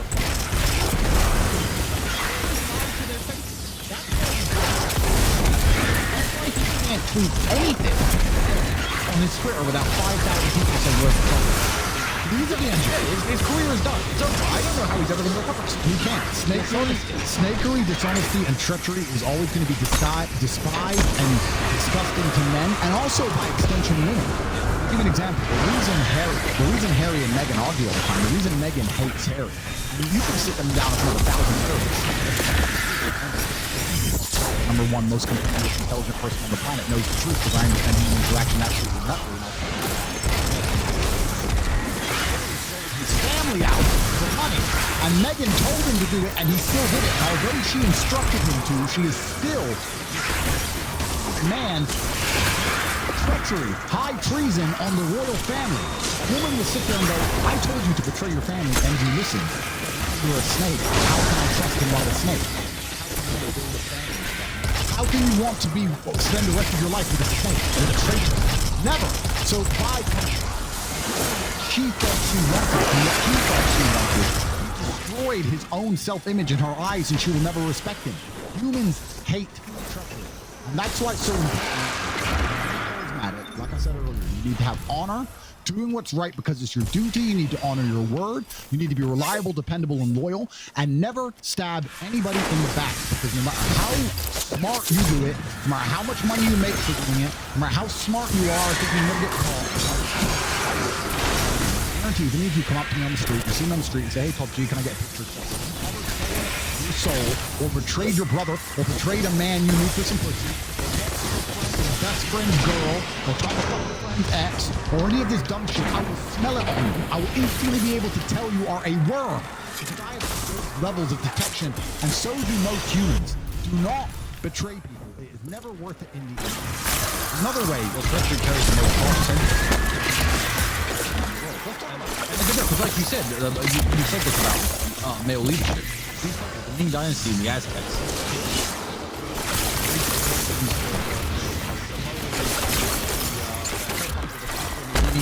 You could not be a traitor in any society ever without death. You have to kill the traitor. You must from the world. You got to make it.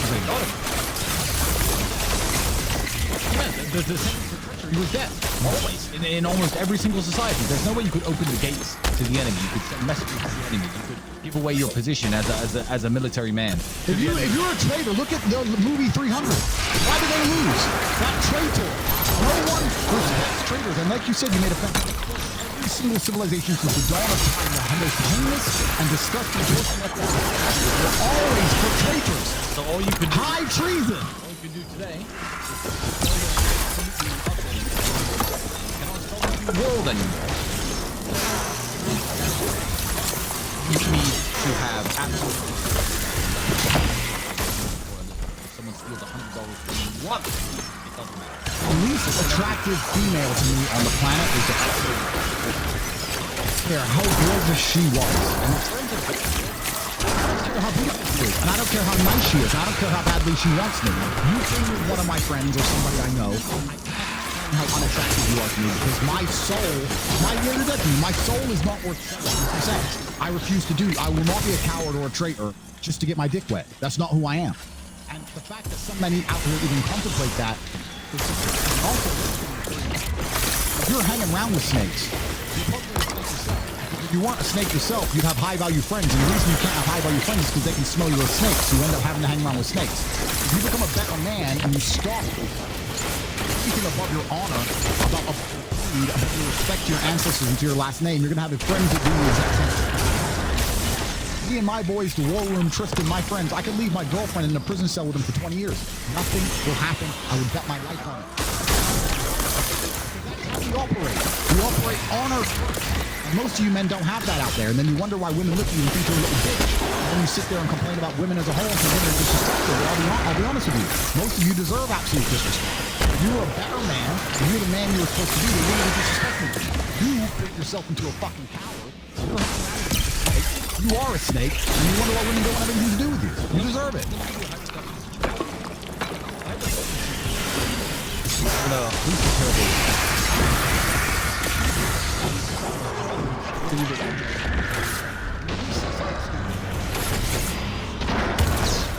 Oh, well, your brother's already told us about your crimes. Now, obviously, there's no crime, so it's a very easy thing to dismiss. But that, if a policeman ever looks me in the eyes and says, oh, you better tell me something because your brother's already talking, really? You're going to have to try harder than that. Harder than that. You're going to have to try so much harder than that. So much harder than that. You have a 0% chance. Yeah, Andrew's making up crimes I committed and telling you. Yeah, sure. Well, even if I did commit a crime, let's say there was a bank robbery and they took me in. And they said, well, you better tell us about the bank robbery because your brother's already told us it's you. I'd be like, sure. 0%. 0% chance that would be true. And look at your friends. Do you have that same 100% confidence? It's not even confidence. It is certainty that if I had robbed the bank and Andrew knew, and the police told me that Andrew told them that I robbed it, I know with 100% certainty that you need certainty in this. You need certainty, and a lot of certainty comes from one, testing your circle, and God will give you those chances to test your circle, but also being certain within yourself. Because if you're truly certain within yourself, you don't have the ability to detect about it unless you are certainly about it.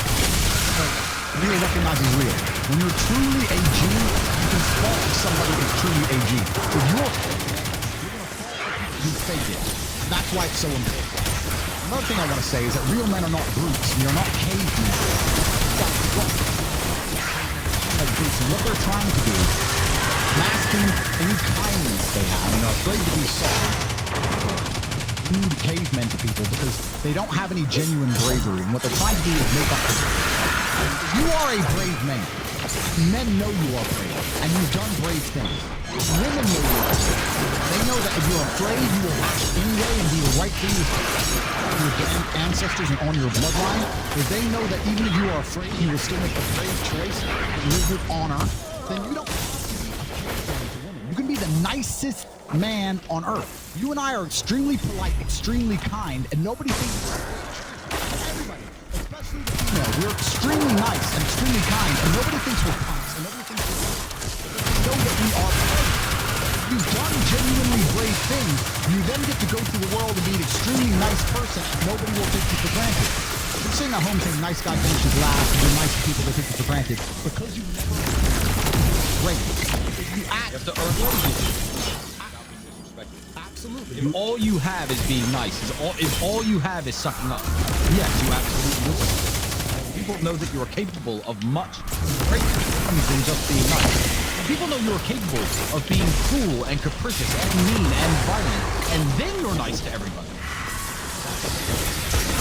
And then your niceness is respected, because if you're nice because you have no choice but to be nice, then it's not a choice. That's your default mode because you have no other capabilities. You be genuinely brave people, you live a genuinely honorable, brave life. You get to be nice to everybody, and they are nice to you back. And all of a sudden, you seem to have very nice relationships and very nice reality. We are very nice to every female we ever speak to, and they are all nice. If I meet a woman in Miami, I meet a woman in Mauritius, I meet a woman anywhere on the planet, you can name it. It doesn't matter. They're all nice to me, and I am nice to them. If women are so broken, how come every female I ever interact with is exceptionally nice? You are broken as men. Women are not broken, you are broken. And women are waking up looking around at the men around them saying, why should I treat any of these men with respect?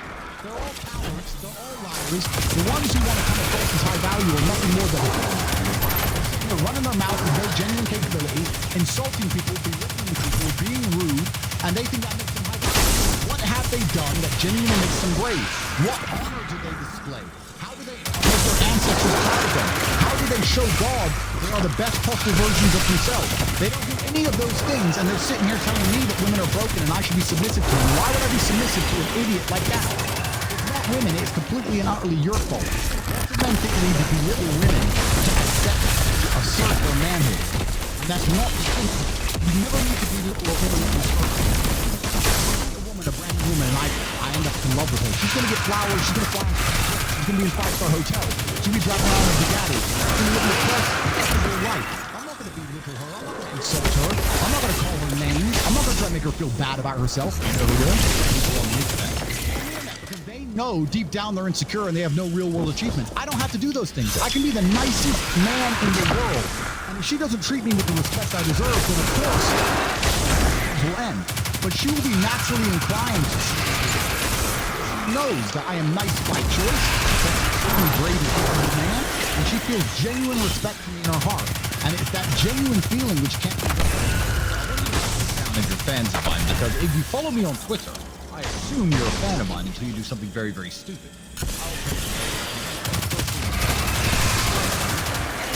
Girls.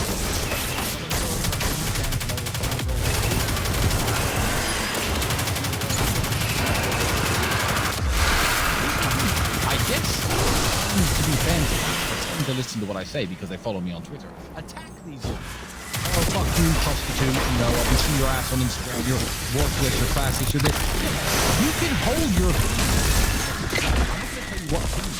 What I am going to tell you is that if you are a fan of mine, and you find yourself an expert, you don't know. On the internet, you don't even follow me.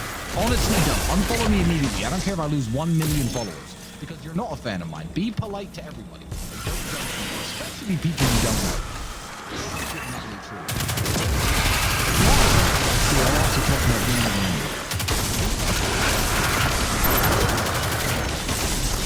You do children. There's nothing better than having a woman who is truly in love with you, who truly cares about you. When you're sick, you don't want your bills to go on with you. There's nothing better than waking up with a woman who would do anything for you, walking around the house and catching a woman just staring at you. There's nothing better about it. Women are not your enemy. The idea of never having a woman who adores you and never having children raised in a household with a woman who is feminine and a man who is masculine is your enemy. You should be afraid of never having a future of a wife who truly loves you and never having children who truly respect you, never know that you have security within your relationship. That is your enemy. That's not terrifying. women. That's terrifying. It can happen to you no matter who you are. If you're stupid, all you need is no. You're gonna find a girl who uses you, who uses your bank balance, who cheats on you behind your back, who leaves you for another man.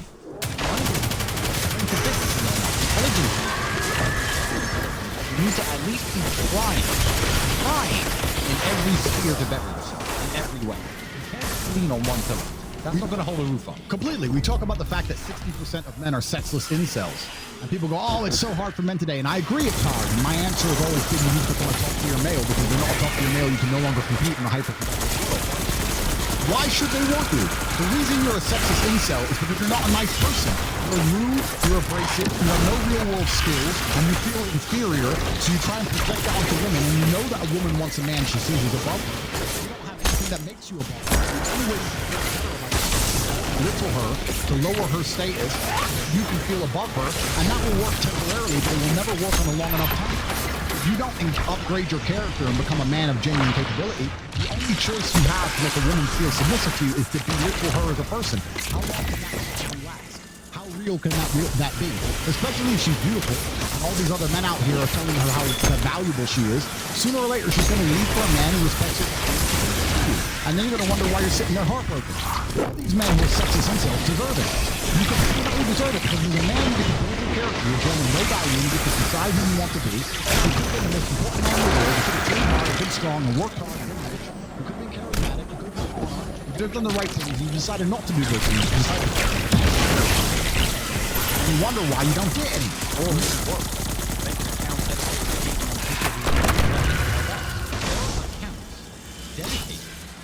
Me. I'm going to jail, trying to prove a case of dedicated to me with cartoonish pictures of me as their profile picture. Just on me all day long, jumping on any woman who tweets on me. That's not going to improve your life. That's not going to improve your life at all. If you really hate me that much, if you're listening and you really hate me that much, and you want to, and you think you're going to run an account, me and attack me in every way, and I'm somehow going to get mad about it, I'm not. You can do it. Power. You can't drag women down below you. And another thing you certainly can't do, which is even more monumental than trying to drag women down, is dragging men above you. You can't drag men like us down. Men above you don't give a fuck. We don't give a fuck. You know who else doesn't give a fuck? Women. We have just gone through the largest matrix attack in human history. We're accused of human trafficking, which is a heinous and disgusting committed against women. And all we get are thousands of love letters each week from women. So you can't try and convince the world we're bad people when women will always want us. They won't want you. Real recognizes real. They know the strength of our heart. They know the truth of our convictions. We have options and choices. We have absolutely no reason to hurt a woman because we're not desperate. Who's a lonely incel that rapes a woman because he has no choice? We have all the choice in the world. How can we hurt a woman when we have unlimited choices of women who genuinely want to spend time with us? So when you sit as a man and you're trying to belittle women, even more pathetic, less like you just trying to drag the alphas, the truly important men down so that you feel as a higher status because women won't buy it. They don't buy it. They're very smart. They have intuition. They know you're the punk because you're obsessed with the more important man. And you know what? When I meet smart, I've never met.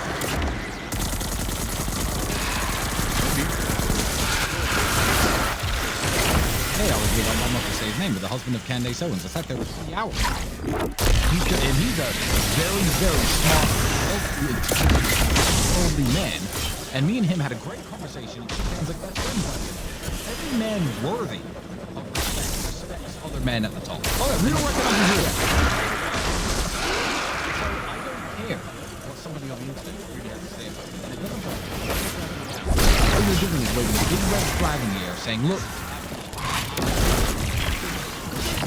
anonymous, by the way. Men who make videos hating on me, and I don't watch any of them because I have a very busy life. I don't watch any of them. But if you're a full-on man and you're making a video trying to the truth is, you know I can't. You know I'm richer than you. You know I'm smarter than you. Everybody knows it. Everyone knows it. You know it. And that's why you're feeling inferior, which is why you make videos about me and I don't make videos about you. Why I don't give a shit about what you say and I don't even watch your videos. I don't care. Because you're obsessed with constantly trying to drag me down because you know you are my inferior. Well, I said this when I was in jail. What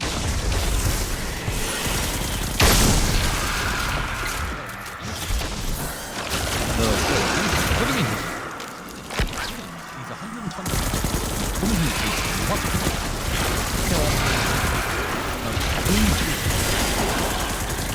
He's more in jail than I will ever be. Correct. I'm talking myself. Muscular. Mind is free.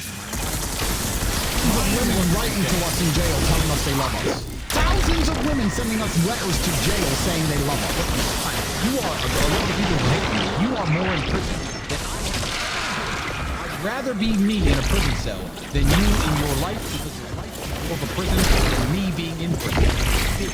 Oh yeah, well you're on house arrest. I can go outside and do whatever I want. Whatever you want? You've got no money, you've got a shit car, you live in a crappy town, no one likes you, no one wants to talk to you. Walk around the neighborhood? Walk to my 9-bedroom mansion with my pool, with my friends and my chefs and my butlers, you know, with access to the internet, thousands of people listening to me when I speak, oh, you can go outside and do whatever you want. You can't do whatever you want. When I'm free, I do whatever I want. I can go on a private jet and go to but who I want. I can do whatever I want. You don't know what it's like to be able to do whatever you want. And me standing around in my house, walking from place to place, and I have a woman who would genuinely ride or die, anything to be with me, and I catch her staring at me in absolute I can see a starving man stare at me. And I catch a woman who is completely in love with me and she is beautiful in a way that most men would die to even speak to. That is true masculine essence. You would dream. You would dream. Losers would dream to be in this house. With our background and our influence and our bodies and our minds and the knowledge that we know, the women who we have, with the friends who we have, they would dream. In their wildest imaginations, they can't even fathom what that would be like. So don't tell me I'm under arrest. You're under arrest. You put yourself under arrest. You are in a self-imposed prison with handcuffs on you at all times. Always. Absolutely. And it's the amazing thing about it is, as a man, any of you can become this high value. You're not born this way. We weren't born this way. We were just braver than you. We worked harder than you. Complete losers and you got middle losers, and the middle losers are in the most areas. So I'm not a loser.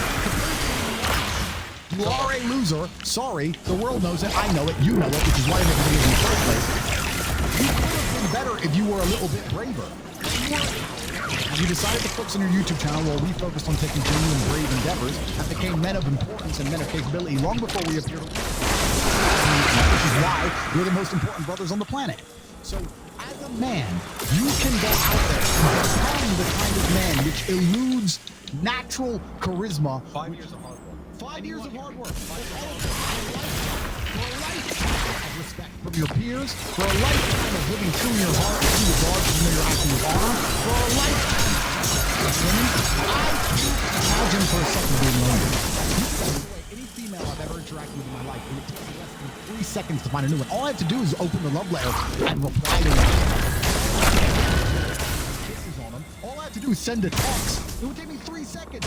It's unbelievable how women are for genuine masculinity in the world. You can't say women are broken. If they were broken, they wouldn't want men like us. The fact that they are desperate for men like us shows that the men are broken. It is the men's I love hearing from my fans.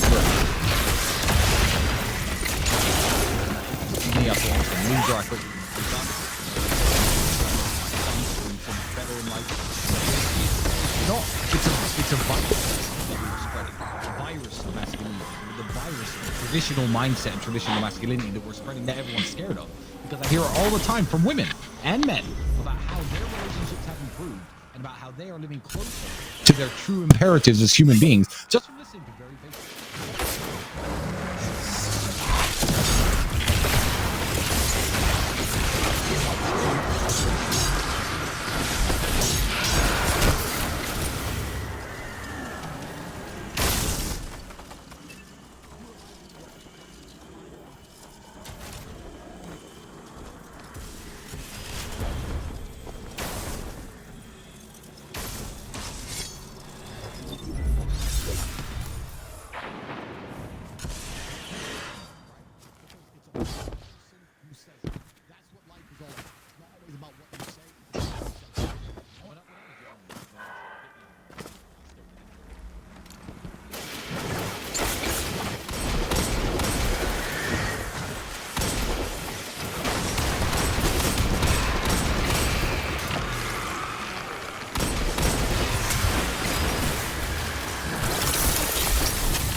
Don't consider.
many people have noticed that people who are attacking women and insulting women and arguing with women, especially women, aren't particularly likable at all. When I sit with women on Watch My Bill,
in our next podcast, we might talk about conspiracy theories. It doesn't matter what I talk about, but the way I deliver evokes an emotional response. If I can evoke an emotional response in men, imagine how I can evoke an emotional response in a female. Because she's an emotional creature. You think I can't make a woman feel excited? You can't think I make her want to come and see me and want to spend time with me? That's very important. Yes, you must be ultimately logical, but humans are all emotional, male and female, and you cannot use the emotional side. This is the reason why and this is why a lot of men act like cavemen and destroy their kindness because they're scared to show emotionality because they're insecure and they're weak. If you lose that emotional edge, if you lose the edge of the ability to be emotional or emotions, then you'll always be a two-dimensional character. If you lack emotionality, you're all about logic, and that means you lack genuine depth as a person. You need some depth as a person, so don't be afraid of your emotions, but control them, use them in the right way, learn how to make them, learn how to emotional at the right time, choose the one you need for the current situation. Then you can jump around and be happy and have fun and party, and you can also be astute and feel, and we can decide in real time. Emotions are extremely important. Men are not just emotions. No. Feel emotions, do so, control them, but you're a human. And as a human, you need to have some degree of emotionality about you. And when you respect, if you have a range of emotions that they can detect, that they know are used in the right way, at the right way.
and she knows I will help her raise the children. She knows she's financially secure. She knows she's emotionally secure. You cannot blame women for waking up to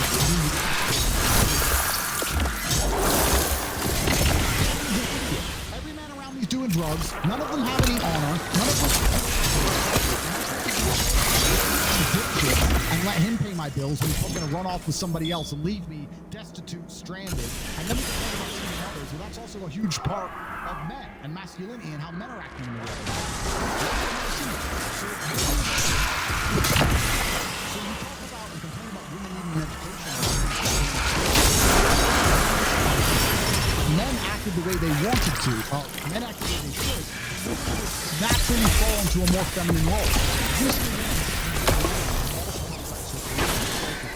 That's a red flag.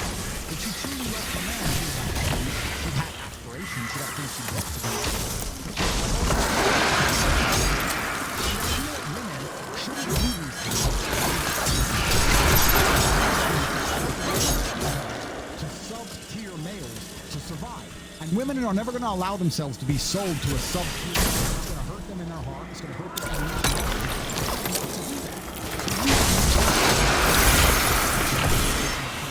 I'm not chasing making children. Men's fault. If men were out here and could genuinely take care of the woman, make her happy, make her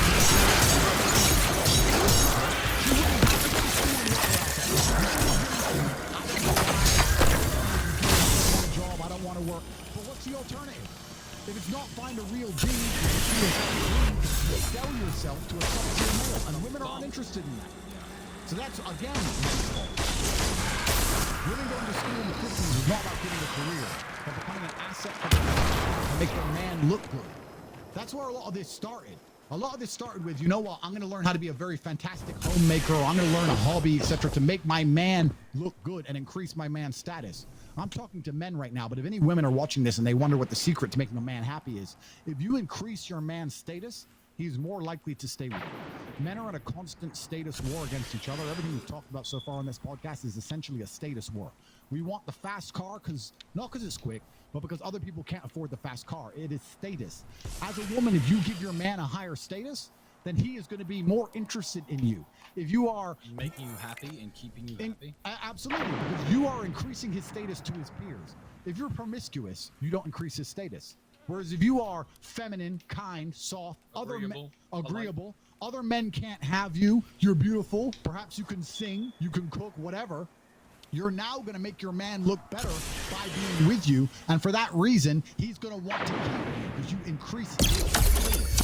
Women are not interested in chasing down these careers and roles. In many ways, it is an act of desperation because there are no men out here which provide the safety net they feel they need that allows them to be comfortable to put their life in your hands. If a woman has your child, she is putting her life in your hands. You have children, I have children.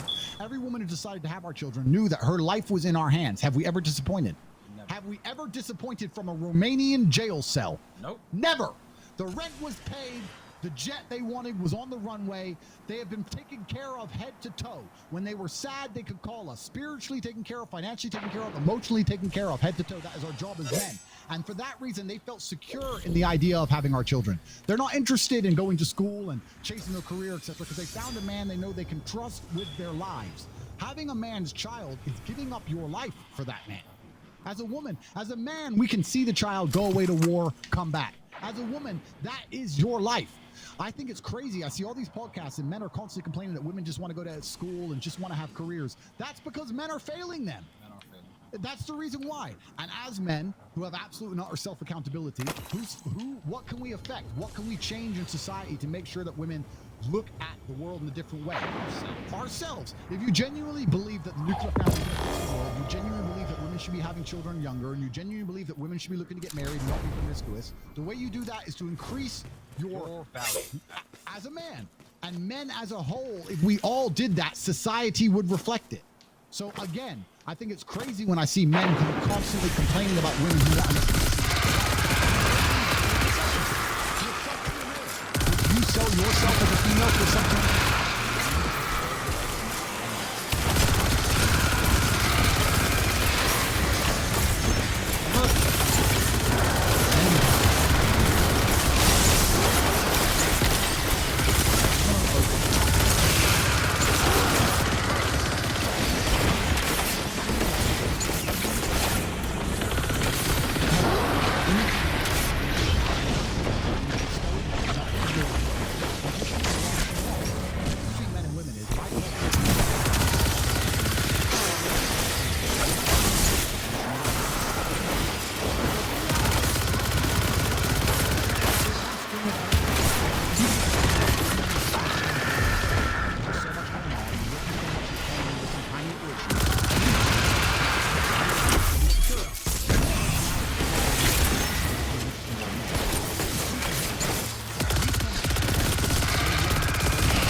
provide a degree of emotional security and emotional safety net, and you do that being strong enough to understand her moods and deal with her emotional needs without fighting.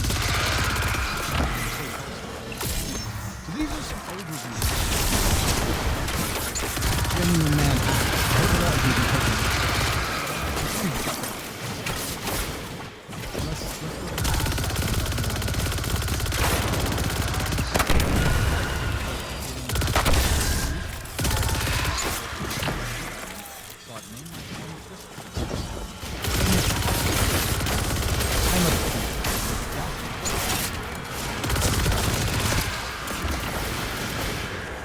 I make those kind of offers all the time.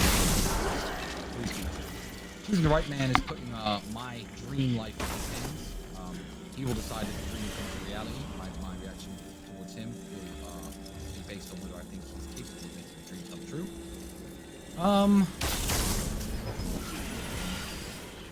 Thank you for changing my life. D&G Comics.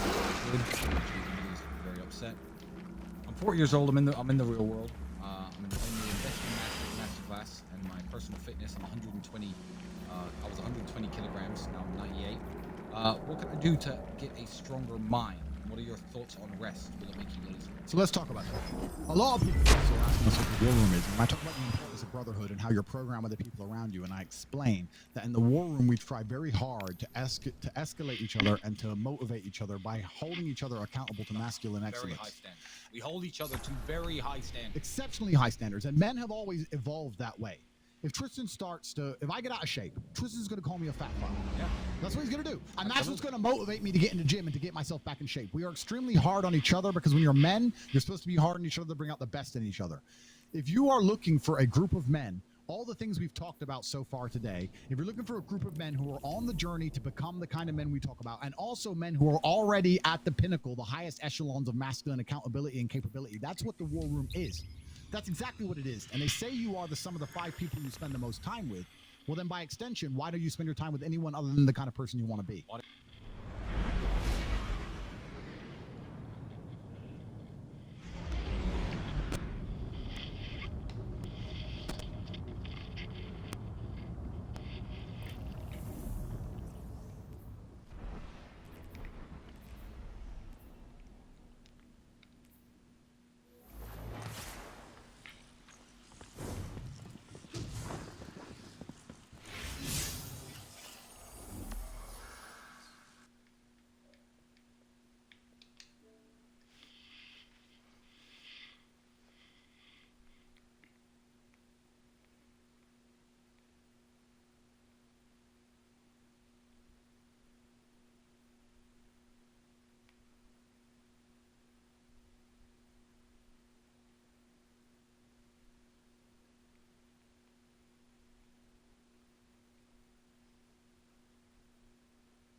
from its children's insatiable sin, to cleanse and clean or start this over. Bring to me, I know all die.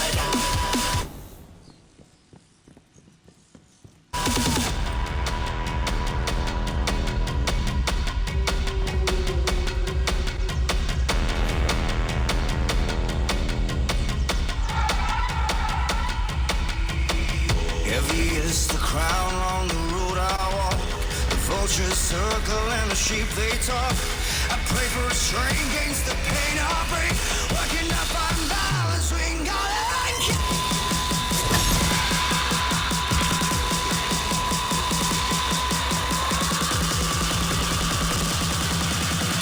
I bring the light into the cloud hill before me.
So much of the world I wanted to explore, but I never made it 5 feet from my door. I'm done wasting away. No excuses, there is nothing left to say. Finding a spark deep down in the dark. It's far from easy, but I needed a brand new start.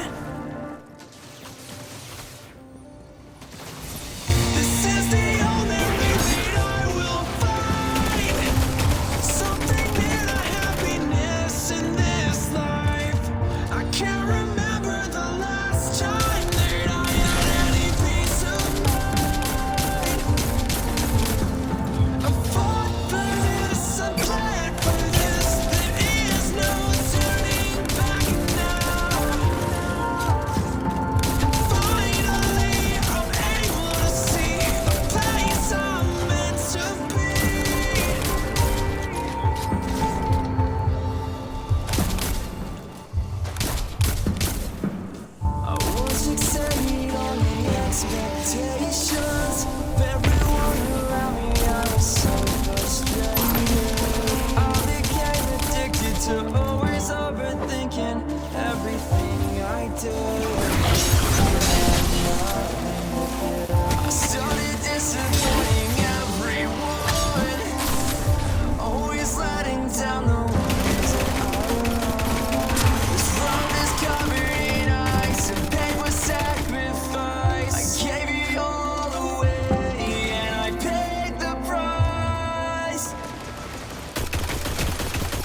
but traversing an alternate reality was not a mushroom. Guardians doing what now? I swear, the longer I know y'all, the stranger things get. Stranger still, now that the witness has arrived.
Eliminate the taken blight and summon a balefire in its place. Consecrate this place and drive the darkness out before it.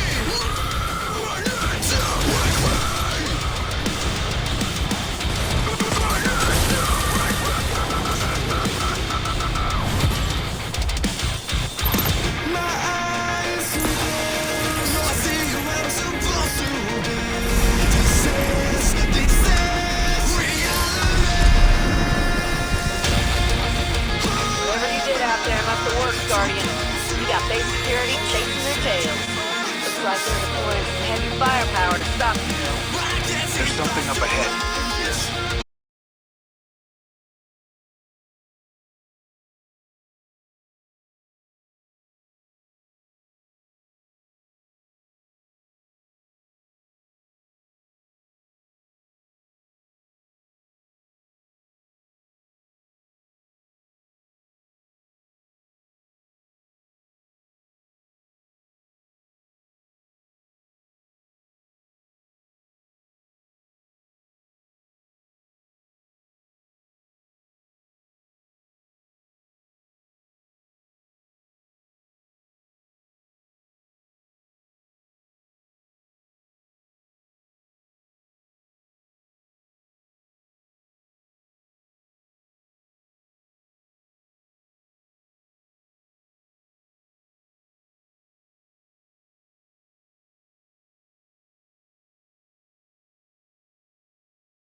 hostages are on their way back to the farm. Good work, everyone. Guardian, my ship's nearby, but she took a beating. I could use your help getting her out of here.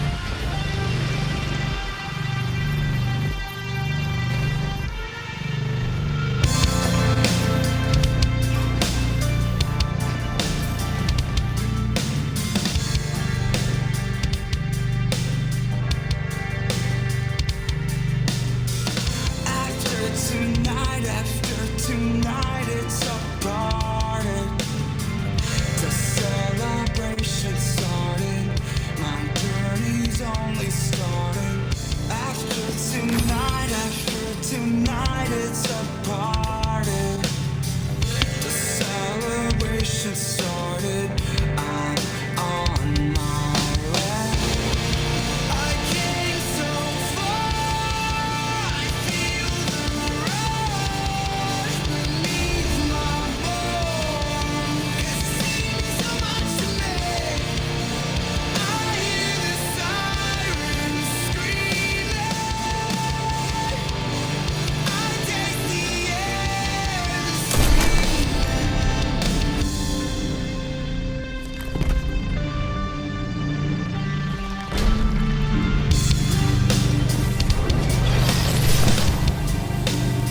Hey, Guardian.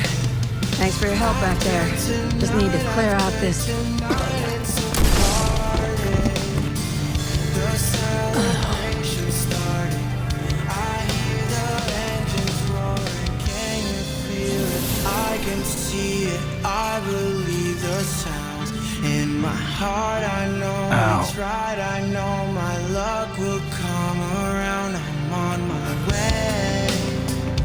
Nice shot. Right through the heart. Thanks. Sorry. We thought you were Shadow Legion. Easy mistake.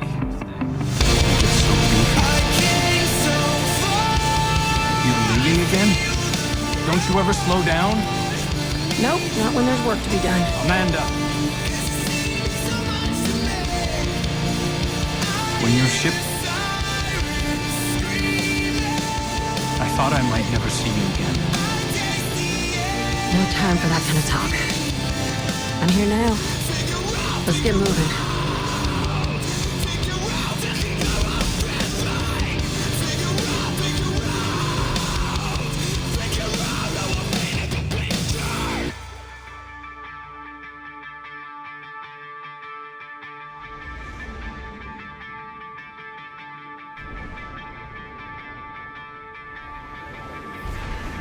Situations, altercations, they taught me everything I know about temptation. I had to fall so many times for me to do it right. To all the ones who doubted me, I'm here to get it right. If I say it and I feel it, it's because I mean it. If I say it and I mean it, it's because I feel it. Pick up the phone and dial 718. I'm calling the set, I cleaned up my way. I see it on my face.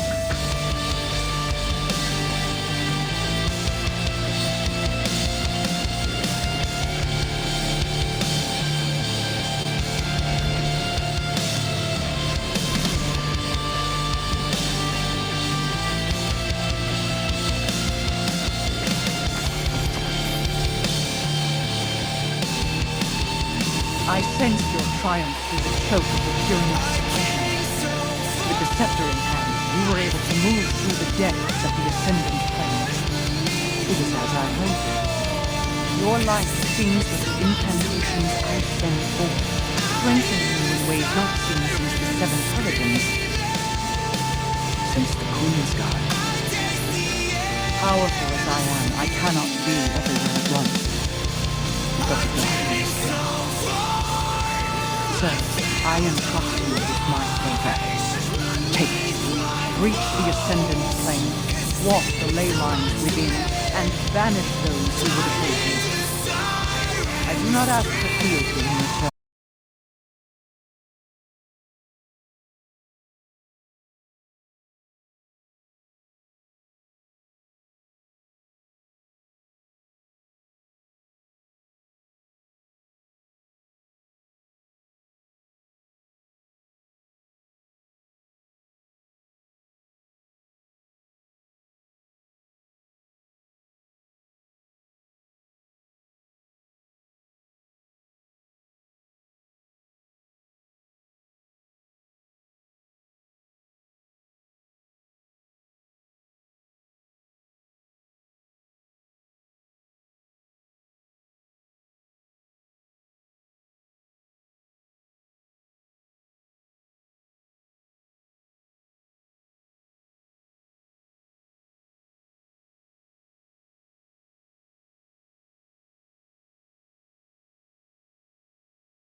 over soon.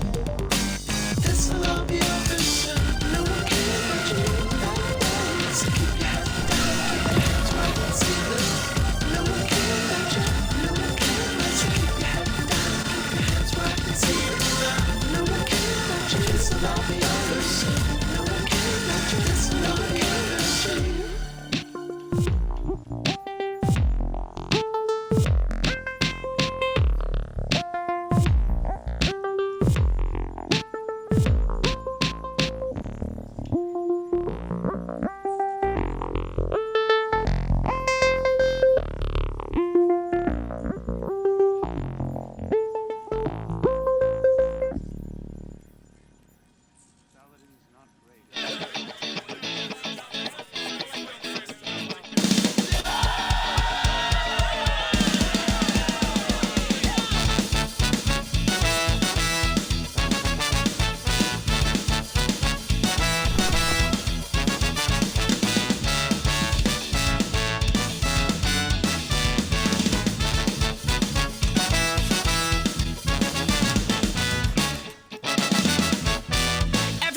Listen, we are our own worst enemy, but it might take more than a shitty cliche to say it all and say it right. So give us your attention for a minute or two. A little intervention never hurt you. These are the words of an undead nation, and the least you could do is pick up your feet and move.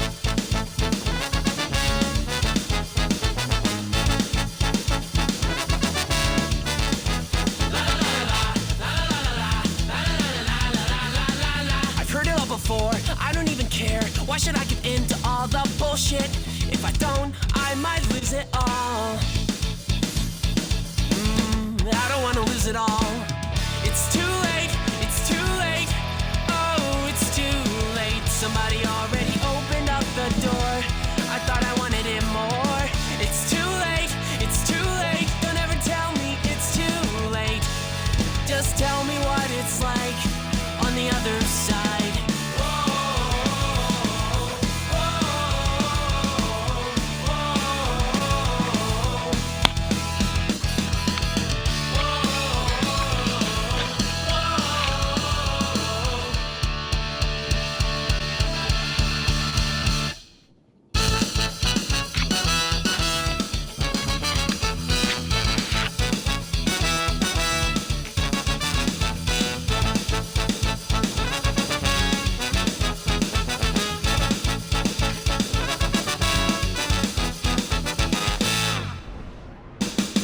Okay, slow down, feel it out, welcome in some new sounds. I compose every line decomposing time, this time I can feel it. You know what? Never mind, I wanna keep it to myself. I can run it by you, but I need it for my health. I'm a king designing signs that point to one thing. I'm not normal, you're not normal. Cause we're surrounded in more immoral leaders and liars and thievers, oh my. But we can still dream, let me show you what I see. Cause people telling me what I can't do is what fuels me. It's too late, it's too late. Oh, it's too late. Somebody already opened up the door. I thought I wanted it more. It's too late, it's too late. Oh, it's too late. Somebody already opened up the door. I thought I wanted it more. It's too late, it's too late. Don't ever tell me it's too late. Just tell me what it's like on the other side.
more trenchant than you realize. Both planes are insubstantial and malleable. But to truly understand this place, you would need a more holistic view of the darkness.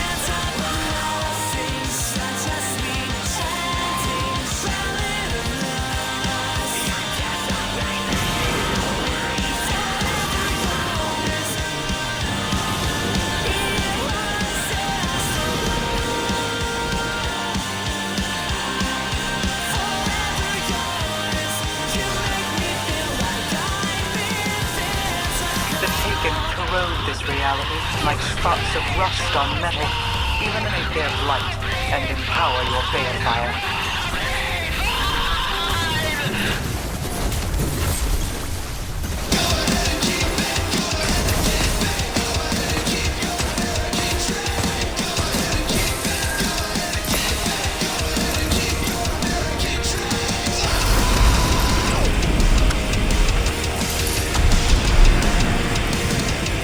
One final group of taken between you and the pyramid.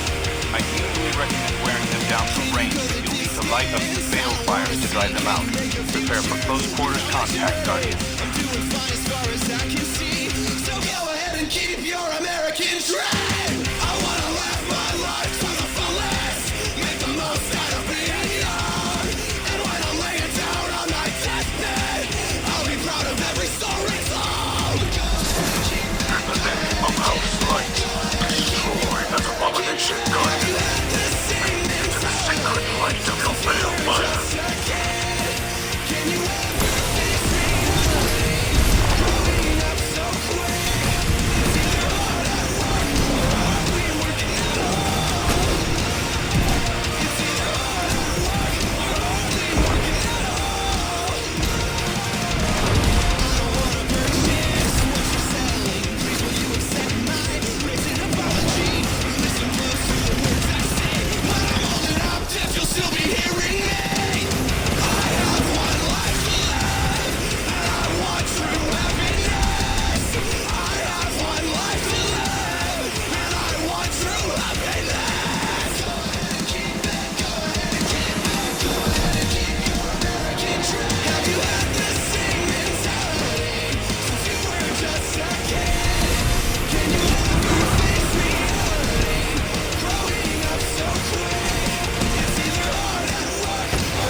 And your heart is meant to stay inside your chest.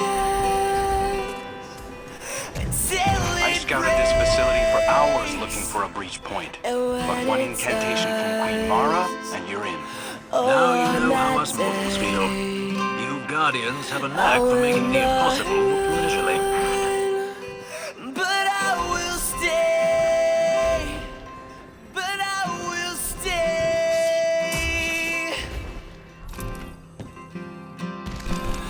I won't be your man. Our missing civilians. Secure the area and we'll transmat them out. You would do well to light the balefires, Guardian. They can consecrate the essences of the taken. Once sanctified, the essences become anathema to your foes. When it gets too cold, you and I will build a home made of simple sticks and stones. And your fur will keep me warm. And my fur will keep you warm.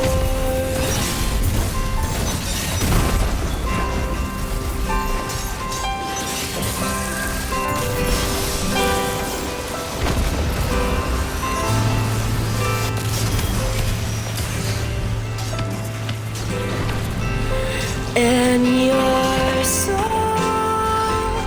is meant to be up in the sky where all the angels sing. And when it's time for us to leave, we will shine bright for all the world to see.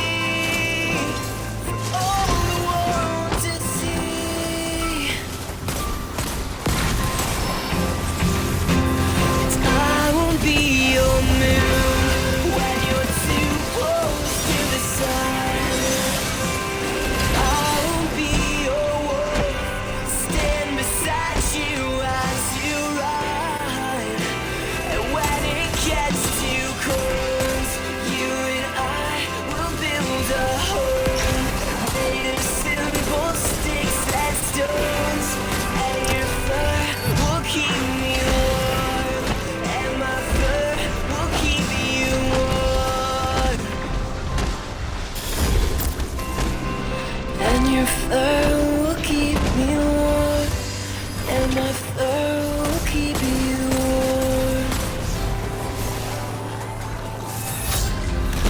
and my fur will keep you warm.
These are forces which defy intervention. As before, we await the swing of the pendulum. We cannot stop its motions, but we may yet predict them.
When the last city called for aid, I pledged the Awoken to the cause without hesitation.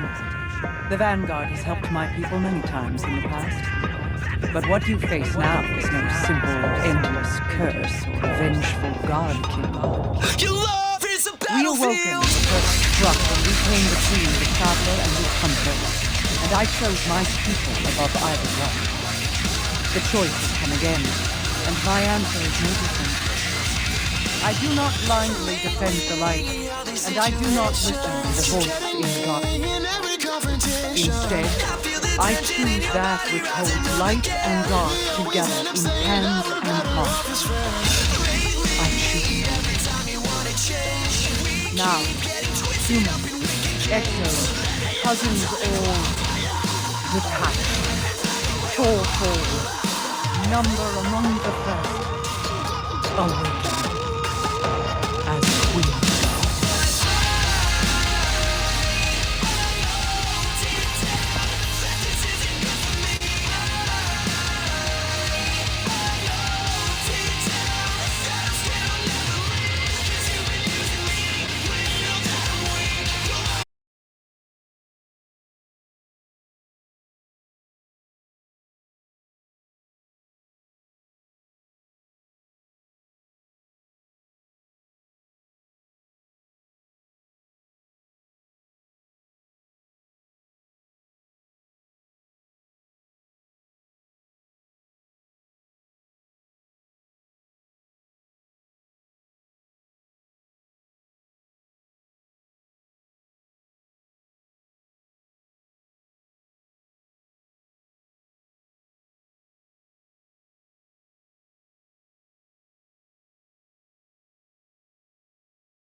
balefires and drive it back.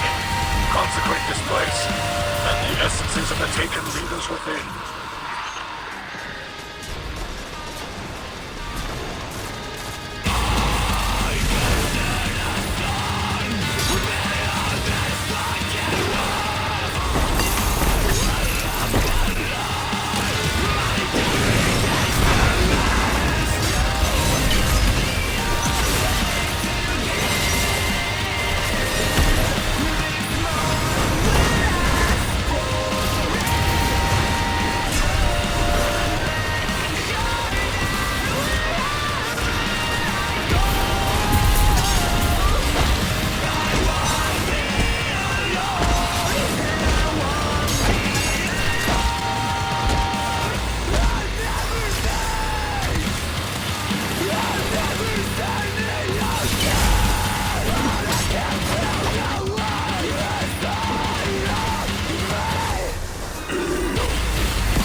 later.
Hello, Guardian.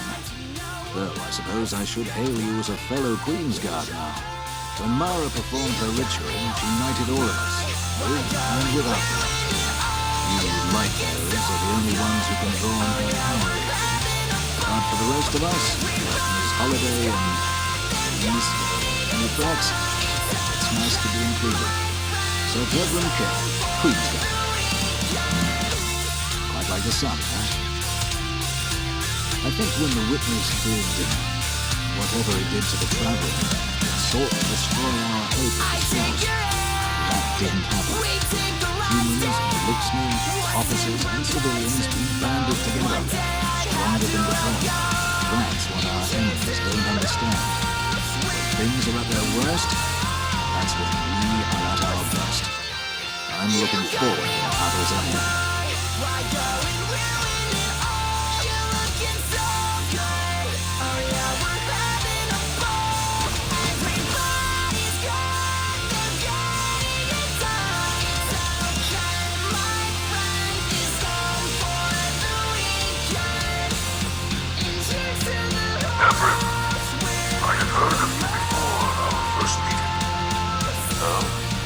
Good things, I hope. There is much good, but we work here as well.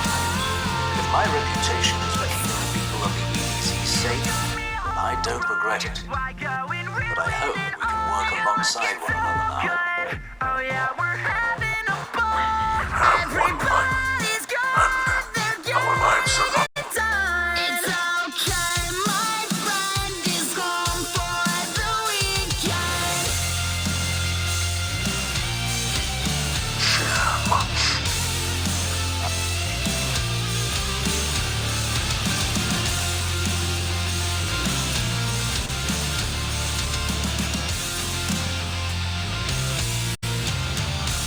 I once believed that the Great Machine had brought the light to Reese and to the Guardians because they were worthy of it.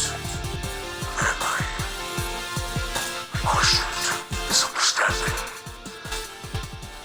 My belief became hollow. I felt a great loss. But I have found new purpose. There is worth in our actions. And in our spirit, it is in how we use our one life. We must let that be our light. Our people protect one another and do what they must to ensure their safety. Now we can do so for each other, human and Elixir. Yes. I do not know the Great Machine's will, but the light provides. It does.